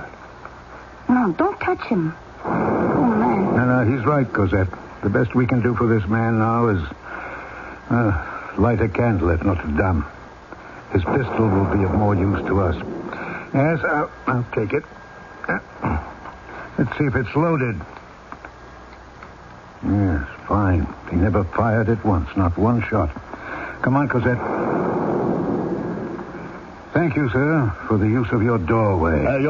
Wait a moment, Valjean. Here come some friends of mine. I'd like you to meet them. Friends of yours? Thank you, no. Which way are we going? We take the Rue Saint-Denis. Au revoir. Hey, you don't wish to meet my friends, eh? They're not good enough for you, huh? Some other time, perhaps. Look, Cabuc, what have you been doing? Taking cover on your door. Alors, Paul Pierre. Hey, Henri Dubois. It's about time. Where have you been, huh? What shall we do now, Le Cabuc? This barricade is useless. You cannot fire behind it or on top of it. I tell you what, comrades. Do you see that 5-story house on the corner between this street and the Rue Saint-Denis? That's where we should shoot from, huh? In that building. Now, if we stationed ourselves at the windows, not one government soldier could pass up the street. Well, what do you say, Paul? The house is closed. Shades are drawn. Well, knock. Are you all with me? They won't open. Then we'll break down the door. Let's go. Is anyone home? Anyone in there? I know there's someone in this house. You're right, Le Cabuc. Nobody lives in 5-story house unattended. What do you want? Who's that speaking? Where are you? There he is, in the window of the 3rd floor. Yes, old man, are you the porter here? Yes, I am. What do you wish? Open the door. I cannot. Open, I tell you. No, it's impossible. Old man, can you see this musket? I am aiming it right at your head. Now, will you open the door, yes or no? Oh, you don't understand. Le Cabuc, you're not going to pull the trigger. Old man, I will count to 3. I'm sorry, I cannot. I have not the permission. Oh! Lord in heaven, you killed him. His head. Look at it. It's lying on the windowsill. Hurry, take my musket. We'll kick the door down. Le Cabuc. On your knees. What? My pistol is aimed at the back of your neck. And I would advise any of your friends not to move a muscle. No. That's better. It is the correct position for what you will have to do. But why are you doing this? You have 1 minute to pray. You're going to shoot me. Like that. In cold blood. Paul, Henri, Pierre, someone help me. If you don't know how to pray and think, half a minute. Citizens, this is the first human being, the first man I have ever killed.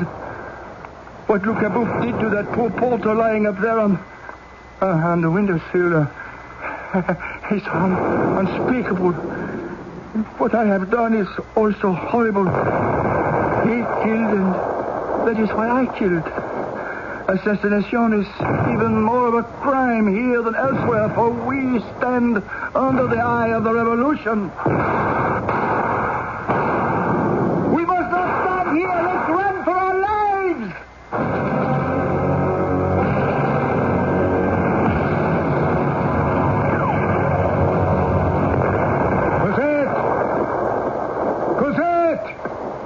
Cosette, where are you? You there? Yes, I will. Where are you hit? Here, show me where. No wound, I don't think. Just knocked down by the explosion. Oh, yes, by the shockwave. Yes, like a thunderbolt. What was it? It was a cannon fired at us from Saint-Gervais. The troops have been ordered to flatten this street of houses if need be. Can you stand, citizen? Yes, I'm altogether in one piece. Good. My shop is right here. I was just getting some wood from the cellar to board up the windows when I heard the explosion, and I saw you falling the stairs. I wouldn't go out there yet if I were you. Raw recruits firing a cannon they know nothing about. Well, could you stay now that you're here and help me board up the front window? Oh, well, I would, but I must go and find my granddaughter. Oh, the young girl who was with you. Yes, I saw her. You saw her? When? When Luc Abouf was shot. I saw him kneel, and then I saw her run away. I thought so.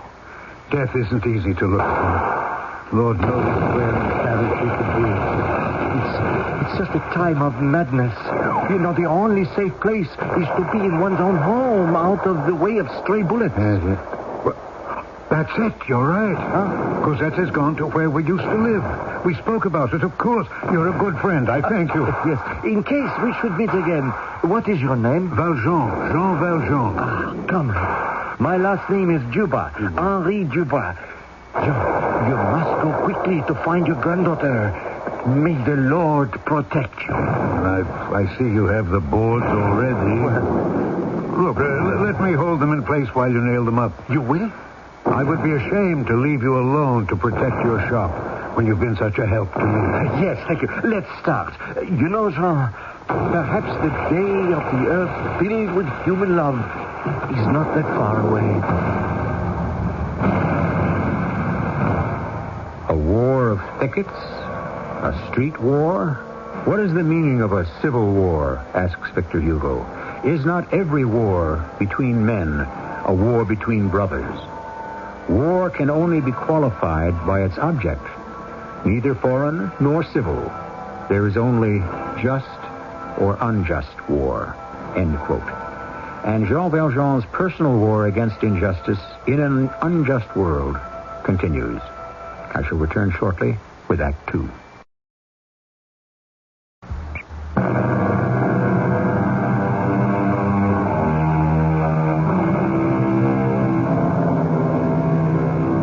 We have followed Jean Valjean and Cosette through rioting Paris.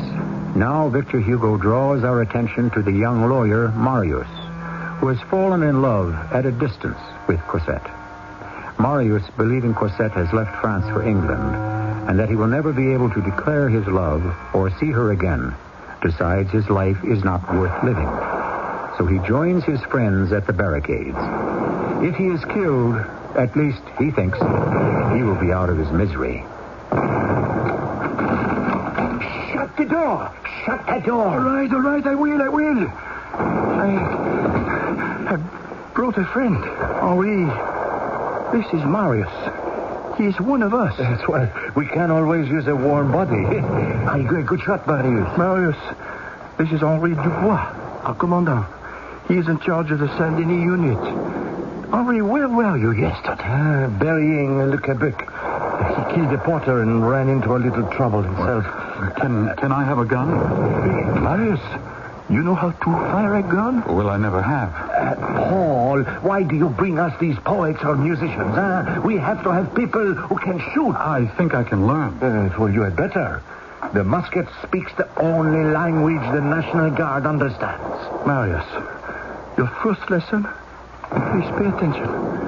The gun is far easier to master than any of the legal briefs that we had to learn from the bar examination. And don't be too long at it, Paul. Then send your friend Marius up to the bridge, the one near the Hotel Dieu. 2 of our sentries have been wounded there, and I suspect government troops are going to rush that bridge when it's dark. If they do, we'll need fair warning. It'll be hard to hold out here. Why don't I go, Henri? You teach Marius how to aim and fire, and give him a pocket full of bullets. If there's danger, I want to do it. There, you see? Poets and musicians can be as brave as a barber. He's a lawyer. Fine. And when they're going to hang us and we appear in court, your friend can represent us. In the meantime, turn your attorney into an attacker.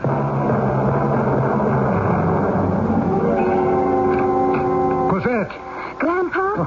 Oh, my blessed girl. I've searched all over Paris for you. Why did you leave me? I was looking for someone. You left at a time like that to look for someone? I thought I saw someone I knew and ran around the corner, and he wasn't there.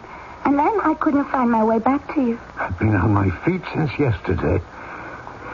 Cosette, if I didn't love you as if you were my own grandchild, I would be angry. Well, this place looks pretty clean. Did we leave any food when we started for England? The grocer, Medoc, he gave me something on credit. The bakery is still open. There haven't been any riots here. Why were you so angry when I defended the young man who used to watch us in the park? Because I believed he worked with the police. Do you still believe that? Why do you ask? Do you know he lives in this house on the floor below, and we never saw him here. Not once. How do you know that? Monsieur Courfeyrac told me. The man in the gardens was called Marius, and he had gone to the barricades with a friend, and had given him a letter for me if I should ever return. But he was going to give his life for the cause. Oh, that sounds desperate. I've read his letter 50 times. It's, a love letter? Yes. Can I read you some? No, Cosette. It was written for you. How would I understand it, my child? I've never had the chance to love. I wouldn't know what he means. Yes, you would. You care for him? Yes. How strange. And you've never talked to him. What is worse, I don't know where he is at this moment. In all that shooting and killing, he may be dead. And I'll never see him again. My darling Cosette, I can't bear it when you cry.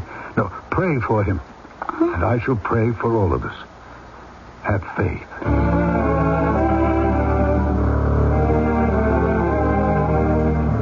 The revolt against the authorities was 3 weeks old. I, Javert, inspector of police, was assigned to the prefect, which gave me the delicate task of insinuating myself into the ranks of the rioters. And I went from unit to unit to find out whether the armed men were criminals or ordinary citizens. One night, I found myself in Saint-Denis, near the bridge. Well, who goes there? Friend. What is the password? Excuse me, young man, but you're not holding that musket properly. I'm not? Careful. It might go off. And who knows who it would hurt. Set that gun on its heel. No. The other end. Now place the butt on the ground. You know, sir, your voice is very familiar. All voices of the revolution are familiar. Do you know all the men behind these barricades? No, I don't. I haven't been at this sentry post very long. You sound like an educated man. I'm an attorney. Most everyone here are shopkeepers or laborers from the wine docks. Very well, I won't keep you. I must go talk to the others on the barricades. Now, mind you hold that musket properly. We wouldn't want you to blow off your own foot, would we?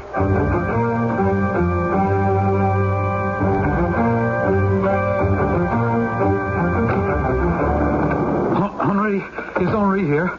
Oh, it's you, Paul. Henri went out for some more ammunition. Did Henri relieve you at your post, Marius?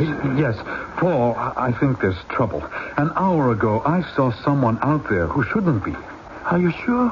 Do you remember my telling you about a police inspector called Javert who stopped me one day in front of my house asking all kinds of questions about the man with the white hair and the girl? You know the girl I mean. Javert. Yes, I remember. An hour ago, he came up to me in the dark. He didn't give me the password. He asked who was manning the barricade, and I saw him go off and ask other men the same thing. A police inspector. A spy. Where is he now? I don't know. I had to remain on duty until Andre arrived. It's very cold out there. I wonder if he's asking questions right here in the wine shop. You mean in back? Well, I'll open the door to that room and see if he's there. People have been going in and going out. I don't know all of them. They rest, they have a drink. He's on a wait here. It's him. He's in there at one of the tables by the wall, sitting alone. Now that I see him in the light, I'm sure he's Javert of the police. We had better wait for Henri to get back. He will know what to do.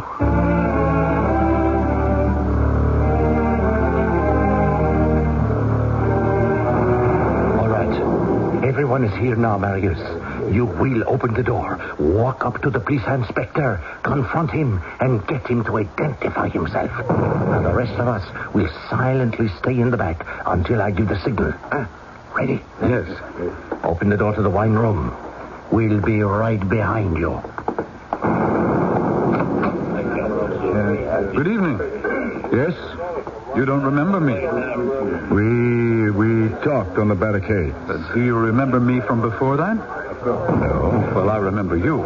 Your name is Javert, isn't that so? Yes, I am Javert. There, grab a hold of him. Push him to the floor. Hold the rope. Let go of the rope. Bousquet, hold his legs.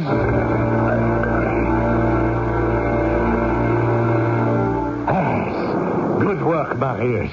Hand me everything you find in his pocket. This looks like an identification paper, and here's a purse. Huh? Well, not bad. A few pieces of gold. And a gold watch. That's it. Yes. Well, we'll heave him onto the long table. Bousquet, clear off the glasses, eh? Now, he's well trussed up, so he'll remain quiet. Now, I've got his feet. Paul, Marius, Bousquet, grab him by the shoulders, and up we go. Now, let us gather round and examine what our spy was carrying, huh? Well, yes, look at this round card set in glass, will you? Is this the identification? Yeah, Henri, let me... Javert, police inspector, age 52, and a signature. M. Bousquet, prefect of police. May I have my watch and my purse? You will be buried with them. Javert, the mice have caught the cat. Are you leaving me tied up like this? Not for long, spy. And who decides? Not who, but what. You hear that musket fire, huh? If they come near the barricades and we think it will be taken, you will be shot 2 minutes before that moment. Why not right now?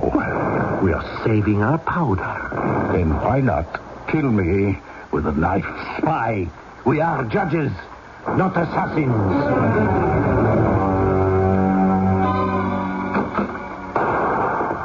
Have you come for more ammunition? No, I'm looking for someone. Well, if you don't see him here, citizen, he's out there fighting for our lives.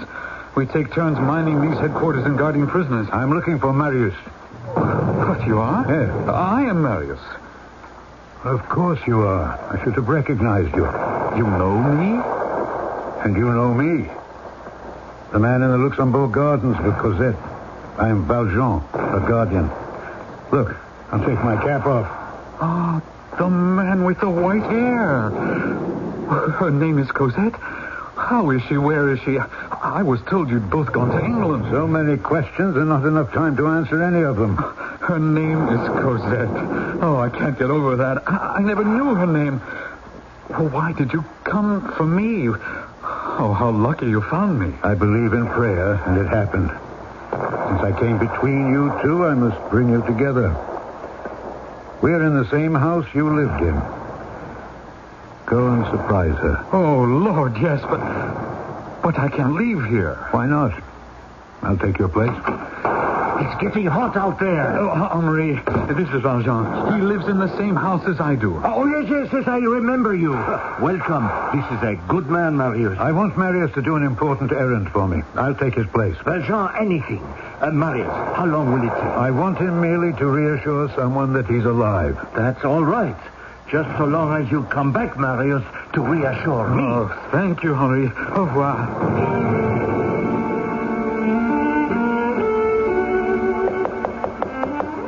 Yes? Who is it? A friend. You. I thought I would never see you again. I thought I would never see you. Don't you want to come in? No. I'll just stand here and look at you and tell you how I feel. I'll leave the door open. Please come in. All right. Did you get my letter? I left it with the landlord just in case. I know. Just in case. Perhaps it was all meant to be that we couldn't get to the station and could not escape to England. Oh, it was meant to be. The day I came upstairs and Couffarak was cleaning your rooms because you'd left, I thought I would die. I thought about you all the time. Every step through the streets I saw you. Sitting on that bench in the garden, looking up at me from your book.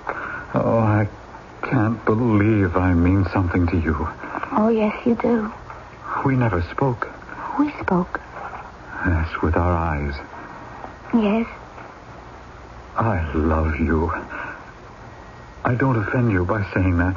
Oh, no. You love me, then? You know I do. Oh, it's a miracle. Oh, what is that? The riot has come here. Somebody threw a rock at a window downstairs. What good can come out of all of this? Oh, isn't it incredible that it took a civil war for us to find each other? We must never let anything come between us again. Victor Hugo writes, two beings, pure as spirits, told each other everything. Their dreams, their depressions, how they longed for each other at a distance, and their mutual despair when they could not meet. Two hearts poured into each other so that at the end of an hour the young man had the maiden soul and the maiden his. I shall return shortly with Act 3.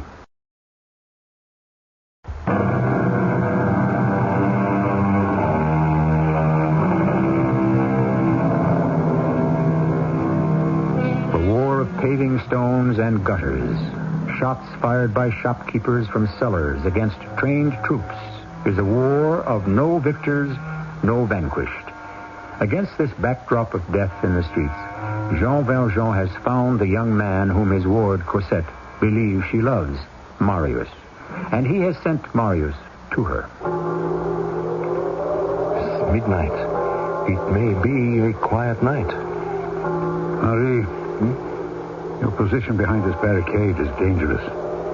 When I came, I saw hundreds of troops gathering at both ends of the street. You'll be bottled up. And then what? Well, perhaps. A great deal can happen before morning. Oh, have you seen our spy? Huh? Yes, Marius got us a spy. No, I haven't. He's tied up in the wine room back there.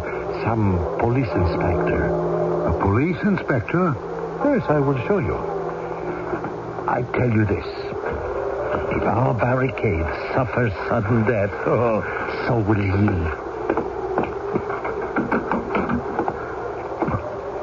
Well. Inspector Javert. Valjean. I thought you had run for it to England. Javert of the police, lying on a table, trussed up like a chicken. In my greatest imaginings, I could not have dreamt I would see a convict go free while I, a servant of the law, am imprisoned with ropes. Yes. Interesting reversal, isn't it? Perhaps there is justice after all. What would a common thief know about justice? That was a lifetime ago. Your debt's still outstanding. You may have escaped the bars, Valjean, but there's no escaping the truth. Have you nothing good to say about the days I changed my name, became an honest citizen, how I helped people, did charitable works? You never paid the debt you owed society. That is the truth. The only truth. The truth is too hard. All my life it has set its foot on my chest. I've cried for mercy, but the truth is not merciful. Don't ask for forgiveness from me. I cannot, and I will not. Valjean, so long as I live, I shall follow you until I have caught you and returned you to prison.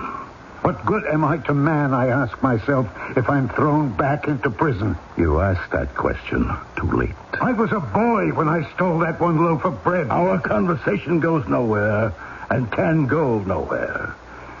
If I am killed by your brothers, that too will hang over you. It will not.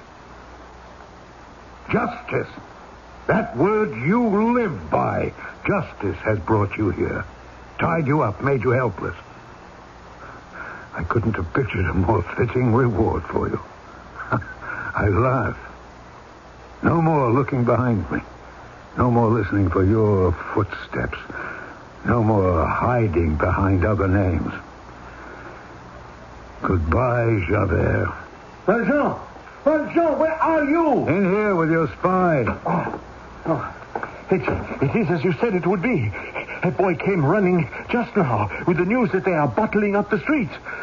We are too dangerous to them. What do you plan to do with this pitiful police inspector? I will leave a loaded pistol by his head, and the last man to abandon this place will be told to blow out this prisoner's brains. Henri, you said you wished to reward me. Well, I ask for my reward. What is it? To blow out this man's brains. Well, why not? Any complaints, Mr. Spy, Inspector Javert? It is fair. I have no objection. I'll take him now. Outside. You'll need a pistol. I still have the one I took from the dead man. The job is yours, Valjean.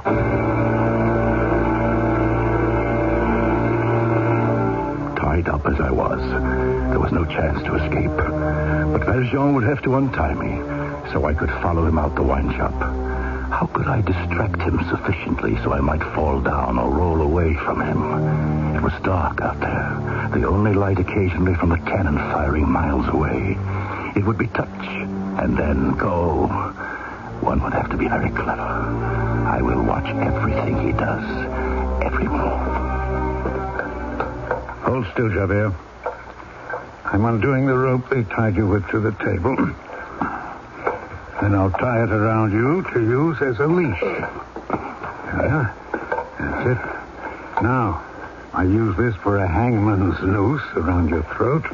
Don't pull back, the knot will tighten. Very good. Now, sit up. Now, what are you going to do? Just having a look at how securely your arms are fastened to your side. Good job. Off the table now. Go on. Where are you taking me? Outside. You and I are going for a stroll. I will not be able to walk. My feet are tied together. I am aware of that, Javert. And tied they will remain. We'll manage.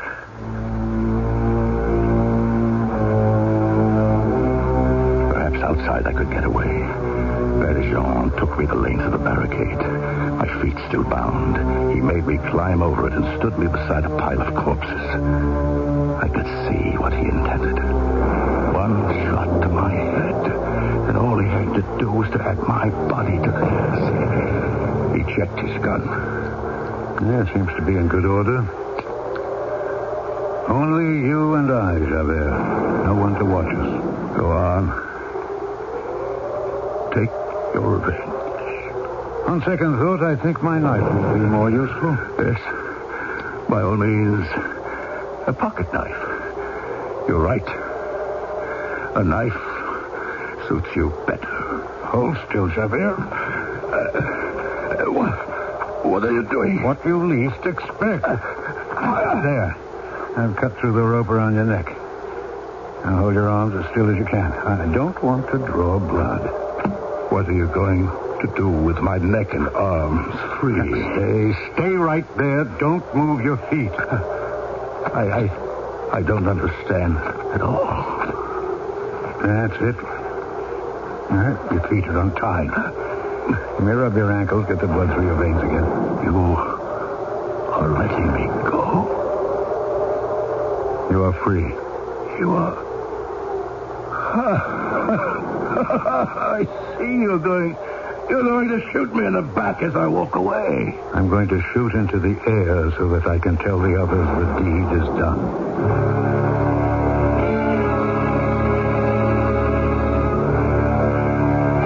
Good riddance. One bullet, eh? Yes, Henri. One bullet. Valjean, I've given orders to abandon the barricade. We're going to regroup at the Place Fontenoy, that barricade. You go first. I'll follow. I can't, Henri. I have to stay here. Have to? Why? Marius may come back. I'd forgotten. But if he makes it as far as the top of the Rue Saint-Denis, he'll see we're surrounded, so he'll turn back. I can't be sure. Supposing they've spread out or are moving from door to door. They're checking all doorways and buildings. He sees no one and is caught in the crossfire. Henri, you go. I'll stay. Where will I find you? Tomorrow or the next day? I shall probably return to my barber shop. I'll be in the cellar. Oh, bring your Marius. He's a brave young man. It was he who captured the spy. I'm going. Long live the Republic!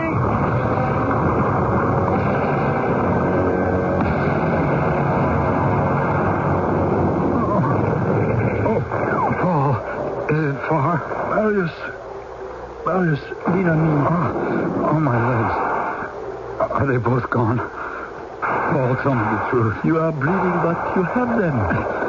I had to come back to find Jean Valjean for her sake. She was so worried about him. I'm glad I saw you. I thought it was all over for me. No, we haven't far to go. Just hold on to me tight. Paul, if I don't survive, I saw her. You saw who? The girl from the Luxembourg Gardens. My love. You saw her today? She loves me, too. Her name is Cosette. Oh, we won't get through here. Everything is blocked off. Oh. Marius, look up there. Climbing over that cart. That man. His coat is on fire. Marius, you stay. I have to run to him and help him.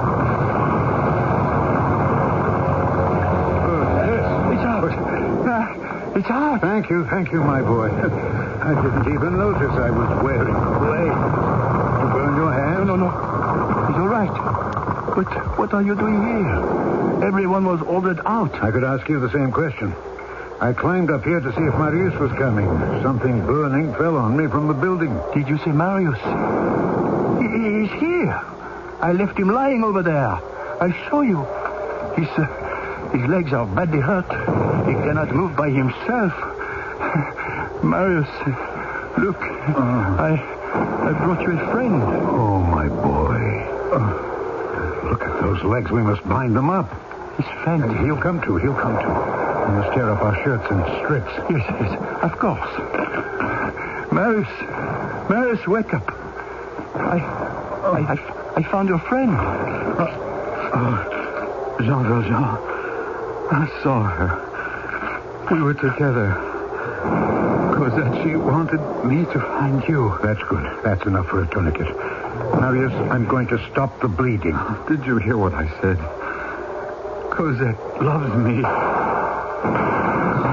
Oh, now I want to live. I don't want to die anymore. You won't die, Marius. Are you a doctor, too? In my time, I've learned a lot of things. I do not know how we can get out of here. Surrounded by all this burning and gunfire. A patrol could appear any minute and we will be shot on sight. The sewers. What? There's a manhole entrance right over there under that pile of paving stones. Escape into the sewer? It's an underground world. I know the Paris sewers like the back of my hand. Yes. Between us, we could carry Marius. No, I can carry him alone. You see where that red flag is lying on the stone? Yes. Right under there. There's an entrance.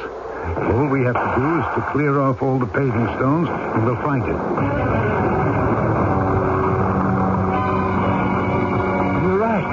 You're right. There is the sewer. But how are we going to get the cover off? I can lift it. But it's solid iron, 3 feet wide. How can you? Don't ask questions. Stand back. There's a hole at one side, you see. I can fit my fingers in there and pull. It is coming.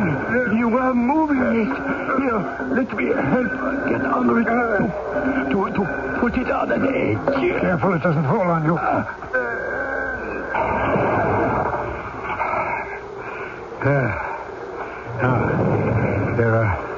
There's a ladder, iron rungs, leading below. I'll go down first. You catch hold of Marius and hoist him over to me. All right, yes. Jean. What is it, Paul?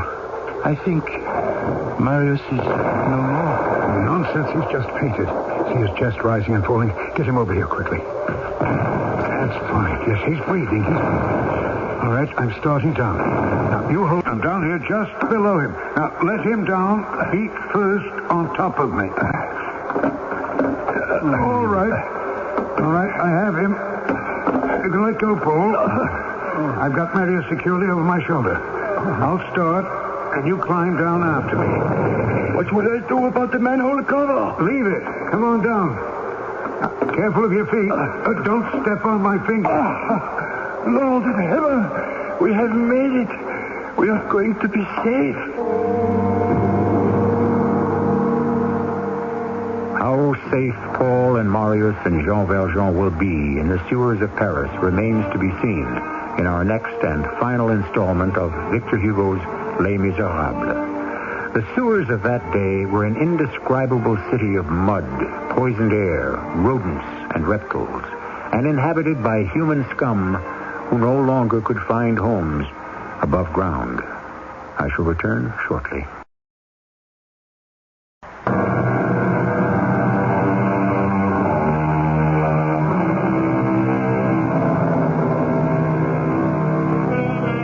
With pride that we of the Mystery Theater are privileged to bring you the unusual giant of a novel, Les Miserables, to commemorate the start of our 9th season on the air. In our next broadcast, we will keep step with Jean Valjean, a man haunted by his past and hunted as an animal. Through that underground labyrinth, the sewers of Paris, we shall follow him step by step in that gangrenous graveyard, hoping all the while he will reach safety and peace. Our cast included Alexander Scourby, Amanda Plummer, Bernard Grant, Lloyd Batista, and Earl Hammond. The entire production was under the direction of Hyman Brown. Radio Mystery Theater was sponsored in part by Raven House Paperback Mysteries. This is E.G. Marshall inviting you to return to our Mystery Theater for another adventure in the macabre. Until next time, pleasant dreams.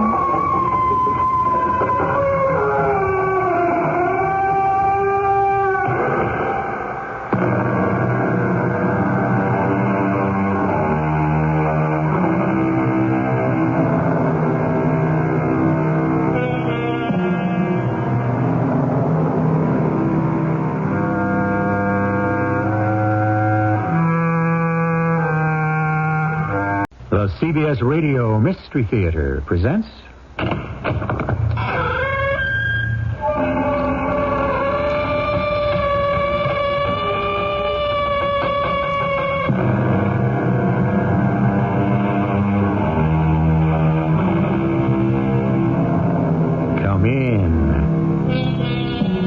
Welcome. I'm E.G. Marshall.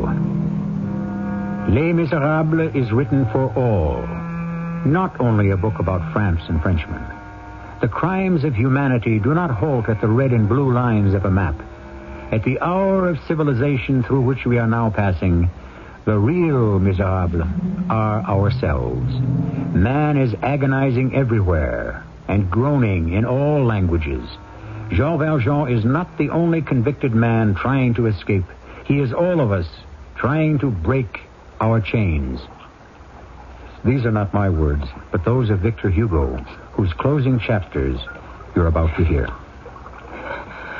Jean Valjean, I can't keep up with you. I had no idea the Paris sewers were so vast. So keep moving, Paul. Keep moving or you'll sink. How are we ever going to get out? And you carrying Marius on your back. How is he? Can you see? Is he still bleeding? His eyes are closed. Keep going, Paul. And pray for his life.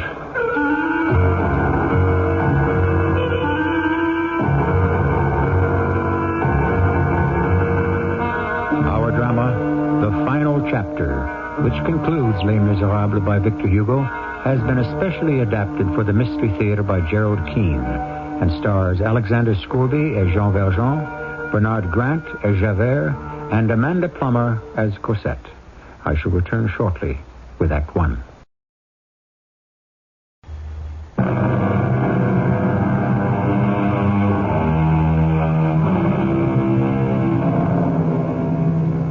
On the run has been a way of life for Jean Valjean for 40 years. Time and again, he has come up against the inequities of that man-made concept called justice. Today, France is in revolt, the streets of Paris a battlefield, and Jean Valjean attempts to rescue a wounded young man, Marius, carrying the boy on his back through that clotted maze of underground sinkholes known as the sewers of Paris. Valjean, it's getting darker down here. Yes. I can still see enough, Paul. Just follow me. Marius must be heavy for you to carry alone. Let me help. No, Paul, you don't know the way. You wouldn't be able to keep in step with me anyway. And if we carried Marius between us, it would take twice as long to get out of here. I suppose you're right. I know these sewers. We'll get out. Oh, the water's creeping up over my ankles. Where are we now?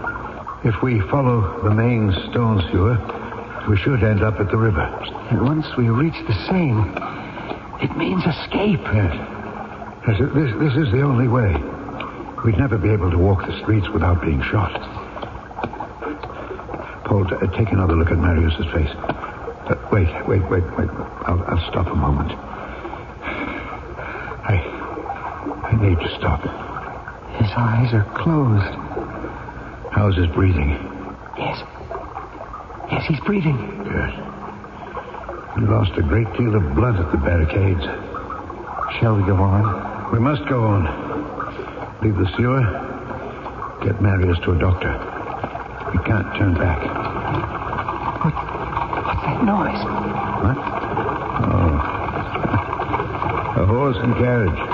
Over our heads, up above. In the street. A horse and carriage.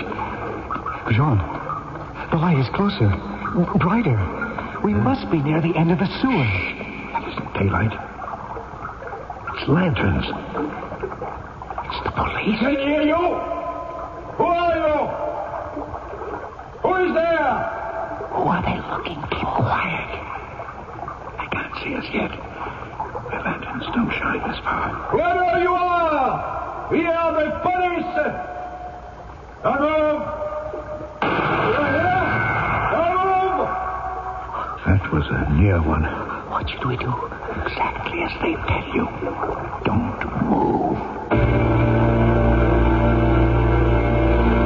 They're going to find us now, aren't they? Can we go back? We are not going back. I must get this boy out, don't you understand? He's dying. But look at those lights. They're coming closer. Listen to me. There are a few side ducts. The police could still turn down one of them to find us. Are they looking for you? The police make regular inspections of the sewers. There's a whole underground world here. We're trapped. See if you can find a large stone or a loose rock. One that will make a big splash. But I can hardly see anything. Then feel under the water. Now be careful, though. Don't move too close to the center of the sewer. It drops off sharply and gets very deep. Better make it 2 stones. Hurry. Marius, can you hear me? Oh, where am I? Blessed be the Lord you've come to. Who is it? Oh, who are you? Where are we? Paul, hurry up. I think I found 2 big stones. How are these? Marius. He's got his eyes open. Who are you? I feel so weak. We'll get you out, my boy. We'll get you to a doctor. I can see his face. He doesn't understand what you're saying. Who is there? Come out in the name of the law. How good are you at throwing a stone, Paul? We can't hold them off with 2 stones. No, there are 2 side channels between us and the police, about 25 yards up. One goes to the right, the other to the left. Yes? I want you to throw 1 stone as close to the left side channel as you can. Can you see it? Yes. Where the stone arches get wider. Sergeant, hold your lantern higher. Throw it, Paul. Quickly, go on. Throw the stone. Did you hear that? There's someone hiding in the channel. Over to the left. Shine the light. Now, Paul, the other stone. No, I was mistaken. The sound is from the right. Bullseye. I'm not sure where. We will split up. One of you come with me to the left. Sergeant, you take the rest of the men to the right. We're bound to find anyone who is hiding. They're going into the side channels. There they go. Let's move ahead quickly. Marius, are you all right? His eyes are closed again, Joel. Passed out. Keep walking. And pray for his life, Paul.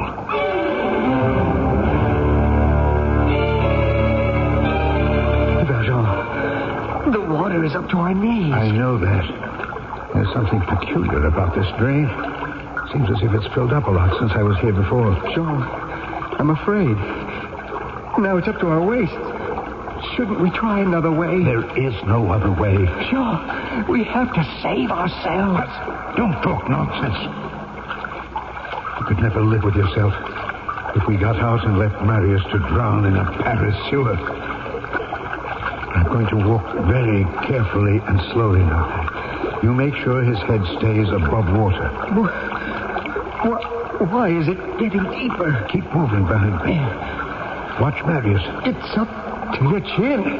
Stop. Lift up Marius's head. Lift it up. I'm doing that. Somewhere along here. It's got to get higher. Please, Jean, wait. Just wait. We can't wait. Every moment, Marius is closer to death. We're all closer to death. What good is that? We shall drown in the sewer. Yeah. My foot has hit something solid.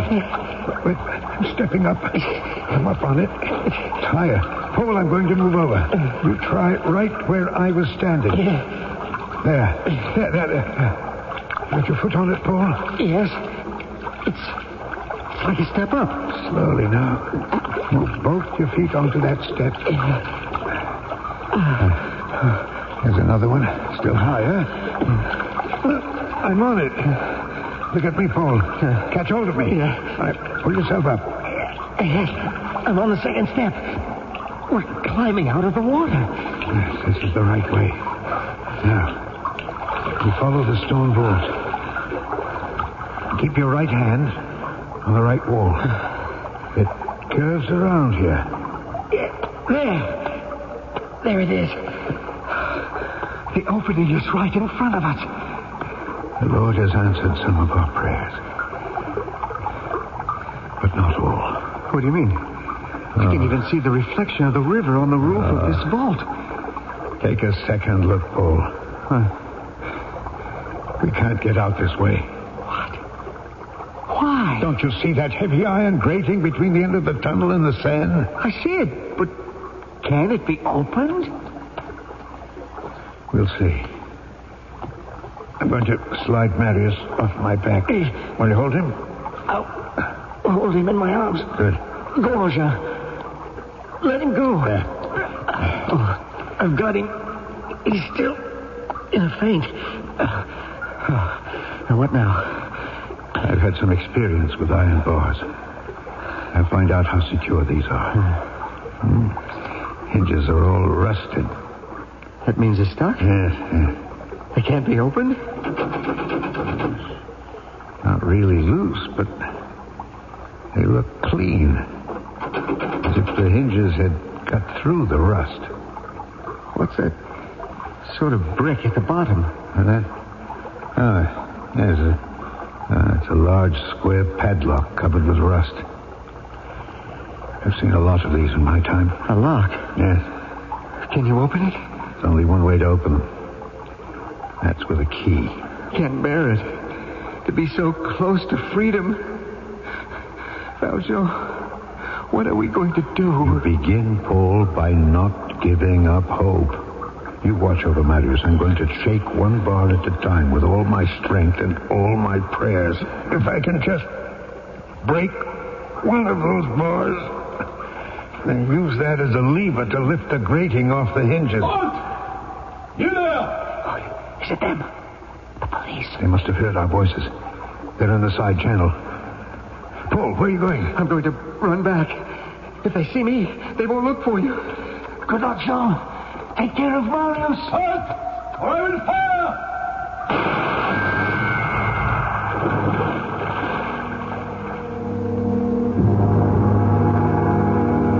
Paul ran back from the mouth of the sewer. A shot was fired from a policeman's gun, and the last that Jean Valjean saw of Paul was the moment he seemed to fall into the deepest part of the sewer. Valjean had no idea whether Paul might be swimming to safety or had been killed. For Jean Valjean and Marius, there seemed no way out. I shall return shortly with Act Two.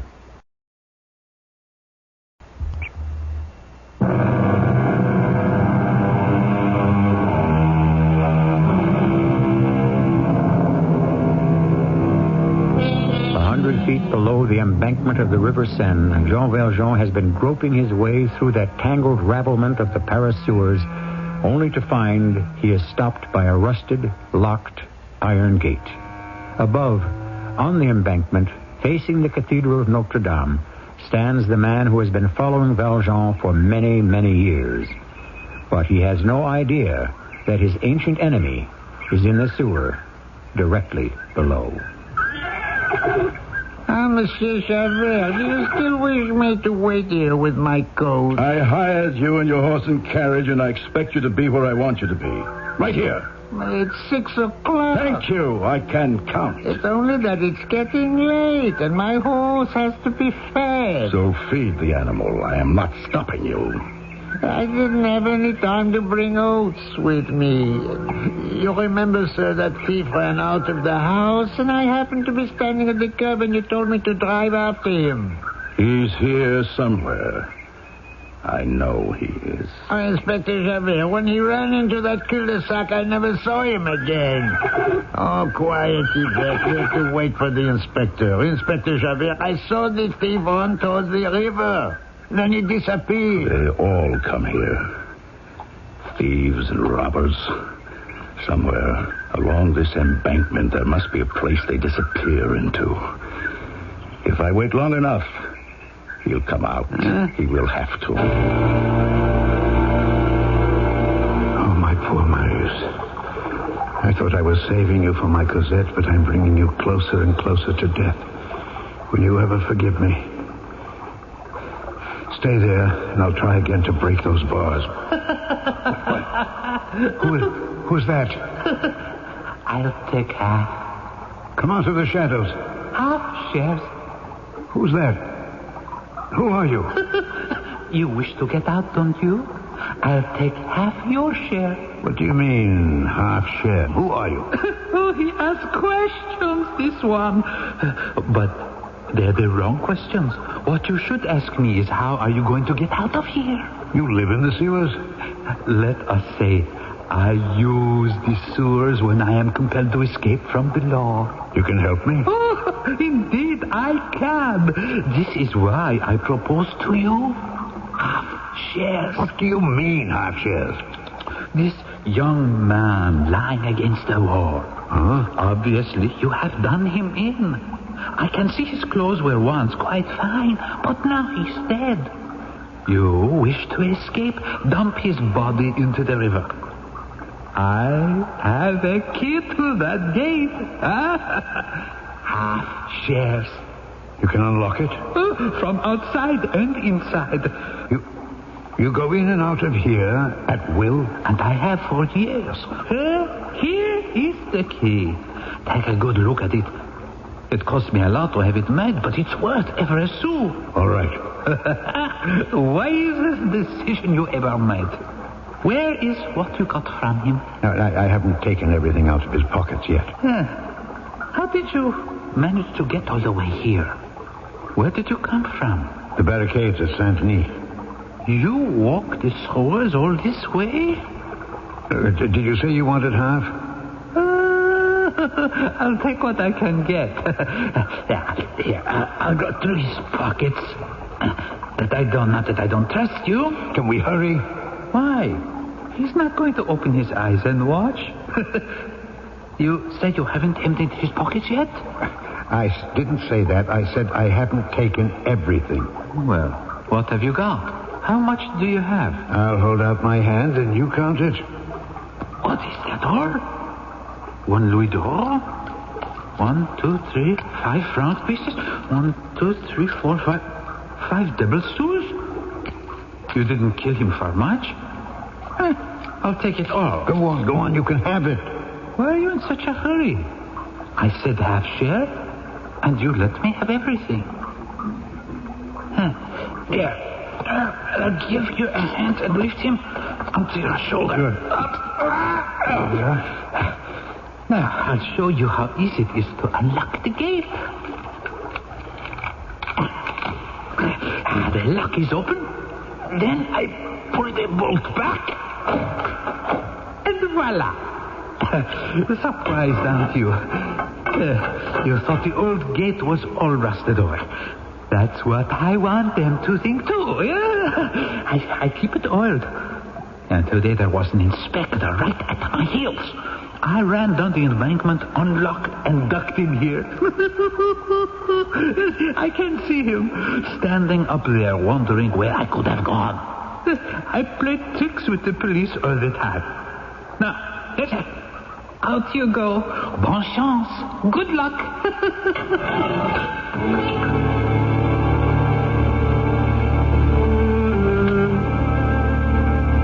And what do you two think you're doing on the embankment at this hour of night?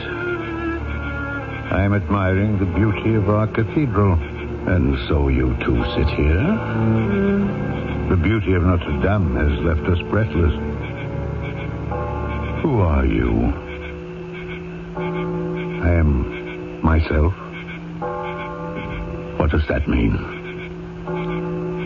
You're standing in the dark, but I know that voice. And I know yours. Stand and identify yourself. I will not stand. This wounded boy needs me by his side. I am Jean Valjean. Yes, you are. And you know who I am. Inspector Javert. You have me. You may arrest me. But grant me one favor. One favor? Again, one favor. How many times in one lifetime do I have to hear you ask me for one favor? Valjean, I did not come here looking for you. Now, why must you be under my feet? And who is that person on the ground? It is for him I ask the favor, Javert. Do with me as you please, but first will you help me carry him home? He needs a doctor quickly. That's all I ask of you. He looks dead. Pray the Lord, not yet. You brought him all the way across Paris. Here? What for? Javert, Will you help him? You brought him to Notre Dame for prayers. Well, Jean, why does it have to be you? I do not want to see you. That carriage waiting up there, is that yours? Can you carry the boy? A few more steps, yes. Then come along. What are you waiting for?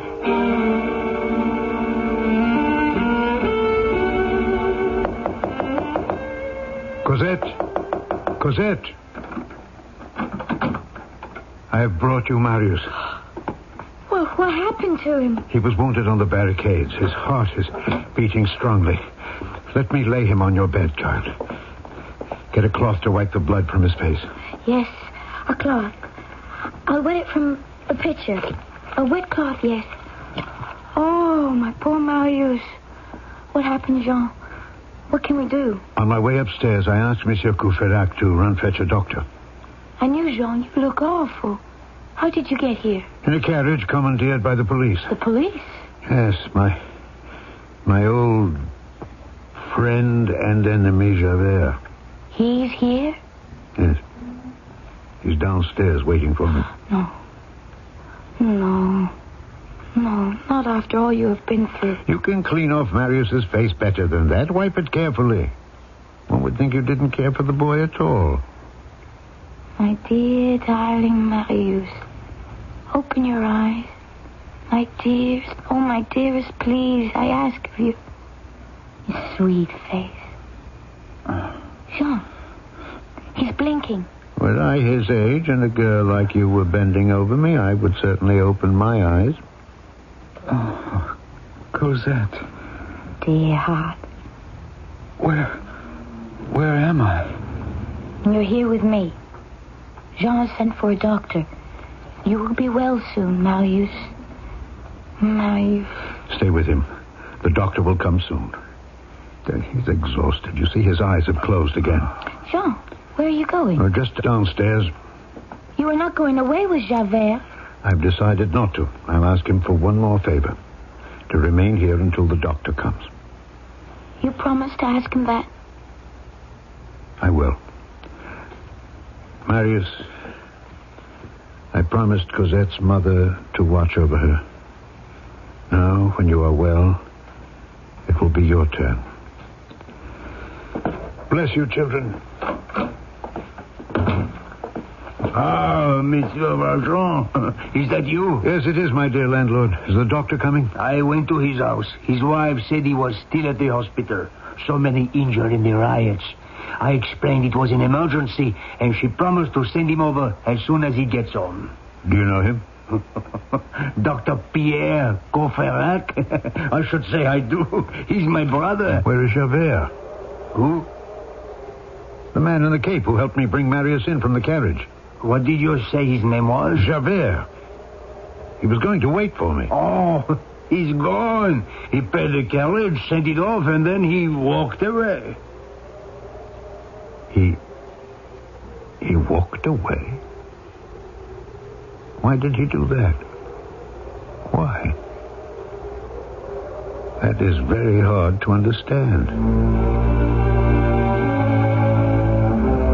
It is hard to understand why I, Javert, the right arm of justice, would walk away from Jean Valjean.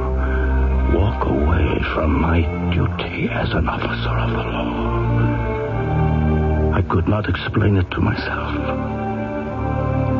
Days passed, and I became more and more troubled. The man whom I should have placed behind bars had let me live at the barricades, had refused to shoot me. I was to be executed as a spy, and he set me free. But I could not free myself.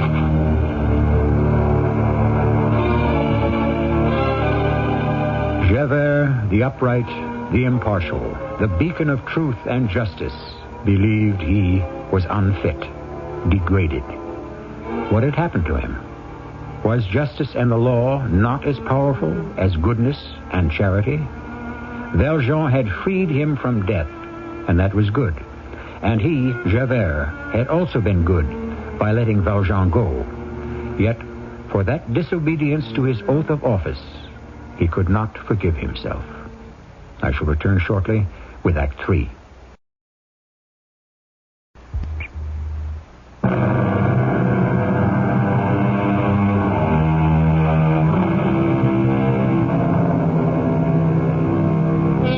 Javert, the implacable, stands on a bridge overlooking the Seine, in the twin shadows of Notre Dame, wrestling with a dilemma. Why hadn't Jean Valjean carried out the death sentence at the barricades? Why, after a lifetime pursuit, had Javert walked away from his duty? All week, the policeman had been trying to explain to himself the unexplainable, make himself believe he was still an uncorrupted servant of the law. But all he could see was chaos and ruin. Javert! Jean Valjean. Must I see you every time I look around? I've been looking for you for days. I didn't expect to find you here at Notre Dame. No one at the police has seen you all week. Where have you been? I don't know. I honestly don't know. I have walked almost the length of the Seine through Paris. You were looking for something? Yes. But you didn't find it? No. You were looking for peace of mind. Is it any concern of yours? Yes. Javert, our paths have crossed so many times. And I, even as an animal hidden in the forest who looks back at the hunter and wonders why he is aiming the gun at him, I have an affinity for my killer. My duty? I never hunted you as an animal. What I am trying to say is, yes, you are a concern of mine. It was peace you walked all week to find? Yes. You won't find it in a week, Javert. I haven't found it in a lifetime. The young Marius. How is he? He gets better every day. He's beginning a new life. How I envy him. You don't sound like the Javert I've known for so many years. I don't know which Javert I am. It's you, Jean Valjean, who have come between me and order and sanity. For I always have been able to see clearly cause and effect, good and evil, right and wrong. Now there is a cloud that obscures my beliefs. I have done that? The day you appeared on the embankment, my instinct told me, arrest him. But how could I do that to someone who had saved my life? If I accepted my life from you and repaid you with life imprisonment, I would be no better than you. I, too, would be an escaped convict. Do you remember the bishop from whom I stole silver when I got out of Toulon? To help me, he told the police he'd given me the silver, but he gave me something infinitely more precious. Belief in the goodness of man. I had suffered 19 years for stealing a loaf of bread, and in one single minute, that bishop took away all my bitterness and black thoughts. You believe what some old bishop once told you? Yes. I've moved to a garret where I live by myself. I gave Cosette and Marius my old rooms. I have a pair of candlesticks I light every Sunday. Those silver candlesticks have been with me always. They remind me of what he said. That no harm can come to anyone who understands charity. It's you who doesn't understand. I'm faced with two roads, whereas all my life there's been but one road. And now there are two. And that's what terrifies me. Look at me. I'm trembling because I do not know what to do. I should lock you up. But I cannot. I cannot. And the law demands of me that I must. Perhaps there is a higher law. Not an eye for an eye, but love for love. Love of my fellow man, be he criminal or innocent.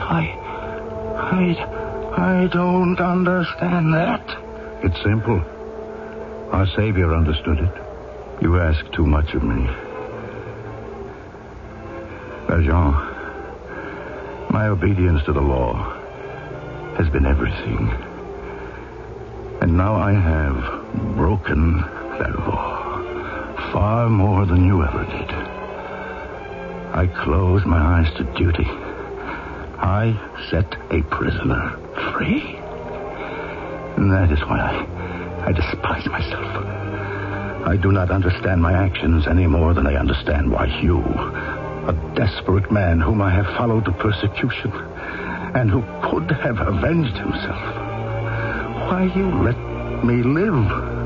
Like you, I had no choice. Don't you see, Valjean? I, Javert, am not the millstone around your neck. It is you who are the stone around mine. It is you who are weighing me down. I ask you, please go. Walk elsewhere the rest of the evening. Leave me alone on this bridge.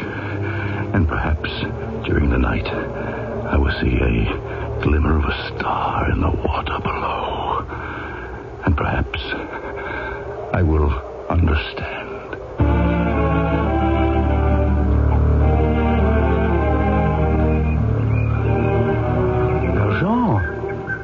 Jean Valjean. Huh? Oh, Paul.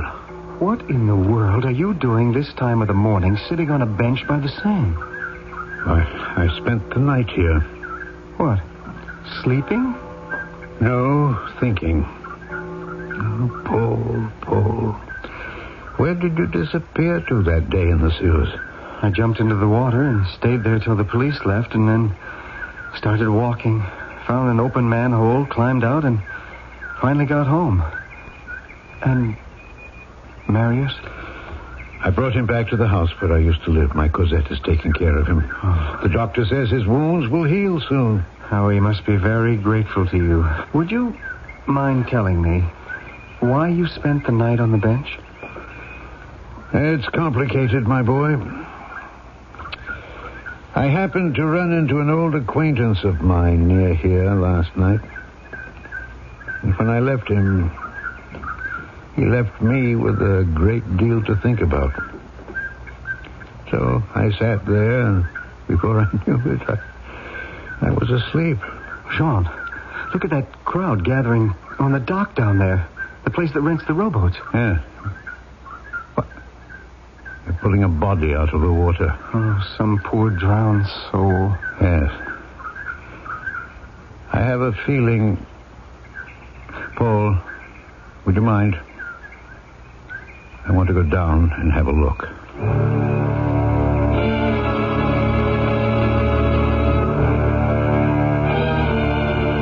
Interesting how the awareness and the soul can hover over one's whole body. There I lie on the dock, a gray, lifeless skin in a heap of wet clothing. Down there, on earth, they say the Almighty punishes for self-destruction, that hell awaits you. The hell is on earth, not here. No longer do I have to choose. The choice is made. I wait for destiny to take me by the hand.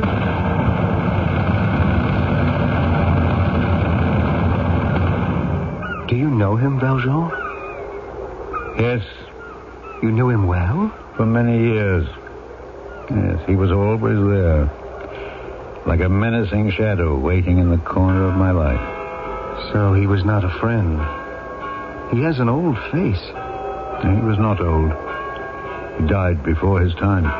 Perhaps he was murdered. I don't think so.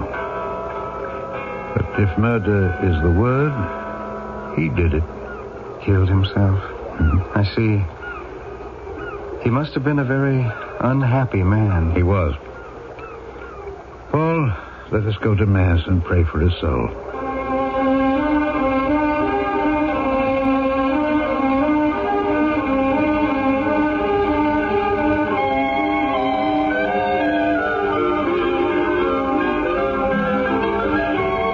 had to wait a month for this day, but it's worth waiting for. Listen to Mary. Oh, Paul, Cosette. A wedding party with my two dearest ones. What more could I ask for? Cosette, my darling, come away from the window. I'm afraid he's not coming. How do you know? Why is it taking him so long to walk over from the church? He wasn't at the church. Jean wasn't at my wedding? Well, he wasn't feeling well. He told me a few days ago he wouldn't be able to attend our wedding. Why didn't you tell me that? I didn't want to upset you, and we'd made our plans for the date. You led me to believe Jean was right there in the back of the church, and he wasn't. Well, how could you do that? Where is he? Well, I suppose where he lives. He needs me. It's not right that he doesn't live with us. I've said it over and over. And now where is he on the most important day of my life? Why didn't you tell me Jean said he might not come to the wedding? Not to receive his kisses and his wishes? Jean Valjean is a strange man. If he says he wishes not to intrude, that he prefers to live alone, he means it. He's a very self-effacing man. Paul, you mean well, but I love Jean, and I always will. I hardly remember my mother. He has taken care of me, put me first above everything. He has always been my whole family. May I propose a toast to Cosette and Marius, to a romance that began in the Luxembourg Gardens and survived the riots of Paris. Your health. Health. Thank you, Paul. Cosette? Cosette, what is it? The glass fell right out of your hand. Are you all right? I'm worried. Marius, Paul, will you excuse me? I must go see him. I must see him now. Today would not be complete without his blessing.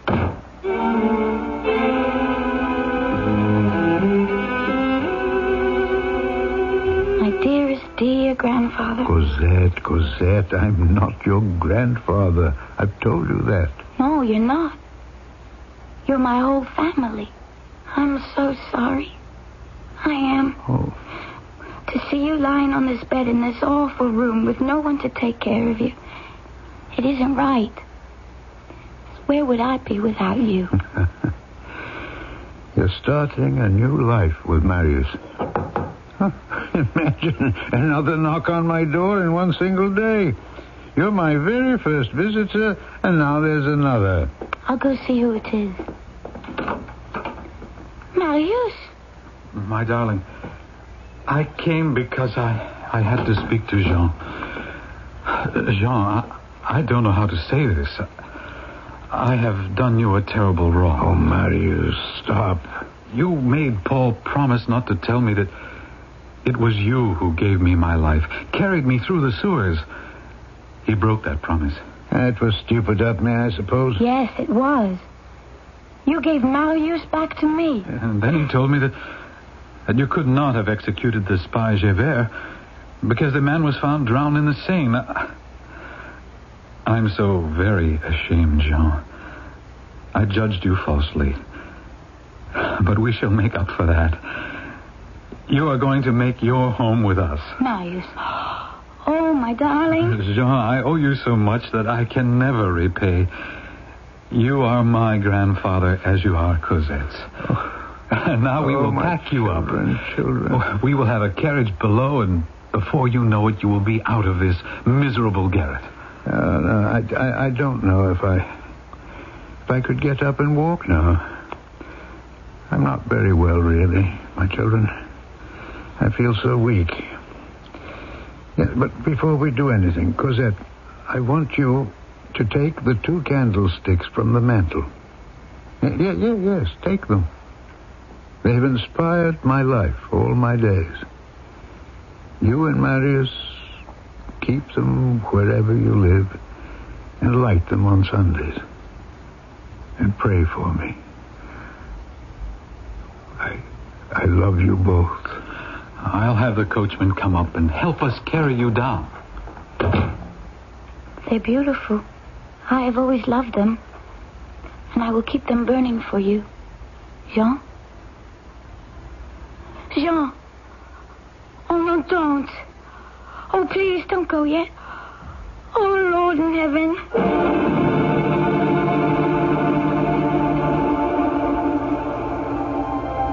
was as if my mission in life had been achieved.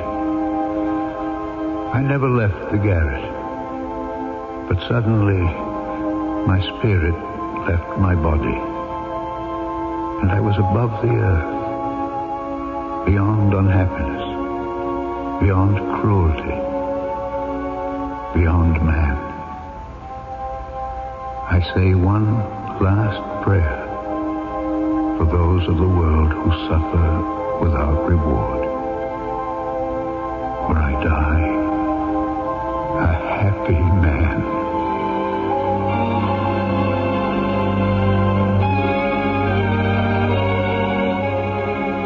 With respect, we have brought you the final chapter of the Mystery Theater's adaptation of Victor Hugo's immortal book, Les Miserables, a book which took the author 19 years to complete. And it was only one of a shelf of his novels, verse dramas, and poetry, all of which entitle him to the reputation of one of the great figures of world literature. I shall return shortly.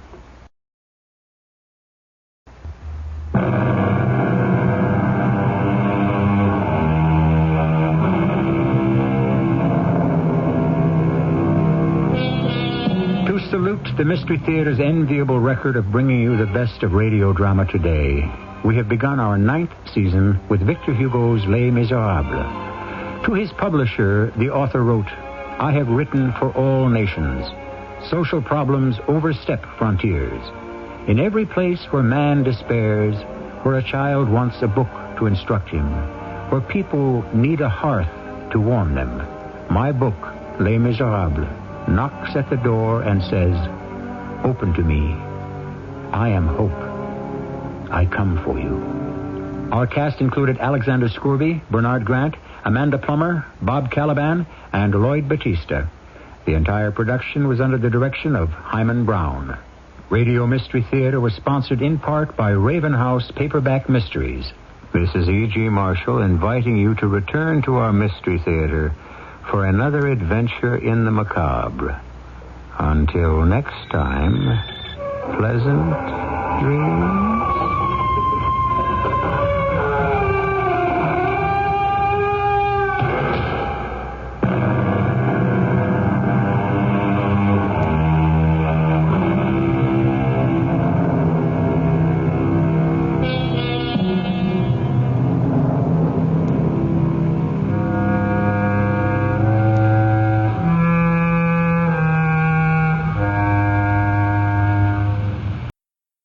This is CBS News Radio 78, WBBM Chicago.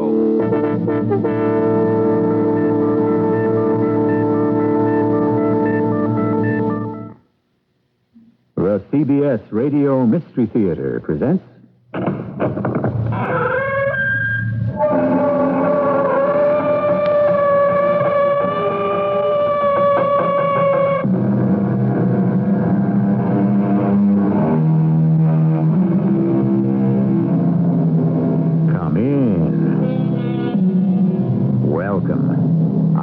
Marshall. Those who are born, as they say, with silver spoons in their mouths usually get to eat off golden dishes and drink from priceless crystal. They wear the richest furs, the finest fabrics, and they sparkle with the brightest gems. They seem to lack for nothing, to want for nothing. Their every command is instantly obeyed. Their merest whim is immediately gratified. All these things being indubitably true, why are so many of them so unhappy? You have a duty as a citizen, Mrs. Dawkins. I have a more important duty, Sergeant Milrose. A duty to myself and to my family. And therefore you are willing to let someone get away with murder? People get away with murder every day. What's one more? Oh, suppose everyone felt like that. I have shocking news for you, Sergeant. Everyone does. Perhaps they do, Mrs. Dawkins. In your world. But, Sergeant, my world is the real world.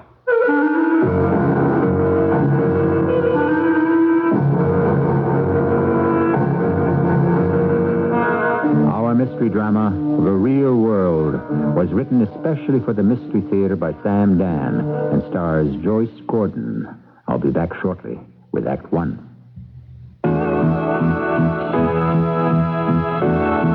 Just in case the subway is an absolute zoo, just in case you're on the run from 9 to 5, just in case you arrange an evening rendezvous, you got your Dial. Dial, the leading deodorant soap, has twice the active ingredient of the number 2 brand. Twice as much for confidence all day long. Just in case. You never know. Aren't you glad you used Dial?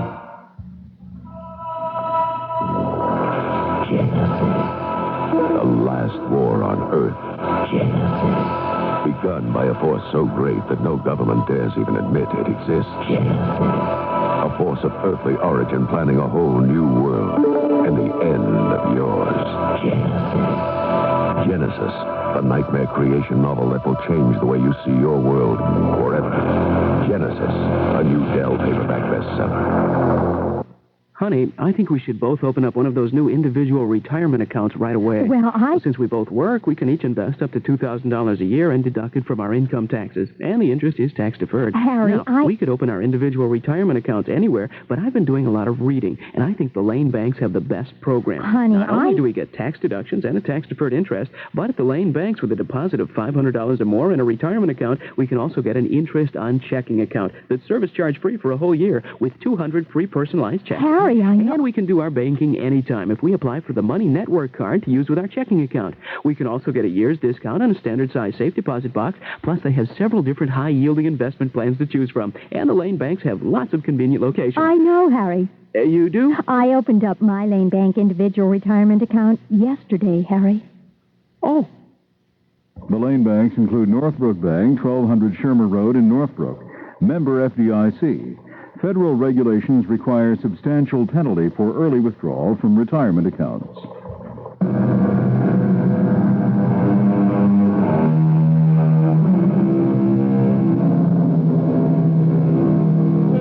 They come to New York, to Hollywood, because that's where the action is. That's where the careers are. Most of them are beautiful. Many of them are talented. Some can sing or dance or act. But soon they learn that beauty isn't enough, and neither is talent. You have to have something else. You have to have luck, or you have to know the right people, or you have to have that certain indefinable something known as timing. Whatever it takes, the overwhelming majority of them simply do not have it, and so they go home, or they settle for less, much less, and some of them get into trouble, more trouble than they can handle. Sergeant Milrose. Yes, Captain? I'm giving you Miss Dalrymple, the late Miss Dawn Dalrymple. How late? As of 1 o'clock this morning. Now, Miss Dalrymple was a sometime singer, which means she didn't get very much work, though she did start on a steady job about a month ago. Where? The El Dorado. Why is Miss Dalrymple dead? Well, we got the following story from the superintendent of the apartment house. 2 o'clock in the morning, he gets a call from the tenant below Miss Dalrymple. Seems that water is pouring down from the bathroom ceiling. So he rings Miss D's bell. There's no answer. Lets himself in with a master key, and there she is, on the floor. Dead. Rushes downstairs. He hails a passing patrol car. They go up. No sign of a struggle. Obviously not robbery. But somebody killed her. How? According to the doctor, somebody hit her a very hard blow on the jaw. Slight fracture there. The violence of the blow propelled her backward against the fireplace brick wall. Her head struck it with what amounted to killing force. There's no sign of robbery. Forced entry? No sign of that either. So, she's running a bath. She hears someone ringing the bell, or someone could have let himself or herself in with a key. In either event, it was someone she knew. What's the address, Captain? Shangri-La Apartments. That's the high rent district. It gets higher. She had the penthouse. How could she afford it? All of us can ask penetrating questions, Sergeant Milrose. But since it's your case, you're expected to come up with enlightening answers.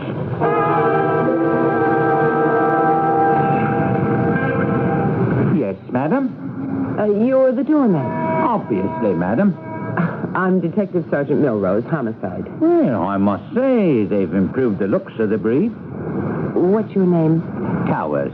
Horatio Towers. Where are you from? Oh, tiny town in Sussex. I'm certain you never heard of it, Sergeant. How well did you know Miss Dawn Dalrymple? How well do any of us know the next person? Why don't you just answer my question?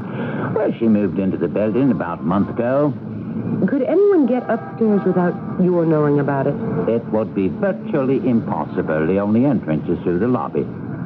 She was killed at about 1 a.m. Did she have any visitors last night? No. None at all? No one. Can you describe any visitors she might have had in the past? She, never had visitors. No one ever came calling? No one. You're sure of that? Oh, yes. Yes, I'm certain. You insist you're telling the truth? Now, what makes you think I might not be telling the truth? You happen to be a liar. Now, Sergeant, you have no What is a liar? A person who tells lies. I've already caught you in one. And what lie have I said? You said you came from a tiny town in Sussex no one ever heard of. And that's not true. You come from a pretty big town. And it's not in Sussex, England, either. And I'd say everyone's heard of it. Newark, New Jersey. Well? Well, you're close. Perth Amboy. What gave me away? That English accent. You must have put it together from the movies. Well, it's just that having an English accent makes it easier to get work. Just a harmless lie. And there's no such thing as a harmless lie. You can lie about one thing. What's to stop you from lying about something else? Like what? Like the answer to my question. What question? Two of them. First, did she have a visitor last night? I told you. No. Second, did she have any visitors at all? No, I don't remember. Now, that's not what you said before. You said you were certain no one ever came calling. Which is it? You might consider that this is a murder case.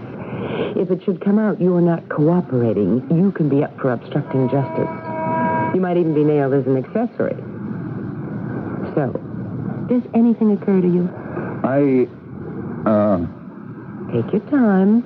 Refresh your memory. And if something comes back to you, call me. Here's my card.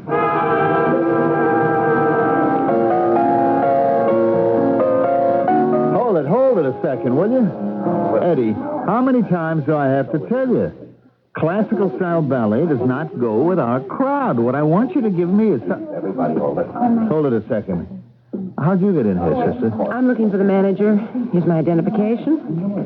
Detective Sergeant Gertrude Milrose, Homicide Division. Hey, Eddie, give the kids a break, huh? I think I'm good. What's your name? Jerry Taylor.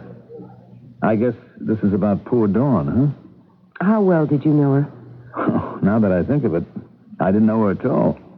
Where was she from? I never knew.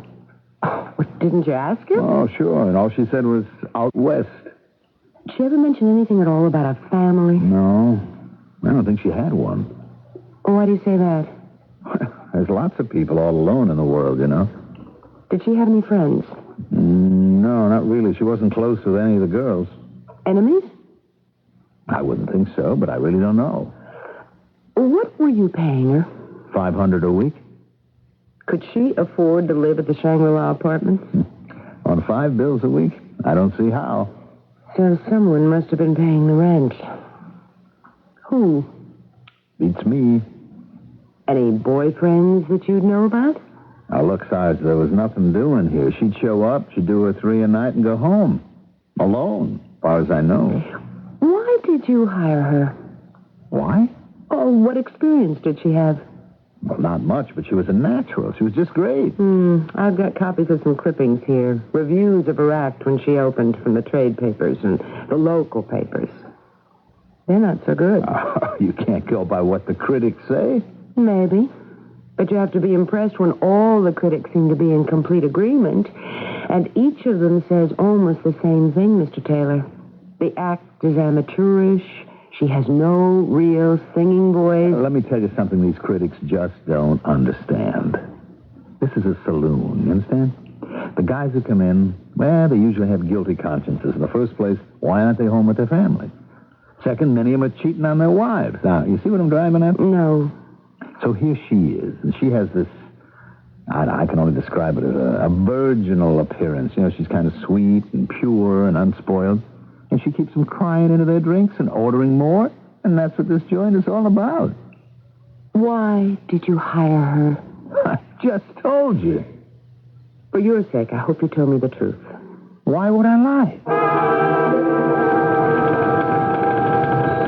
Why would he lie, Sergeant Milrose? Captain, he hires a girl who's a complete amateur, and he runs a very expensive club. Yeah, but have you seen her picture?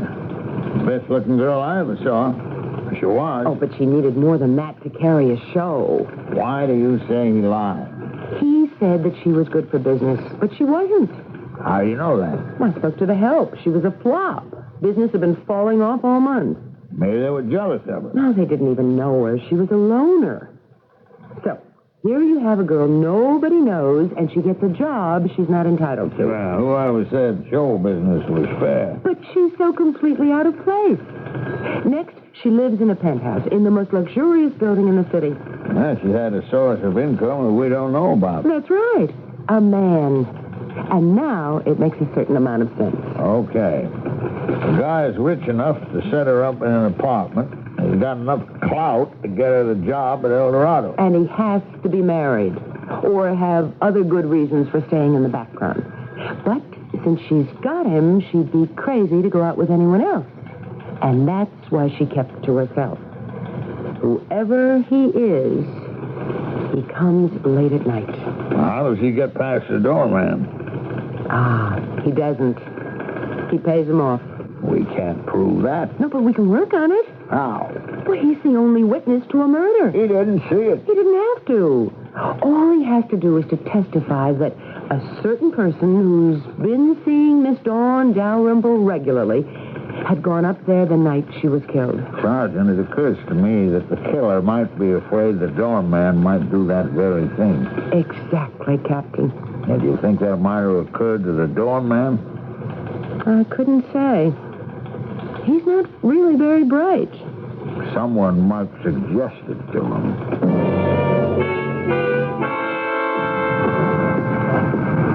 Hello, Mr. Towers. Hello. Oh, it's you, Sergeant. Were you expecting someone else?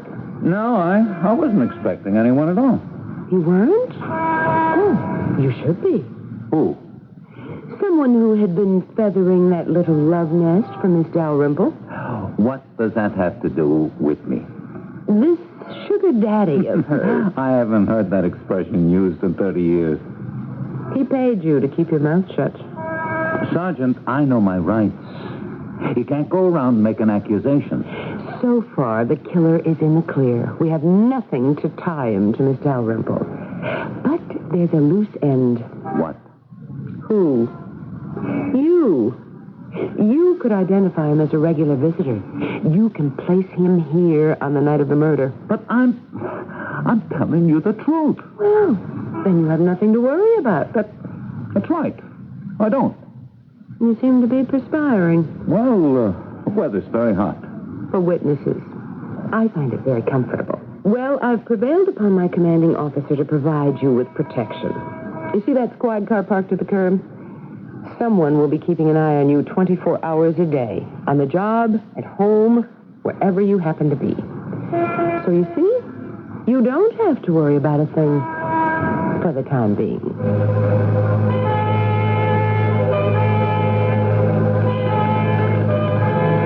Sergeant, how do you stand with the El Dorado Club? Well, I checked it out at the Hall of Records. Jerry Taylor is the sole owner, and Jerry Taylor has no police record. Theory. Jerry Taylor falls madly in love with Dawn Dalrymple, gives her a job, sets her up. I don't believe it. He's not the type. Sergeant, what do you know about love? How is that question germane to this discussion, Captain? Love doesn't recognize type, Sergeant. Now, here's this Jerry Taylor, filled with street smarts. He's been around. He knows every angle. Cynical, believes in nothing and nobody. Considers most people suckers. And he turns out to be the biggest sucker of them all. Finds out she's been two-timing him, so he kills her. Are you accusing Jerry Taylor? No. Just trying to expand your thinking, Sergeant. Captain Spencer. Oh. All right, send her in. The old woman outside has information, she says, about the Dalrymple murder. Come in. Are you Captain Spencer? That's right. And this is Sergeant Milrose. Now, won't you sit down? Oh, what can we do for you? My name is Constance Dalrymple. I want you to arrest the man who killed my sister. Well, we have every intention of doing that once we find out who he is. Well, then you have no problem. I can tell you who he is.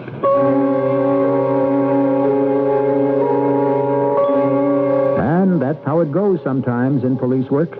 Some crimes are only solved after the greatest difficulty. Some crimes are never solved at all. And some are solved dramatically and immediately. Can this one be headed for such a quick resolution? We must wait for the second act. Wednesdays on CBS television. Don't excite yourself. You have a few surprises coming. WKRP in Cincinnati moves to a new time, 8, 7 Central and Mountain. Then it's the two of us on It's New Day, Wednesday. I'll level with you, madam. I don't care. That's WKRP in Cincinnati and the two of us together on Wednesday nights. So be prepared to laugh starting at 8, 7 Central and Mountain on Wednesdays with WKRP in Cincinnati and the two of us on CBS television. Boy, Harry, I tell you, all everybody thinks about these days is what's in it for me. Yeah, Joe, you're right. Well, gotta run. I'm due at the Red Cross. Red Cross? What's in it for you? I teach first aid. Oh, picking up some extra change, huh? No, Red Cross volunteers don't get paid. This is the 100th year we've been helping people. 100 years? Yeah. Wow. Hey, Harry, you think maybe there's something in it for me? Could be, Joe. Could be. Red Cross, ready for a new century. Homeowners, businessmen, and apartment dwellers, if you've ever been burglarized or have a fear of being burglarized or vandalized or even worse, and if you want affordable, positive protection for your loved ones and your valuable possessions, Crime Buster urges you to call 228-0900.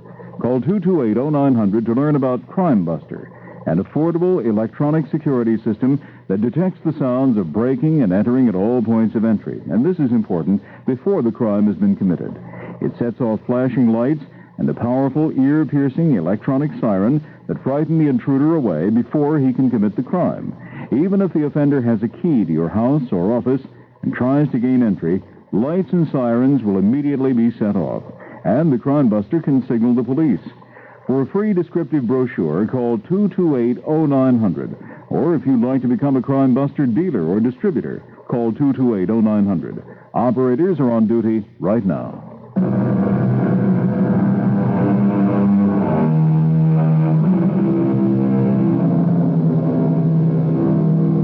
She seemed to be a girl nobody knew, or at least that's what those who worked with her claimed.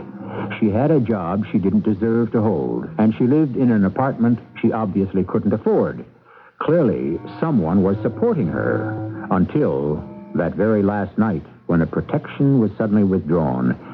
And now she's dead. And just as no one seemed to know how she lived, no one seems to know why she died. However, enlightenment seems to be at hand. Here is her sister. You are Constance Dalrymple? Yes. I read about my sister in the newspaper back home. Where's that? A little town in South Dakota you never heard of. She is the first person from there ever to get murdered. She said she'd become famous for something one day. I predicted it, you know? You knew she'd be murdered? Sure thing. Why? Well, she was bound for Hollywood or New York. What's the difference? Either's just as bad for a girl like her. Why do you say that? If she could have danced or acted or sang, all right. That's one thing. But all she had was this baby face. Now, you said you knew the killer? Mm-hmm. He is one of two men. Take your pick. He could be a fellow called Wolf Berengaria. Wolf Berengaria? He's the head of the syndicate. Or he could be Chester Dawkins, Jr. You can't be serious. Why not? Well, Chester Dawkins Jr. is probably among the 20 richest men in the country. And he probably killed my sister. That's very difficult to believe, Miss Dalrymple. Well, if he didn't do it, then this Wolf Berengaria did. As I say, take your pick. Miss Dalrymple, why are you making these accusations? About a year ago, my sister left home to win fame and fortune, as they say, on the stage. I didn't hear from her at all until about, 10 days ago. We'd had a fight and we didn't part on the best of terms. She called to tell me she was doing well, that she had a job in the nightclub. The El Dorado. The El Dorado. Did she tell you how she got it? She'd met this fellow, Wolf Berengaria, who was a friend of Jerry Taylor, who owned the club, and Mr. Berengaria put in a good word for her. I can imagine what that word was. Well, then she met this friend of Mr. Berengaria, Mr. Chester Dawkins, this famous millionaire. Dawkins, a friend of Wolf Berengaria? That's hard to believe. Well, I'm just telling you what she told me. Well, anyhow, Mr. Dawkins fell in love with her. Love? The kind of love that would make him divorce his wife, who happens to be one of the most beautiful women in America? I'm telling you what she told me. All right, go ahead. Well, anyhow, Wolf Berengaria was also in love with her. So, the two of them, Mr. Dawkins, Mr. Berengaria, had words about it. So, one of them killed her out of jealousy. Do you have any proof, Miss Dalrymple? Proof of what?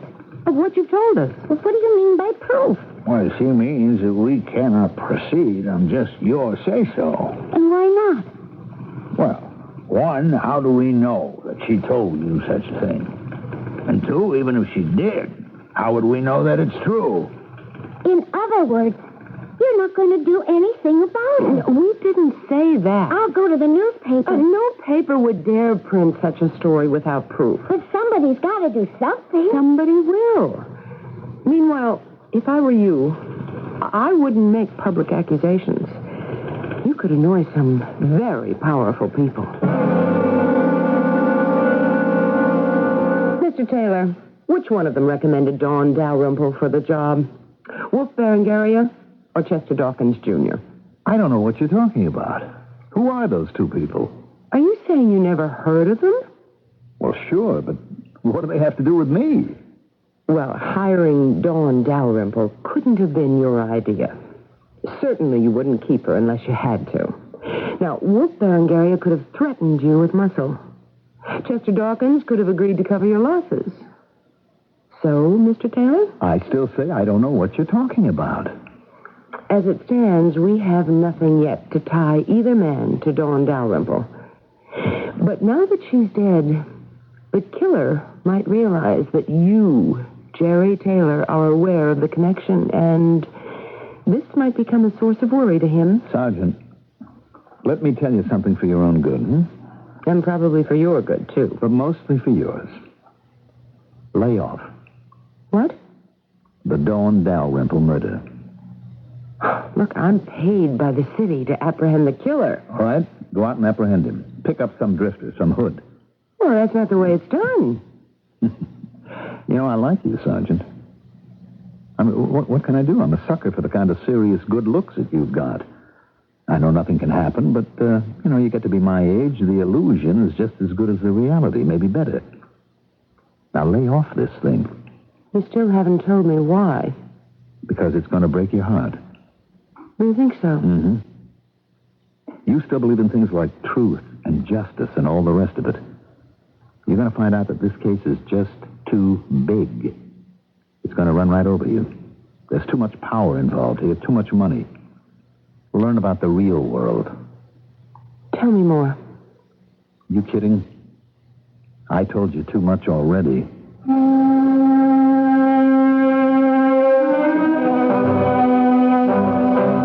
I haven't the slightest idea why a homicide detective should want to see me. Sergeant Milrose, is it? Mr. Dawkins, several days ago, a nightclub singer named Dawn Dalrymple was murdered in her apartment. Did you know her? No. Are you positive? Why would I? What makes you think I would know anything about a murdered nightclub singer? If you were the one who murdered her, you would know everything about her. Do you dare to accuse me? I've come here to ask a single question. I did. You answered it. And I won't take up any more of your extremely valuable time. Good day, sir. Wait. Please, sit down, Sergeant. Yes, Mr. Dawkins? I don't know where to begin. Well, the best place is always the beginning. The beginning. Where did it begin? Why did it begin? Why did I... Yes. Yes, I knew her. But no one could ever prove it. Oh, we were so discreet. So extremely discreet. You admit you knew Dawn Dalrymple? Off the record. I'm not a reporter, sir. I'm a police officer. Everything you tell me is part of the record. I'll deny this conversation if it took place. Well, then why do you want to hold it? I have to talk to somebody. But you know I'm a detective. Does it matter who you are? A time like this, I think I'd talk to anyone who walked in that door. What do you want to say? Oh, what do I want to say? As I review it in my mind, I can imagine what this is going to sound like. Madness. Are you trying to tell me you're mad? No, I was mad. I'm sane now. At least the fever no longer burns. What fever? I'm 50, Sergeant Melrose. And I probably have $1 million for every year of my life. I'm married to, well, they say Estelle is one of the most beautiful women in the world. I am the sole heir to the immense Dawkins fortune. But you see, Sergeant, it wasn't enough. Why not? I wanted more. What would you do with more? That's beside the point. What is the point, Mr. Dawkins? Do you know where the real money is today, Sergeant? No. You should. It's in things that are illegal and in things that are immoral. Drugs, loan sharking, gambling, but especially drugs. Do you have any idea how much money there is in drugs? How many billions? And every dollar is clean. Clean? Oh, by clean, I mean it's all yours. No taxes to pay. Every dollar is yours. All yours. And you can use this fabulous wealth to build an empire. A secret empire. Oh, I said to myself one day, why should this fantastic wealth be subject to the depredations of illiterate hoodlums? Instead, let it be subject to the depredations of literate hoodlums. I'm telling the story, Sergeant. So, I arranged to meet with a hoodlum chief, Wolf Berengaria. Oh, we got along famously. We understood each other. We pooled our considerable resources. I contributed the madness, the true buccaneering madness of my predatory ancestors who established the Dawkins fortune. He supplied the methods. Oh, it was a partnership that might have been arranged in heaven, or should I say hell. And it flourished. But suddenly it foundered. Fell apart. Why? Why? Because of a woman. Can you imagine? A woman. Here we were, two shrewd, ruthless, powerful men who had no illusions, no ideas, no morality. And we fell out over a woman. We were willing to throw away our lives, our empire, over a woman. You ever heard of such a thing? History's First World War was fought over a woman, Helen of Troy. Oh, but she was a woman. This was a slip of a girl with a baby face. And now she's dead. Poor little Dawn. And before the week is out, I shall be dead, too. You'll be dead? Oh, yes. I'll be killed. There's nothing I can do about it. And there's nothing you can do about it either.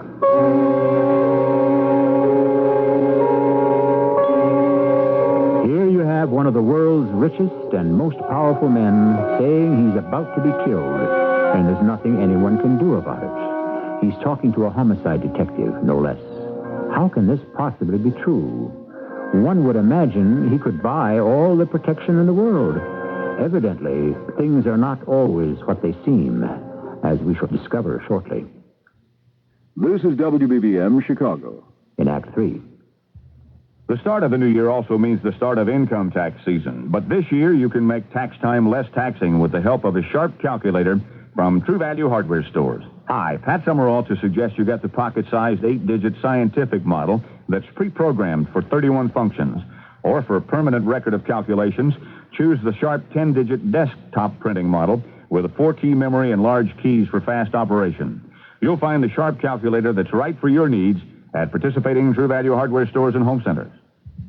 Wednesdays on CBS television. Don't excite yourself. You have a few surprises coming. WKRP in Cincinnati moves to a new time, 8, 7 Central and Mountain. Then it's the two of us on It's New Day, Wednesday. I'll level with you, madam. I don't care. That's WKRP in Cincinnati and the two of us together on Wednesday nights. So be prepared to laugh starting at 8, 7 Central and Mountain on Wednesdays with WKRP in Cincinnati and the two of us on CBS television. Hello, this is Bob Newhart. You say you've insulated your doghouse. And you wonder if you can take a deduction on your income tax. Listen, I think you have the wrong number. Yeah, you want the public library. Library, right. They'll answer any. If you have any questions at all, you can call. I'm the library. The library, right. So you just call them and ask them any question, and what's that? Golly, I don't know if penguins can sing. I don't know who invented applesauce. Listen, I think you want the public library. The library.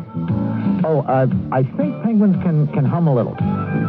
Don't mention it. If you have any questions at all, you can call. On the library, you can call. A public service message of the American Library Association and your local library.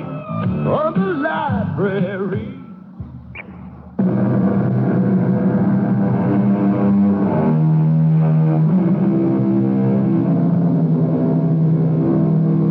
Death, said old Marcus Aurelius, is a secret of nature. But evidently, Mr. Chester Dawkins, Jr. has penetrated that secret. To him, the date of his death is not what it is to most of us, a mysterious event to take place in the undetermined future. It is a happening that will be celebrated, if that's the word, before the week is out. Why do you say you will be dead soon? I happen to know the contract on my life has already been let out. Well, why do you think you've been set up for murder? Love. She belonged to him. Dawn? Yes. Then one night, he and I had scheduled an important meeting. He brought her along. I looked at her. She looked at me. We fell in love. You fell in love with her? This slip of a girl with a baby face? I only know it was love. The kind of love the poets write about. Oh, we met several times, secretly, of course. And I knew I had to have this girl. I'd be willing to give up everything for her. Turns out I did. Who killed her? I knew it couldn't go on. Sooner or later, he'd have to find out. So I decided I'd just face him with it. I thought I had figured an entirely reasonable approach to the problem. So we met in a quiet, out-of-the-way place.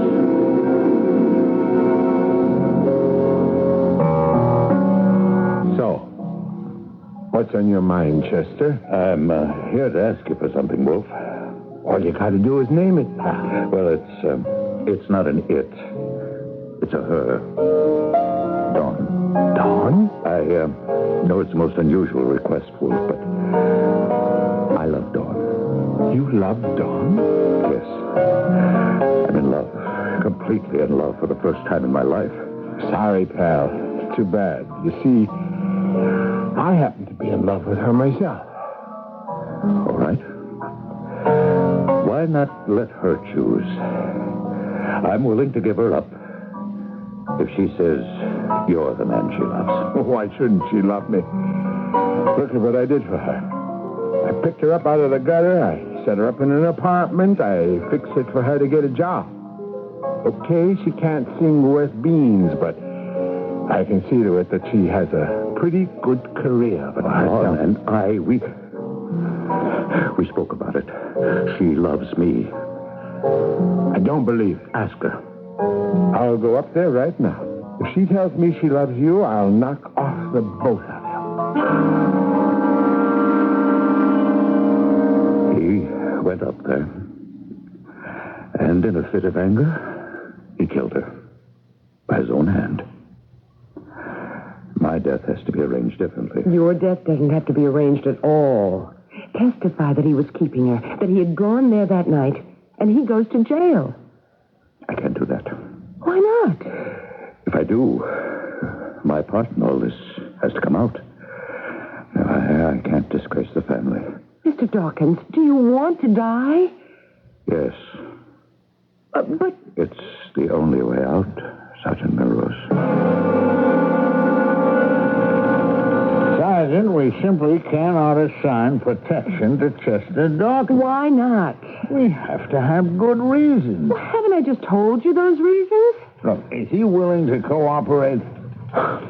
No. Well, then that's it. But this man is going to be killed, There's Captain. nothing we can do about it.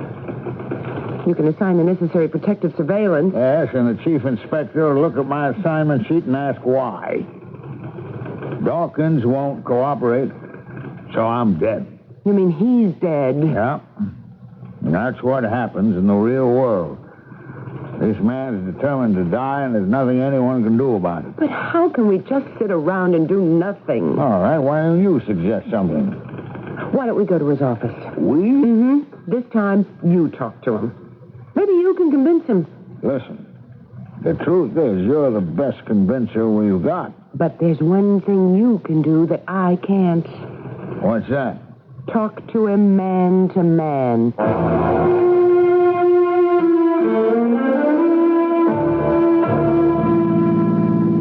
Will he still be at the office, Sergeant? Doesn't matter. If we miss him there, we can get him at home. Maybe that would be better. Why? What do you mean? Well, suppose his wife doesn't know what's going on. If two detectives come calling on him, she's bound to become curious. Maybe that could put some heat on him. Listen. What? Sirens. Well, it's not an unfamiliar sound in this town.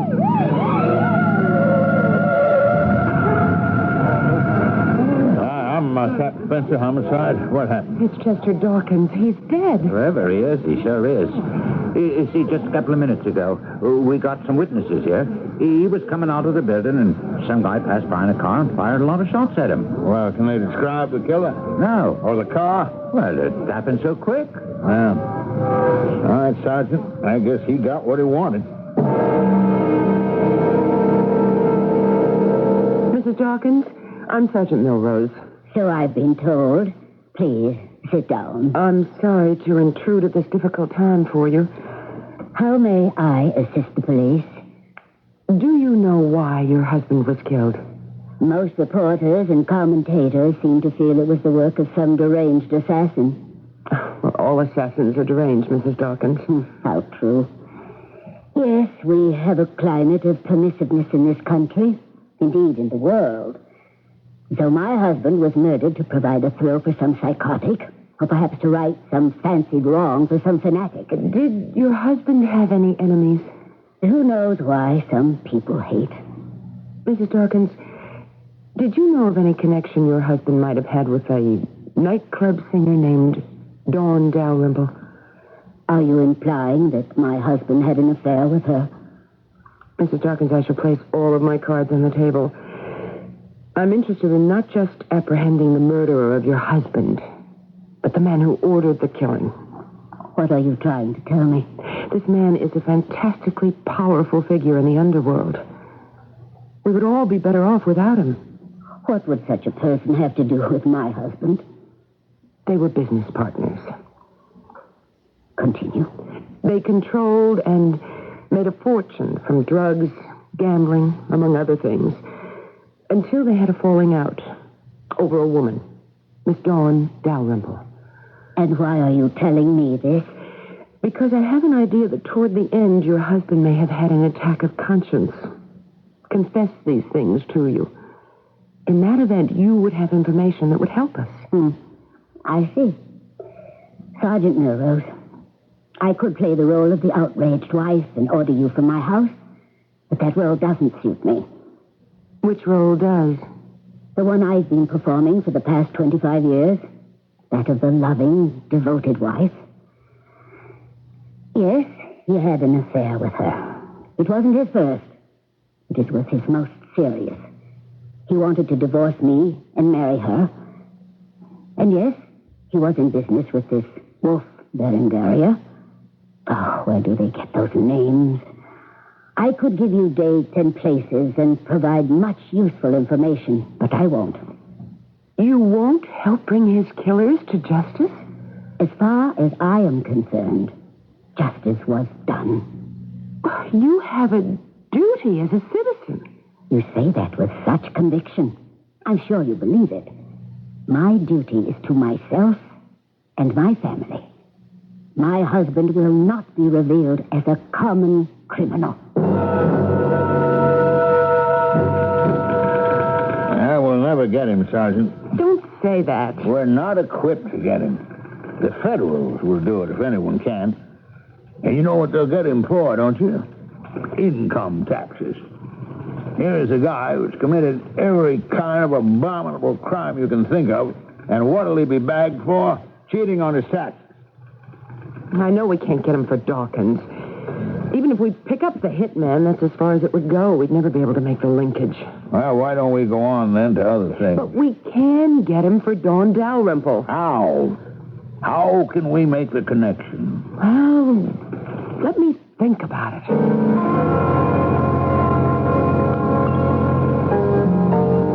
Good evening, gentlemen. I'm glad to see both of you. What's this all about, Sergeant? Yes, you realize I had to take time off from my job, Sergeant. Mr. Taylor, Mr. Towers, I want to thank both of you for coming. What's up, Sergeant? Who is this guy? Oh, if you gentlemen haven't yet introduced yourselves, Mr. Taylor, this is Mr. Towers, doorman at the Shangri-La. Mr. Towers, Mr. Jerry Taylor, owner of the El Dorado nightclub. Now, what do you have in common? Miss Dawn Dalrymple. I thought that case was dead. Oh, no. Miss Dalrymple is dead. The case, however, is very much alive. Well, do you know who the killer is? Of course. Mr. Wolf Berengaria. You'll have a tough time proving that in court. First, Mr. Taylor, we can prove that he persuaded you to give her a job in your club. Oh, I see what you're coming back to. Second, you, Mr. Towers, are going to testify that he would visit her regularly and that he was there at about the time she was killed. Oh, now, look here, Sergeant. Right now, Wolf Berengaria sees no reason to believe that anyone can connect him with Dawn Dalrymple. He trusts that you will be prudent enough to be silent, Mr. Taylor. And he had bribed you, Mr. Towers, not to notice his visits to the Shangri-La. The case no longer appears in the media, and he may even have forgotten it himself. Oh, Sergeant, I'm not a lunatic. I have no intention However, suppose I were to call him Mr. Berengaria. Suppose I were to remind him that there were people who could tie him to Dawn Dalrymple. He would have to assume that I knew who these people were. Question. How long could either of you expect to live? You wouldn't do that. You wouldn't go see Wolf Berengaria? No, I wouldn't. Because I'm not willing to sign your death warrants. Then what are we talking about, Sergeant? I would suggest that you both come forward. Make your sworn statements and place yourself in the protective custody of the police. We'd be crazy to do that. You'd be crazy not to do it. Oh, and then we have Miss Constance Dalrymple. Who is she? The sister. You see, she knows. What does she know? She knows that Wolf Berengaria got Dawn a job in your club, Mr. Taylor, and set her up in your apartment house, Mr. Towers. How does she know? Dawn told her, and she came to us, which is how I know. But she has no proof. She wanted to run it in the newspapers. I managed to talk her out of it temporarily. But if she sees nothing's happening, no one will be able to hold her back. She has no proof. You keep saying that, but does it matter? She'll get a hearing. She'll force Wolf Berengaria to get rid of you. I just thought I'd get together with you and explain the position. And now that I have, I really must be on my way. Now, wait a minute, Sergeant. You can't do this. I'm not doing anything. I'm just telling you that nature is about to take its course. Miss, Sergeant Melrose, why don't we discuss this further? Yeah, Sergeant, why don't you sit down and let's talk? Of course, gentlemen. Let's sit down and talk about the real world.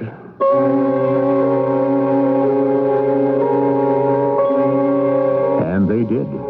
They made the only decision that was practical. They decided to testify. They really had no other choice. Mr. Wolf Berengaria, who had killed or caused to be killed over 100 people, was finally brought low. Not because of taxes, but because of a slip of a girl with a baby face.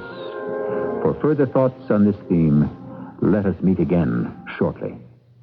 If you had one wish that could be granted as you grow older, what would it be? To sharpen your memory, have less trouble sleeping, a more satisfying sex life?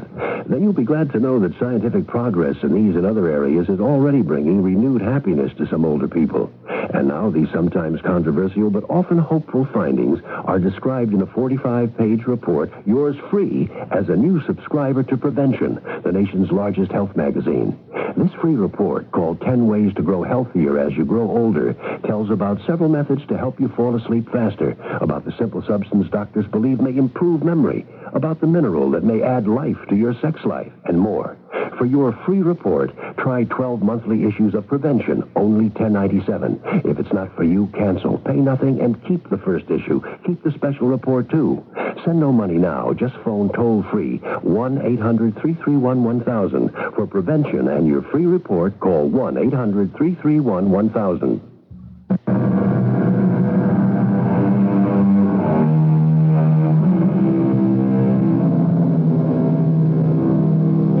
What is the real world? Is it in truth the graveyard of all our ideals, or is it a testing place for our resolve?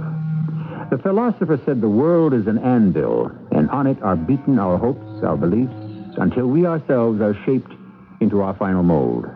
The real world. It is not something alien, something imposed upon us. Whatever it is, good or bad, we have helped to make it. Our cast included Joyce Gordon, Mandel Kramer, Ray Owens, and E.V. Juster.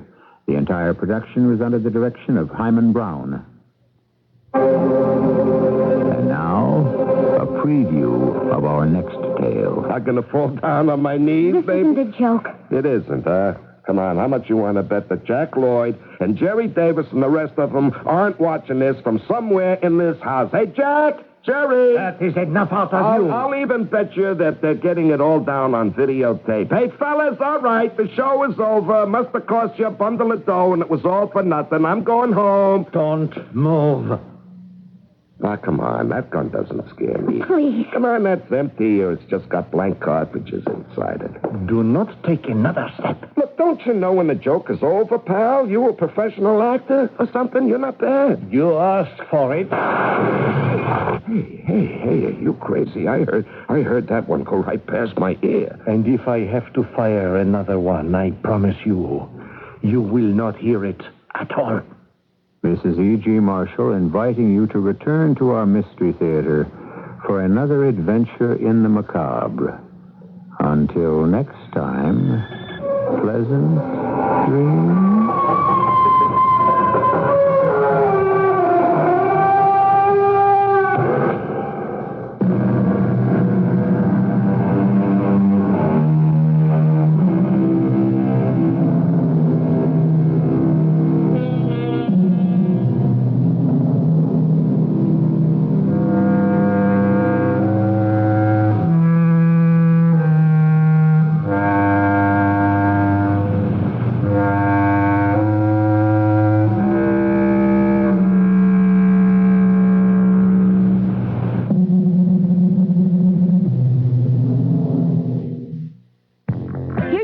sir. And here's your menu music chant quiz card. Oh, yeah. Sing the taste, right? Big Mac, filet-o-fish, quarter-pounder, French fries. You got it, and you can win it. Just rub the free game card, and your question about music appears. Oh, let's see. Why the piano cross the road? Oh, I guess. Oh, it doesn't really say that, does it? Actually, no. It says, what famous rock group sang... Oh, I know that. Hey, it's easy. Well, now just choose the answer you think's right. All right. Rub it, and... Hey, I won!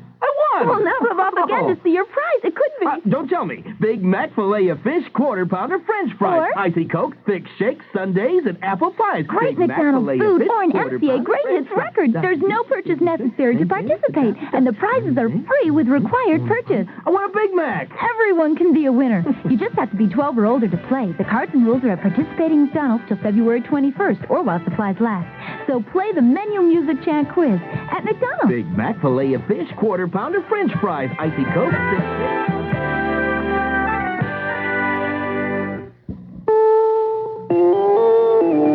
CBS News, General Motors and the United Auto Workers Union continue contract talks, but some snags have apparently slowed progress. This is Rob Armstrong reporting on the CBS radio network. The historic talks, begun more than a half year before the current contract expires, centers on union concessions aimed at making General Motors and Ford more competitive with the Japanese and with union job security. More from Ned Potter in Detroit. The UAW's Vice President Owen Bieber said talks go on, but with Saturday's deadline approaching, he said we have to make progress shortly or time will run out. There are obviously a number of serious problems that are not resolved at this time. I am somewhat concerned about the time element. Time is getting short. Bieber would not specify what the problems are, but earlier in the day, the union's president, Douglas Fraser, had said that outsourcing, going to non-union suppliers for parts, continued to be an issue. Bieber's briefing was the first expression of doubt by union leadership that an agreement could be concluded in time for a parallel deal to be worked out at Ford. Bieber said the union and General Motors would continue to meet as long as progress is being made. Ned Potter, CBS News, Detroit. According to a report issued by Citibank of New York, the nation's second-largest bank, U.S. labor costs rose 78% between 1970 and 1980, compared with more than 200% rises in many other Western nations, such as West Germany and Britain.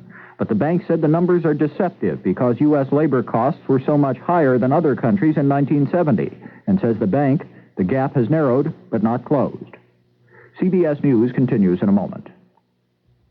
If you had one wish that could be granted as you grow older, what would it be? To sharpen your memory, have less trouble sleeping, a more satisfying sex life? Then you'll be glad to know that scientific progress in these and other areas is already bringing renewed happiness to some older people. And now these sometimes controversial but often hopeful findings are described in a 45-page report, yours free as a new subscriber to Prevention, the nation's largest health magazine. This free report, called 10 Ways to Grow Healthier as You Grow Older, tells about several methods to help you fall asleep faster, about the simple substance doctors believe may improve memory, about the mineral that may add life to your sex life, and more. For your free report, try 12 monthly issues of Prevention, only $10.97. If it's not for you, cancel, pay nothing, and keep the first issue. Keep the special report, too. Send no money now. Just phone toll-free 1-800-331-1000. For Prevention and your free report, call 1-800-331-1000. The search resumes just after dawn in the Potomac River for the two flight recorders from the Air Florida 737 that crashed last Wednesday. Again Tuesday, divers heard the electronic signals from the two devices but were unable to locate them.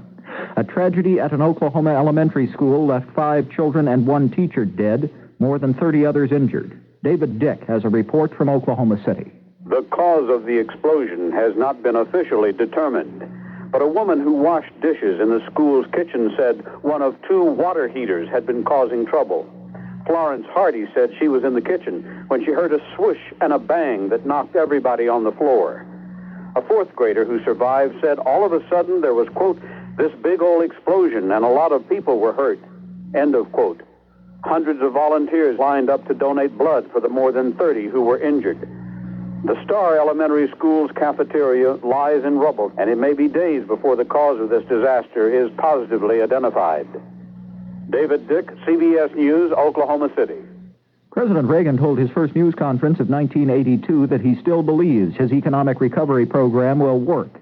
He said the combination of budget and tax cuts will end up spurring the economy out of its recession. 3 Nobel Prize-winning economists told the Congressional Joint Budget Committee that the economy is in a mess, but they were in disagreement on what to do about it. Now this.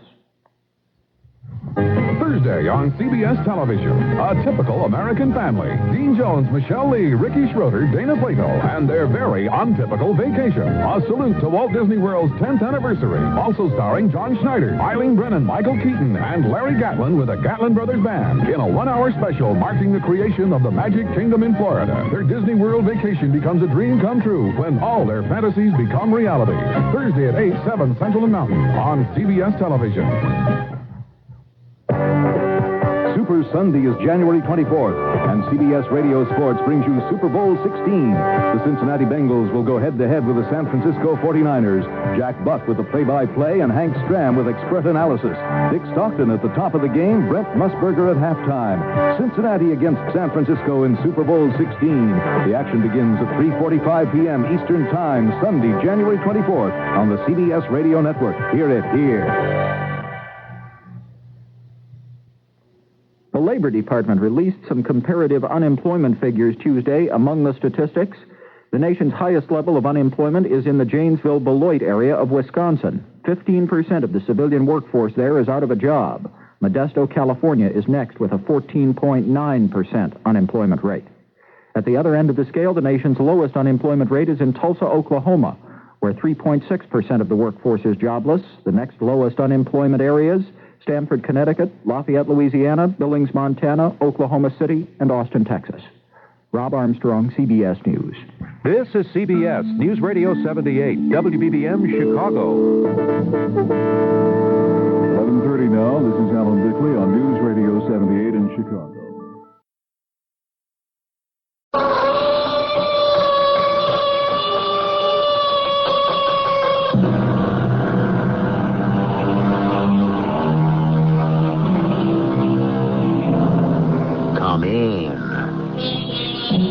Welcome. I'm E.G. Marshall. If life had a second edition, oh, how I would correct the proofs. So sighs the poet. And I'm sure most of us would agree. Yet, if by some accident or miracle, call it what you will, the book of your life could be reprinted, would the pages show the same mistakes? Who knows? Who can really say for sure? Joey, that dame, she goes for you. Hit her up for some dough. No. Joe, we got nothing left to drink. Go see that dame. She'll give you a couple of bucks. No. I'm not like you. I'm not a bum. I was a cop. A detective first grade. One of the top men in the department. Yeah. And I'm going to be back up there again one day. You just wait and see.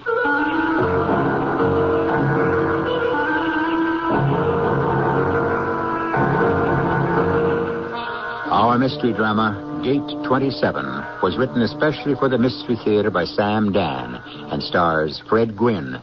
I'll be back shortly with Act 1. You're working hard, there's no denying. You do your best, you keep on trying. So take a break that's satisfying. You and Maxwell House. So pour a cup, enjoy the flavor. The taste is always true. Relax and get yourself together. Maxwell House in you. Get that good, the last drop feeling. With Maxwell House, only Maxwell House gives you good to the last drop feeling. Maxwell House. Maxwell House has a taste, a feeling that no other coffee can give you. Because Maxwell House is always good to the last drop. Get that good to the last drop feeling. Maxwell House. Yeah. Very good. Hey, what's the holdup? This isn't rush hour. Haven't you heard? Cousins is having their half-off sale. You mean all this traffic is heading for Cousins? If you were at Cousins' half-off sale last year, you'd understand. It's unbelievable. Practically everything is 50% off and more. Suits, sport coats, sweaters, outerwear, dress shirts, you name it. You mean to tell me that those great-looking fashions from Adolfo, LeBaron, Cassini, Lou Miles are at least a half off? Now you know why everyone's in such a hurry. Designer three-piece suits that were $295 are now $147.50. $450 LeBaron suits are now $225. Ola Cassini suede front sweaters that were $125 are now $49. And get this, Cousins' $145 all-weather trench coat is now $69. At those prices, I can get an entire winter and year-round wardrobe. All right, fella, take it easy. Don't you realize Cousins is having their annual half-off sale? Cousins Clothes, 11.5 mile in Southfield and Lathrop Village. And Cousins Big and Tall Store, 11 mile in Southfield and Lathrop Village.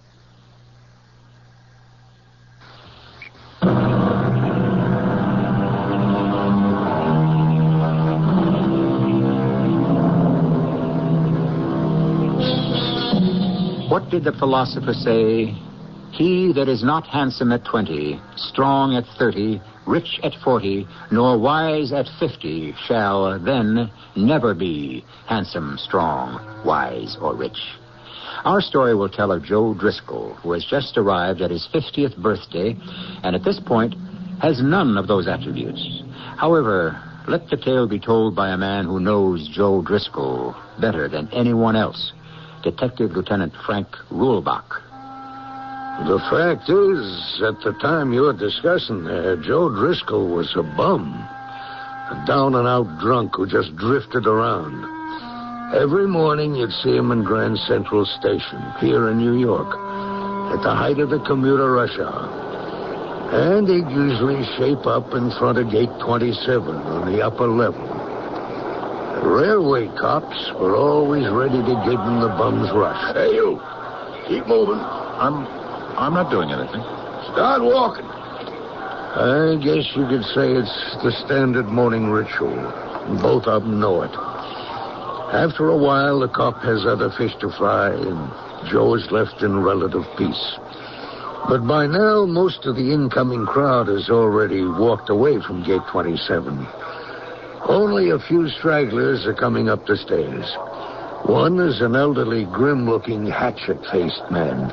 A most unpromising prospect. But beggars can't be choosers.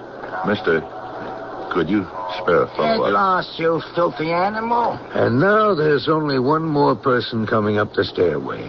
A lady. As a rule, Joe is not a mall buzzer. That's a guy who works on women. With some of them, all you have to do is open your mouth and they scream. But this one looks to be somewhere in her 40s, nicely dressed in a blue suit, and she has a smile on her face. Excuse me, ma'am. Yes? What is it? Could you spare 50 cents for a cup of coffee? 50 cents for a cup of coffee. Never realized how inflation must be hitting your business, too. Coffee, I remember it used to be a dime, even a nickel. What could a nickel possibly buy today, do you think? Nothing. A dime? Maybe a phone call? If you had a dime, is there anyone you'd want to call? No. You know something? I happen to have a dime, but there's no one I could call up either. Well, 50 cents, you said. You're not really going to buy a cup of coffee with it, are you? Oh, yeah. Oh, yeah, sure. Tell me, can you actually get a bottle of whiskey for 50 cents? No. But, 50 cents here, 50 cents there. It adds up. And how many 50-cent pieces have you made so far this morning? None. Well, then, we better get you started. Here. Oh, say thank you. I appreciate that. And that's how it began. Each morning, he'd wait for her to come up the stairway at Gate 27, and each morning, there she'd be in her smart blue dress. And each morning, she'd smile at him cheerfully and say, Hello there. Here you are. Say thank you. I appreciate that. She'd hand him something, change or a dollar bill, and she'd walk away. And that was the extent of it. She never asked him his name or why he was on the bum. She never suggested that he try to reform. She just smiled and handed over the money. Later in the day, he'd be sitting in the park with a crony. They'd be drinking. And something was happening inside him. Something that he thought had been long dead. Here you are, Joe. Huh? What's that? It's your turn. Oh. It's it's your bottle. I don't want any. What do you mean? You don't want any? Just what I said. Oh, okay. More for me. Joe.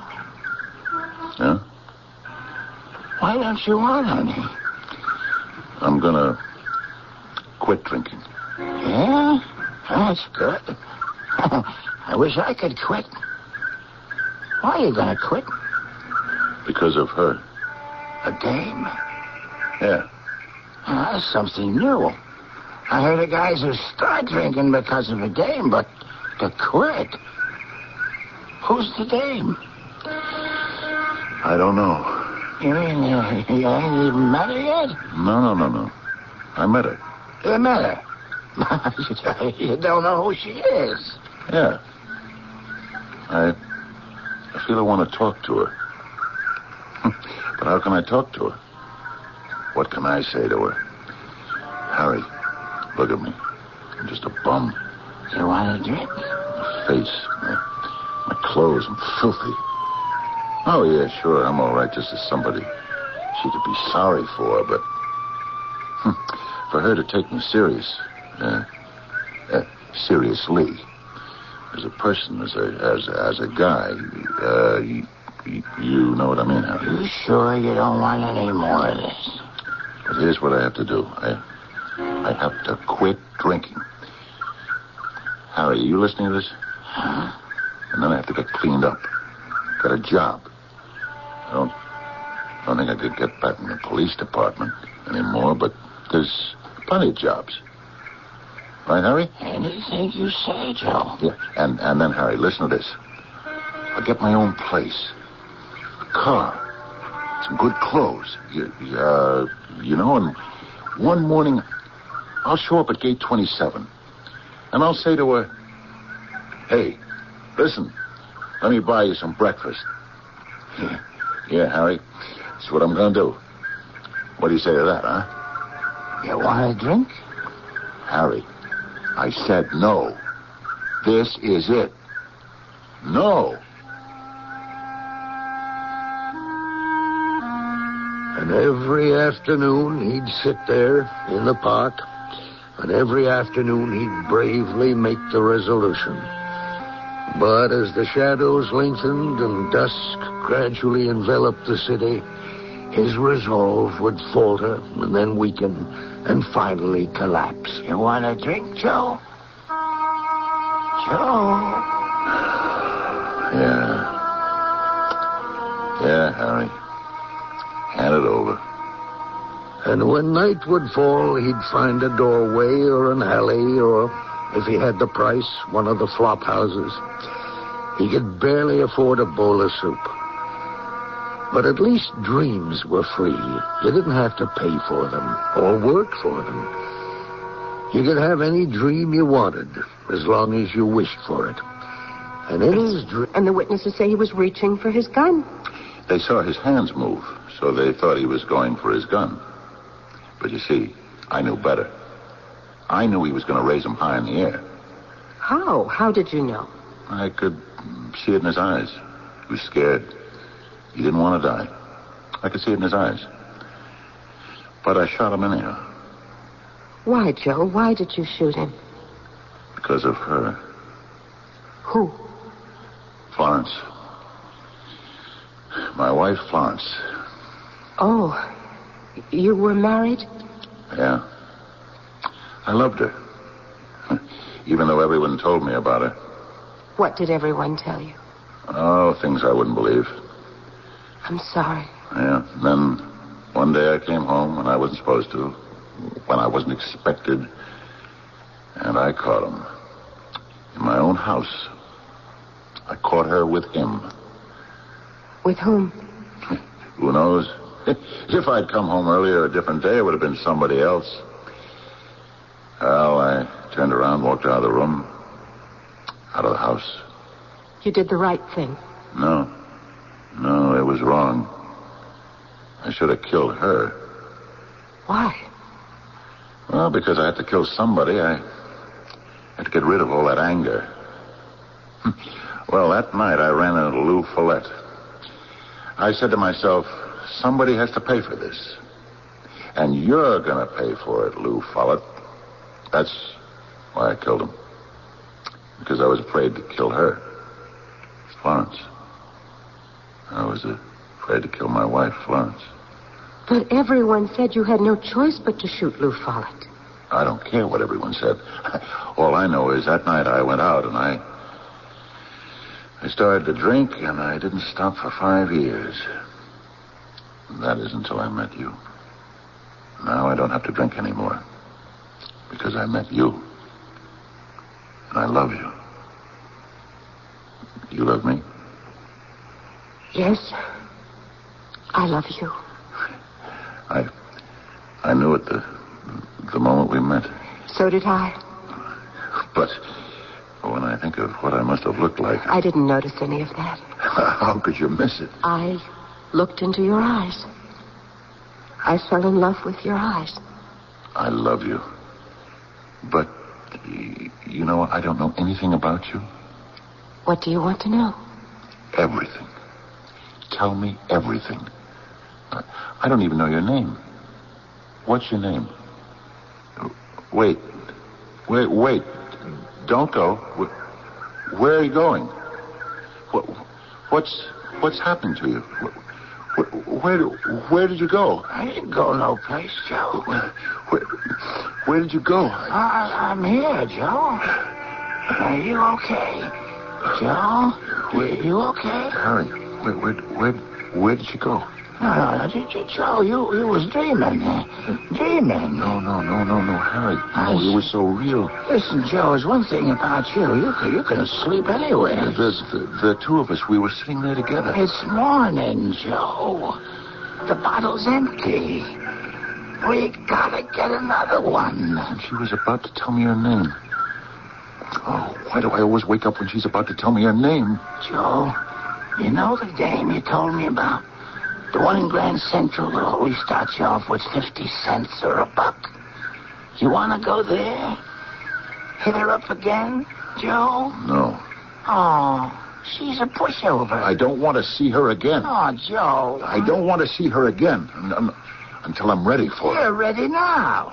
You ain't got a dime. Go over to Grand Central. See if maybe you can hit her up for more than a buck. Harry, I'm not going to take another dime from her as long as I live. Do you understand? Joe, let go of me. I'm not like you. Harry, you listen to me? I'm not a bum. Yeah, sure. I'm not a bum. I was a cop, a detective first grade, one of the top men in the department. And I'm going to be back up there again, Harry. You just wait and see. Bold words, strong words. But even as he spoke, he was already headed toward the terminal and track 27. He waited till the stream of incoming commuters brushed by him.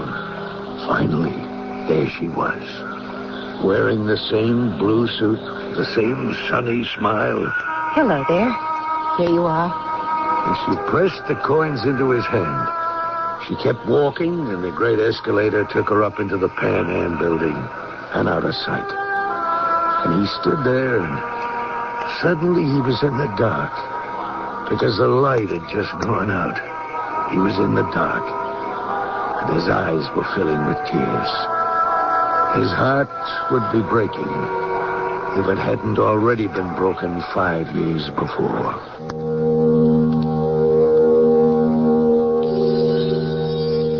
Where does a man move when he has no place to go? When the light of hope is finally gone out and he is surrounded by the eternal darkness. Well, if he's a character in one of our stories, he can move on to the second act, where it is to be hoped things will get better. Can't see the difference between the letters B and D. He won't stop talking for 5 minutes. Why won't she behave at school? He won't sit still. My child tries so hard, why can't he learn? He can't distinguish his right hand from his left. Why can't she remember how to tie her shoes? He's impossible to live with. This is Pat Collins for the Foundation for Children with Learning Disabilities. These frequent complaints of parents can actually be symptoms of a child with learning disability. Problems in language and math, lack of coordination, disorganization, and hyperactivity are just a few indications of this problem. The keys to helping a child with a learning disability are early detection and special teaching. For further information on recognizing learning disabilities and to receive a free copy of Their World, a publication of FCLD, write LD, Box 2929, Grand Central Station, New York, 10163.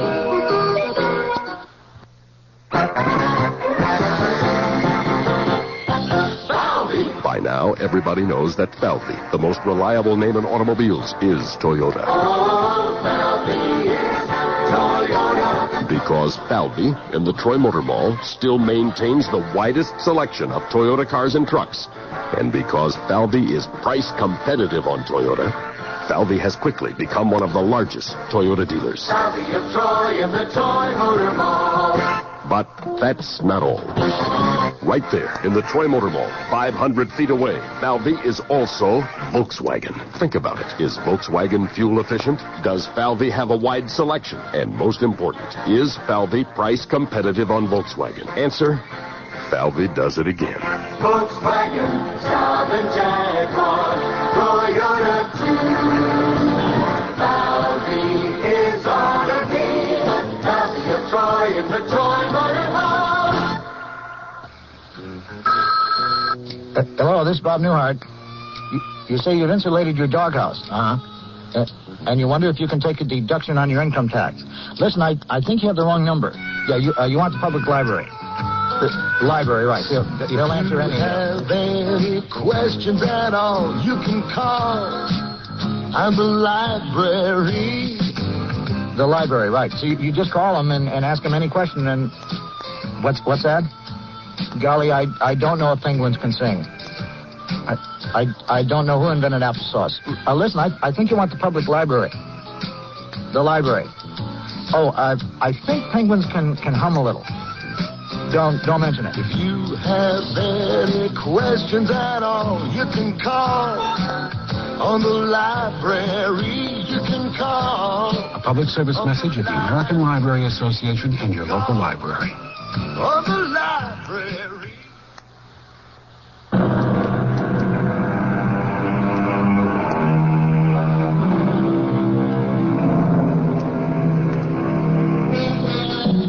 While there's life, there's hope, said a number of poets, including Terence, Cicero, and Oliver Goldsmith.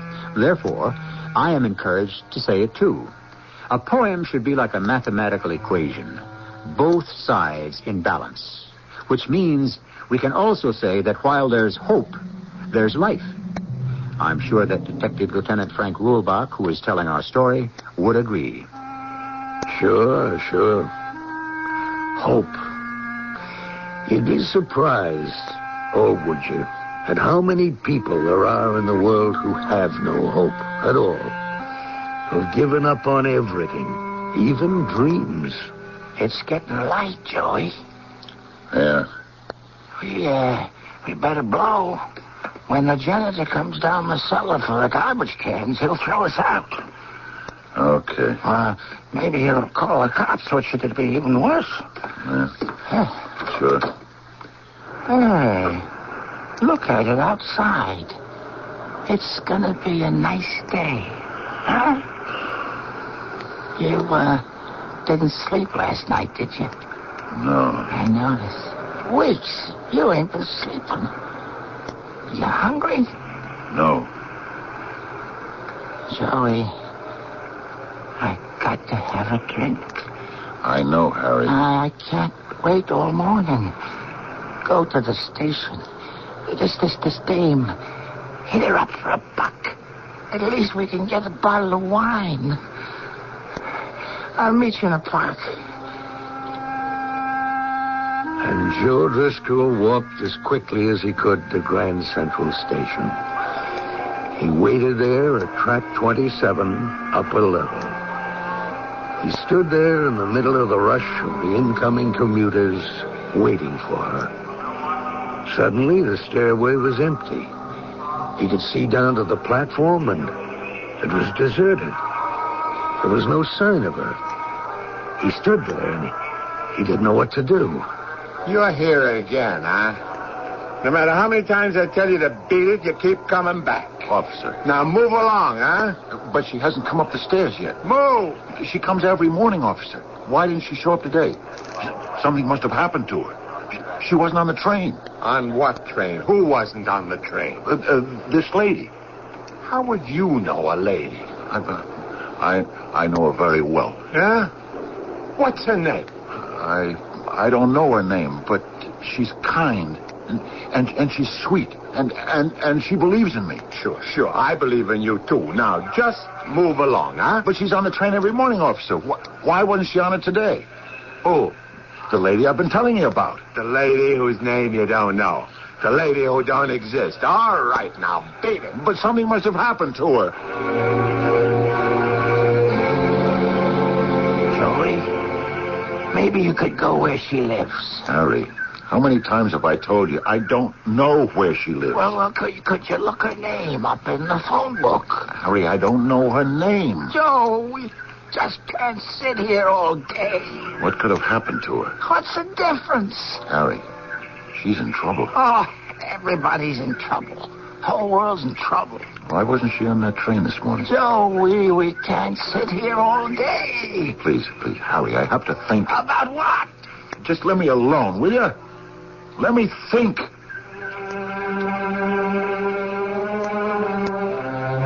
He sat there all day and all night. And for the first time in weeks, he was able to dream. He was able to dream about her. Joe? Is that you? Yes, Joe. I can't see you. Where are you? Where are you? I can't see you either. You weren't on the train. I know. Where were you? Joe, I need you. Help me. Help me, Joe. How can I help you? Please. I love you. Help me. How? What can I do? I'm nothing. Nobody. Don't say that. It's true. I'm just a bum. You're not. You're not. No. Just look at me. I am looking at you. I see a man of strength, of character, of courage. No. It isn't true anymore. It's true if you want it to be. Do you want it to be? Try, Joe. Try.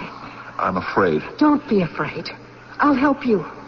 But first you have to help me. I need you. Please, come to me. Where are you? Come to me. How can I find you? You can find me. How? Aren't you Joseph O'Dowd Driscoll, one of the top detectives in the department? I'll find you. I'll find you. Joe. Joe, wake up. Huh? What? Joe, you've been dreaming again. You've been dreaming. Oh, yeah.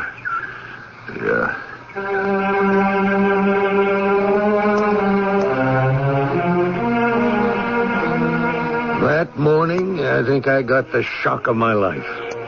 I was sitting at my desk, and I looked up, and there was this grimy-faced, ragged bum standing there. How'd he get in here, anyhow? Don't you recognize me, Frank?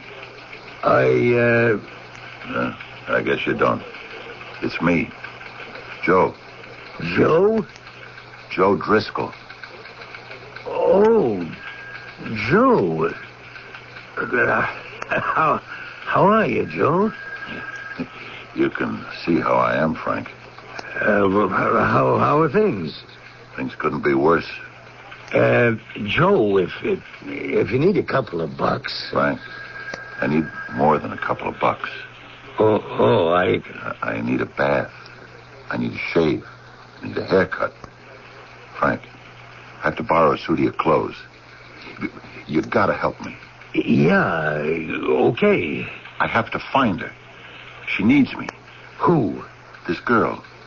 No, this woman. This wonderful woman. And he told me about her. He told me everything I've told you so far. I listened. I really didn't know what to think anymore, I suppose, than you do. After all, what can you say to a man like Joe Driscoll? Maybe she's got another job. No. Which could mean she doesn't commute anymore. No. Well, maybe she takes an earlier train. No. A later train. No. Why do you keep saying no? Because I don't think so. Why don't you think so? Because she's in trouble. Well, maybe she's on vacation. I don't think so. Look, maybe she got married and she doesn't have to go to work anymore. I don't think so. Why do you keep saying I don't think so? Because I know she's in trouble. How do you know? Because I'm still a cop, Frank. I still have a policeman's instinct. I know she's in a jam. I just know it, that's all. Okay. Well, what do you want me to do about it? Find her. How? First, Frank, I have to get cleaned up. Can you take me home with you? I took the morning off. We went to my place. It's a good thing my wife was out working. After about an hour in the bathtub and with a razor, he didn't look too bad. When he put on one of my suits, he even looked presentable. See this, Frank? Yeah, it's your ID card from the department. Yeah. I had to turn in the shield, but I always kept this. I may have to use it to find her. Joey, you can get into trouble for impersonating a cop. But I am a cop, Frank. Even if I'm not still with the department at this time, I'm a cop. I can never stop being a cop. Is that how you feel, really? Yeah, I do. Look, Frank, I have to get moving. I have to find her. It's been 2 days. Oh, wait a minute, Joe. For what? Please, ask yourself a question. Ask yourself, does she exist? What do you mean, does she exist? Well, does she? Sure she does. Maybe she does, but only in your mind. Frank, I'm not crazy. No, of course not. But you've had a bad time. You lost everything. You gave up everything. You became a drifter. Look, Frank.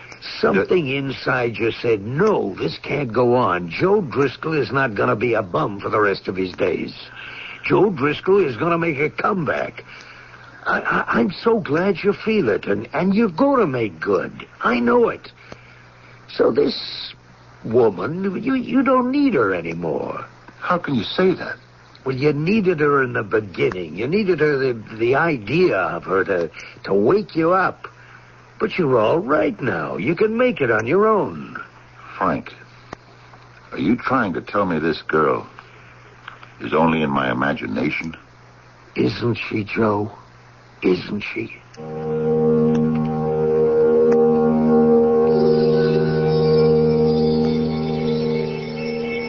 Is she or isn't she? For 5 years, Joe Driscoll has been a drifter and an alcoholic. Has a mysterious woman inspired him to return to society, or is it his own innate sense of right and wrong which is making itself felt? Remember, we have only seen and heard this lady through Joe Driscoll's senses. Who is to say that it all hasn't been inspired by the bottle? Of course, that's why we have a third act. Weekdays on CBS television. Don't miss your favorite daytime dramas. Follow the continuing stories of people loving, hurting, and needing each other. Their lives changing every day, full of turmoil and triumph on The Young and the Restless. Then, it's romantic intrigue and hidden desires on As the World Turns. Be sure to watch The Young and the Restless and As the World Turns. Weekdays on CBS television. True Value Hardware stores hope you never have a problem starting your car this winter. But just in case, be prepared with the Carroll Cable 12-foot 10-gauge booster cable set, just $6.88 as their January hardware value of the month. Hi, Pat Summerall to say it features solid copper contacts and cables for reliable starts, plus rugged steel clamps with heavy-duty springs for durability. And this premium Carroll Cable 12-foot booster cable set is just $6.88 while supplies last at participating True Value hardware stores and home centers. They say their product is the highest quality. But how can I be sure? Well, they say it's a great value. Well, how will I know until I try it, and then it'll be too late? Well, there is another way. A way to stop buying blind and start buying smart. Read Consumer Reports. Consumer Reports tests and rates thousands of things you shop for. Foods, home care products, appliances, automobiles, and much more. Millions of Americans read Consumer Reports magazine every month for reliable brand name ratings. Oh, Consumer Reports, of course. My neighbor's been subscribing for years. Now you can, too. Just phone toll-free 1-800-528-6600 for 11 issues of Consumer Reports, plus the big 1982 buying guide, plus the 1983 buying guide when published, plus the 383-page Health and Drugs Guidebook. All that usually costs $29, but now it's only $14. Call right away. Was that 1-800-528-6600? Right, 1-800-528-6600. Don't get taken. Get Consumer Reports.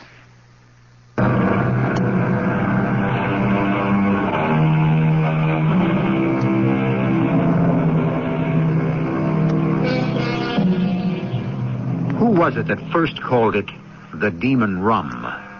Certainly the name is apt, even if it so happens that it isn't the same demon for everyone. For some, it's a demon that can spin an entire universe of gossamer fantasy. For others, the demon creates a shadow world that seems so real, so logical, so wonderful. Ask yourself, Joe, does she really exist? Yes, Frank, she does. Okay. You don't believe that? Sure, Joe, sure. I believe it. Well, I don't care if you do or if you don't. I believe it. Help me get started. Will you, Frank? Joe, listen, I don't know how good this is going to be for you. Please, Frank, help me. Joe, I want to see you come back, and I'll do everything I can to help you. Then do what I ask you. What? I told you what. Just help me get started. How do I begin, Frank? You see, I've been away a long time, and my mind isn't working the way it used to. What's the first thing I do? Well, there could be a perfectly reasonable and logical explanation why this woman, that is, if she exists. Well, please, Frank, we're past all that. She exists, and she's in a jam. Now, how do I get started? Okay, let's go to the scene of the crime.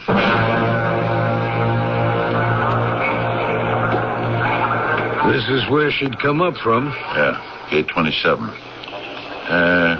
She's about 40, Frank. 5'7", weighs, I'd say, 130. Brown hair, brown eyes, oval-shaped face. Wears blue dress, or a blue suit. The lady in blue. She always makes this train that gets in here around 8 o'clock. Now, first thing we have to do is find out where this train comes from. Train number 8217 starts at New Haven. Makes 11 stops before Grand Central. Brings in close to 1,000 people. Joey? Okay, so we're getting somewhere. Where? Well, we know she has to get aboard on one of those 11 stations. Oh, sure. Well, what are we going to do? Ask every one of those 1,000 people? Do you know a woman about 40 who wears blue? Frank, we don't have time. She's in trouble. I know it, and I have to get to her fast. Look, there has to be a way to cut through all of this. You're too smart a cop, or you used to be, to believe you can break a case in 15 minutes. Frank, I can't get rid of this feeling that we don't have time. But time is what a cop needs. Time and patience and shoe leather. You know that, Joe. We can't ask 1,000 people. My point, exactly. But you don't have to ask 1,000. How many people are in each car? I don't know. 80, 100, maybe? Huh. I think I got something. Yeah, what? The car she rides in. Well, it doesn't have to be the same one every day. But it is. Yeah, it is. How do you know? Listen, Frank. Here's how it was. I'd be at this gate, right? The train would come in, and a whole mob of people would come up the stairs. And you know where she'd be? No. At the very tail end. She and this old hatchet-faced guy. Who looks like a hanging judge from one of those old Western movies. Yeah, the two of them would be the last one up the stairs. So what does that tell you? I don't know, Joe. It means they come from the end of the platform, and that they had to be riding in the last car. That's not bad, Joe, not bad. Yeah, so we don't have to talk to the whole train. The conductor who covers the last car, he'd know. He'd see her every day. Well, that doesn't mean he'd know her. I mean, know her name or anything about her. Yeah, but he'd know where she gets on, which one of those 11 stops. And then we would know where she lives. Uh-huh. So we wait till tomorrow morning when the train comes in. We ask the conductor on the last car. Well, we can't wait till tomorrow. Why not? Because we don't have time. Frank, I'm trying to tell you. She needs me now. Well, what is that we can do? Maybe we can find their conductor. Now? Joe, look, I gotta get back. Maybe he's got a layover till his next trip. Frank, where do those train crews hang out? It's okay. It's okay.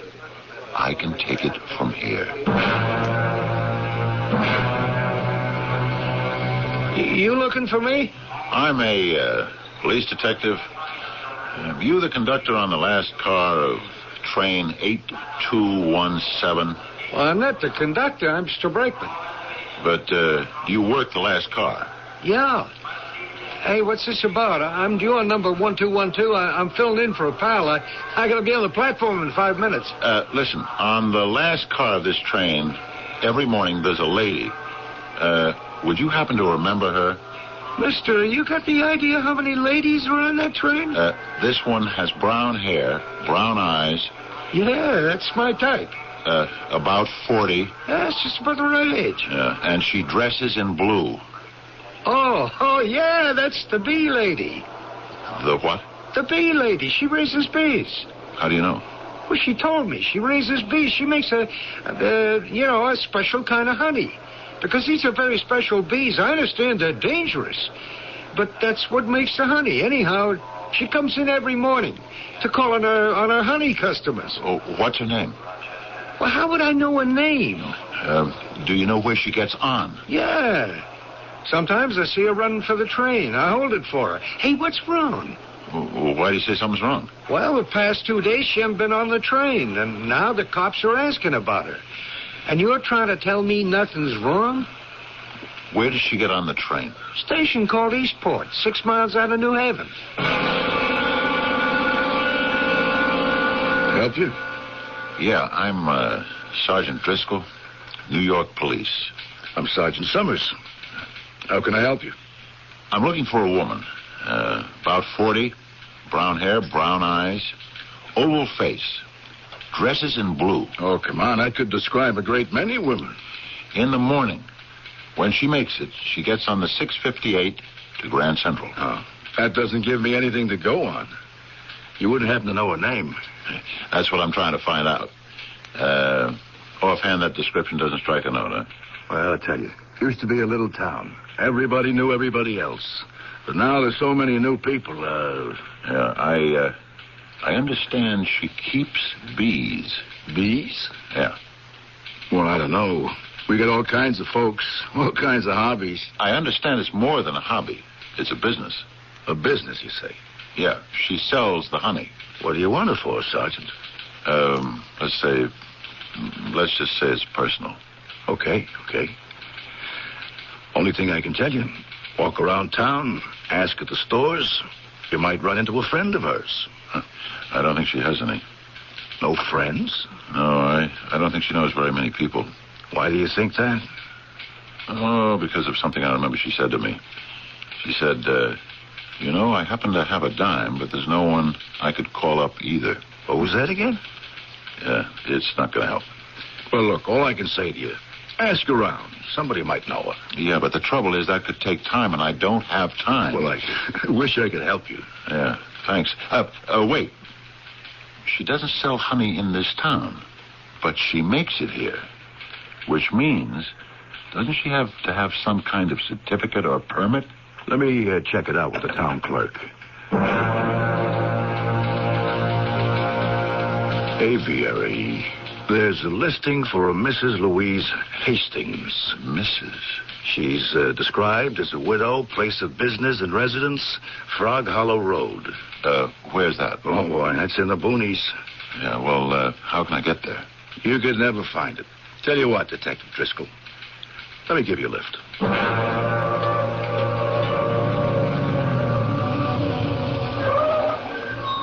How do you like this for solitude, huh? Yeah. Hey, there's a car. She has to be home. Yeah. Place is quiet. That's all you've got up here. Quiet. Yeah, but it's too quiet. Louise? Louise? I don't think there's anybody here. Let's ring the bell. Doesn't sound like there's anybody home. Yeah, but the car's here. Where would she go without a car? Huh. Hey, the door's open. Louise. Look at her. Louise. Is she, Help me lift her up. Okay. She's holding the phone in her hand. Look, see? She picked it up and pulled the extension cord out of the socket. What happened? Here, set her down on the couch. All right. She's breathing. Yeah, but it's shallow. Weak. What happened to her? I don't know. There's no sign of any assault. No, the whole place is in order. You better plug in that phone and get a doctor, quick. Louise. Louise. Oh, it's you. You. Yeah, it's me, Louise. I knew you would come. I knew. What happened to you? What happened?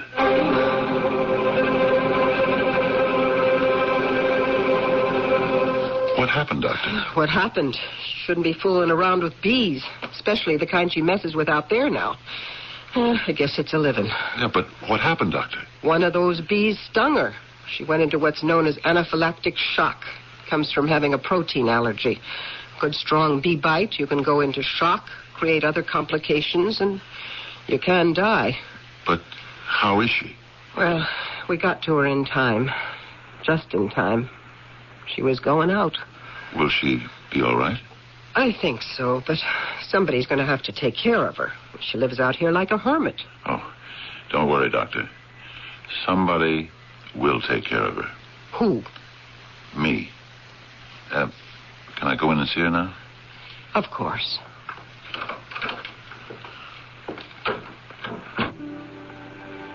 Hello, Louise. Hello. Who are you? I waited for you at gate 27 for the past 2 days. Oh, it's you. I kept dreaming you would come. I kept dreaming you needed me. Louise, are we both awake now? What's your name? Joe.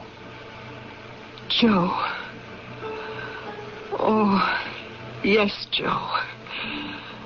We're both awake now. I think.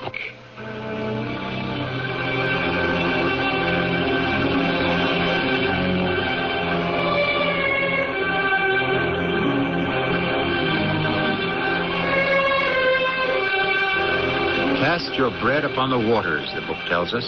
One good deed deserves another. The basic, the most elementary principles of life.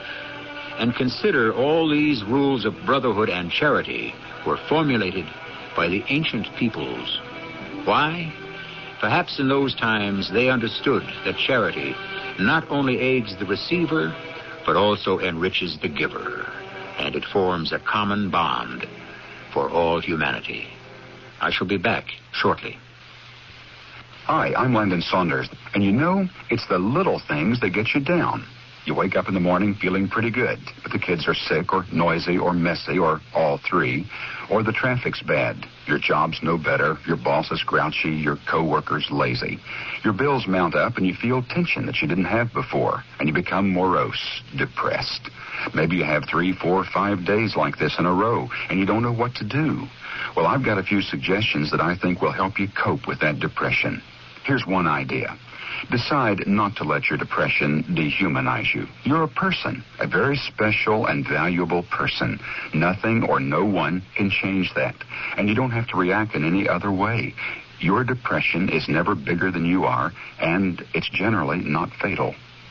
If you'd like a copy of my depression plan, it's free. Just put the word depression on a postcard and send it to me at this address. Heartbeat, Hartford, Connecticut, 06142. This is Heartbeat.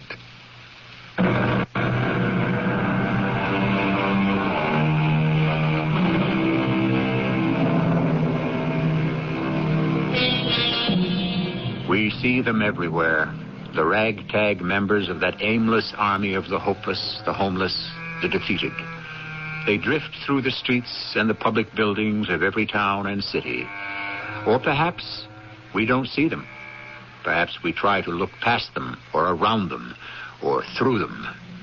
Is it because they make us feel so nervous, frightened, guilty?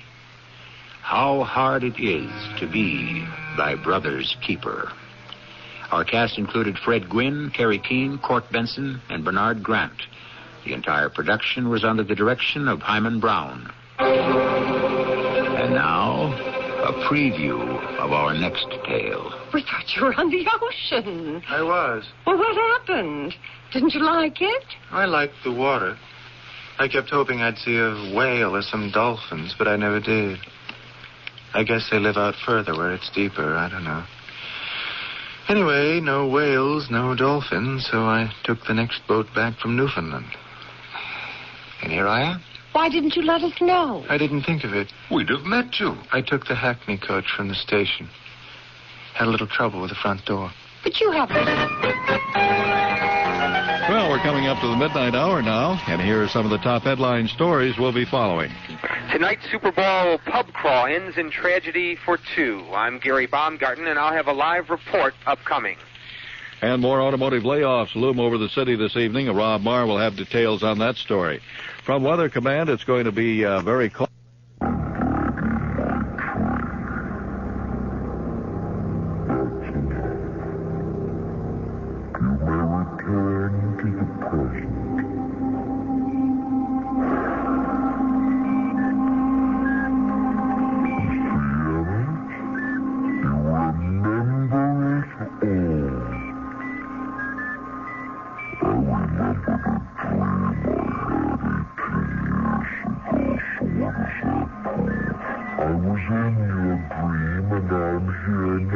How do you explain? The whole